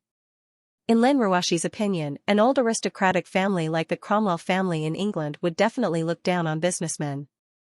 Therefore, although she had a life-and-death friendship with the siblings, they wouldn't cross paths in the future since everyone was safe. Therefore, when she saw Stern greeting her passionately, Lin Ruoshi was confused. She didn't even think about the heart-wrenching incident with Yongqing. You two are up very early. Lin Ruoshi calmed herself down and tried to smile warmly. She walked into the cafe and approached the Stern siblings, asking, "Why did you call me over?" Stern's smile became brighter and brighter with a hint of shyness. That. Miss Lin, do you have any money on you? Stern asked softly. Lin Ruoshi was stunned. If she didn't know that the siblings weren't lacking in money, Lin Ruoshi would have suspected that they were trying to extort her. Yes, what's wrong? Lin Ruoshi was even more confused. Stern chuckled and said, "It's like this. My dear and I came down for coffee in the morning, but after we drank, we remembered that our bank cards and cash were all left in the car when we were hijacked yesterday. We don't have any money at all now. Can you?" Looking at the siblings who were looking at her eagerly, Lin Ruoshi almost laughed out rudely. She nodded in understanding and said, "I understand. Just treat it as my treat. But you two have to contact your family. Even if you can't find the lost items, you have to send some over. Miss Lin, you're the best. You're our Holy Mother Mary." Alice suddenly pounced forward and hugged Lin Ruoshi's neck. She kissed Lin Ruoshi on the cheek. This was the first time Lin Ruoshi had been kissed by a woman since she was young. She was even treated as a holy mother. She couldn't help but be stunned. "Alice baby, I want a kiss too." Stern was jealous and asked for a kiss from his sister. Alice giggled, and very generously kissed her elder brother on the lips twice. Lin Ruoshi suddenly recalled that this pair of siblings had an indiscriminate relationship. She couldn't help but feel a chill down her spine. Her cheek that was kissed by Alice also felt a strange itch. She wasn't sure if it was a psychological effect. After paying for the coffee for the siblings, Lin Ruoshi was about to say goodbye to them, but Alice seemed to have thought of something and asked, "Miss Lin, are you going to the Fashion Week launch?" Lin Ruoshi nodded. "I'm the invited manufacturer's representative." "What about you two?" "Hee, I knew it. Yulei International is one of the biggest fashion companies in Asia, so we'll definitely participate." Alice clapped her hands happily and said, "We're also invited representatives of our family, but Miss Lin, we don't have a car anymore, we don't have a driver, and we don't have any money. You see.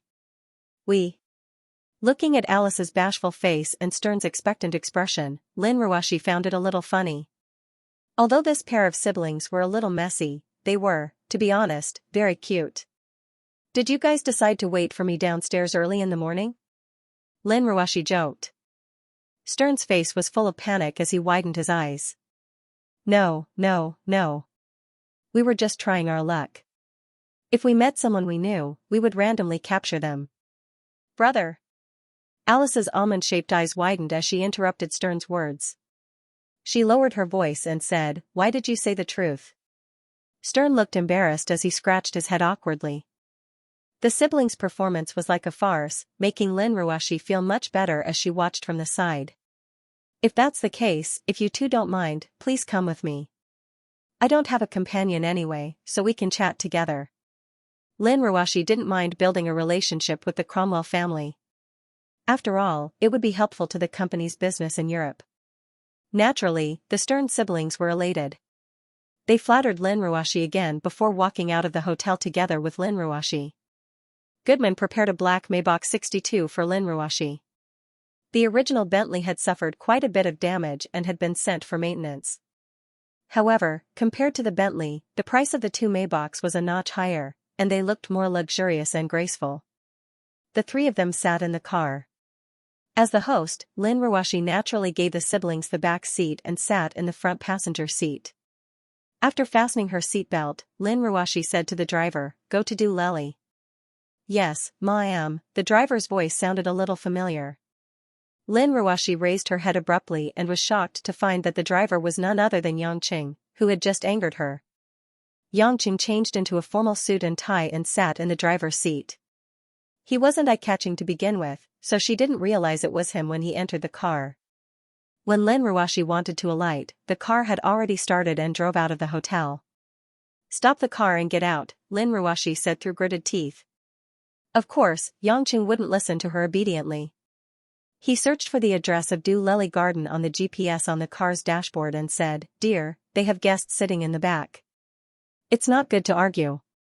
Lin Ruashi then realized that the siblings, Stern and Alice, were looking at her with gossipy eyes, as if they wanted to know why she was so dissatisfied with Yangqing. Being stared at by others, Lin Ruashi could only endure it for now. She looked at the street in front angrily and ignored Yangqing. Do Lely Garden used to be a private leisure place for the royal family. Located between the Louvre and the Place de la Concorde, there were many statues and it was known as an open-air museum. Because one side of the garden was next to the world-famous Seine River, sitting by the big pond in the garden or drinking a cup of fragrant Blue Mountain coffee at an open-air cafe was the best experience to experience Parisian leisure. Chestnut trees, lime trees, and colorful flowers brought tranquility to Do Lely Garden. The bronze sculptures added a solemn atmosphere, and the overall neat and refreshing landscape design was typical of French gardens. Because of Fashion Week, everything in and out of the garden was busier than usual. The police sent out a large number of police officers to ensure that the distinguished guests could safely enjoy every fashion show. After Yangqing drove the car to the exclusive parking area for VIPs, the four of them got out of the car and walked towards the garden's gate. Before they reached the gate, polite security guards walked up to them and asked them to show their invitations and a series of IDs. Then, they sent out male and female security guards to check if the four of them were carrying any dangerous items. Alice was a little dissatisfied with her body being touched by the female security guard. She pouted and said, "It seems that the Paris municipal government was scared by the kidnappers. There weren't so many checks during last year's Fashion Week. For the sake of safety, this is what we should do. We can't just kill one wave of kidnappers and another wave of kidnappers, am I right, Babe Ruashi?" Yangqing smiled and winked at Lin Ruashi, who had an indifferent expression. Lin Ruashi completely ignored Yangqing. After the security guards finished their search, she took the lead and walked through the gate. Stern was very interested as he approached Yangqing. "Mr. Yang, did something happen between you and Miss Lin? I'm the most knowledgeable when it comes to relationships between men and women. You can tell me about it, and I'll tell you how to solve it." Yangqing was not surprised by Lin Ruashi's reaction. He knew that she would be like this. His previous Cold War experience made him fully prepared. Hearing Stern's words, Yangqing reached out his hand and patted his shoulder with a smile. "Brother, I think your experience between men and women is useless to me. This one here isn't my biological sister." Stern touched his chin and asked, "What's the difference?" "There's a big difference," Yangqing said seriously. Stern had a serious expression on his face. "Then I will find time to study it. Do you want to see Satan, damn you, Stern?" Alice, who heard the conversation between the two, suddenly used all her strength. She pinched Stern's cheeks and pulled them to both sides fiercely. She shouted, if you dare to find another woman to experiment with behind my back, you're finished. No, no. You are the only one I will ever love, my dearest sister Alice. Stern cried out in a loud voice, begging for mercy. This scene instantly attracted the attention of the surrounding guests. Many of them whispered to each other, but their voices still reached Yang Chen's and the others' ears. Are they the brother and sister from the Cromwell family? That's them. It's a pity for this handsome man and beautiful woman.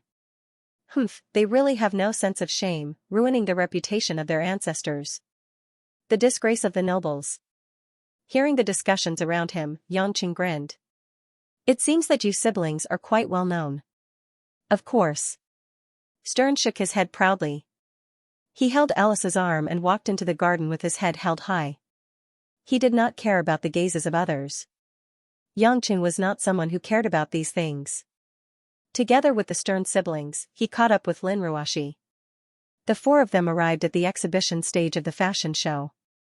The morning sun was warm and beautiful. The air was filled with the faint fragrance of flowers. The shuttling of guests and waiters made the entire open-air venue seem busy and orderly. Rows of white chairs were placed along the stage, from the front to the back, from near to far. They were all placed in a particular order.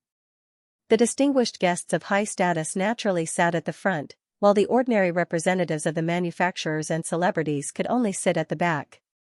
After Lin Ruoxi showed her identification, she was led by a white waitress to the first row in front of the exhibition stage. Although it was not the centermost seat, it was still the highest class seat. Lin Ruoxi sat in the front row, which seemed to have surprised the Stern siblings.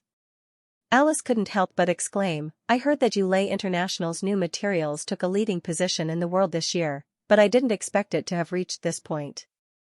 Miss Lin is really an outstanding entrepreneur at such a young age. It's amazing. Everyone liked to hear compliments. To Lin Ruoxi, she didn't care too much about others praising her beauty because it was something she was born with. She was already used to it. However, she was still very happy to hear others complimenting her work achievements. Thus, she smiled and said, thank you. Then, she asked politely, where are the two of you? Stern pointed to the seat next to Lin Ruoxi and said, what a coincidence, it's right next to Miss Lin. With the strength of the Cromwell family, Lin Ruoxi did not find it strange that they could sit in the first row. She smiled and nodded, then sat down. As Lin Ruoxi's attendant, Yang Chen, of course, did not receive such good treatment. Under the instructions of the waitress, he sat in the row behind Lin Ruoxi, playing the role of an assistant. Yang Chen did not mind. For him, following Lin Ruoxi and finding opportunities to appease Lin Ruoxi's dissatisfaction with him was his top priority. However, the four of them had just sat down for less than 10 seconds when a few unfamiliar figures suddenly walked in front of Lin Ruoxi and stood still. Lin Ruoxi was about to take out the documents and pen for the fashion conference from her briefcase when she felt the light in front of her being blocked by a group of people. She couldn't help but raise her head curiously. In front of her was a chestnut-haired beauty wearing a light pink-brimmed hat and a Milano-style dress. She was tall, at least 1.7 meters tall, and exuded pride and luxury from her bones. She had a dazzling crystal lipstick, a high nose bridge, long curved eyelashes visible through the light-colored sunglasses, a delicate foundation, and a lingering Saint Laurent perfume. Beside the lady in the hat stood two tall bodyguards in suits. They wore sunglasses and looked very dignified. Lin Ruoxi frowned. She could feel that this woman came with ill intentions, but she didn't recognize her. Get lost, the woman suddenly said in perfect English with a London accent. Lin Ruoxi was slightly stunned. She didn't expect such a dignified and elegant woman to say such rude words. But after a short while, Lin Ruoxi reacted. Her face gradually turned cold, and she continued to lower her head, choosing to ignore her, and began to search for the materials she wanted. Humph, the woman sneered, pretending not to hear me, or are you deaf or blind? Lin Ruoxi stopped what she was doing and raised her head, although I don't know who you are, I don't want to argue with an unreasonable and crazy woman in this kind of situation. This is my seat, I don't know why you want me to leave, but I can tell you that it's impossible. The woman took off her sunglasses, and a pair of phoenix eyes looked down at Lin Ruoxi arrogantly, the first row isn't for a small businessman like you. Everyone in the first row, except for you, knows me. You don't know me because you're not qualified to sit in the first row. Meryl, clean up your bad temper. This seat belongs to Miss Lin. You didn't reserve it yourself, so there's no reason for someone else to give it to you. Stern, who had been silent all this while, interrupted. It was obvious that he knew this woman called Meryl. Stern, you'd better hold on to your Alice and take care of yourselves. If I were any of you, I wouldn't have the face to walk out of the house. Siblings of the aristocracy, do you have the right to talk about me? Meryl mocked coldly. Alice flicked her shoulder-length silver hair and pursed her lips. She said to Lin Ruashi, Miss Lin, this big-breasted, small-brained woman is called Meryl. She's a relative of England's royal family, the Queen's granddaughter. Her bad temper is only because she has the love of the Queen's maternal grandmother and the connections of the Stuart family. She herself is just a stupid woman without any redeeming qualities, so the wise Miss Lin can completely ignore her. Alice! How dare you insult me? Meryl screamed. Do you think I'm really afraid of you just because you're from Duke Cromwell's mansion? You're provoking my family. A series of loud curses naturally attracted the attention of many guests around them. However, most of those with high enough status knew Meryl and Stern. Although they knew that Meryl was throwing a tantrum again, no one would stand up for the young Lin Ruashi. Yangqing sat on his seat with interest. He watched Meryl yelling at Lin Ruashi. Although he had already decided to give this woman a taste of her own medicine, he wasn't in a hurry. After all, this was a public place. He didn't mind if he acted rashly.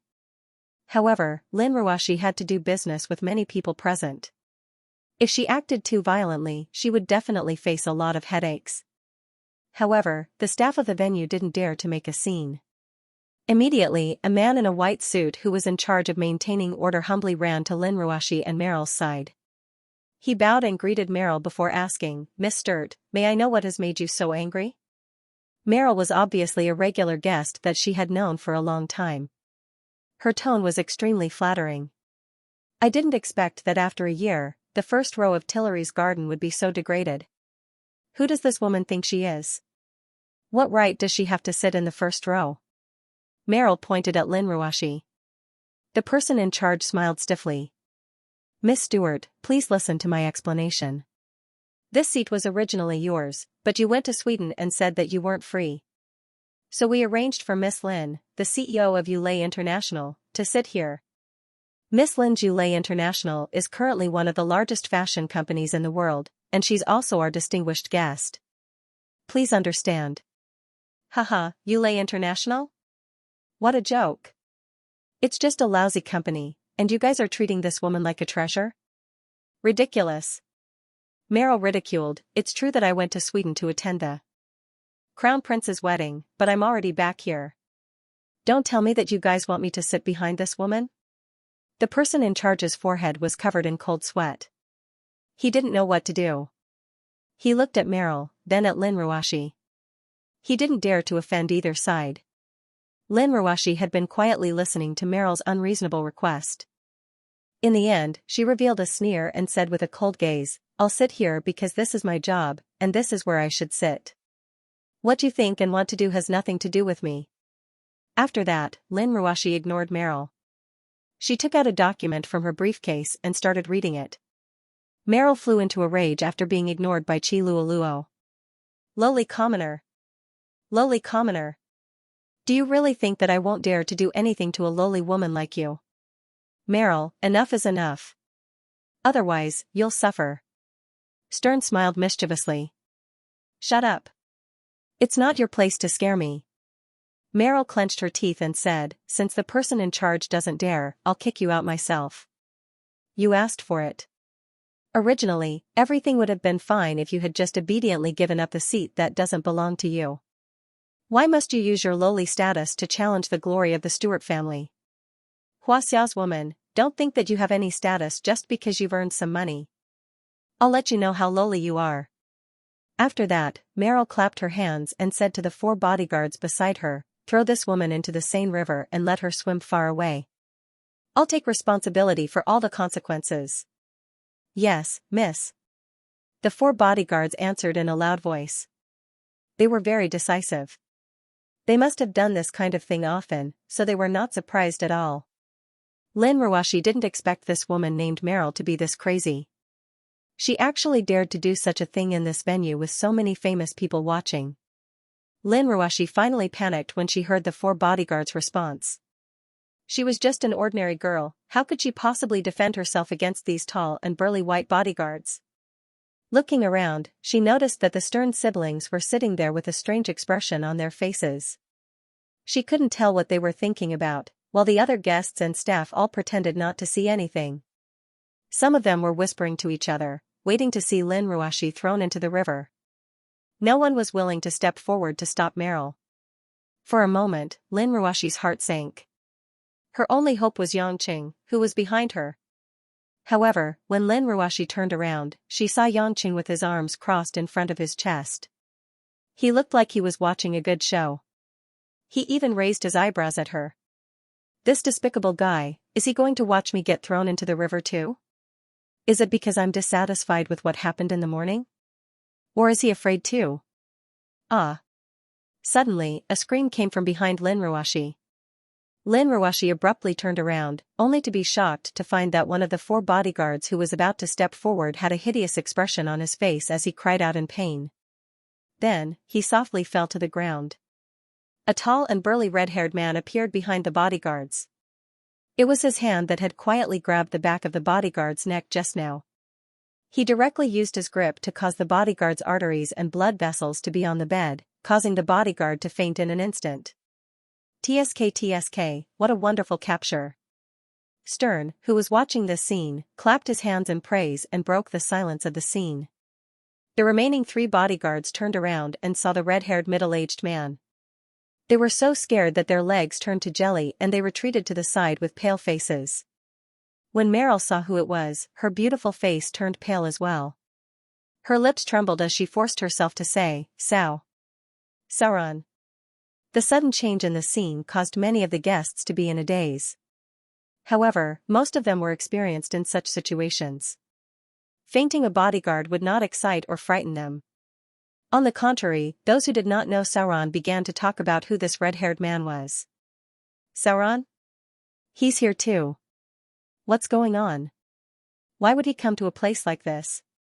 Brother, you know him? Who's this red-haired guy? He looks so fierce. You don't even know him? His nickname is the Red-Haired Eagle. King. Many British nobles like to call him the Red-Haired Devil in private because of his terrifying deeds. It's him. No wonder he dared to beat up the Duke Stuart's family here. I've heard that he was once the ace commander of the British MI5. Back then, due to a political conflict, he was hunted down by the opposition. He fled overseas for more than a month and miraculously returned to Britain. He secretly massacred dozens of important opposition figures and overwhelmingly forced the government to cancel his arrest. He even obtained the hereditary title of Earl from the Welsh royal family. The British royal family who wanted to kill him previously compromised for the first time. Even now, it's unclear how he managed to accomplish those impossible massacres. This man is not an ordinary character. Meryl is in trouble this time. Many nobles and local European tycoons were discussing Sauron's identity. It was indeed rare for such an iron-blooded character to appear at a fashion conference. However, Sauron did not pay attention to the various awe-inspiring gazes of the people around him. Instead, he took a step back and bowed his tall body respectfully. He placed one hand on his chest and the other behind his back. Facing Lin Ruashi, whose eyes were wide open, Sauron was expressionless like a steel sculpture. He spoke in a sentence with medieval English words that only Lin Ruashi could hear clearly. Nice to meet you. My name is Sauron von Iberenka. I'm honored to be of service to you, Honorable Lady Persephone. Persephone? This name again. Hearing this name, Lin Ruashi finally calmed down. She recalled that the president of the Swiss Bank of Xianxia had also called her this strange name. Although Sauron's words weren't heard by the people around him, everyone could clearly see him sincerely bowing to Lin Ruashi and performing the oath of allegiance. At this moment, the nobles with brains were already in a state of stupor. They really could not figure out why an ordinary businesswoman like Xianxia would be able to receive the red-haired devil's allegiance. However, before they could figure it out, another scene made their eyes almost pop out. After Sauron straightened up, he walked around Lin Ruashi and came to the side of an extremely inconspicuous young man who was half lying and half leaning on a chair. He bowed slightly and paid his respects to the man seriously.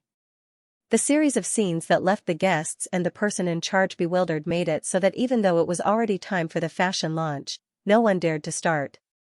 Everyone's gaze was focused on Xianxia and Sauron, but no one dared to approach them.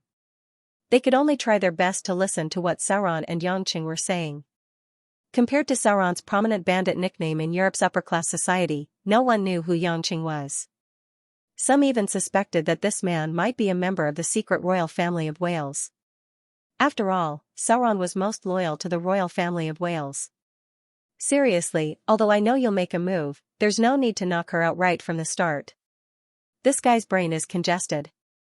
I reckon that he'll be bedridden for a few days even if he's not an idiot.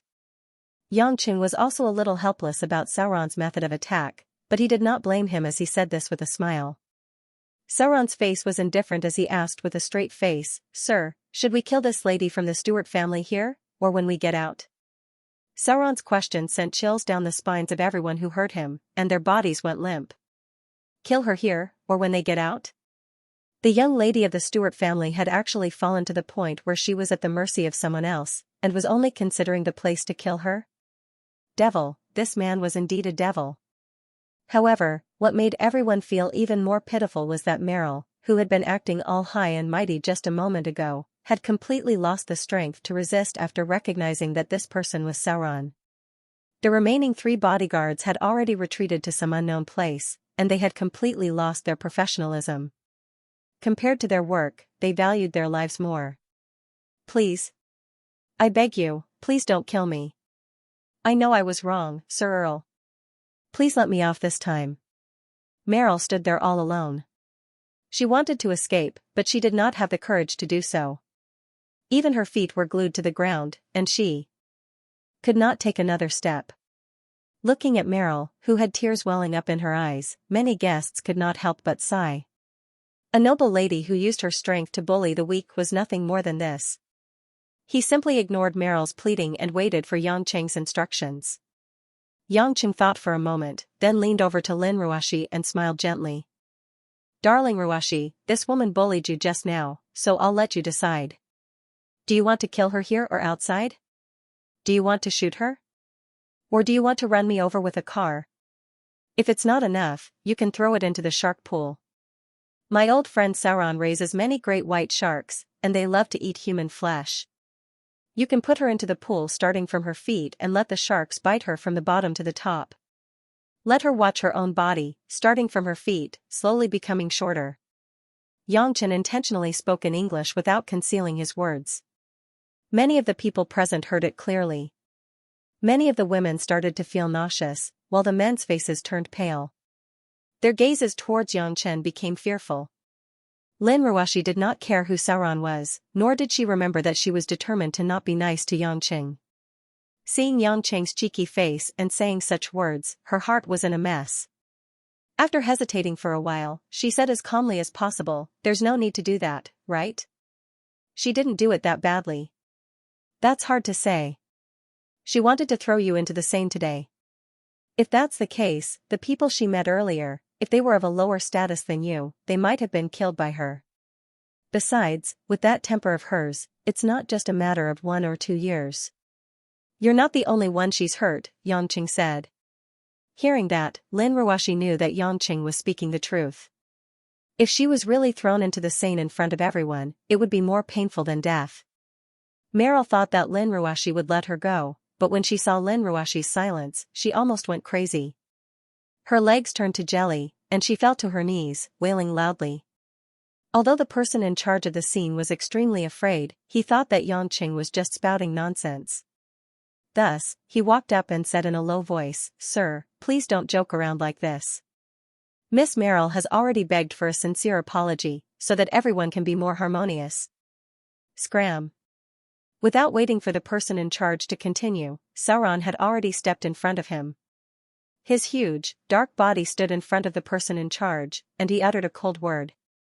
The person in charge felt a bone-piercing chill, as if the smell of blood was flowing through his nose. In an instant, he was extremely frightened, and he turned to run. "Miss Lin, you have to make a decision quickly. Everyone's waiting." Stern, who had been waiting to watch a good show from the side, chuckled. He and Alice were not afraid at all. It was the first time in her life that Lin Ruashi could decide someone's life or death. In the end, she shook her head and said, "Don't kill her. Let her go. At most, teach her a lesson so that she won't act like that again." "I knew it. You're too soft-hearted." Yangqing smiled knowingly. When Meryl heard that Lin Ruashi did not intend to kill her, she immediately burst into tears of joy. She threw herself in front of Lin Ruashi and kept saying, "Thank you." Lin Ruashi frowned. She felt disgusted when she saw Meryl trying to curry favor with her. "Miss Lin, I will never forget your kindness. Our Stewart family will definitely repay you," Meryl said while sobbing. "Humph, shut your mouth, foolish woman. Your family's name is not worthy of being mentioned here," Sauron said coldly. Meryl immediately shrank her neck and backed away. She kept nodding, indicating that she would not talk about it anymore. Although she was arrogant by nature, it did not mean that she did not know her place. Facing a madman like Sauron, who even the royal family feared, her life was really worthless. "Since my dear said not to kill her, then I won't kill her." Yangqing pursed his lips and thought for a while. He then said to Sauron, "How about this, leave it to our subordinates. Tell her family that we will discipline this woman on their behalf."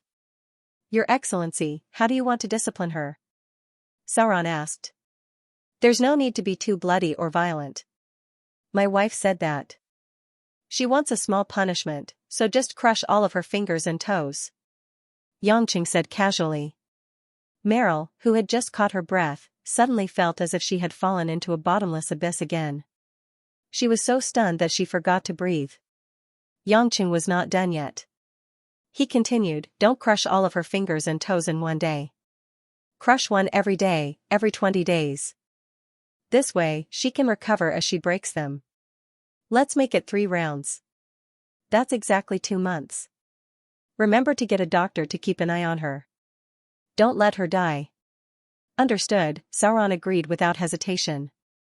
After hearing these words, Meryl's eyes rolled back and she fainted on the spot. Almost everyone in the hall held their breath.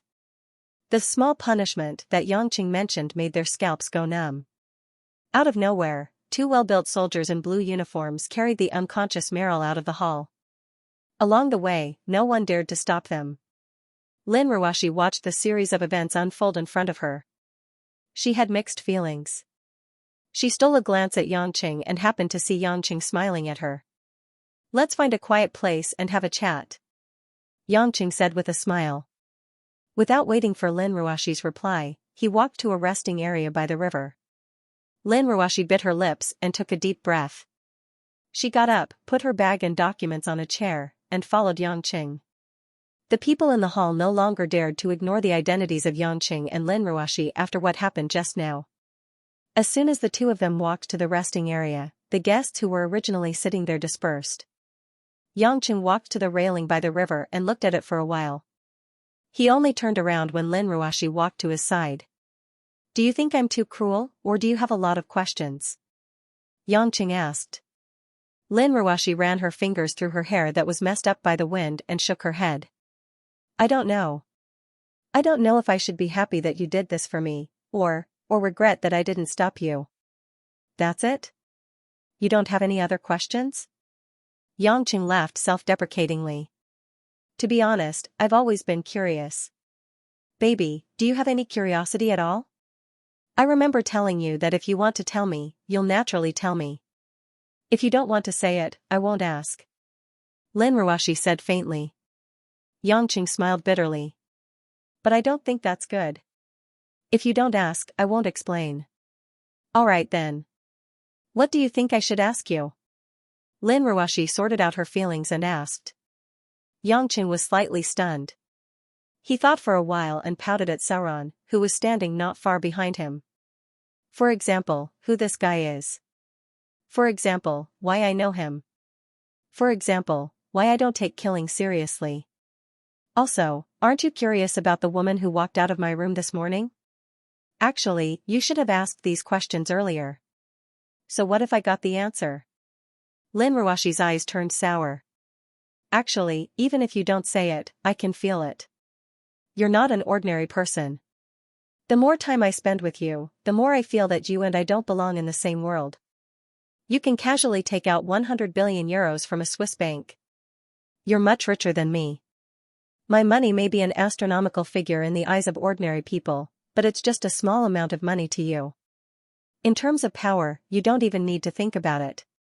You can kill anyone you want to kill. When you're in Zhonghai, you can cause chaos in the gangs. You can make Chengwei the ruler of Zhonghai's underground. I know you must have an extraordinary identity for the government to allow you to do this. But so what? Just because you're richer than me, you have more power than me, and you can do things that I can't. I have to be very understanding when you're with other women and happily watch strange foreign women walk out of your room? Or should I be tolerant and accept every woman around you, thinking that you're born to live among women? Lin Ruoshi's words were very gentle, but in Yang Cheng's ears, it was like a spring thunder. Yes, why did she ask? So what if she asked? Didn't she know enough? Could it be that if she knew everything about him, she would be happy and willingly stick to him like a little bird, offering everything to him? If that was the case, she wouldn't be his wife. She would just be a woman that he bought with a high price. Your words are really hurtful, Yang Chen said with a bitter smile. Lin Ruoshi took a deep breath. Her eyes were slightly moist. She looked at the yacht slowly sailing on the river in the distance and said faintly, "If you really want me to ask you, then I'll ask you a question." Ask away. I can tell you everything I know. 17. Who? The sparkling Seine River was calm and serene. On the shore, a few tall and straight French sycamore trees spread out their huge canopies, and the huge green and yellow leaves rustled in the wind.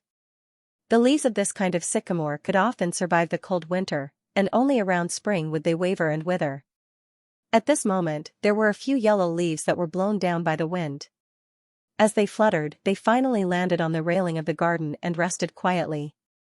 Yangqing blankly looked at the black soil in front of his feet. He didn't know how much time had passed. It seemed like a long time, but it seemed like only a few seconds. He only felt that his mind had gone blank for a moment. After a long time, he turned his head to look at Lin Ruoshi's indifferent expression, and forced a smile. You know. You hope I don't know? Actually, I don't have to be surprised. It must be that big-mouth Christine who told you. Yangqing smiled bitterly. She told me some, but I want to hear it from you personally. Of course, you can choose not to answer, Lin Ruoshi said. There's nothing to hope for. Whether you know it or not, this is a past that exists. It's just like the stupid things that everyone does when they are young. When they grow up, they will be ashamed to talk about it, but what exists is what exists. If you try your best to forget it, there will always be people who remember it. Yangqing smiled. Of course, the matter between me and 17 can't be considered as simple as a child doing stupid things. I've never thought of forgetting her in the past. No matter what, I'm very happy that you found out about 17 from Christine. This at least means that you will chat with her in private for me. Lin Ruoshi was still expressionless. She looked at Yangqing in silence for a while and asked faintly, "You still love her, right?" Yangqing shook his head, looked ahead and said, "Love? I don't know. We already knew each other when we were kids.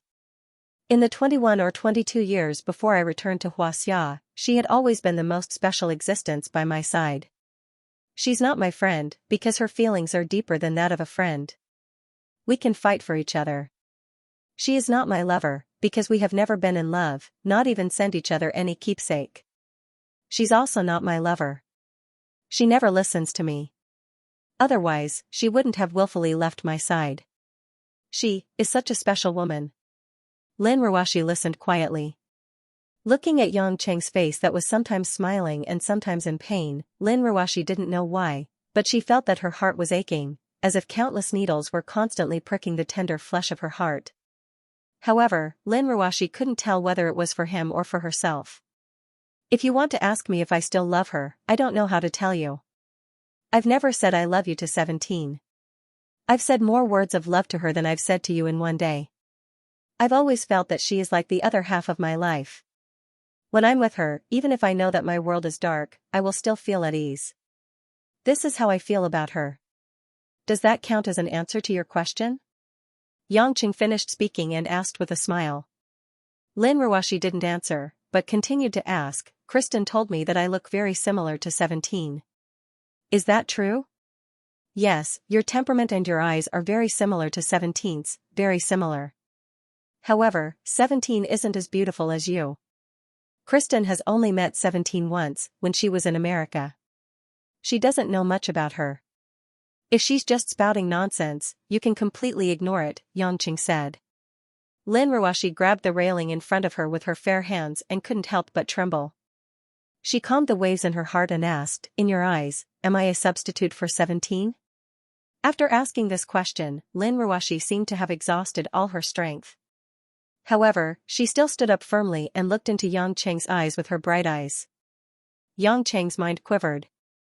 He suddenly recalled what Lin Ruoxi said when he came out from the backstage of Yu Yonhe's concert that day. Anyway, in your eyes, I'm just a substitute. That's it. That's right. She knew about 17's existence back then and even knew that she looked similar to her. That's why she suddenly said that. Xianxia suddenly felt that it was very funny. He laughed out loud and almost cried. Sighing, he said, no wonder you told me that you're just a substitute for me out of the blue. Ruoxi darling, you're too good at letting your imagination run wild. You are you, and 17 is 17. To me, 17 is a memory that can't be erased. Right now, you're my wife. If I really treated you as a substitute for 17, why would I spend so much effort hoping that you would accept me? To put it bluntly, if you're just a substitute, why would I care so much about your feelings? Lin Ruoxi stared at Xianxia for a while and a strange smile suddenly appeared on her lips. Back at the cafe, I asked you to marry me, but you weren't willing. In the end, when I was about to jump off the building, you stopped me and readily agreed. At that time, you must have realized that I'm very similar to 17. That's why you changed so quickly, right? Xianxia didn't understand why Lin Ruoxi would suddenly think of something that happened so long ago. However, the situation back then was indeed vivid in his mind. It was the glance that Lin Ruoxi turned around before jumping off the building that reminded him of 17's resolute gaze when she left. It was undeniable that if it wasn't for that glance, Xianxia definitely wouldn't have agreed to marry her so readily and so many things wouldn't have happened. Yes, as I said, your gaze and temperament are very similar to 17. Xianxia nodded. But that doesn't mean that I treat you as a substitute for 17. We've been through so many things together. In fact, we've understood each other's feelings many times, haven't we? Lin Ruoxi lowered her head and sneered. In that case, I should thank 17. If it wasn't because she's very similar to me, I might have jumped off the building and died. Even if I didn't die, I would have been killed by that man and Su Jihong. Or, everything would have been taken away and I would have become someone else's plaything. I really should thank 17, shouldn't I? At the end of her words, crystal tears suddenly welled up in Lin Ruoxi's eyes. The tears flowed down her cheeks and uncontrollably dripped onto the grass on the ground. Although Lin Ruoxi tried her best to hide it, her body trembled even more violently. Xianxia was rather dumbfounded. He didn't understand why Lin Ruoxi suddenly started crying. He initially thought that his answer would put Lin Ruoxi at ease and untie the knot in their hearts, allowing them to take a step forward in their relationship. However, it seemed like the result was the opposite. Lin Ruoxi, what's wrong? Didn't we talk about it? Why are you crying? I've said it many times, you're not a substitute for 17. You're unique to me. You're my wife. You. Why are you crying? Tell me. Xianxia felt that things were not under his control at all. The anger in his heart began to rise. He couldn't help but raise his tone and directly called Lin Ruoxi's name. Lin Ruoxi didn't reply and continued to lower her head. Her tears were like broken pearls that kept falling down. If it weren't for the fact that most of the people in the hall were afraid of Xianxia and that Solon was preventing people from getting close, Xianxia might have been very depressed. Who would want to let others see that as a man? He made his own wife cry. In the end, Lin Ruoshi held back her tears and slowly raised her head. Although her eyes were red, at least they weren't as unbearable as the pear blossom in tears. The light foundation on her face was slightly melted by her tears. This woman, who had always been extremely independent and strong, now looked like a wilting tulip, especially delicate and pitiful. Yangqing breathed a sigh of relief and tried to be as pleasant as possible. He asked, Ruoshi, what's wrong with you? I don't know what to say. Lin Ruoshi stared at Yangqing's face with her red and watery eyes. She smiled miserably and said, Kristen said that 17 is the only woman who is pregnant with your child. Is that true? Yangqing nodded slowly. This was undoubtedly the double pain in his heart forever. 17 and the child in her belly. If it weren't for this woman and the unborn child who fell into the cold cliff and died in front of him, he wouldn't have been so disheartened. He wouldn't have woken up from the desire to kill and return to Xianxia alone, planning to end his life there. Seeing Yangqing's dazed expression, Lin Ruoshi smiled even more miserably and said, Then let me ask you one last question. Go ahead. Yangqing subconsciously had a premonition of something. His heart began to feel very nervous and uneasy. Lin Ruoshi asked word by word, if 17 and the child can return to your side now and give you a chance, will you still choose to let me be your wife? Shut up. Yangqing suddenly roared. His expression instantly became somewhat ferocious. He stared at Lin Ruoshi with his bloodshot eyes. 17 and the child are already gone. Yangqing's voice trembled as he said with difficulty, this kind of question, there's no need to think about it. Looking at Yangqing's distorted face that was close to falling into madness, Lin Ruoshi didn't seem to be afraid at all.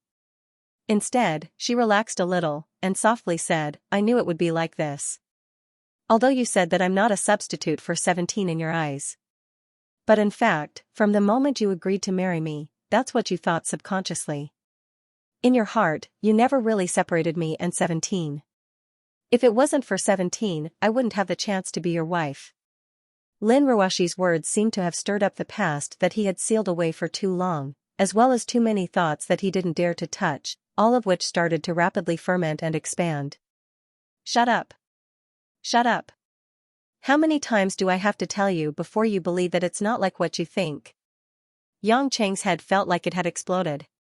The pain that he hadn't felt in a long time made his nerves go into a frenzy, and his temples started to throb.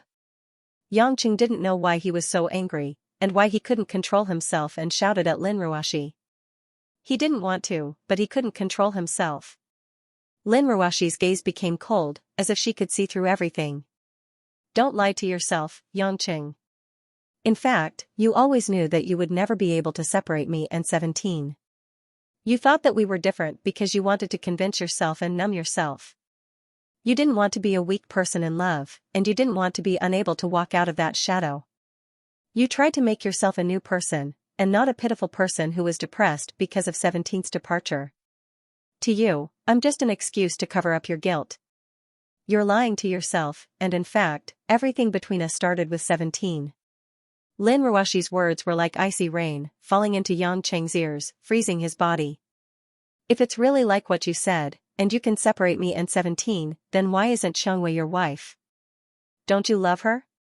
Just because she's a triad member? Do you care? If you want to, will she reject you? And Jingjing, who went to America, can't you see her feelings for you? They've been by your side for a long time, and they're all women who treat you better than me, and are more suitable to be your wife. I don't understand love at all, and I only know how to work all day, and I'm cold to you, and I don't even let you into my room, but you want me to be your wife. I've said so much, but in fact, everything is very clear, isn't it? You've never thought of giving up on 17, and you've always been by my side because of her. His body softly leaned against the railing. Yangqing's face was pale, as if his soul had been sucked out. It was as if he had experienced a long, chaotic battle. Yangqing stared blankly at the river in the distance, and his eyes dimmed. He murmured, Ruoshi, don't say it. I beg you. I beg you, don't say it. Lin Ruoshi raised her head and wiped the tears from the corner of her eyes. She smiled apologetically and gently. I'm sorry. I know it's heartless and cold-blooded to say this. I know you've done a lot of things for me. I've seen it with my own eyes, and you've helped me behind my back. But I couldn't help it just now. These words, these questions, I've been suppressing and hiding them in my heart. It's like a slow-acting poison eroding my internal organs. I'm also in great pain. Since Kristen told me about her that day, I've wanted to ask you several times, but I didn't dare to. I'm also worried about the consequences, and I'm afraid I can't bear it. But fortunately, I'm stronger than I thought, and I believe you won't be defeated by these words. Maybe it's because I'm abroad, I don't have so much work to distract me, and I don't have family around, so I have more time to think. Today, what happened just now happened, all these little reasons came together, and you took the initiative to let me ask you, so I said what I haven't said before. In the future, I won't say this to you anymore. Yangchen remained silent, as if he didn't hear anything. Lin Ruoshi bit her lips, and said, the press conference is about to start, I'm going back to my seat. If you don't want to attend, it's okay, I know you must be in a bad mood. And your friend came to see you, there must be something. You don't have to care too much about what I said, just think of it as me complaining and complaining. Don't we often quarrel and have a cold war? It's the same this time, anyway, life will go on as usual. After saying that, Lin Ruoshi tidied up her appearance, turned around, and calmly walked back to her seat.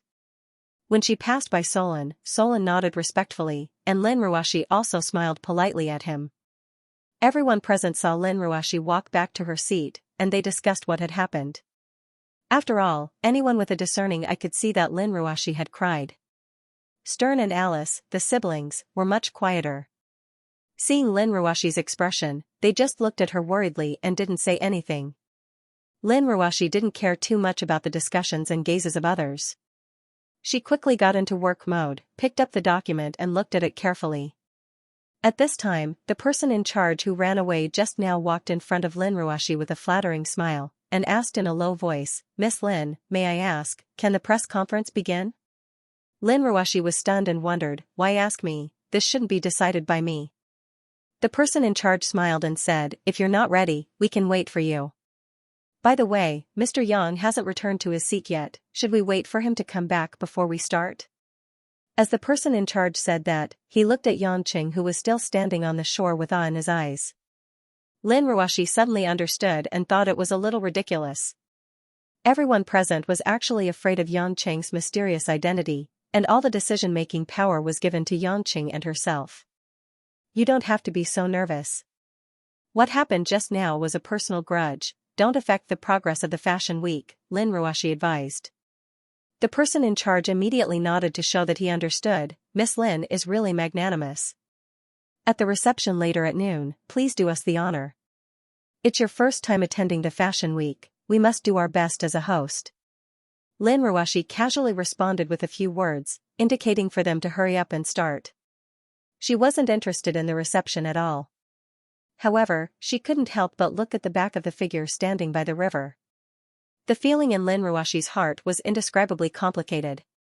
At this time, standing by the railing, Yangqing, who had been standing for a long time, finally came to his senses. Yangqing raised his left hand and beckoned with his fingers. Sauron, who had been standing behind, understood and walked to Yangqing's side. Yangqing sighed and asked, Sauron, let me ask you a question. Answer me honestly. Sauron's expressionless face remained the same. His lips moved, Your Majesty Pluto, I never lie. Very good. Yangqing said, tell me, in your eyes, am I someone who will deceive myself to cover up my cowardice? A glimmer of light flashed through Sauron's turbid eyes, Your Majesty Pluto, although I am your subordinate, in terms of age, your question is the same as your age, very immature.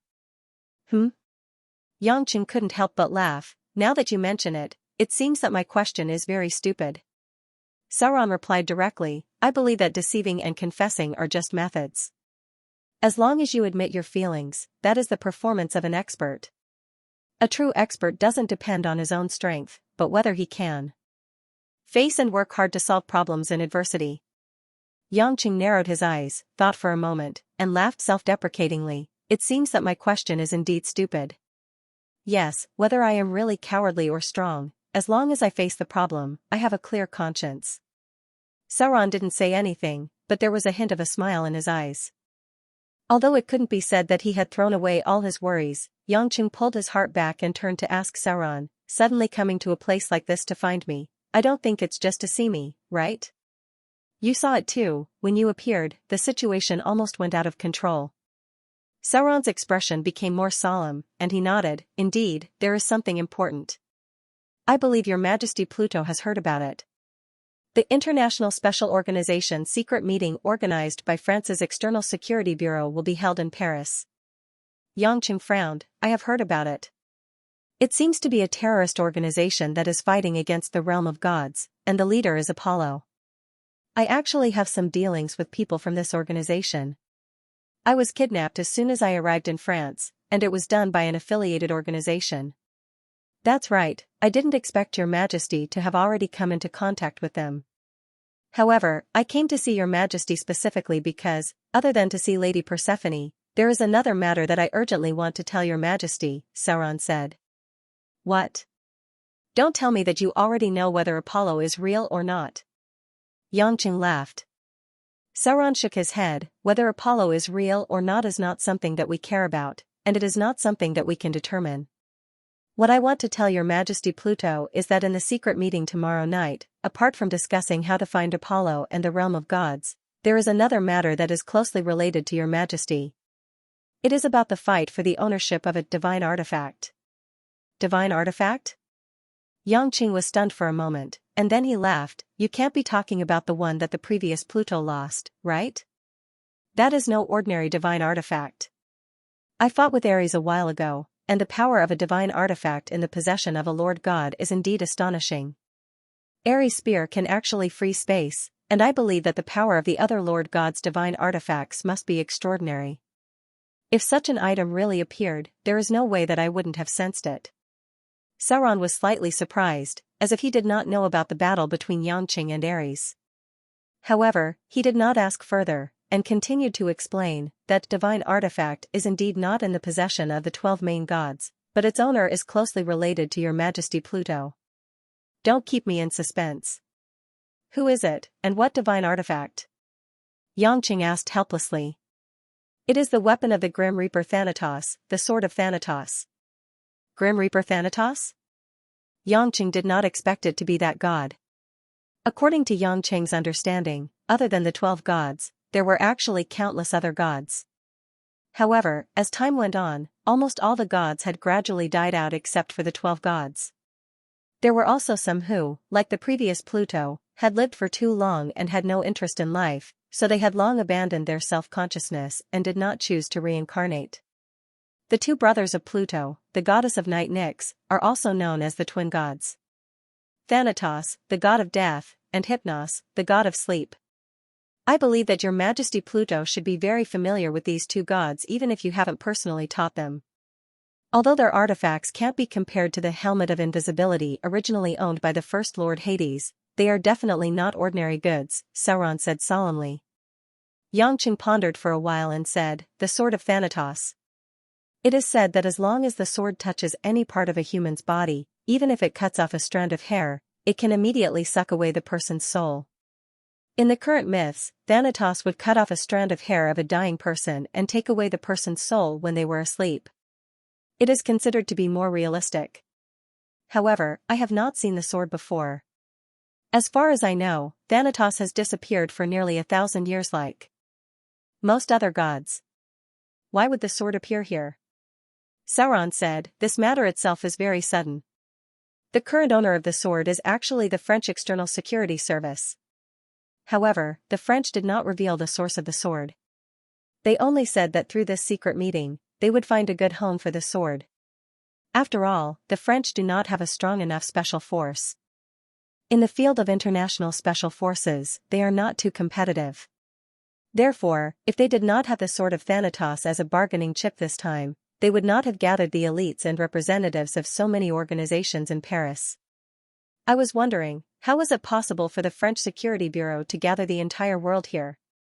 Even if Apollo and the realm of gods wreaked havoc all over the world, the first person they wanted to kill would be the French president. It wouldn't be France's turn.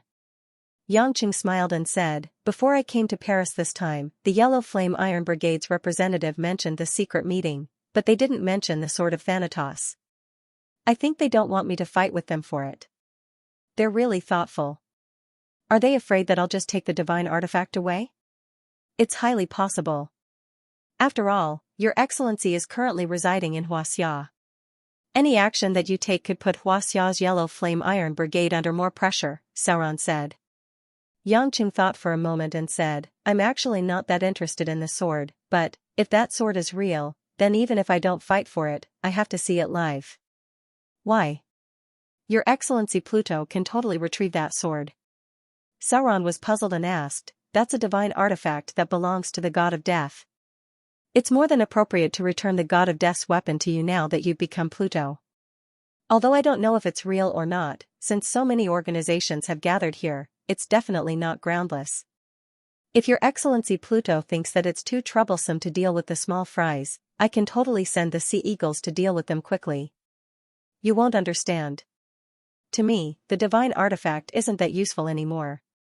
Xianxia waved his hand, indicating that he wasn't interested. After all, he had almost completely grasped the divine power of the Lord God's use of the law of space.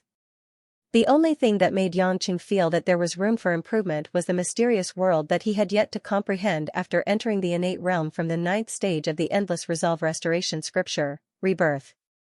In addition, in Xianxia's mind, the mysterious person who suddenly tore apart space and stole the divine power from the Holy Grail when they were fighting for it previously appeared in his mind. If this Sword of Thanatos was real, would that guy appear again? The God Stone was taken away by a guy whose background was completely unknown. Although Xianxia wasn't as persistent as Ares to get it back, he still felt a sense of shame from being fooled. "Solon, where's the location of the secret meeting tomorrow night?" Xianxia looked at the ship in the distance and asked casually. "It's at Le Havre, on the super cruise ship Louis XVI at the port. The ship will start boarding at 9 o'clock and then sail to an uninhabited island. That island is a secret training base for the French military," Solon said. "Le Havre? Isn't that near the English Channel?" "It's about 2.5 hours from here." Xianxia frowned. Solon nodded. "Yes, Your Excellency. However, this is actually understandable. After all, it's a gathering of all kinds of special people from all over the world. It's hard to guarantee that they won't fight for something or for the Sword of Thanatos. If the meeting is held in Paris or other big cities, it'll be a big problem whether it's for cover or fighting." Xianxia shrugged. "Maybe. I got it. I'll go take a look tomorrow night. I'm sure you'll be invited too." Solon said, "Yes, but if Your Excellency Pluto is here, I'll be more than willing to give up my seat." "There's no need for that. You can handle this kind of meeting as you see fit. I'll look for you after strolling around. Do what you need to do. Don't put your attention on me just because I'm there, and don't mention me to the people from other organizations," Xianxia said with flagging interest. Solon seemed to feel helpless about Xianxia's temper. He sighed and said, "Your Excellency Pluto, you've really changed a lot in the 2 years since you returned to Xianxia." Xianxia chuckled. "If I've changed, so be it. It's good this way. I can live my life in peace and occasionally deal with some troublesome matters. Although I used to live passionately, I'll get tired of it after a while." "I'm sure you've had these thoughts a long time ago, Solon." A rare smile appeared on Solon's chiseled face as he nodded. Xianxia shook his head. "Solon, your smile is so ugly." "That hasn't changed, tisk tisk." At the same time, in the northwest of Paris, at the port of Le Havre, a silver-white cruise ship with a height of 50 to 60 meters and a length of 2.5 football fields, the Louis XVI, was quietly docked on the shore. Outside the entrance of the cruise, a long ladder that extended to the shore was covered in a red carpet, with fresh bouquets of flowers on both sides. The local residents did not know that the guests the cruise was welcoming this time were not tourists like in the past, but a special group of people who lived outside the public's perception. At this moment, Depnay, dressed in casual clothes, was walking down the stairs from the cruise, accompanied by Deputy Director Fodessa and a few other officials of the 7th Bureau. Debnay turned to look at the luxurious cruise ship and asked, "The Sword of Thanatos has been transported to the island base, right?" "Yes, it's being guarded by our anti-spy team. A destroyer escorted it to the base, and it's being closely guarded," Fodessa replied solemnly. Debnay nodded. "Yes, there can't be any mistakes. As long as the Sword of Thanatos is in our hands, the outcome of the conference will definitely be beneficial to us." Fodessa frowned with a complicated expression. After some hesitation, he asked, "Director, when did we get the sword? Why haven't I heard about it before?"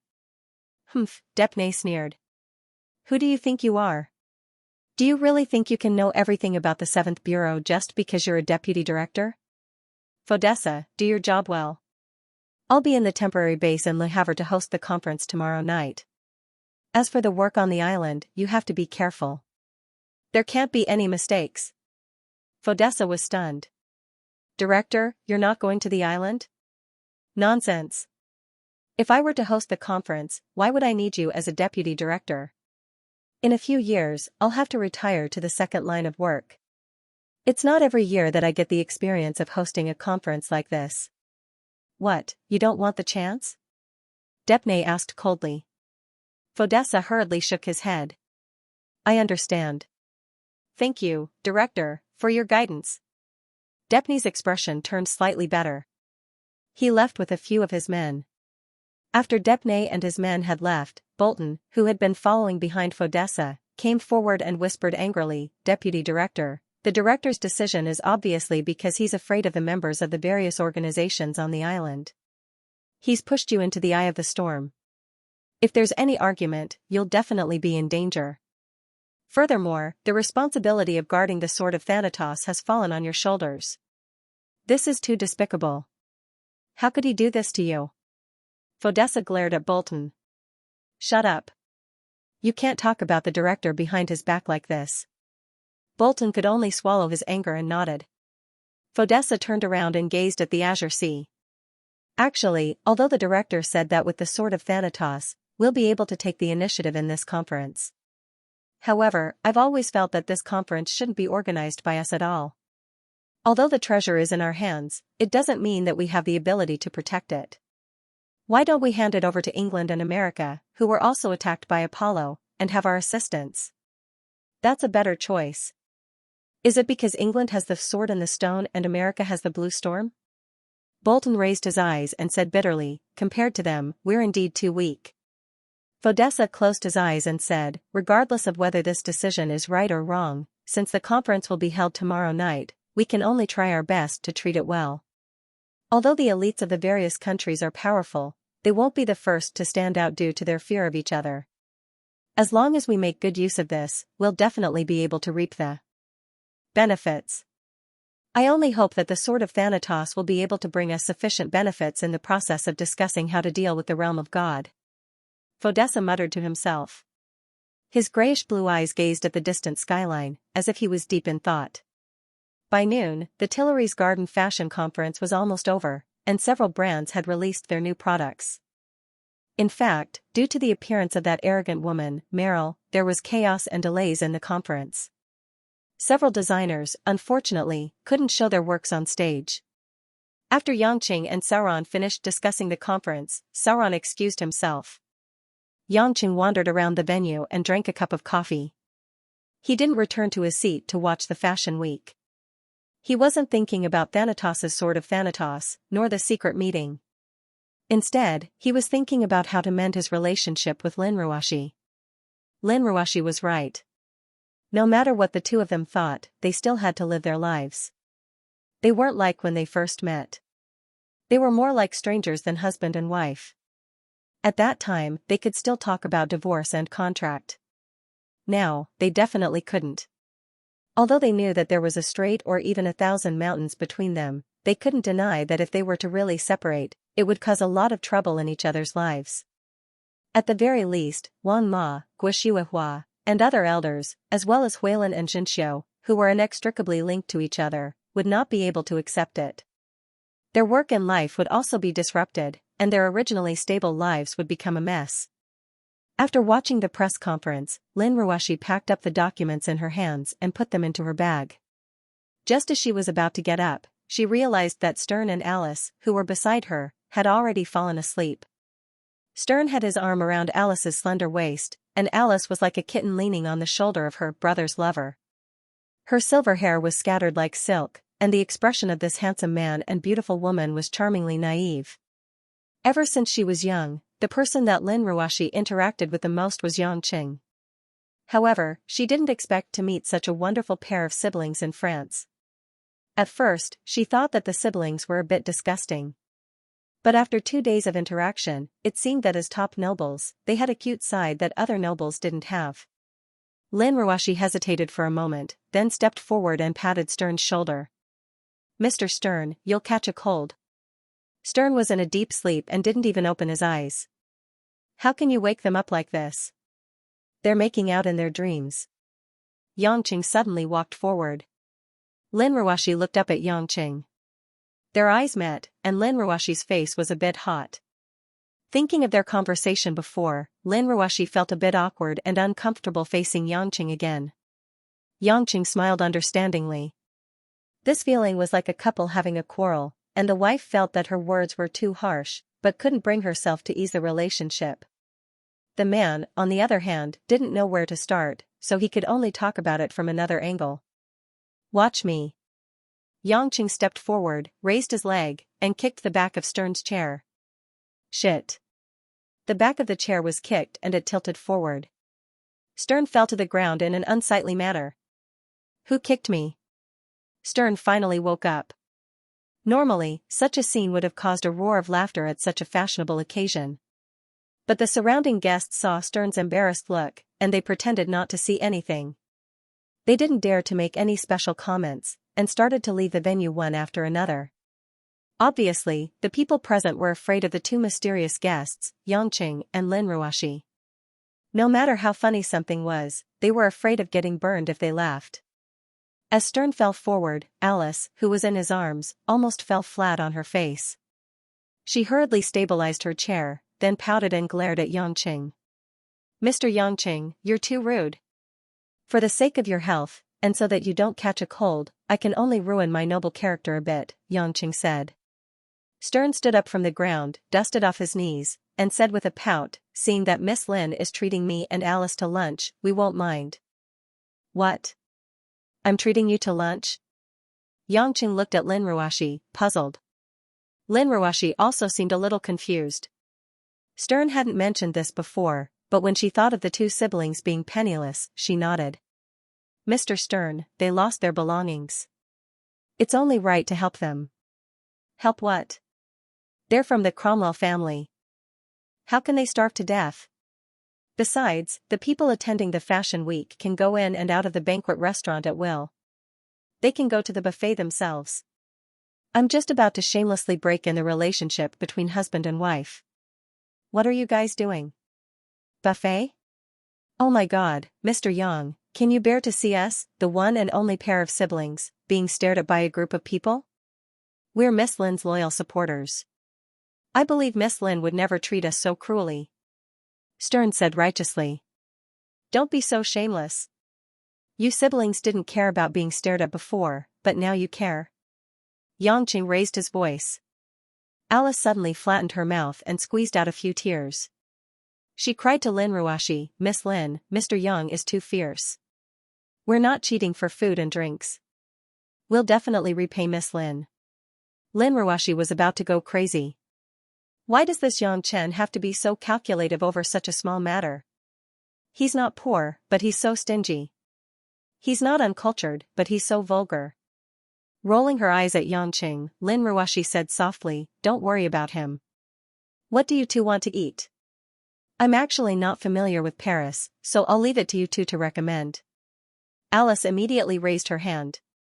"I know a good Italian restaurant on the Champs-Élysées. Miss Lin can go and try it." "Whatever my baby Alice wants to eat is what I want to eat," Stern said shamelessly.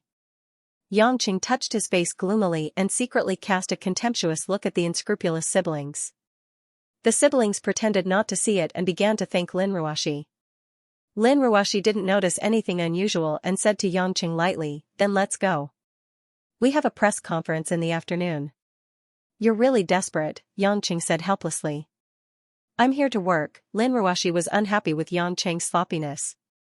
Yangqing sighed and had to follow Lin Ruoxi's intention.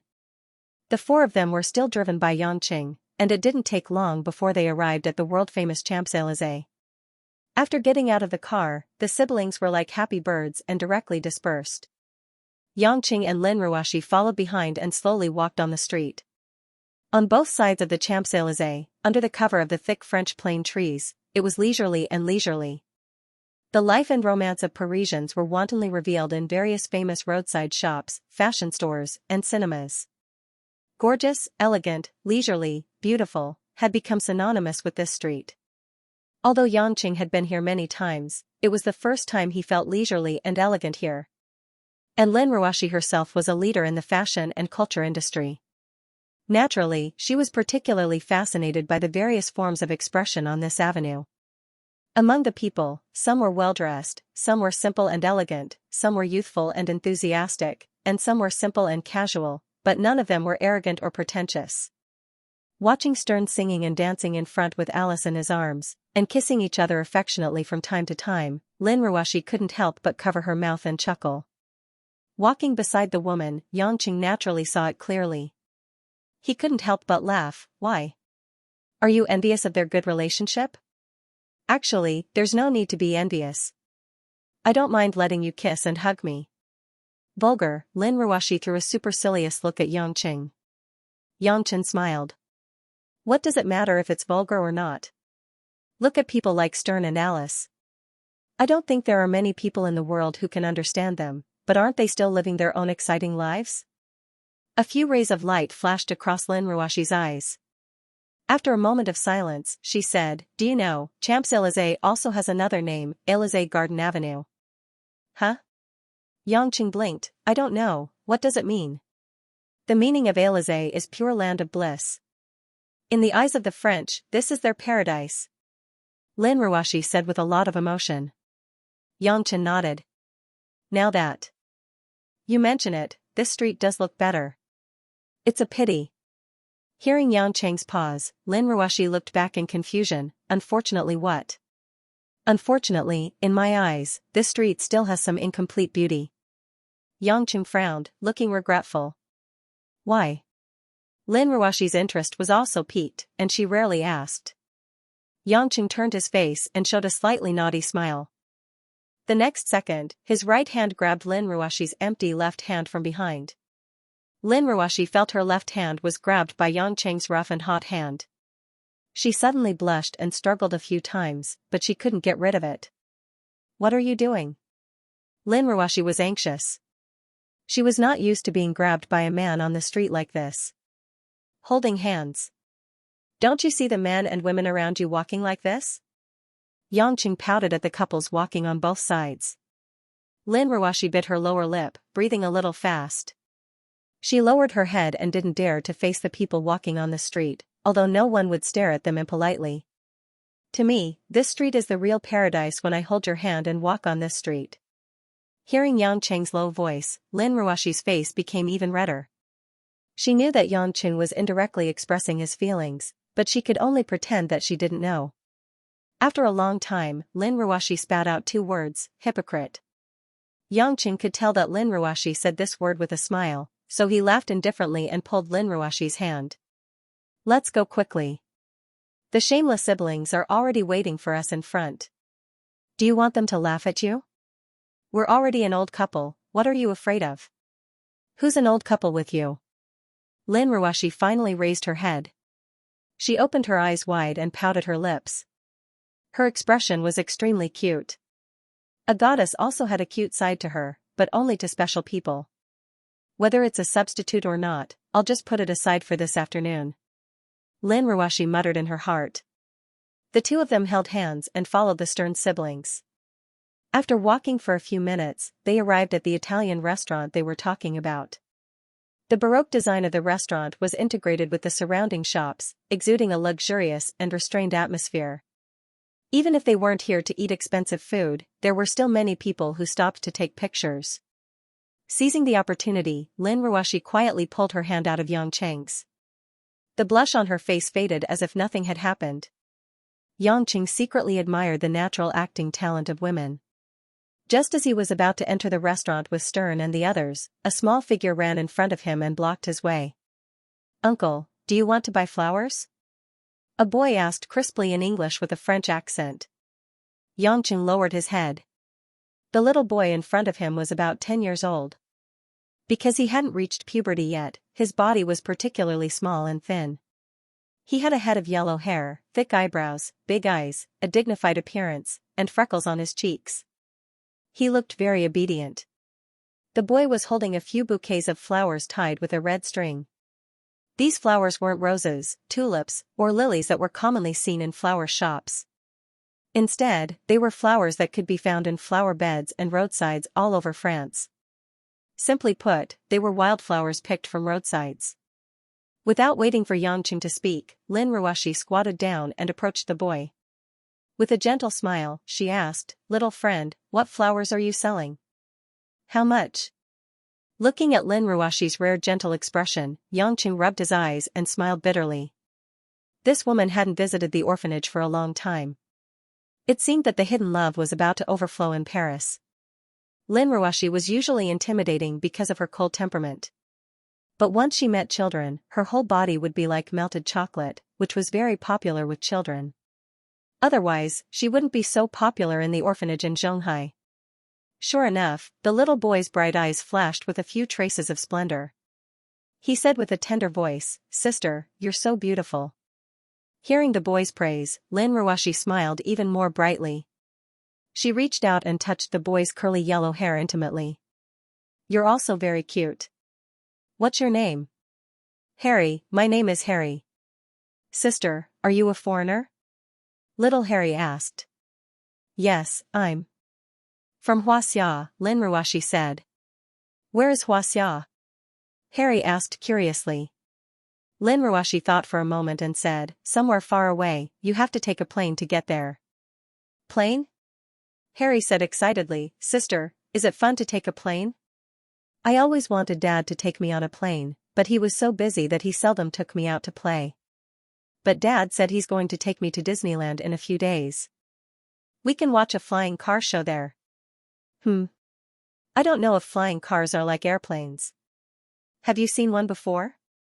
Lin Ruoshi frowned slightly as the boy's English was actually French. She looked to Yangqing for help. Yangqing was helpless.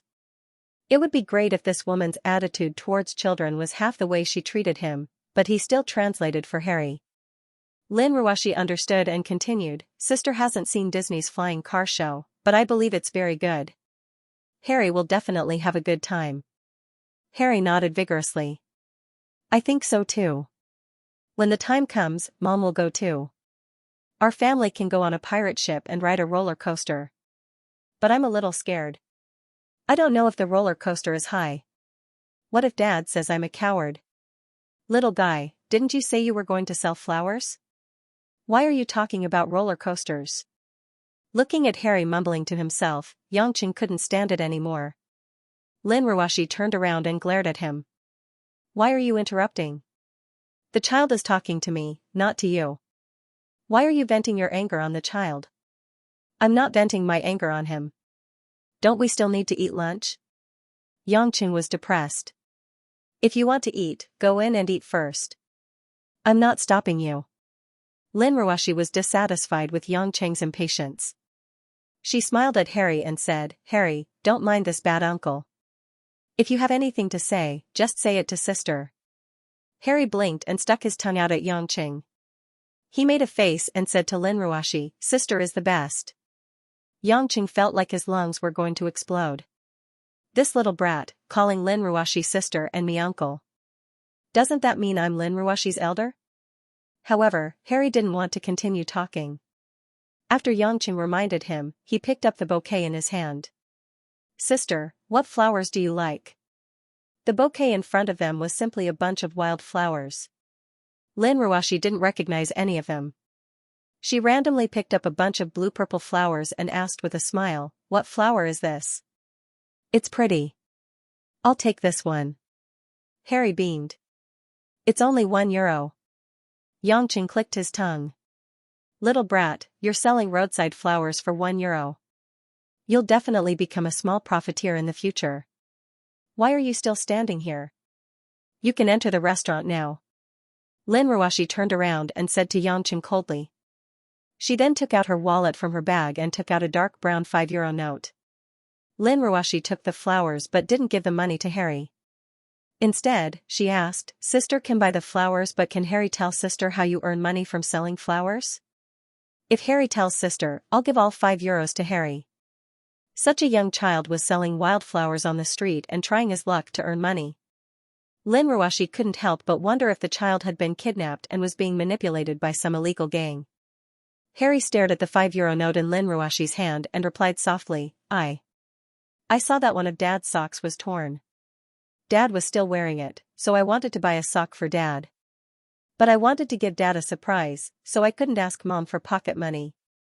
So, I thought of selling flowers. The boy's English wasn't very good. Maybe it was because one of his parents spoke English in his daily life, so he didn't learn it systematically. He had a strong French accent, but he could still vaguely understand some simple words when they were put together. After listening to Harry's reason, Lin Ruoxi's eyes were filled with love. She patted Harry's curly hair again and placed the €5 note in Harry's hand. Thank you, sister, Harry smiled brightly. Now I have enough money. You can't buy socks one by one. You can only buy a pair. Lin Ruoxi scratched the bridge of Harry's nose and said with a smile. Harry's eyes widened. He was very disappointed when he heard this unfortunate news. Can't I just buy one? I thought I could buy them separately. Faced with the child's innocent expression, Lin Ruoxi couldn't resist at all. She took out a red €10 note from her wallet and said, Sister will give you another €10. The socks that Harry bought for Dad are really expensive. I didn't know that socks in France are so expensive. Harry was delighted at first, but then he was discouraged and didn't take it. Harry wants to buy a Santa Claus sock for Dad. That sock can hold presents. Yangqing heard this and laughed.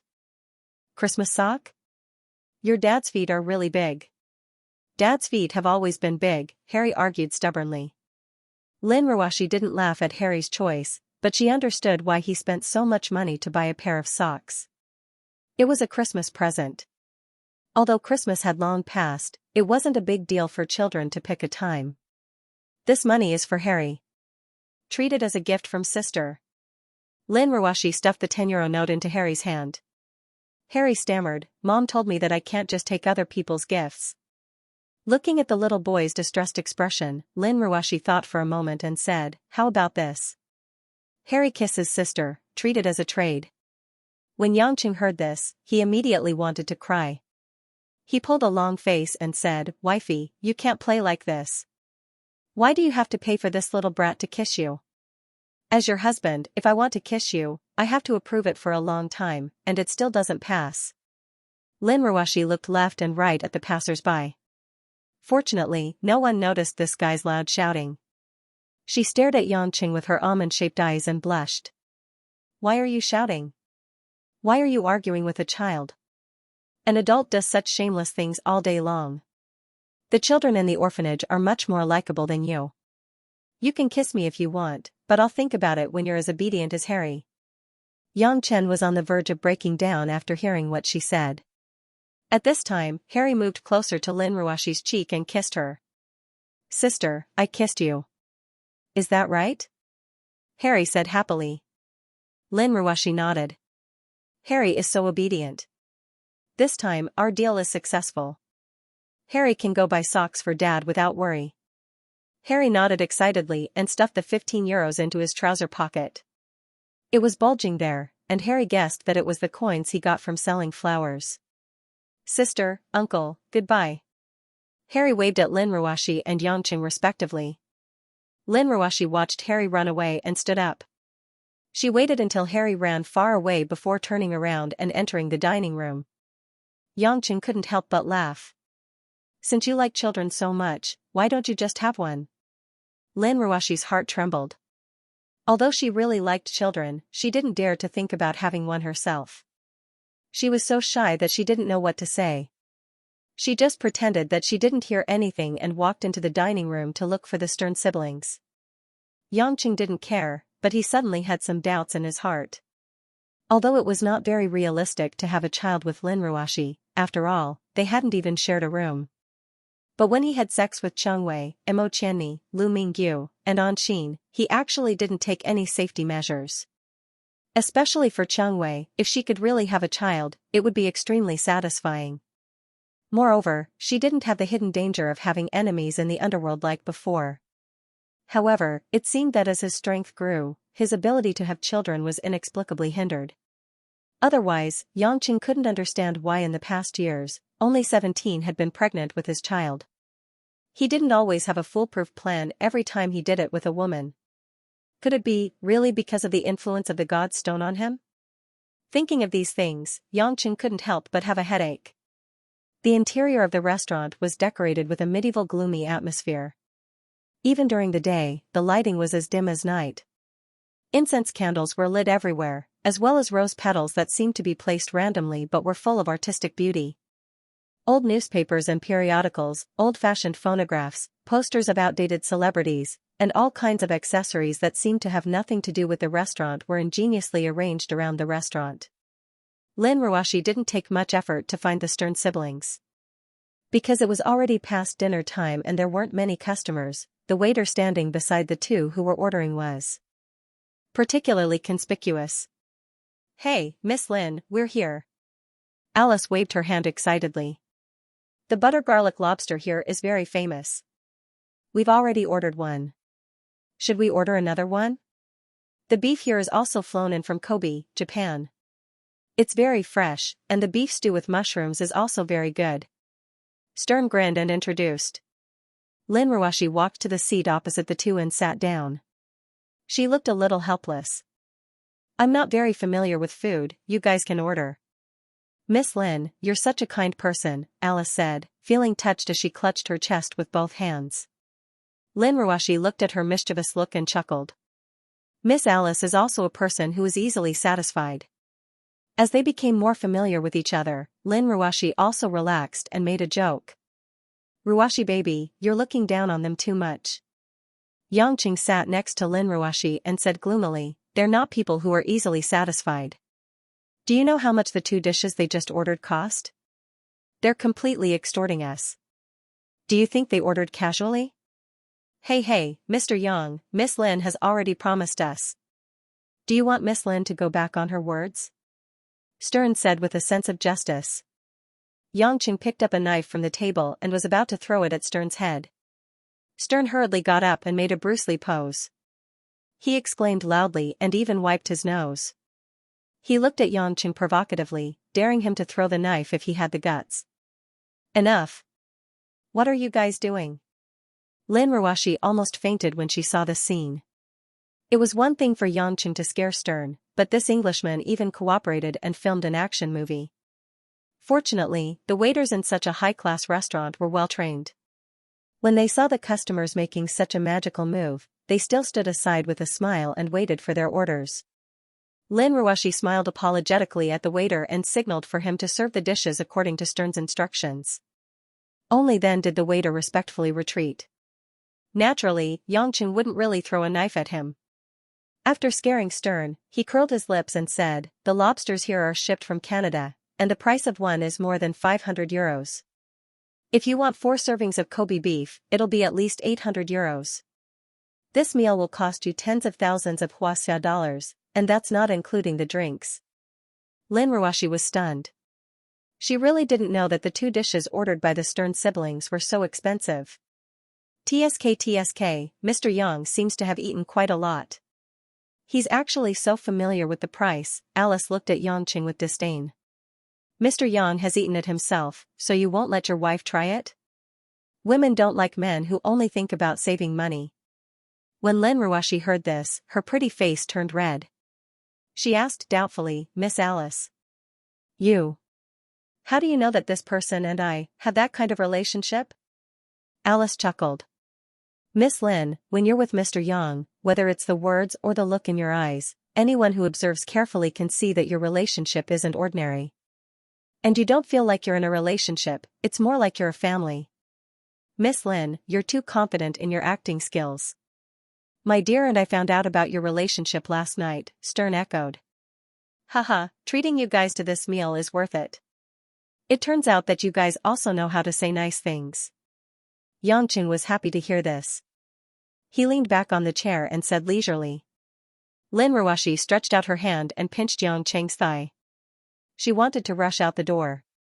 She thought that her relationship with Yangqing would be hard to find out, but it turned out that it was her illusion all along. According to this, maybe many people in the company also found out that something was amiss, but they just didn't dare to say it. What are you afraid of? It'll be made public sooner or later. Yangqing felt helpless towards a woman's shyness. Although Lin Ruoshi also knew that it was like that, she still felt uncomfortable that something that she thought was well hidden was easily seen through by others. Miss Lin, do you know? Alice leaned closer to Lin Ruoshi and said mysteriously, there are two things in this world that people often try hard to hide, but can't hide. Huh? Lin Ruoshi didn't understand. The first thing is poverty.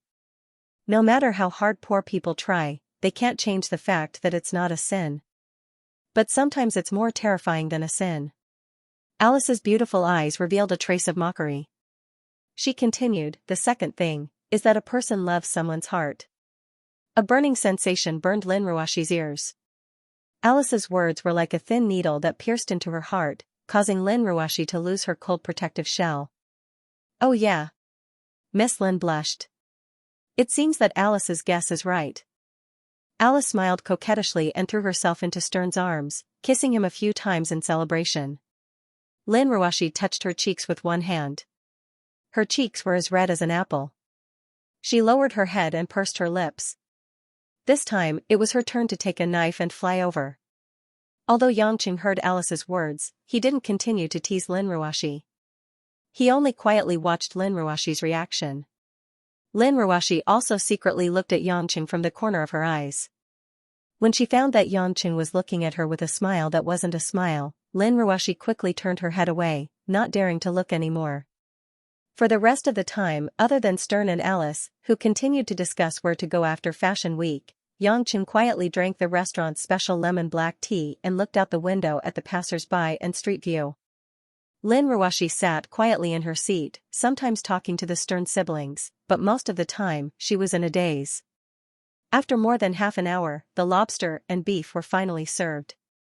Stern also ordered a bottle of 30-year-old Lafite, which made Yangqing nag again. However, Lin Ruoshi didn't mind. No matter how much money she spent, it would only be for a few days. She didn't have as much money as Yangqing, but she felt that she was much more generous than Yangqing. Because of the butter and cream in Italian food, although Lin Ruoshi felt that the lobster and beef were very tender and delicious, she felt that her stomach was bloated after eating a few mouthfuls. The Stern siblings didn't have big appetites either. Although they were very picky, they weren't big eaters. In the end, Yangqing, who didn't order anything at all, stuffed half of the lobster and most of the remaining beef into his stomach. Finally, he burped and said to the smirking Stern, wastrel. Alright, it's not like it's not delicious. Why do you always make life difficult for Stern just because of some money for food? Lin Ruoshi said with a frown.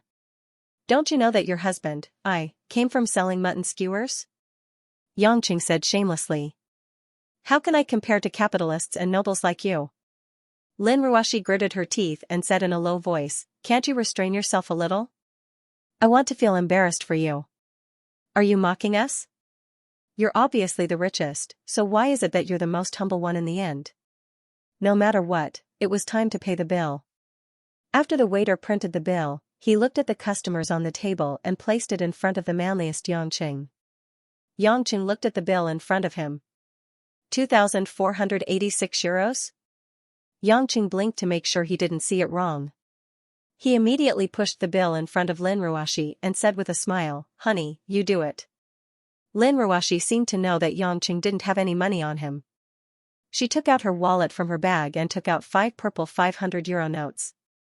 She then added a yellow 200-euro note as a tip and handed it to the waiter. The waiter's eyes almost popped out of their sockets when he saw the huge stack of purple 500 euros in Lin Ruoshi's wallet. Most of the customers here paid with a card, and it was rare to see a lady like Lin Ruashi carrying a huge pile of cash. In fact, Lin Ruashi didn't mean to pay with cash. It was just that with her character, she had to sign the bill after paying with a card. If she found it troublesome, she would just leave quickly. Before leaving the table, Lin Ruashi didn't forget to take the bouquet of bluish-purple flowers that she had bought for €15 and stuffed it in her bag. Although it wasn't something precious, Lin Ruashi didn't want to throw it away. Faced with Lin Ruashi's straightforward style of spending money, the Stern siblings kept on praising her as they left the restaurant. Although spending 20,000 Xianxia dollars for lunch was a bit extravagant, Lin Ruashi didn't feel that it was too expensive. Instead, she felt a little embarrassed by the siblings. Just as the four of them were about to return to the parking lot and head to the Louvre to watch the afternoon fashion show, a skinny white man in a short-sleeved shirt and ripped jeans suddenly ran up to them. "I wonder if this beautiful lady has the time." The man's face looked like it was only covered with a layer of skin. His bones were protruding, and his eyes were sunken with dark circles. His voice was very hoarse. At first glance, he looked like a drug addict. Lin Ruashi subconsciously took a step back and unconsciously stuck close to Xianxia. "Who are you?" "Madam, please take a look at this." The man suddenly took out a bouquet of different colors from behind him, all tied with a red string. "Madam, you should remember who these flowers belong to, right?" Lin Ruashi's gaze froze. Of course, she remembered that these flowers were sold by little Harry just now. She suddenly thought of something and asked coldly, "What do you mean? What did you do to Harry?" "Hee," the man laughed weirdly, "that child is now in the hands of our boss. Our boss would like to invite Madam and the few of you to come with me for a talk and take what we need. At that time, of course, the child will be safe and sound." Not only did Xianxia and Lin Ruashi understand what was going on, the Stern siblings also understood what this meant even though they didn't see Harry. Kidnapping, extortion. "You guys are really good at seizing business opportunities. A child selling flowers and plants can also be targeted by you guys," Xianxia said with a weird smile, "but I believe you guys are also clear that the child has nothing to do with us. Are you so sure that we will go with you for the child?" "Yes, of course. When the lady bought the flowers just now, I saw the sincerity in the lady's eyes." The man licked his chapped lips and smiled evilly. A kind lady like her would never leave that poor little guy alone. "That's right. You're right." Looking at the man's almost distorted face and dark expression, Alice hugged Stern tightly, not knowing if she was afraid or unwilling to look at his ugly appearance. After Stern realized the situation, he smiled awkwardly and said, "I don't think we need to participate in this kind of thing. Mr. Yang, they are looking for Miss Lin. You guys have a deep relationship, you two should go." "Shouldn't a man protect a woman at a time like this?" "In order to protect my Alice, let's go first." After saying some seemingly righteous and daring words, Stern planned to leave the scene with Alice in his arms. However, before Stern could take a step, two tall black men in leather jackets suddenly blocked their way. The skinny man laughed a few times. "Don't be in such a hurry to leave. It won't be good for anyone if this kind of thing is leaked. Of course, it's not that I don't trust the two of you, but my boss said that it's better to go together." Stern saw that there was no way to escape, so he immediately turned around and patted his chest with righteous indignation. "Mr. Yang, I think this is the best time to test our friendship. We will definitely stand behind you and Miss Lin and support you in spirit to save that child." Xianxia couldn't be bothered to deal with this fickle fellow. Instead, he looked at Lin Ruashi, whose face was as cold as ice, and waited for Lin Ruashi's decision. Of course, he had nothing to be afraid of. Instead, he was happy. It was much more interesting than watching a fashion show. Moreover, Xianxia didn't think that this was an ordinary kidnapping and extortion case. He was more interested in what was hidden behind it. "Let's go. Take us to your boss." Lin Ruashi walked up from behind Xianxia and said coldly to the skinny man. To be able to encounter a filthy and dirty child kidnapping case on the world's most beautiful pedestrian street could be considered a special program for a trip to Paris. It was just that this program was like a has-been star suddenly popping out to sing a has-been song, which made people nauseous. The skinny man led the way in front, and the two black men behind him. They bypassed a relatively unpopular intersection and walked toward a narrow passage next to an antique shop. At this time, the sunlight was blocked by a few shops. After passing through the passage, a small open space surrounded by houses appeared. Due to the lack of sunlight all year round, the place was covered with moss, and there were some potholes that contained rainwater. "Where's Harry?" Lin Ruashi found that the surroundings were empty. Apart from the cold air, there was not a single person in sight. The skinny man suddenly turned around and smiled strangely. "Don't worry, madam. Please look above your head." As Lin Ruashi looked up, the stern siblings also looked up at the sky. Only Xianxia shook his head with a hint of helplessness and mockery in his eyes. He remained unmoved. Suddenly, a layer of scarlet net-like objects fell from the sky. Lin Ruashi's watery eyes widened as she looked at the incredible computer-generated object that shrouded the space where she was. Following that, a voluptuous woman wrapped in a black leather coat also fell from the sky. Like a sudden flash, she landed in front of everyone in the blink of an eye. It was a tall woman with a head full of brown hair and bright red pupils. Her face was flirtatious, but there were many wrinkles on her face. It was obvious that she was not young. She wore a black leather windbreaker, and the ravine on her chest was so deep that the bottom could not be seen. However, this woman's strange appearance did not scare Lin Ruashi. This was because Lin Ruashi's attention was completely attracted by little Harry in the woman's arms. "What did you do to Harry?" Lin Ruashi asked coldly. Harry's originally round little face was extremely pale. His eyes were closed in pain as he fell into a deep sleep in the woman's arms. The girl said in hoarse English with a charming smile, "Don't worry, he's still alive. Such delicious food, I can't bear to finish it immediately." After saying that, she licked her plump lips with her dark red tongue. Food? Lin Ruashi finally realized that the situation was not good. The woman in front of her seemed to be unusual. Subconsciously, Lin Ruashi stuck close to Xianxia again. Xianxia smiled and reached out to hug Lin Ruashi's shoulder. "Don't be afraid, I'm here. She's just bluffing." The stern siblings, who were behind them, were quite frightened by the strange woman in front of them. Taking advantage of the fact that no one was paying attention to them, they wanted to retreat through the passage. However, before they could take a few steps back, an invisible wall blocked their way. "Ow!" Stern cried out in pain and touched the back of his head that had hit the invisible wall. He complained gloomily, "Damn it, are you the devil? What's happening here?" The woman chuckled. "It's useless. This is a space that is temporarily isolated from the outside world. People outside can't see or hear anything in here. Who are you? Do you want money? Let Harry go, I'll give you money." Lin Ruashi mustered up her courage and looked straight at the woman. The woman, on the other hand, looked like she was admiring a precious work of art. She kept looking up and down at Lin Ruashi's body, face, and eyes full of excitement. "It's really God's masterpiece, guys. I like this body very much."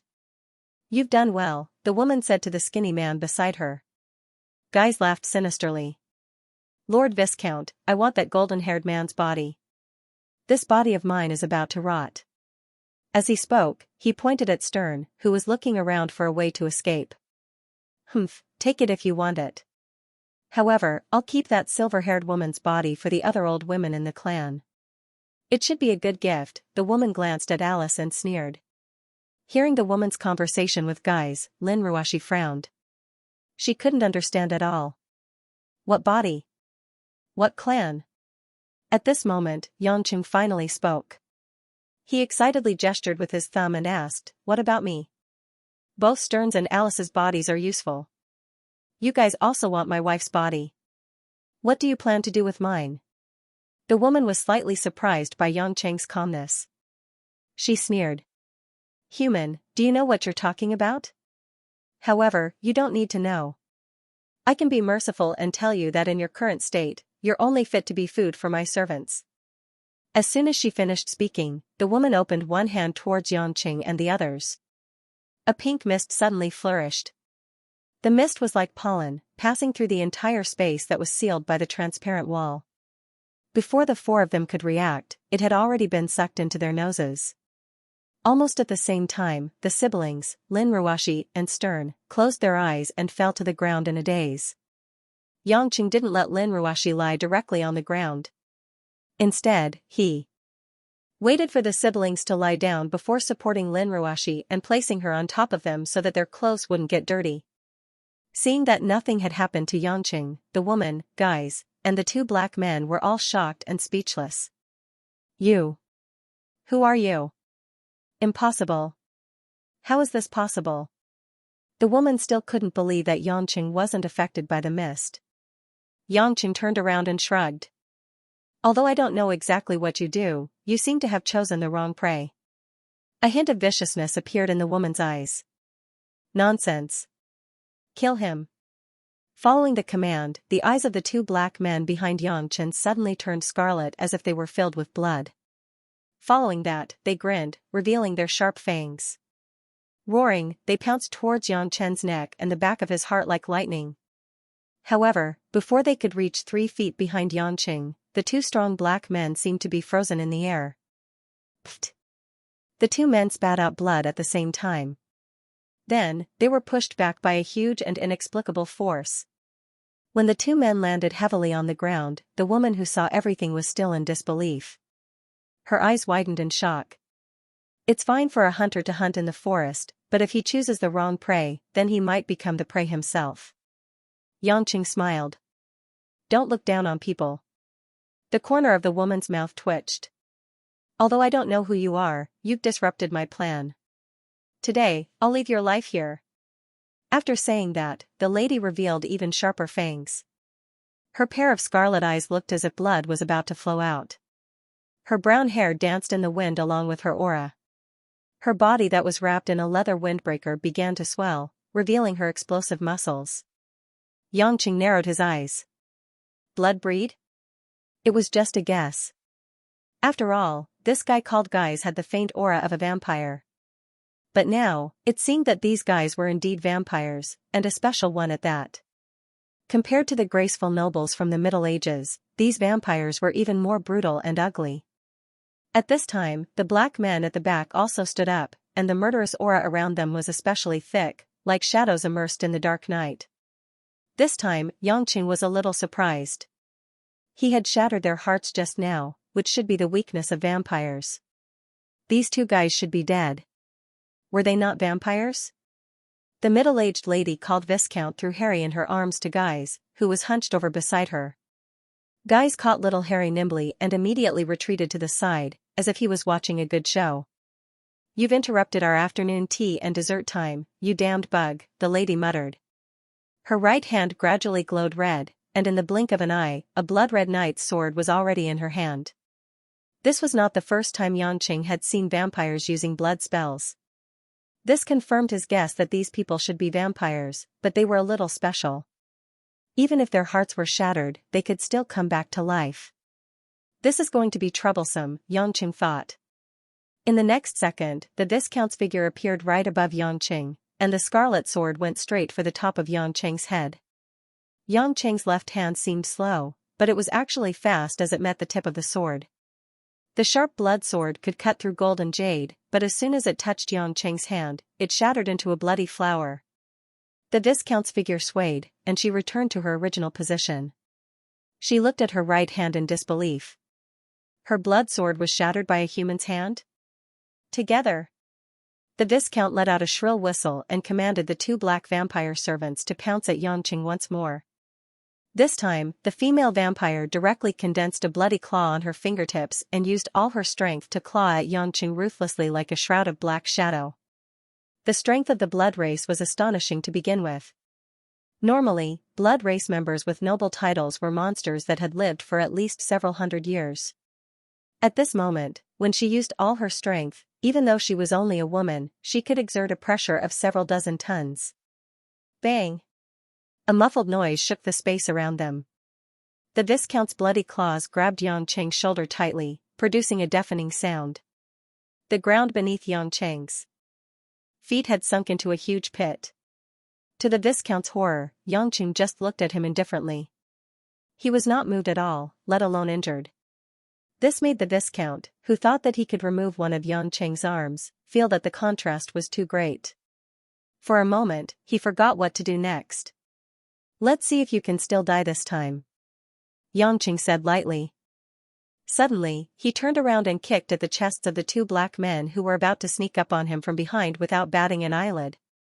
Although the two black men were already very fast, in Xianxia's eyes, they were no different from turtles crawling. Before they could react, Xianxia's feet had already kicked their chests. The two figures smashed into an invisible wall like missiles. The places where their chests were kicked caved in. It looked like their chests and internal organs had been kicked into smithereens. However, as if the two black blood servants had the help of animation special effects, their chests that had been kicked just now actually bulged again at a visible speed. Although they spat out 2 mouthfuls of blood, the two black men had indeed recovered and stood up shakily once more. "How can this be?" Xianxia frowned. Although the strength of these people was not enough to pose a threat to him, such tenacious vitality had already exceeded his understanding of the Blood Clan. Seeing that Xianxia was lost in thought, the Viscount immediately felt that this was a good opportunity. She opened her bloody mouth and her fangs were about to bite Xianxia's neck. "Stop dreaming." How could Xianxia not know? Without turning his head, he directly shot out a stream of restoration scripture Xiantian True Qi. The Xiantian True Qi from this palm was not trivial. Even though it was less than 10% of Xianxia's strength, it was completely incomparable to the strength he had used during his battle with Ares. But in her long life, the Viscount had never suffered such a blow. She only felt an irresistible force invading her chest, directly stirring up her internal organs. "Ah!" A tragic cry of pain came from the Viscount's mouth. The Xiantian True Qi produced a violent explosion in her body, grinding the already rotten internal organs of the Blood Clan into pieces. Xianxia did not relax.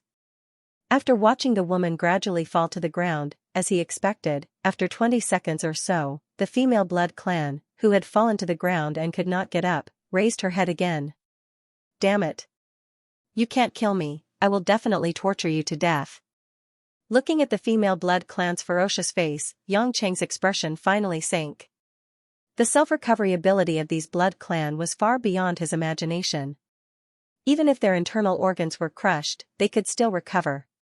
What kind of heaven-defying strength was this? Xianxia clenched his fists. Next, he could only try to completely smash these guys into pieces and see if they could recover. However, before Xianxia could make a move, the sealed barrier behind him was suddenly broken. "Ha ha ha ha, Manny, you're too careless. How could you provoke such a big shot?" A somewhat familiar and charming voice sounded. On the transparent wall of the barrier, a ripple slowly cut open. Following that, a beautiful and graceful figure walked through the ripple into the barrier. Wearing a black British-style coat with a white aristocratic lady's floral collared shirt inside, a seductive lady with a hot figure, fair skin, and a head of dark blonde curls suddenly walked into view of the few people. Lilith. Damn it. Seeing the person who had come, Baroness Manny, whose name was called out, suddenly had a poisonous flame of hatred burning in her eyes. This smiling lady was Lilith, who had crossed paths with Xianxia during the fight for the Holy Grail in Zhonghai. Xianxia also did not expect to meet this female Blood Clan in Paris, who had a fated kiss with him. But so far, it seemed that Lilith and this Blood Clan called Manny were probably enemies. Moreover, Manny was very unwilling to be found by Lilith. "Long time no see, Your Majesty Pluto." Lilith did not pay much attention to Manny's anger. Instead, she smiled charmingly and moved closer to Xianxia. That pair of plump soft flesh seemed to be about to touch Xianxia's arm. Although the female vampire in front of him was a feast for the eyes, Xianxia knew that. This was an old woman over 200 years old. He only smiled faintly and did not make any unnecessary movements. He said, "It hasn't been that long, and now is not the time to reminisce." "You're really unromantic." "After we parted ways with Xianxia, I thought about you day and night," Lilith complained angrily. She then looked at Manny, who was panting, and said with a cold expression, "How sad. The last time you changed your body, I couldn't catch up. But this time I'm very glad that you can't escape, Viscount Manny." Manny seemed to be quite afraid of Lilith. Her eyes swept left and right, and it was obvious that she was planning to escape. She laughed sinisterly, "Don't get too carried away. I still have a hostage with me." As she said that, Manny pointed at Guys, who was waiting in a corner. Guys was still holding the unconscious Harry in his arms. The skinny Guys was even more afraid of Lilith. His legs had already turned to jelly, and he was barely holding on to Harry, who was a hostage, for the sake of survival. Lilith looked at Xianxia with a slightly puzzled expression. "Your Majesty Pluto, is that child the person you want to save?" Xianxia scratched his head and said, "Since you want to fight with your enemy, I'll bring the child back first." As soon as he finished speaking, Xianxia had already disappeared from his original position. When he reappeared, he was already standing in front of Guys in the corner. Guys did not see how Xianxia did it at all. He just watched as Xianxia snatched Harry from his hands. "Thank you for holding him." Xianxia smiled evilly and did not forget to kick Guys away.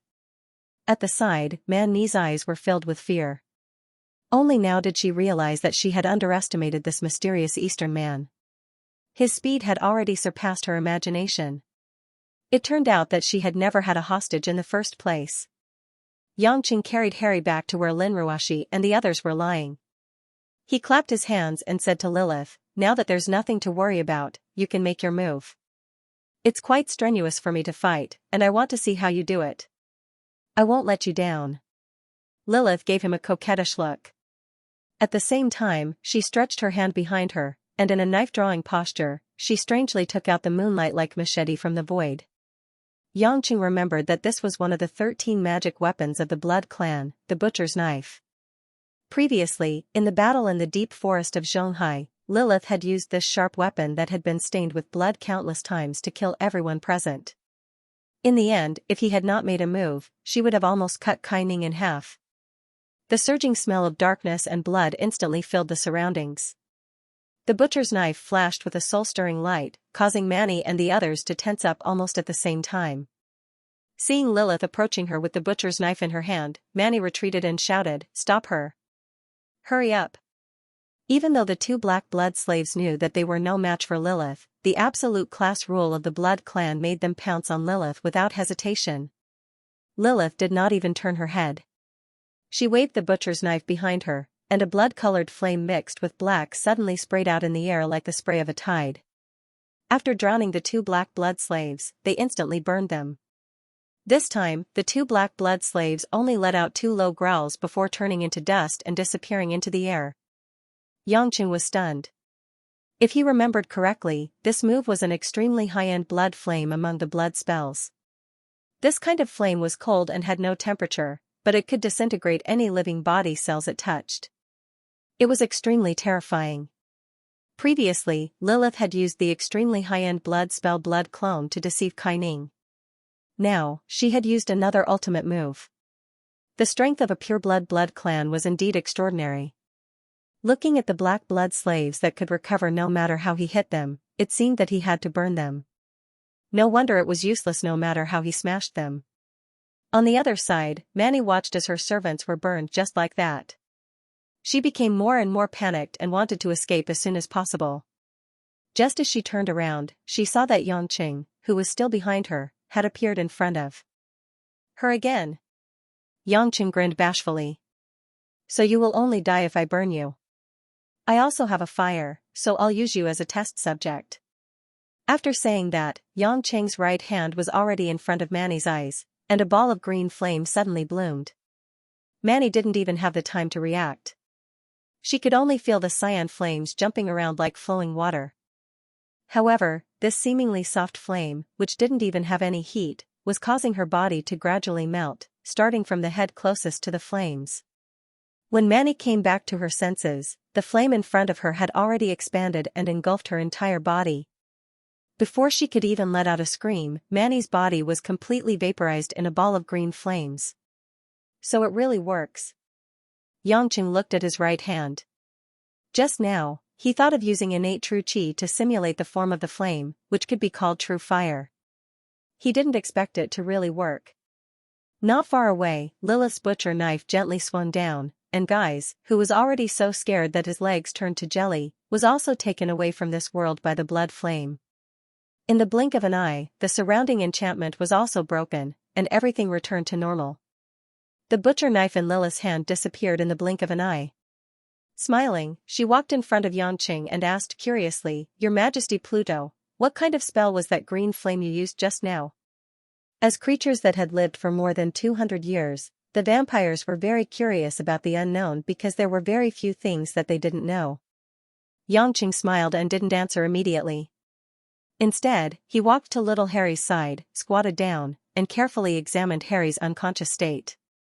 While examining, he replied, "That was a type of internal energy that I cultivated, and it produced true qi. According to Xiaxia's martial arts, it's a kind of innate energy. That energy itself contains various elements, and I just transformed it into a form of flame." Lilith nodded, not really understanding. Seeing that Xianxia was examining little Harry, she curled her lips and said, "There's no need to examine. This child must have fainted because Manny sucked too much of his blood." Sure enough, Xianxia saw the tiny teeth marks on Harry's neck. Frowning, he transferred a trace of true qi near the wound, and the wound quickly healed. If others saw this kind of wound, it would be too easy to think of vampires. Seeing that Lin Ruashi, Stern, and the others were still lying down, Xianxia knew that they were just unconscious and would be fine. So, he looked at Lilith and asked, "Those people just now were vampires, right? When did you vampires become so powerful that you can only rely on blood flame level blood spells to kill them?" Lilith's smile disappeared, and she said with a rare serious expression, "Your Majesty Pluto, please don't confuse me with this group of ugly creatures. That woman, Manny, is a member of one of the two main clans of Savath, the ugliest Xianxia clan." Xianxia clan? Xianxia vaguely had some impression of this clan, but he didn't know much about it. Yes, the Xianxia clan has been the most brutal, faithless, and moral shame of the vampires since ancient times. If there's anything they have going for them, it's that they have a stronger desire to learn and the ability to explore scientific knowledge than any other clan. However, they covet eternal life more than any other clan, Lilith said. Eternal life? Eternal life again? What's the difference between the long life of you vampires and eternal life? Xianxia was puzzled. Lilith shook her head, "It's not the same. The eternal life that the Xianxia clan pursues is not only a long life, but also to not be killed by the enemy, and to be able to retain their youth forever." Xianxia was speechless. Even the 12 main gods couldn't keep their bodies young forever. Actually, the scientific research of the Xianxia clan is still admirable. At the end of the last century, the Xianxia clan had conducted various experiments on vampires and humans through physiological dissection, becoming the only clan among the vampires that could prevent the heart from becoming a fatal wound. Lilith explained that Xianxia clan also has an innate ability that other clans don't have. They can reorganize the scattered cell tissues and reshape the body. It was also through this method that the Xianxia clan could shatter the bodies of humans or other vampires, and then mold the other party's body tissues into their own bodies. This is also what they called body reconstruction. Xianxia curled his lips. "No wonder when we first met, that woman said that she found a good body. So she wanted to kill my woman and then become her appearance. What a repulsive ability." Yes, that's why the Xianxia clan has always been one of the two major clans of Savath, because they know that even if they want to join our Camarilla, we won't allow it. Lilith nodded, then sighed, "All these years, although our Camarilla has always occupied the world of vampires, including the dominion of the Dark Parliament, the growth of the Xianxia clan and the other clans of Savath is obvious. Just the continuous growth of the Xianxia clan members has made many of our clans who can't use high-end blood spells unable to compete with them. So in the past few years, I've been hunting down some important figures of the Xianxia clan everywhere, trying to prevent them from being too rampant." Xianxia understood that this was also considered an internal worry of the Dark Parliament. At this time, listening to Lilith talk about these things, he couldn't help but ask curiously, "Lilith, you said that Manny is from the Xianxia clan, then which clan of Camarilla are you from?" Lilith wrinkled her nose and snorted, "You're only asking about my background now. Your Majesty Pluto is really a slow person." Xianxia rolled his eyes. He wasn't a paparazzi, why did he have to ask about everything? "I'm from the Vanshua clan, my father is the current clan leader of the Vanshua clan, Prince Sargeras," Lilith said proudly. Xianxia revealed a look of realization, "No wonder you can get a magic weapon like the butcher's knife. I was thinking, even if you're a pure-blooded vampires, and your parents are demigods like third-generation vampires, it's still impossible for you to get a magic weapon at the age of 200. If I remember correctly, the Vanjua clan should be the clan with the highest status in Camarilla, with the largest number of nobles. TSK, I couldn't tell that Lilith is from a rich family. If this was in the human world, she could at least find a second-generation rich man to marry and become a rich lady. Find a second-generation rich man? Lilith almost couldn't believe her ears. Was this man trying to anger her to death? She thought that after revealing her background, he would at least say something nice, but he actually put her in the same category as those vulgar ladies from rich families. Even if she was a royal princess, how could she compare to her? Xianxia saw that Lilith's pretty face was about to emit smoke, and he smiled sheepishly and waved his hand. I was just joking, don't take it too seriously. I know you're very generous, Lilith. Logically speaking, it's rare for us to meet, so I should treat you to a drink, but you see, I have a lot of things to do now. I have to take this child to the hospital, and I might even have to find his parents or something. There's a lot of things to do. I think you should leave first, Lilith. Lilith wanted to rush up and duel with Xianxia. He didn't say anything nice, and he sent her away just like that. Your Majesty Pluto, I have to say, in addition to your strength, you're really a mess of a man. Lilith said this sentence, almost cursing, and planned to leave. She was in a terrible mood. However, before Lilith could take a step, Xianxia shouted from behind, wait. Lilith, I have something to ask you. The corner of Lilith's mouth showed a little devilish smile. Look, this man still knows how good I am, he's so quick to find a reason to stop me from leaving. Pretending as if nothing had happened, Lilith turned around and asked, Your Majesty Pluto, do you have any other questions? Xianxia touched his chin, hesitated for a moment, and felt that it was better to ask. In fact, it's not a big deal, it's just that I'm still not familiar with many places in Paris. You're also so old, and after so many years in Europe, you must be familiar with everywhere. I just want to ask you, which hospital near here is cheaper? WH. What? Lilith suspected that she had heard wrong. I'm going to send this child to the hospital. Anyway, it's not a serious illness, he can just rest for a while. When his family comes. If they're not from a rich family, I'll send him to a hospital that's too expensive, and in the end, it won't matter who pays for it. So, I want to ask, which hospital is the cheapest? Xianxia asked expectantly. Lilith's white face was about to turn black. She resisted the urge to pull out the butcher's knife and go up to fight. She stomped her feet fiercely, directly breaking 2 cement slabs, and in a flash, she left the scene angrily. Xianxia looked at Lilith's figure leaving in a dilemma, muttering to himself, if you don't know, just say it. Why are you angry? Could it be that the Blood clan also have menopause?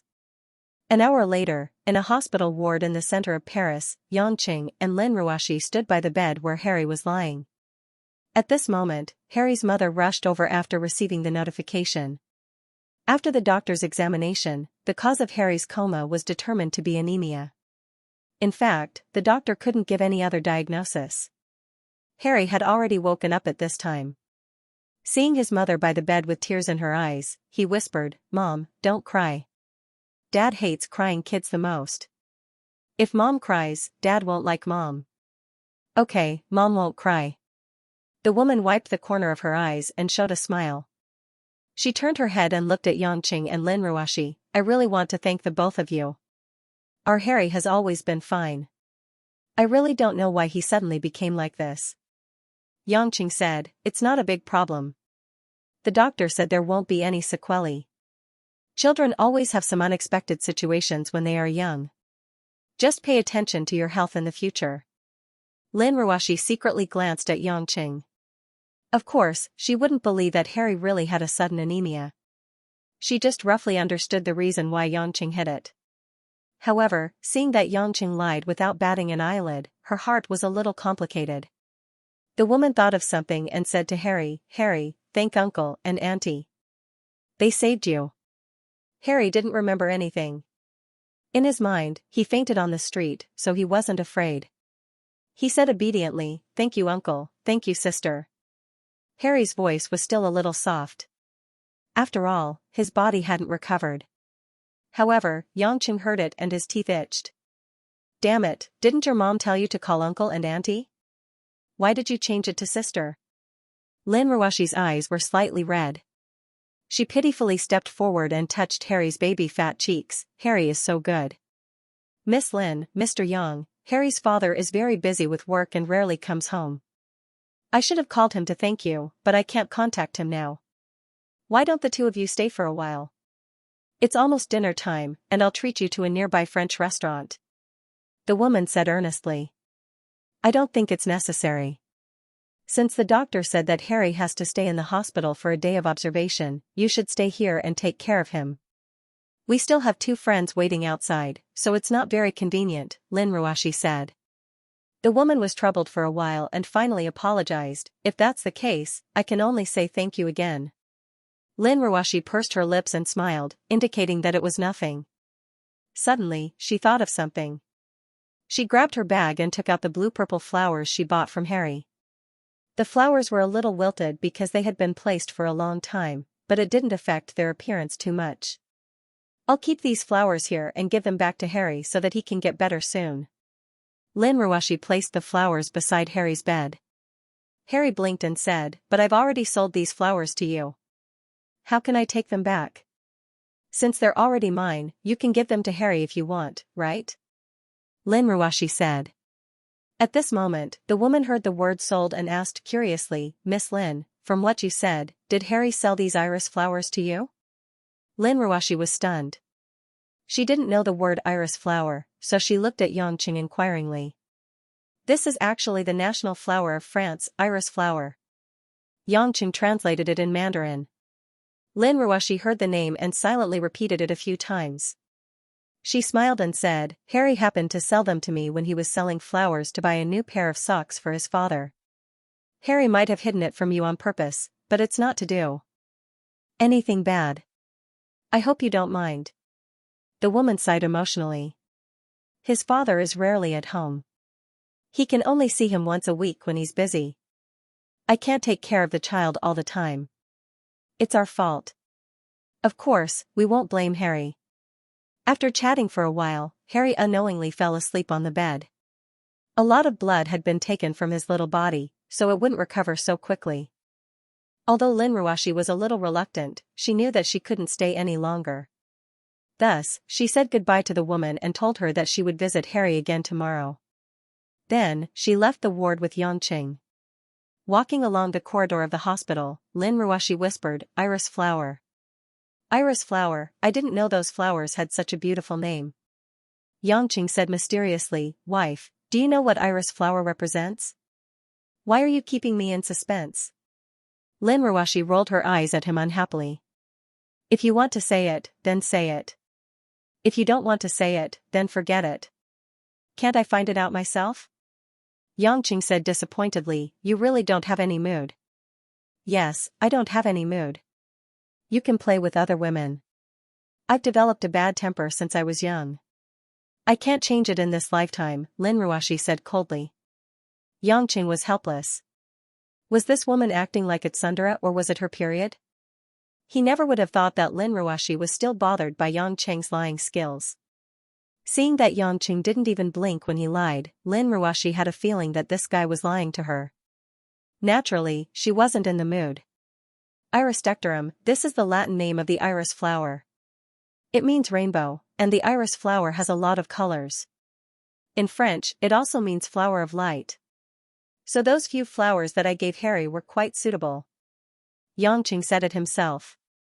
Lin Ruoshi said doubtfully, Then why didn't you tell me when I bought the flowers at noon? Yangqing curled his lips, That brat called you sister and called me uncle. How could I be in the mood to talk about flowers? Lin Ruoshi suddenly realized that there was still this difference. So this guy actually cared about how he was addressed. She couldn't help but burst into laughter. Her mood finally improved a lot. Oh right, you said in the ward just now that you're coming to see Harry tomorrow. Don't tell me, darling Ruoshi, you're not going to watch the press conference? Yangqing asked curiously. Lin Ruoshi still felt uncomfortable when she heard Yangqing call her by that mushy name. Fortunately, this guy only called her that in private, otherwise she really wanted to strangle him to death. I'll take the time to see Harry in the afternoon. I'm not too interested in the brands tomorrow afternoon. Lin Ruoshi explained. Yangqing nodded, rubbed his chin and said, I want to tell you something in advance. Tomorrow afternoon, I'm going to a place alone to deal with some problems. This morning, my old friend came to find me for that matter. It might not end until very late tomorrow, or even the morning after tomorrow. I'm telling you in advance so that you won't worry about me. After hearing this, Lin Ruoshi thought of Sauron who had appeared in the morning. She really wanted to ask Yangqing if that matter was very dangerous, but when the words came to her mouth, she only said indifferently, who would worry about you? Do whatever you like. I'm more at ease without you here. Yangqing smiled bitterly. He knew this would be the result. It's good that you're not worried. I didn't mean anything else. Lin Ruoshi was actually a little regretful, but she had already said it and couldn't take it back. She could only maintain an indifferent expression and walk out of the hospital with Yangqing. Not long after they walked out of the door, a trace of doubt flashed across Yangqing's eyes. He stopped and turned around to look at the empty hospital entrance. What's wrong? Seeing that Yangqing didn't follow, Lin Ruoshi turned around and asked. Yangqing turned back and said with a smile, nothing. I'm just thinking if you should buy some gifts for Harry tomorrow. It must be fate that such a thing has happened in France. Lin Ruoshi's eyes lit up. You're smart this time. I'll buy some fun things for Harry tomorrow. Yangqing smiled and nodded. Then, the two walked back to where the Maybach was parked. However, just when they reached the car, Yangqing immediately stopped Lin Ruoshi from opening the door. What's wrong? Lin Ruoshi looked at Yangqing, puzzled. Yangqing had a strange smile on his face. He reached out and patted the back window. After about 2 minutes, the back door was opened from the inside. A lewd smell wafted out from the car. The smell of hormones instantly assaulted their nostrils. Lin Ruoshi widened her pair of watery eyes, and her pretty face instantly turned into a cherry color. She saw Stern and Alice, the brother and sister pair, hugging each other in disheveled clothes. Their hair was messy, and their foreheads were covered in sweat.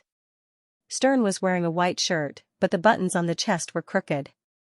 His face was full of lip marks and bite marks. His pants were unzipped. Alice was in an even worse state. A large area of her snow-white skin was exposed, and there was even some sticky substance that would cause one to feel embarrassed. Beneath her skirt, her stockings had been removed and casually tossed under the seat. At the same time, what was tossed there was a pair of women's lingerie. Alice, whose beautiful eyes were like peach blossoms, flipped her silver hair. Her face was red. It was unknown whether it was because of shyness or the remnants of the intense exercise. She giggled and said, "Sorry to keep you waiting. You two can come in now." If Lin Ruoshi still didn't know what happened in the car after seeing such a scene, then she wasn't simple. She was pure idiot. Let me tell you, I don't have any objections if you want to do it in the car, but remember to remove all your traces. Otherwise, when the car is returned, people will think that it was left by me and my wife. It's too smelly. It's not my style. My wife's smell is pure. Yangqing said very seriously. Lin Ruoshi immediately hit Yangqing's back. Stop talking. Aren't you ashamed? She really had to give it to these people. First, it was their biological brother and sister doing that kind of thing in the car. Although they knew that they were talking nonsense, they didn't have to be so restrained, right? This scoundrel Yangqing was even worse. He could still confidently let others clean up the mess and say such shameful things. When she got back into the car, Lin Ruoshi was still blushing and her heart was beating fast. She saw the Stern siblings start kissing again in the rearview mirror. She was about to break down. What kind of people are they? They were almost killed by those monsters in the afternoon. Although she didn't know what happened, Yangqing saved everyone. But this pair of siblings were too careless. They didn't ask much and just wanted to sneak back into the car to do that kind of thing. Lin Ruoshi thought that even if she didn't ask who the people in the afternoon were because of her personality, the Stern siblings would still ask. But at this moment, she realized that she couldn't use normal logic to think about the three weirdos in the car other than herself. Le Havre, a port city in the northwest of France, was also an outlet city for the Seine River. After the reconstruction of the ancient city, this ancient port city had become one of the world's cultural heritages. The people living here had a strong sense of pride. They owned the oldest football club in France. Although this team had only won the French League Championship once in its history, it didn't affect the fact that it was the oldest. The city's container transportation was the best in France. In the whole of France, Le Havre was a super export city, playing an extraordinary role in the economy. Every day by the port was busy. There was nothing special about it. The people here were almost used to the whistles of various ships and the strange languages of tourists from all over the world. Many people would easily lose sleep at night if they couldn't hear the ear-piercing whistles. But today, since the morning, the port was unusually quiet. It was so quiet that not a single person could be seen. The curious people nearby wanted to take a look inside the port. However, when they were about to enter the edge of the port, they were immediately stopped by the French soldiers with live ammunition. The port had been sealed. Many people guessed that there might be a terrorist attack or something like a bomb. Or maybe the army was secretly putting on a show and transporting some secret weapons? In the seawater by the port, the only magnificent super cruise ship, Louis XVI, was docked peacefully. At the entrance of the ship, Fodessa, who was dressed in military uniform, was standing straight with Bolton and a few of his assistants. Fodessa didn't look relaxed at all. He looked at the special watch on his wrist. It was already 2 o'clock in the afternoon, but the number of people boarding the ship was only half of the participants. Fodessa didn't feel confident. After all, these people weren't ordinary people. Promises, etiquette, and morality were already a joke in most people's eyes. What kind of people have arrived?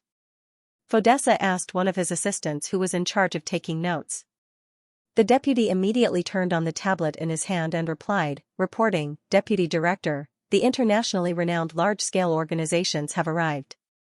Russia's Soviet Medal, America's Blue Storm, South America's Jaguar, Israel's Mossad, the newly formed assassin organization Zero, Mediterranean Sea Eagles, Japan's Yamada Sect, and Huasia's Yellow Flame Iron Brigade. However, Yamada Sect and Yellow Flame Iron Brigade only sent one person each. One of them was an upper-level ninja, Takahashi Kuken, and the other was Abbas Yin Miao of Yellow Flame Iron Brigade. There are still quite a few other national security organizations, but they are not very strong. The rest are scattered smaller organizations. Brahma from India and Sandstorm from the Middle East have given up on this secret meeting. The reason is unknown. Fodessa fell into silence after listening to him. Deputy Director, don't worry. The rest will definitely come. It's still early before the ship departs. Many of them hate each other. If they board the ship too early, it will only cause unnecessary conflicts. Bolton, who was at the back, saw his superior's worry and reminded him. Fodessa nodded and patted on his confidante's shoulder. Thank you for your hard work these days.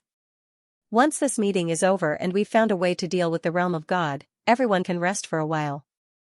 When the time comes, it won't be our turn. Bolton grinned and said, Deputy Director, your words are a huge blow to our confidence. A helpless smile appeared on Fodessa's straight face. He also hoped that the French Security Bureau would have the ability to fight against that detestable Apollo.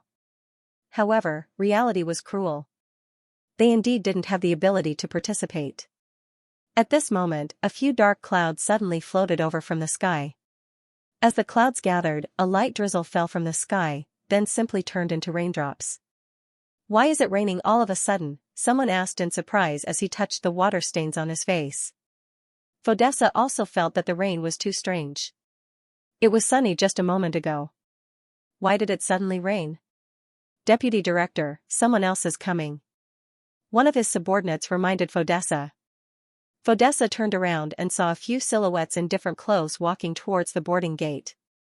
Among them, one was a long-haired, seductive woman in a red kimono. Her jet-black hair hung straight down to her knees. She was tall and slender, with eyebrows like willow leaves. She was full of the charm of an Eastern woman. Another one was a hunchbacked figure in a black robe. His entire body was shrouded in a black robe, and there seemed to be a black fog lingering around him, making him look mysterious. The last one was a girl in a blue kimono. She looked like a 13 or 14-year-old girl. However, the doll-like girl was sobbing beside the long-haired woman with tears in her eyes. The last man was a man in a brown samurai suit with a short blade at his waist. He looked rather delicate, fair, and had a smile on his face. He looked the most normal. "Excuse me, you are?" Fodessa knew that those who could enter this place were invited, but he wasn't sure where they came from. The seductive, long-haired woman said in a sweet voice, "We're from Takamagara. This is our first meeting. I'm Makuka, pleased to meet you." One of the scribes behind Fodessa reminded, "Deputy Director, Takamagara is the strongest special human organization in Japan. They have just unified recently, so our invitation was successfully sent over. Before this, Takamagara has always been a scattered organization without a leader." Fodessa nodded and smiled at Makuka. "So, it seems like Miss Makuka is the leader of Takamagara's delegation this time?" Makuka giggled seductively. "Unfortunately, you're wrong, sir. Our general is coming personally this time." "General?" Fodessa was unfamiliar with the way of addressing people in Japan, but he knew that it meant boss. He asked, "Excuse me, who is the general?" The handsome man who had been smiling silently pointed at the door of the cruise. "The general is already there." Fodessa and the rest turned around and suddenly saw a man in blue and black martial attire, with white hair combed behind his head and a sparse beard. He was smoking an opium pipe in his mouth, puffing out clouds of smoke as he waited for them to board the ship. Fodessa and the rest were dumbfounded. They didn't even see how this man got on the cruise. Could it be that this man could turn invisible? "That is our general, Nurari-Hyan. I'm sorry, but our general is a little eccentric. Please don't mind him too much." Makuka smiled and bowed. Fodessa quickly waved his hand. "Everyone here is a guest with great skills. We can understand. Please get on the cruise and have a rest. Someone will make arrangements for you." After Makuka and the rest thanked him, they started to board the cruise. However, after a few steps, they seemed to have thought of something. Makuka reached out and pinched the face of the crying girl. She said softly, "Little you, be good. If it gets too humid later, everyone will feel uncomfortable. It would be terrible if someone comes out to beat little you." When the girl heard that someone was going to beat her, she immediately pouted and stopped crying. At this moment, Fodessa and the rest suddenly realized that the dark clouds in the sky were dispersing rapidly, and the continuous rain had stopped. Seeing that the people from Takamagara had boarded the cruise, the assistant in charge of recording said, "Deputy Director, if I'm not mistaken, the crying girl just now is the rain girl on the register. According to Japanese legends, she's a demon that can bring rain. The rain just now should be the cause of her crying, but whether she's a demon or a human, we can't be sure. Organizations like Takamagara are rarely recorded." "Demon?" Fodessa felt like his brain was about to explode. He wanted to bang his head on the wall. Was there such a thing? However, before Fodessa and the rest could react, a few unfamiliar figures slowly walked over from afar. To be precise, one of them wasn't walking, but flying?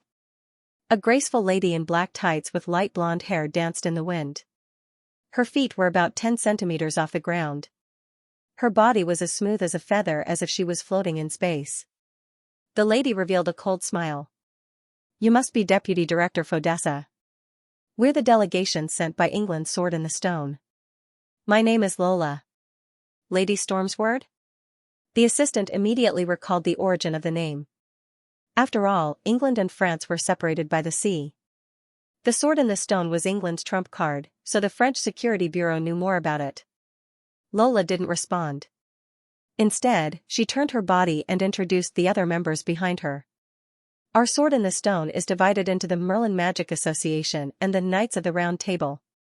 To show our respect, we've sent 4 mages and 3 knights," Lola said. Fodessa and the rest looked over. Among them, there were 3 well-mannered but tall men. They should be the Knights of the Round Table that Lola mentioned. On the other hand, there was a burly man who was more than 2 meters tall, and a young man who was slightly thin but had a gaze as sharp as a knife. He was dressed in a neat suit jacket. The burly man greeted everyone in a simple and honest manner. The arrogant young man couldn't be bothered with Fodessa and the rest. "This Lady Lola, you mentioned that there are 7 of you, but why? Fodessa was puzzled. Weren't there only 6 of them? Lola was stunned for a moment before she smiled and pointed at a petite figure who was rushing over from afar. That's Emma. She's also a member of our mage guild. That child is still in a daze. She must have lost her again. The girl who was riding Emma was about 15 or 16 years old. She had freckles on her face and her chestnut hair was tied into a ponytail. She looked fresh and cute. She was panting and shyly greeting Fodessa and the rest. Hello everyone, I'm Emma. I'm 15 years old this year. I'm Little Prince's fiancé. Emma's face was burning as she said the last part. Fodessa and the rest froze. This girl was too simple. It was already amazing enough for her to introduce her age in such an occasion. Why did she say she was someone's fiancé? This was too cute. Compared to that incomparably callous youth, Emma was really much more likable. But, who was Prince? Just as Fodessa was about to say a few polite words, the young man who had been silent shot a cold glance at Emma, who was lowering her head shyly. Woman, how many times have I told you that I won't marry you? Don't tell anyone that you're my fiancé. Everyone suddenly realized that this cool young man was the little prince that Emma had been talking about. No matter how they looked at it, it looked like a marriage between 2 babies. Emma raised her head, feeling wronged. Tears began to well up in her eyes. Little Prin, our engagement was set by our grandfathers. It can't be changed. Emma can only marry Prince for the rest of her life. Are you a pig brain? What does the marriage of those old antiques have to do with me? Prince said coldly with a stern expression. Enough. Storm Lola shouted. Prince, don't bully Emma. She didn't lie. It's a fact that you guys have an engagement. If you're not satisfied, go find your family elders. Prince seemed to have a certain level of respect for Lola. He snorted coldly and was too lazy to speak. Emma pulled Lola's arm pitifully and whispered, Don't talk about little Prince. It's Emma's fault. I said too much. Lola sighed and patted Emma's head. She smiled at Fodessa and the rest embarrassedly. I'm sorry. They're still kids. Fodessa felt like banging his head against the wall again.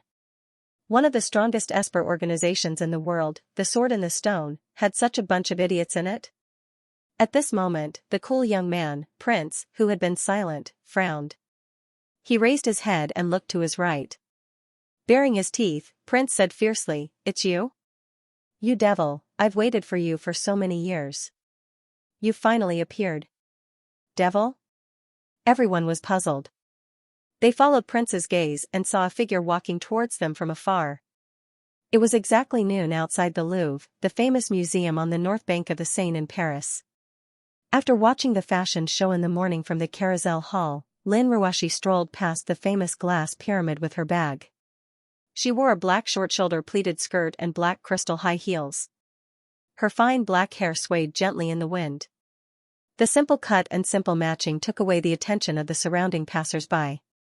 This ostentatious city was never lacking in colorful costumes and avant-garde concepts.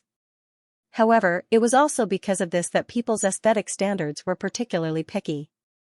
But without a doubt, Lin Ruashi still broke the barrier between Eastern and Western aesthetics. Even if she didn't intentionally dress up too flashily, it was as if some people were destined to stand out. If it wasn't for those with discerning eyes, they could see that Lin Ruashi's seemingly simple clothes were, in fact, luxurious spring items that cost no less than 20,000 euros. Those who could wear it were either rich or respectable. Perhaps many talent scouts or photographers would have come forward to strike up a conversation. Just then, a handsome white man and beautiful woman stood up from the side of the pool and greeted Lin Ruashi. Hi, Miss Lin, you're finally out. We've been waiting for so long. The blonde handsome man who greeted her was naturally stern. Lin Ruashi was recalling the fashion she had just seen and carefully screening the brands and suppliers to contact for the new year. She was slightly shocked to see Stern and Alice suddenly appear. Mr. Stern, Miss Alice, were you waiting for me here? Lin Ruashi was a little puzzled. When she came out this morning, Yangcheng didn't come with her because he had his own things to do. As for the Stern siblings, they separated after returning to the hotel last night and didn't see each other in the morning. She originally thought that the clown siblings of the Cromwell family had finally gone somewhere else to play. She didn't expect to suddenly appear in front of her. Actually, we saw Miss Lin in the hall just now, but we felt the air was too stuffy, so we came out early. We've been waiting for Miss Lin for almost an hour, Alice said with some pain. Lin Rawashi had a bad feeling and said calmly, I don't know what you two are waiting for me for. Is there anything? Stern smiled and asked. Miss Lin, is Mr. Yang not here? He seems to have gone to meet his friends in Europe. He might only be back tomorrow, Lin Rawashi said truthfully. Oh, Stern said. Then where is Miss Lin going now? Lin Rawashi looked at the expectant faces of the siblings and became even more curious. She said, I plan to eat something and then go to little Harry's place to see him. I'll buy some gifts on the way. After all, to be able to meet in Paris and have something like this happen, it can be considered fate. Great! Stern suddenly let out a loud cry and said with a moved expression, Miss Lin is really the reincarnation of the Virgin Mary. It really moves us. We also want to visit little Harry like Miss Lin. Why don't we have dinner together and then go to the hospital together? Go eat together? Lin Rawashi understood. It seemed that the siblings wanted to get a free meal and a free ride again. Although she didn't know why they kept pestering her, she couldn't very well reject them. Forget it, it's just for a few days, let them be. Alright, I'm alone anyway. It counts as having two companions, Lin Rawashi agreed. She saw that Stern and Alice had a relaxed look on their faces. Stern said shyly in a low voice, Miss Lin, you are so kind. Last night, Mr. Yang said that you don't mind treating us for a few more days. I was worried that you wouldn't be willing. It seems that I was overthinking. But don't worry, the key is that we have some problems communicating with our family. When our family understands our real situation, they will immediately return the money to Miss Lin. When Lin Rawashi heard that, she then realized that it was Yangqing who said too much. Who told him that I'm willing to treat this pair of siblings for a few days? Money isn't a problem. The key is, can ordinary people stand this pair of siblings? What if they do that kind of thing in my car again? Now, these two people were really sticking to him. Moreover, with this beginning, how could he suddenly say no midway? Lin Rawashi's expression didn't change, but she was gnashing her teeth in hatred. Damn Yangqing, stinky Yangqing. If you want to go out and fool around, just go. Why did you leave these two clowns by my side after you left? But no matter what, Lin Rawashi could only chat with Stern and Alice as they walked towards the parking lot. However, Lin Rawashi didn't notice that there were a few other figures in the crowd who were also following them. At the port of Le Havre, at the entrance of the Louis XVI super cruise, Fodessa and the rest, as well as the 7 members of the Sword and the Stone, were looking at the man who was slowly approaching them. The man's face was rather handsome, but he was slovenly, as if he had forgotten to shave in the morning. He was wearing a red and black checkered cotton shirt, loose beige sports pants, and a pair of dirty Nike sneakers. At this moment, a man was walking towards them with a cigarette dangling from his mouth and both hands in his pockets. He looked like a real hooligan. Devil? You mean that person? Fodessa had already recognized the man. Isn't he the Yangqing who was personally bailed out by the Queen of Wales 2 days ago? This mysterious man was full of questions, but Fodessa was busy with work and didn't have the time to investigate. Until now, he still didn't know what attitude he should take towards Yangqing. Terrorist? He wasn't afraid, but the Queen of Wales? Even if he wasn't afraid, he had to be afraid. When Yangqing was about 20 meters away from them, he held the cigarette in one hand and greeted with a grin. Isn't this Deputy Director Fodessa? We meet again. What a coincidence. I was wondering if the people in charge of inspection would stop me. Since it's you, there shouldn't be a problem. Ha ha ha ha. Fodessa's face turned pale. Was he that close to him? Devil. Fight me. I'm going to kill you. Suddenly, Prince, who had a sullen expression on his face, let out a loud roar. He took a step forward and opened up his left hand. A crystal ball of light appeared above his palm and floated, emitting a dazzling brilliance. Even in the daytime, the beautiful radiance of the light ball was still mesmerizing. Fodessa and the rest were dazed for a few seconds. They didn't have the time to think about what the ball was and how it appeared so easily. Prince! Stop! Storm Lola shouted and pulled down Prince's left hand, causing the light ball to dissipate. Lola! Why? Did you stop me? You obviously know him. Prince yelled. His eyes were even glistening with anger. Lola said coldly, "It's because I know who he is that I forbid you from fighting. You're not his match." Yang Chen, who had been watching everything quietly, casually threw the cigarette butt into the seawater. He carefully looked at Prince for a while, then looked at Lola and the others. Frowning, he said, "What nonsense are you guys talking about? Do I have a grudge against this kid? Why does this kid want to fight me the moment he sees me? TSK, kid, do you know what a duel is?" "I know." Prince's fair and handsome face revealed a vicious expression, as if he wanted to skin and eat Yangqing alive. He said loudly, "A duel is a battle where lives are at stake. Devil, I'm going to kill you." Yangqing scratched his head. "I don't remember doing anything to you. You're so young. I won't snatch your woman.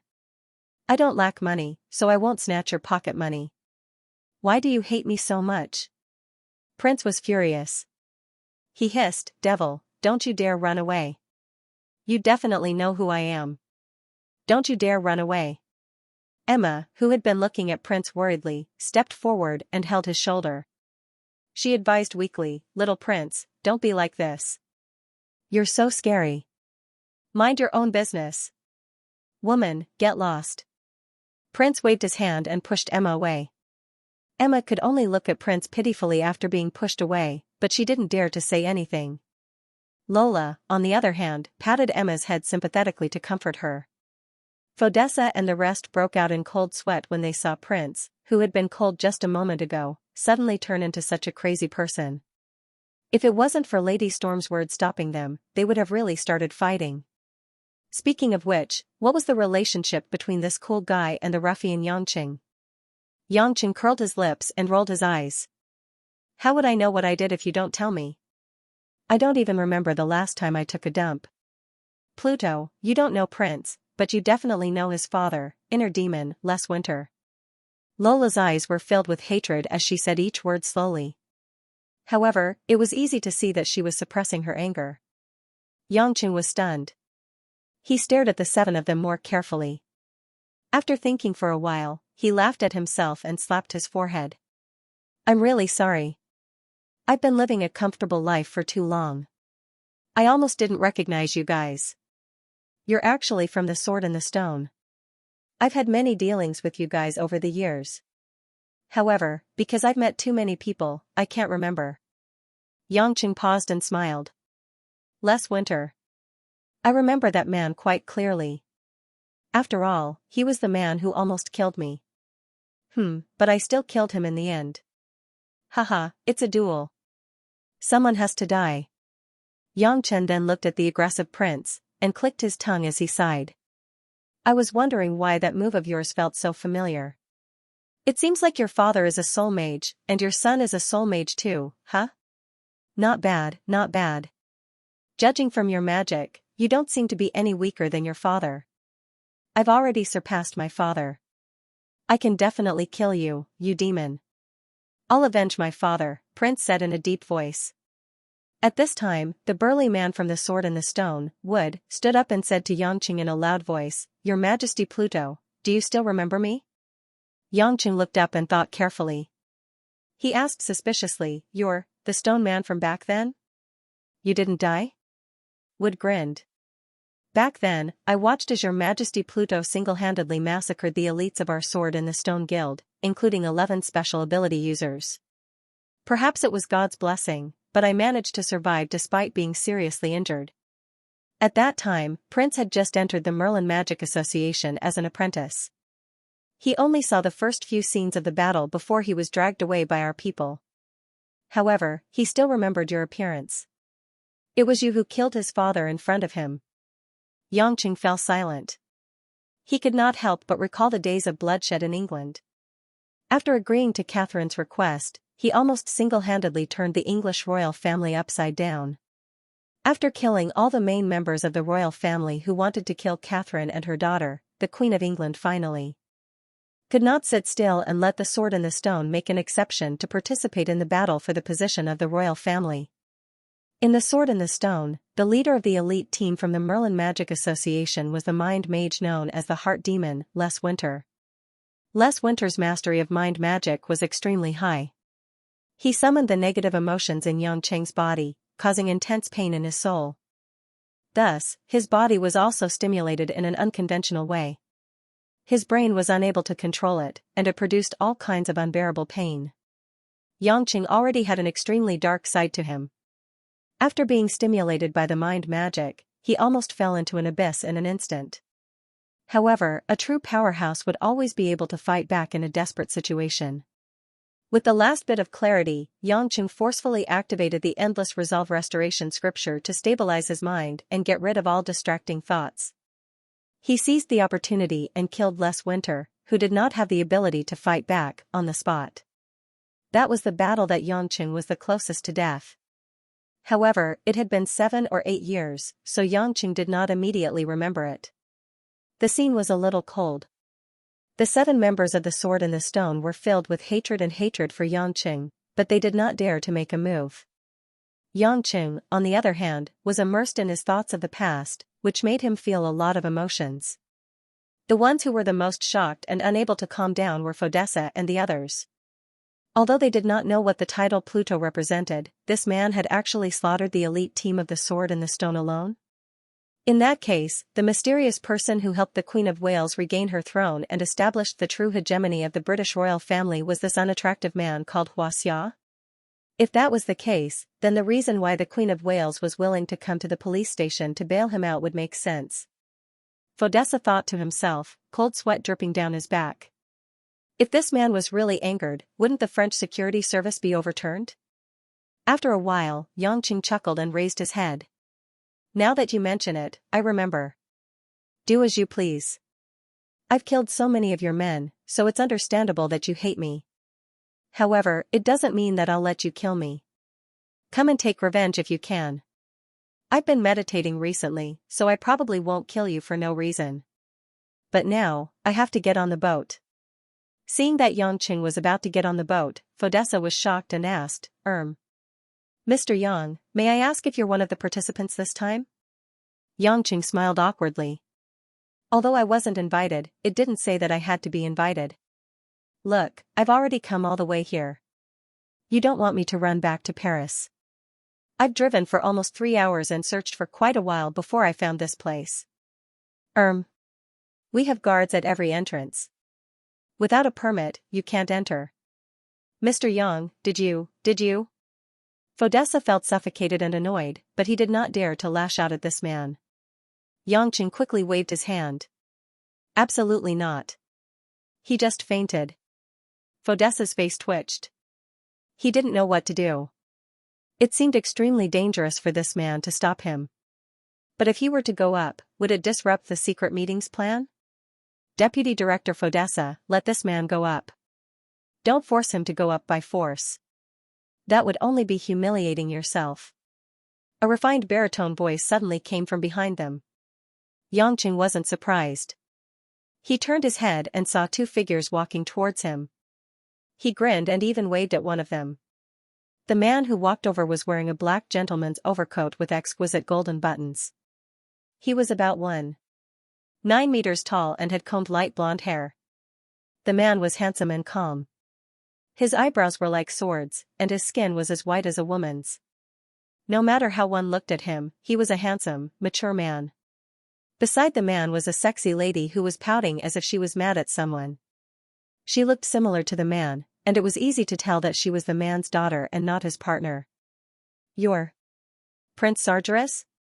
Storm Lola looked carefully and finally recognized who it was. Her eyes were filled with nervousness. The appearance of Prince Sargeras made even the 3 knights of the Round Table, who had been silent all this while, tense up. Don't look at me like that. I'm the same as everyone else. I brought my daughter, Lilith, to this secret meeting. An old man living in seclusion like me doesn't deserve such a grand treatment. Sargeras said amiably. Father, why are you talking to them? They're a bunch of cowards. They're only afraid of your name. They haven't even seen you in action, and they're already so scared. Lilith snorted and locked her gaze on Xianxia. She pouted and said, Your Majesty Pluto, how unfortunate. We meet again. Xianxia had long sensed that Lilith was approaching the cruise, but he didn't notice that there was actually an unfathomable Prince Sargeras coming with Lilith. If Lilith, a pure-blood vampire who was more than 200 years old, was already considered a powerful elder of the vampire race, then this father of hers, the man who looked to be only as old as her brother, Prince Sargeras, should have terrifying strength that exceeded Xianxia's imagination. Between the main gods, if they wanted to hide each other's aura, it would be completely undetectable. However, it didn't mean that those who were weaker than the main gods couldn't hide it. In fact, when one's strength reached a certain level, it wasn't new to hide from the senses of the main gods. As far as Xianxia was concerned, even if Prince Sargeras' strength wasn't as good as his, he had already reached the demigod level. Coupled with the physical advantages of the vampire race and the various blood spells with a long history, even if Xianxia wanted to defeat him, it probably wouldn't be easy. Unless Xianxia unsealed himself, he might not be able to win. One must know that although the ancestor of the vampire race, the demigod Cain, was the ancestor of the vampire race, the golden generation of the vampire race was generally believed to be the third generation of the vampire race represented by Prince Sargeras. They were the pure-blood elites born after the complete evolution of the vampire race. The most direct proof was that as the 13 descendants of Cain, they had personally slaughtered their elders, the second generation of the vampire race, and thus obtained the supreme control of the vampire race. Today, the secret party Camarilla and the devil party Savath were almost all managed by their children. Moreover, they were also a tenacious species that had survived Noah's flood. With the accumulation of time, their strength was constantly accumulating and growing. As early as the early days of human civilization, they were known as the generation closest to God. If Xianxia hadn't obtained the power of the main god and was just an ordinary god, he might not even be a match for these third-generation vampires. Xianxia smiled at Lilith in a friendly manner, and then looked at Sargeras with interest for a while. I've heard Lilith mention the prince's name, but I didn't expect him to look so young. In terms of beauty, even the gods would be jealous of the vampires. Sargeras stepped forward in an unusually gentlemanly manner and shook hands with Xianxia. Both of them shook hands lightly, but the difference was that Xianxia's hand was warm while Sargeras's was cold. When Lilith went to Xianxia to carry out a mission, she returned to the clan and talked about meeting Mr. Hades. It was truly a wonderful fate. Perhaps Sir Hades didn't know this, but he had once met the first Netherworld king, and their relationship was rather harmonious. However, that was something that happened more than 600 years ago. At that time, I hadn't even met Lilith's mother. Unexpectedly, in the blink of an eye, the second Pluto appeared before me, Sargeras said with a smile and a calm tone. Although Sargeras said it lightly, the people around him didn't feel relaxed at all. 600 years ago? Even though they knew that vampires had a long lifespan, Sargeras's terrifying age still shocked the surrounding humans, especially Fodessa and the others. As for the first, second Hades, and Pluto, they didn't have the brains to figure out what they were. Lilith saw that her father was chatting with Xianxia and didn't include her. She couldn't help but tug at Sargeras's sleeve coquettishly. Father, hurry up and get on the boat.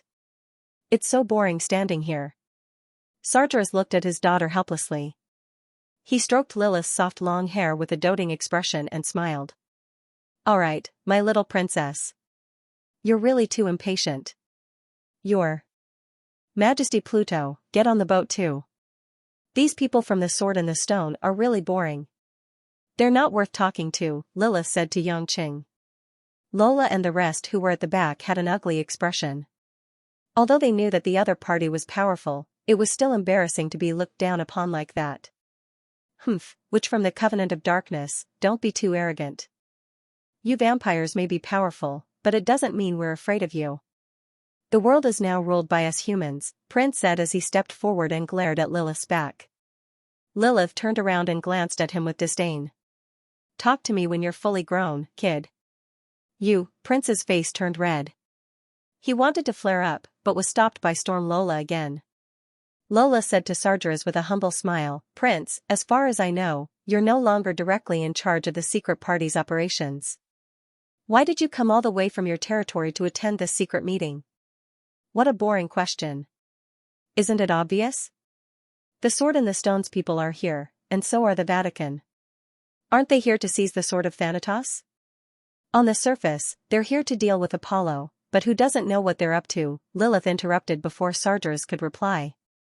Sargeras sighed and looked at Lola apologetically. "I only have one daughter, and I've spoiled her since she was young. Please don't mind her. The reason I'm here is, of course, to see if the Sword of Thanatos is as I've expected. Secondly, I haven't left my territory for almost a century, so I'm planning to take this opportunity to go for a walk." Upon hearing Sargeras' reply, Fodessa's face turned gloomy. These people obviously didn't respect their host, France. The main purpose of this secret meeting was to deal with Apollo and the realm of God, but these people only cared about the ownership of the artifact. Were France's and Europe's safety not even worth mentioning? Or did they not respect Apollo at all? After a casual discussion, they boarded the ship. Originally, Sargeras and Xianxia weren't on the invitation list, but after listening to their conversation, Fodessa didn't have the courage to stop them from boarding the ship. Moreover, since these people knew each other, he could just treat them as special guests attending the meeting. At this time, Fodessa could only make a last-minute change. At around 6 o'clock in the evening, all the invited organizations and individuals had boarded the ship. This made Fodessa and the other French members of the 7th Bureau heave a sigh of relief. At least the first step was successful. The facilities of the super cruise ship Louis XVI were quite luxurious. This time, it was specially transferred here, so all the guests went straight to the VIP rooms to rest. Because this meeting wasn't set for a day or a few days, the cruise ship had become a temporary high-end hotel to make up for the poor environment of the military island in the English Channel. Xianxia was also allocated a single luxurious room, but Xianxia wasn't interested in staying in the small room to watch boring TV alone. Half of the reason he came to Paris this time was for a vacation. Even if this was a secret meeting, he didn't want to focus on dealing with the mysterious robbers that might appear. Therefore, Xianxia followed the signs on the cruise ship and headed to the entertainment bar. He wanted to have a few drinks to satisfy his cravings. After all, he hadn't had the chance to drink in the past few days. If he met an old friend, it wouldn't be a bad idea to chat for a while. After all, he would return to Xianxia in a few days, and he didn't know when he would return to Europe again. The interior of the cruise ship was quite spacious. Xianxia walked for nearly 5 minutes before he found the karaoke bar located on the higher level of the cruise ship. At the same time, it was also where the bar was located. The neon lights flashed in front of him, and the sound of energetic dance music came from the door. The mix of jazz and blues had a strong sense of rhythm, making Xianxia feel light in an instant. However, just as Xianxia was about to enter the karaoke bar, he immediately felt something was wrong. Xianxia hurriedly dodged to the side, avoiding the area near the door. At this moment, a burly figure flew out of the karaoke bar like a human cannonball, crashing into the steel wall opposite the door in a straight line. Bang! The impact of the human body and the steel wall made a muffled sound, with a deafening tremor. Xianxia looked down and saw that it was a tanned man wearing a denim shirt and tight-fitting trousers. At that moment, his stomach was facing the sky, and his forehead was bleeding. Looking at his appearance, he should be of Latin American descent. There was a fierce leopard's head tattooed on the man's arm, and his whole body's muscles showed a sense of explosive power. Jaguar? Xianxia recognized the man's origin. He should be one of the world's famous mercenaries, the Jaguar mercenary group headquartered in the Amazon. But, why did violence happen when he just boarded the ship? Even though Xianxia had some understanding of Panther, due to geographical reasons, he hadn't had much interaction with this mercenary organization in the past. He didn't have the time to bother with this fainted and heavily injured man. He walked around the man and entered the ballroom. Walking into the brightly lit ballroom, Xianxia immediately saw the source of the commotion. 4 ferocious big men from Jaguar were blocking 4 arrogant Caucasian men and women in blue leather jackets. Looking at their attire, Xianxia couldn't help but sigh. They were involved in everything. America's Blue Storm was really fated to be with him. They were involved in the Tibetan incident, Nijo Castle incident, and now that he was in the secret meeting, they were the first to cause trouble in front of him. However, Xianxia wasn't interested in joining them. He pretended to walk past them and sat down at the bar nearby. "Give me a glass of Jack Daniel." Xianxia casually asked the bartender for a glass of the most common American brand of liquor, just to see what would happen next. The bartender was specially picked from the army, so he wasn't intimidated by the fight outside. He immediately poured the drink and passed it to Xianxia in a professional manner. Xianxia looked at the two opposing sides.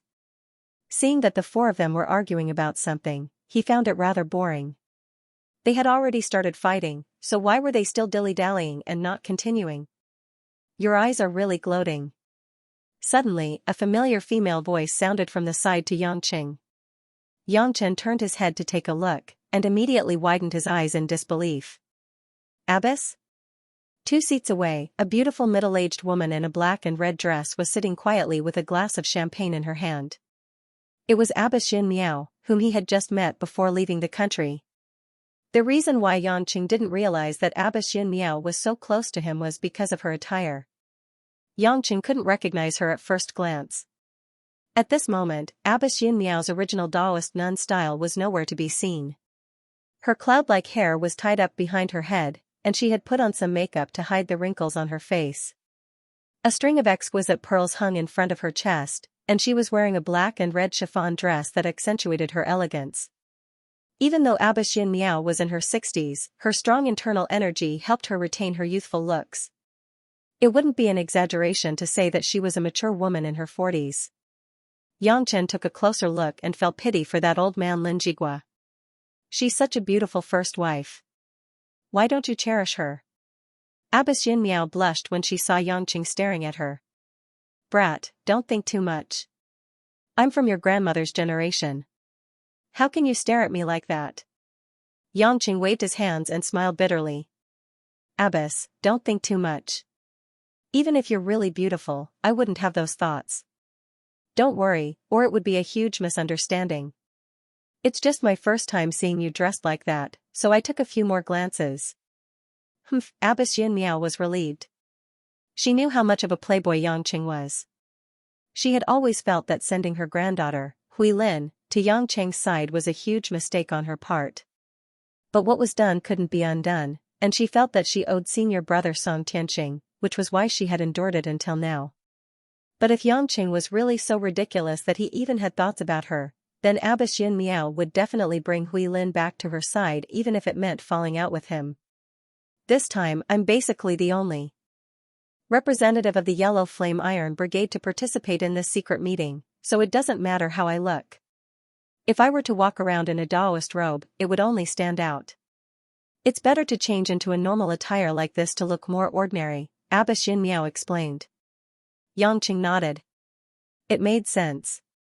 A Taoist nun walking on the streets wouldn't be as inconspicuous as a married woman walking on the streets. Moreover, Abbess Xianxia was still in charge of the Lin family's affairs. As the mistress of the house, she couldn't always wear that Taoist robe. Monks were supposed to be pure, so how could they meddle in worldly affairs? Abbess Xianxia squinted her eyes at Xianxia. "I thought you wouldn't come, but it seems like you've heard about the sword of Thanatos. Are you here to snatch it away?" Xianxia shook his head. "I'm not in the mood. I'm just here to join in the fun. There's something I'm worried about, so I'm here to see if it'll happen." Abbess Xianxia could tell that Xianxia wasn't interested in the sword, but she didn't pursue the matter. After all, Xianxia didn't seem to want to explain much. "Abbess, have you been watching all this while? How did it happen?"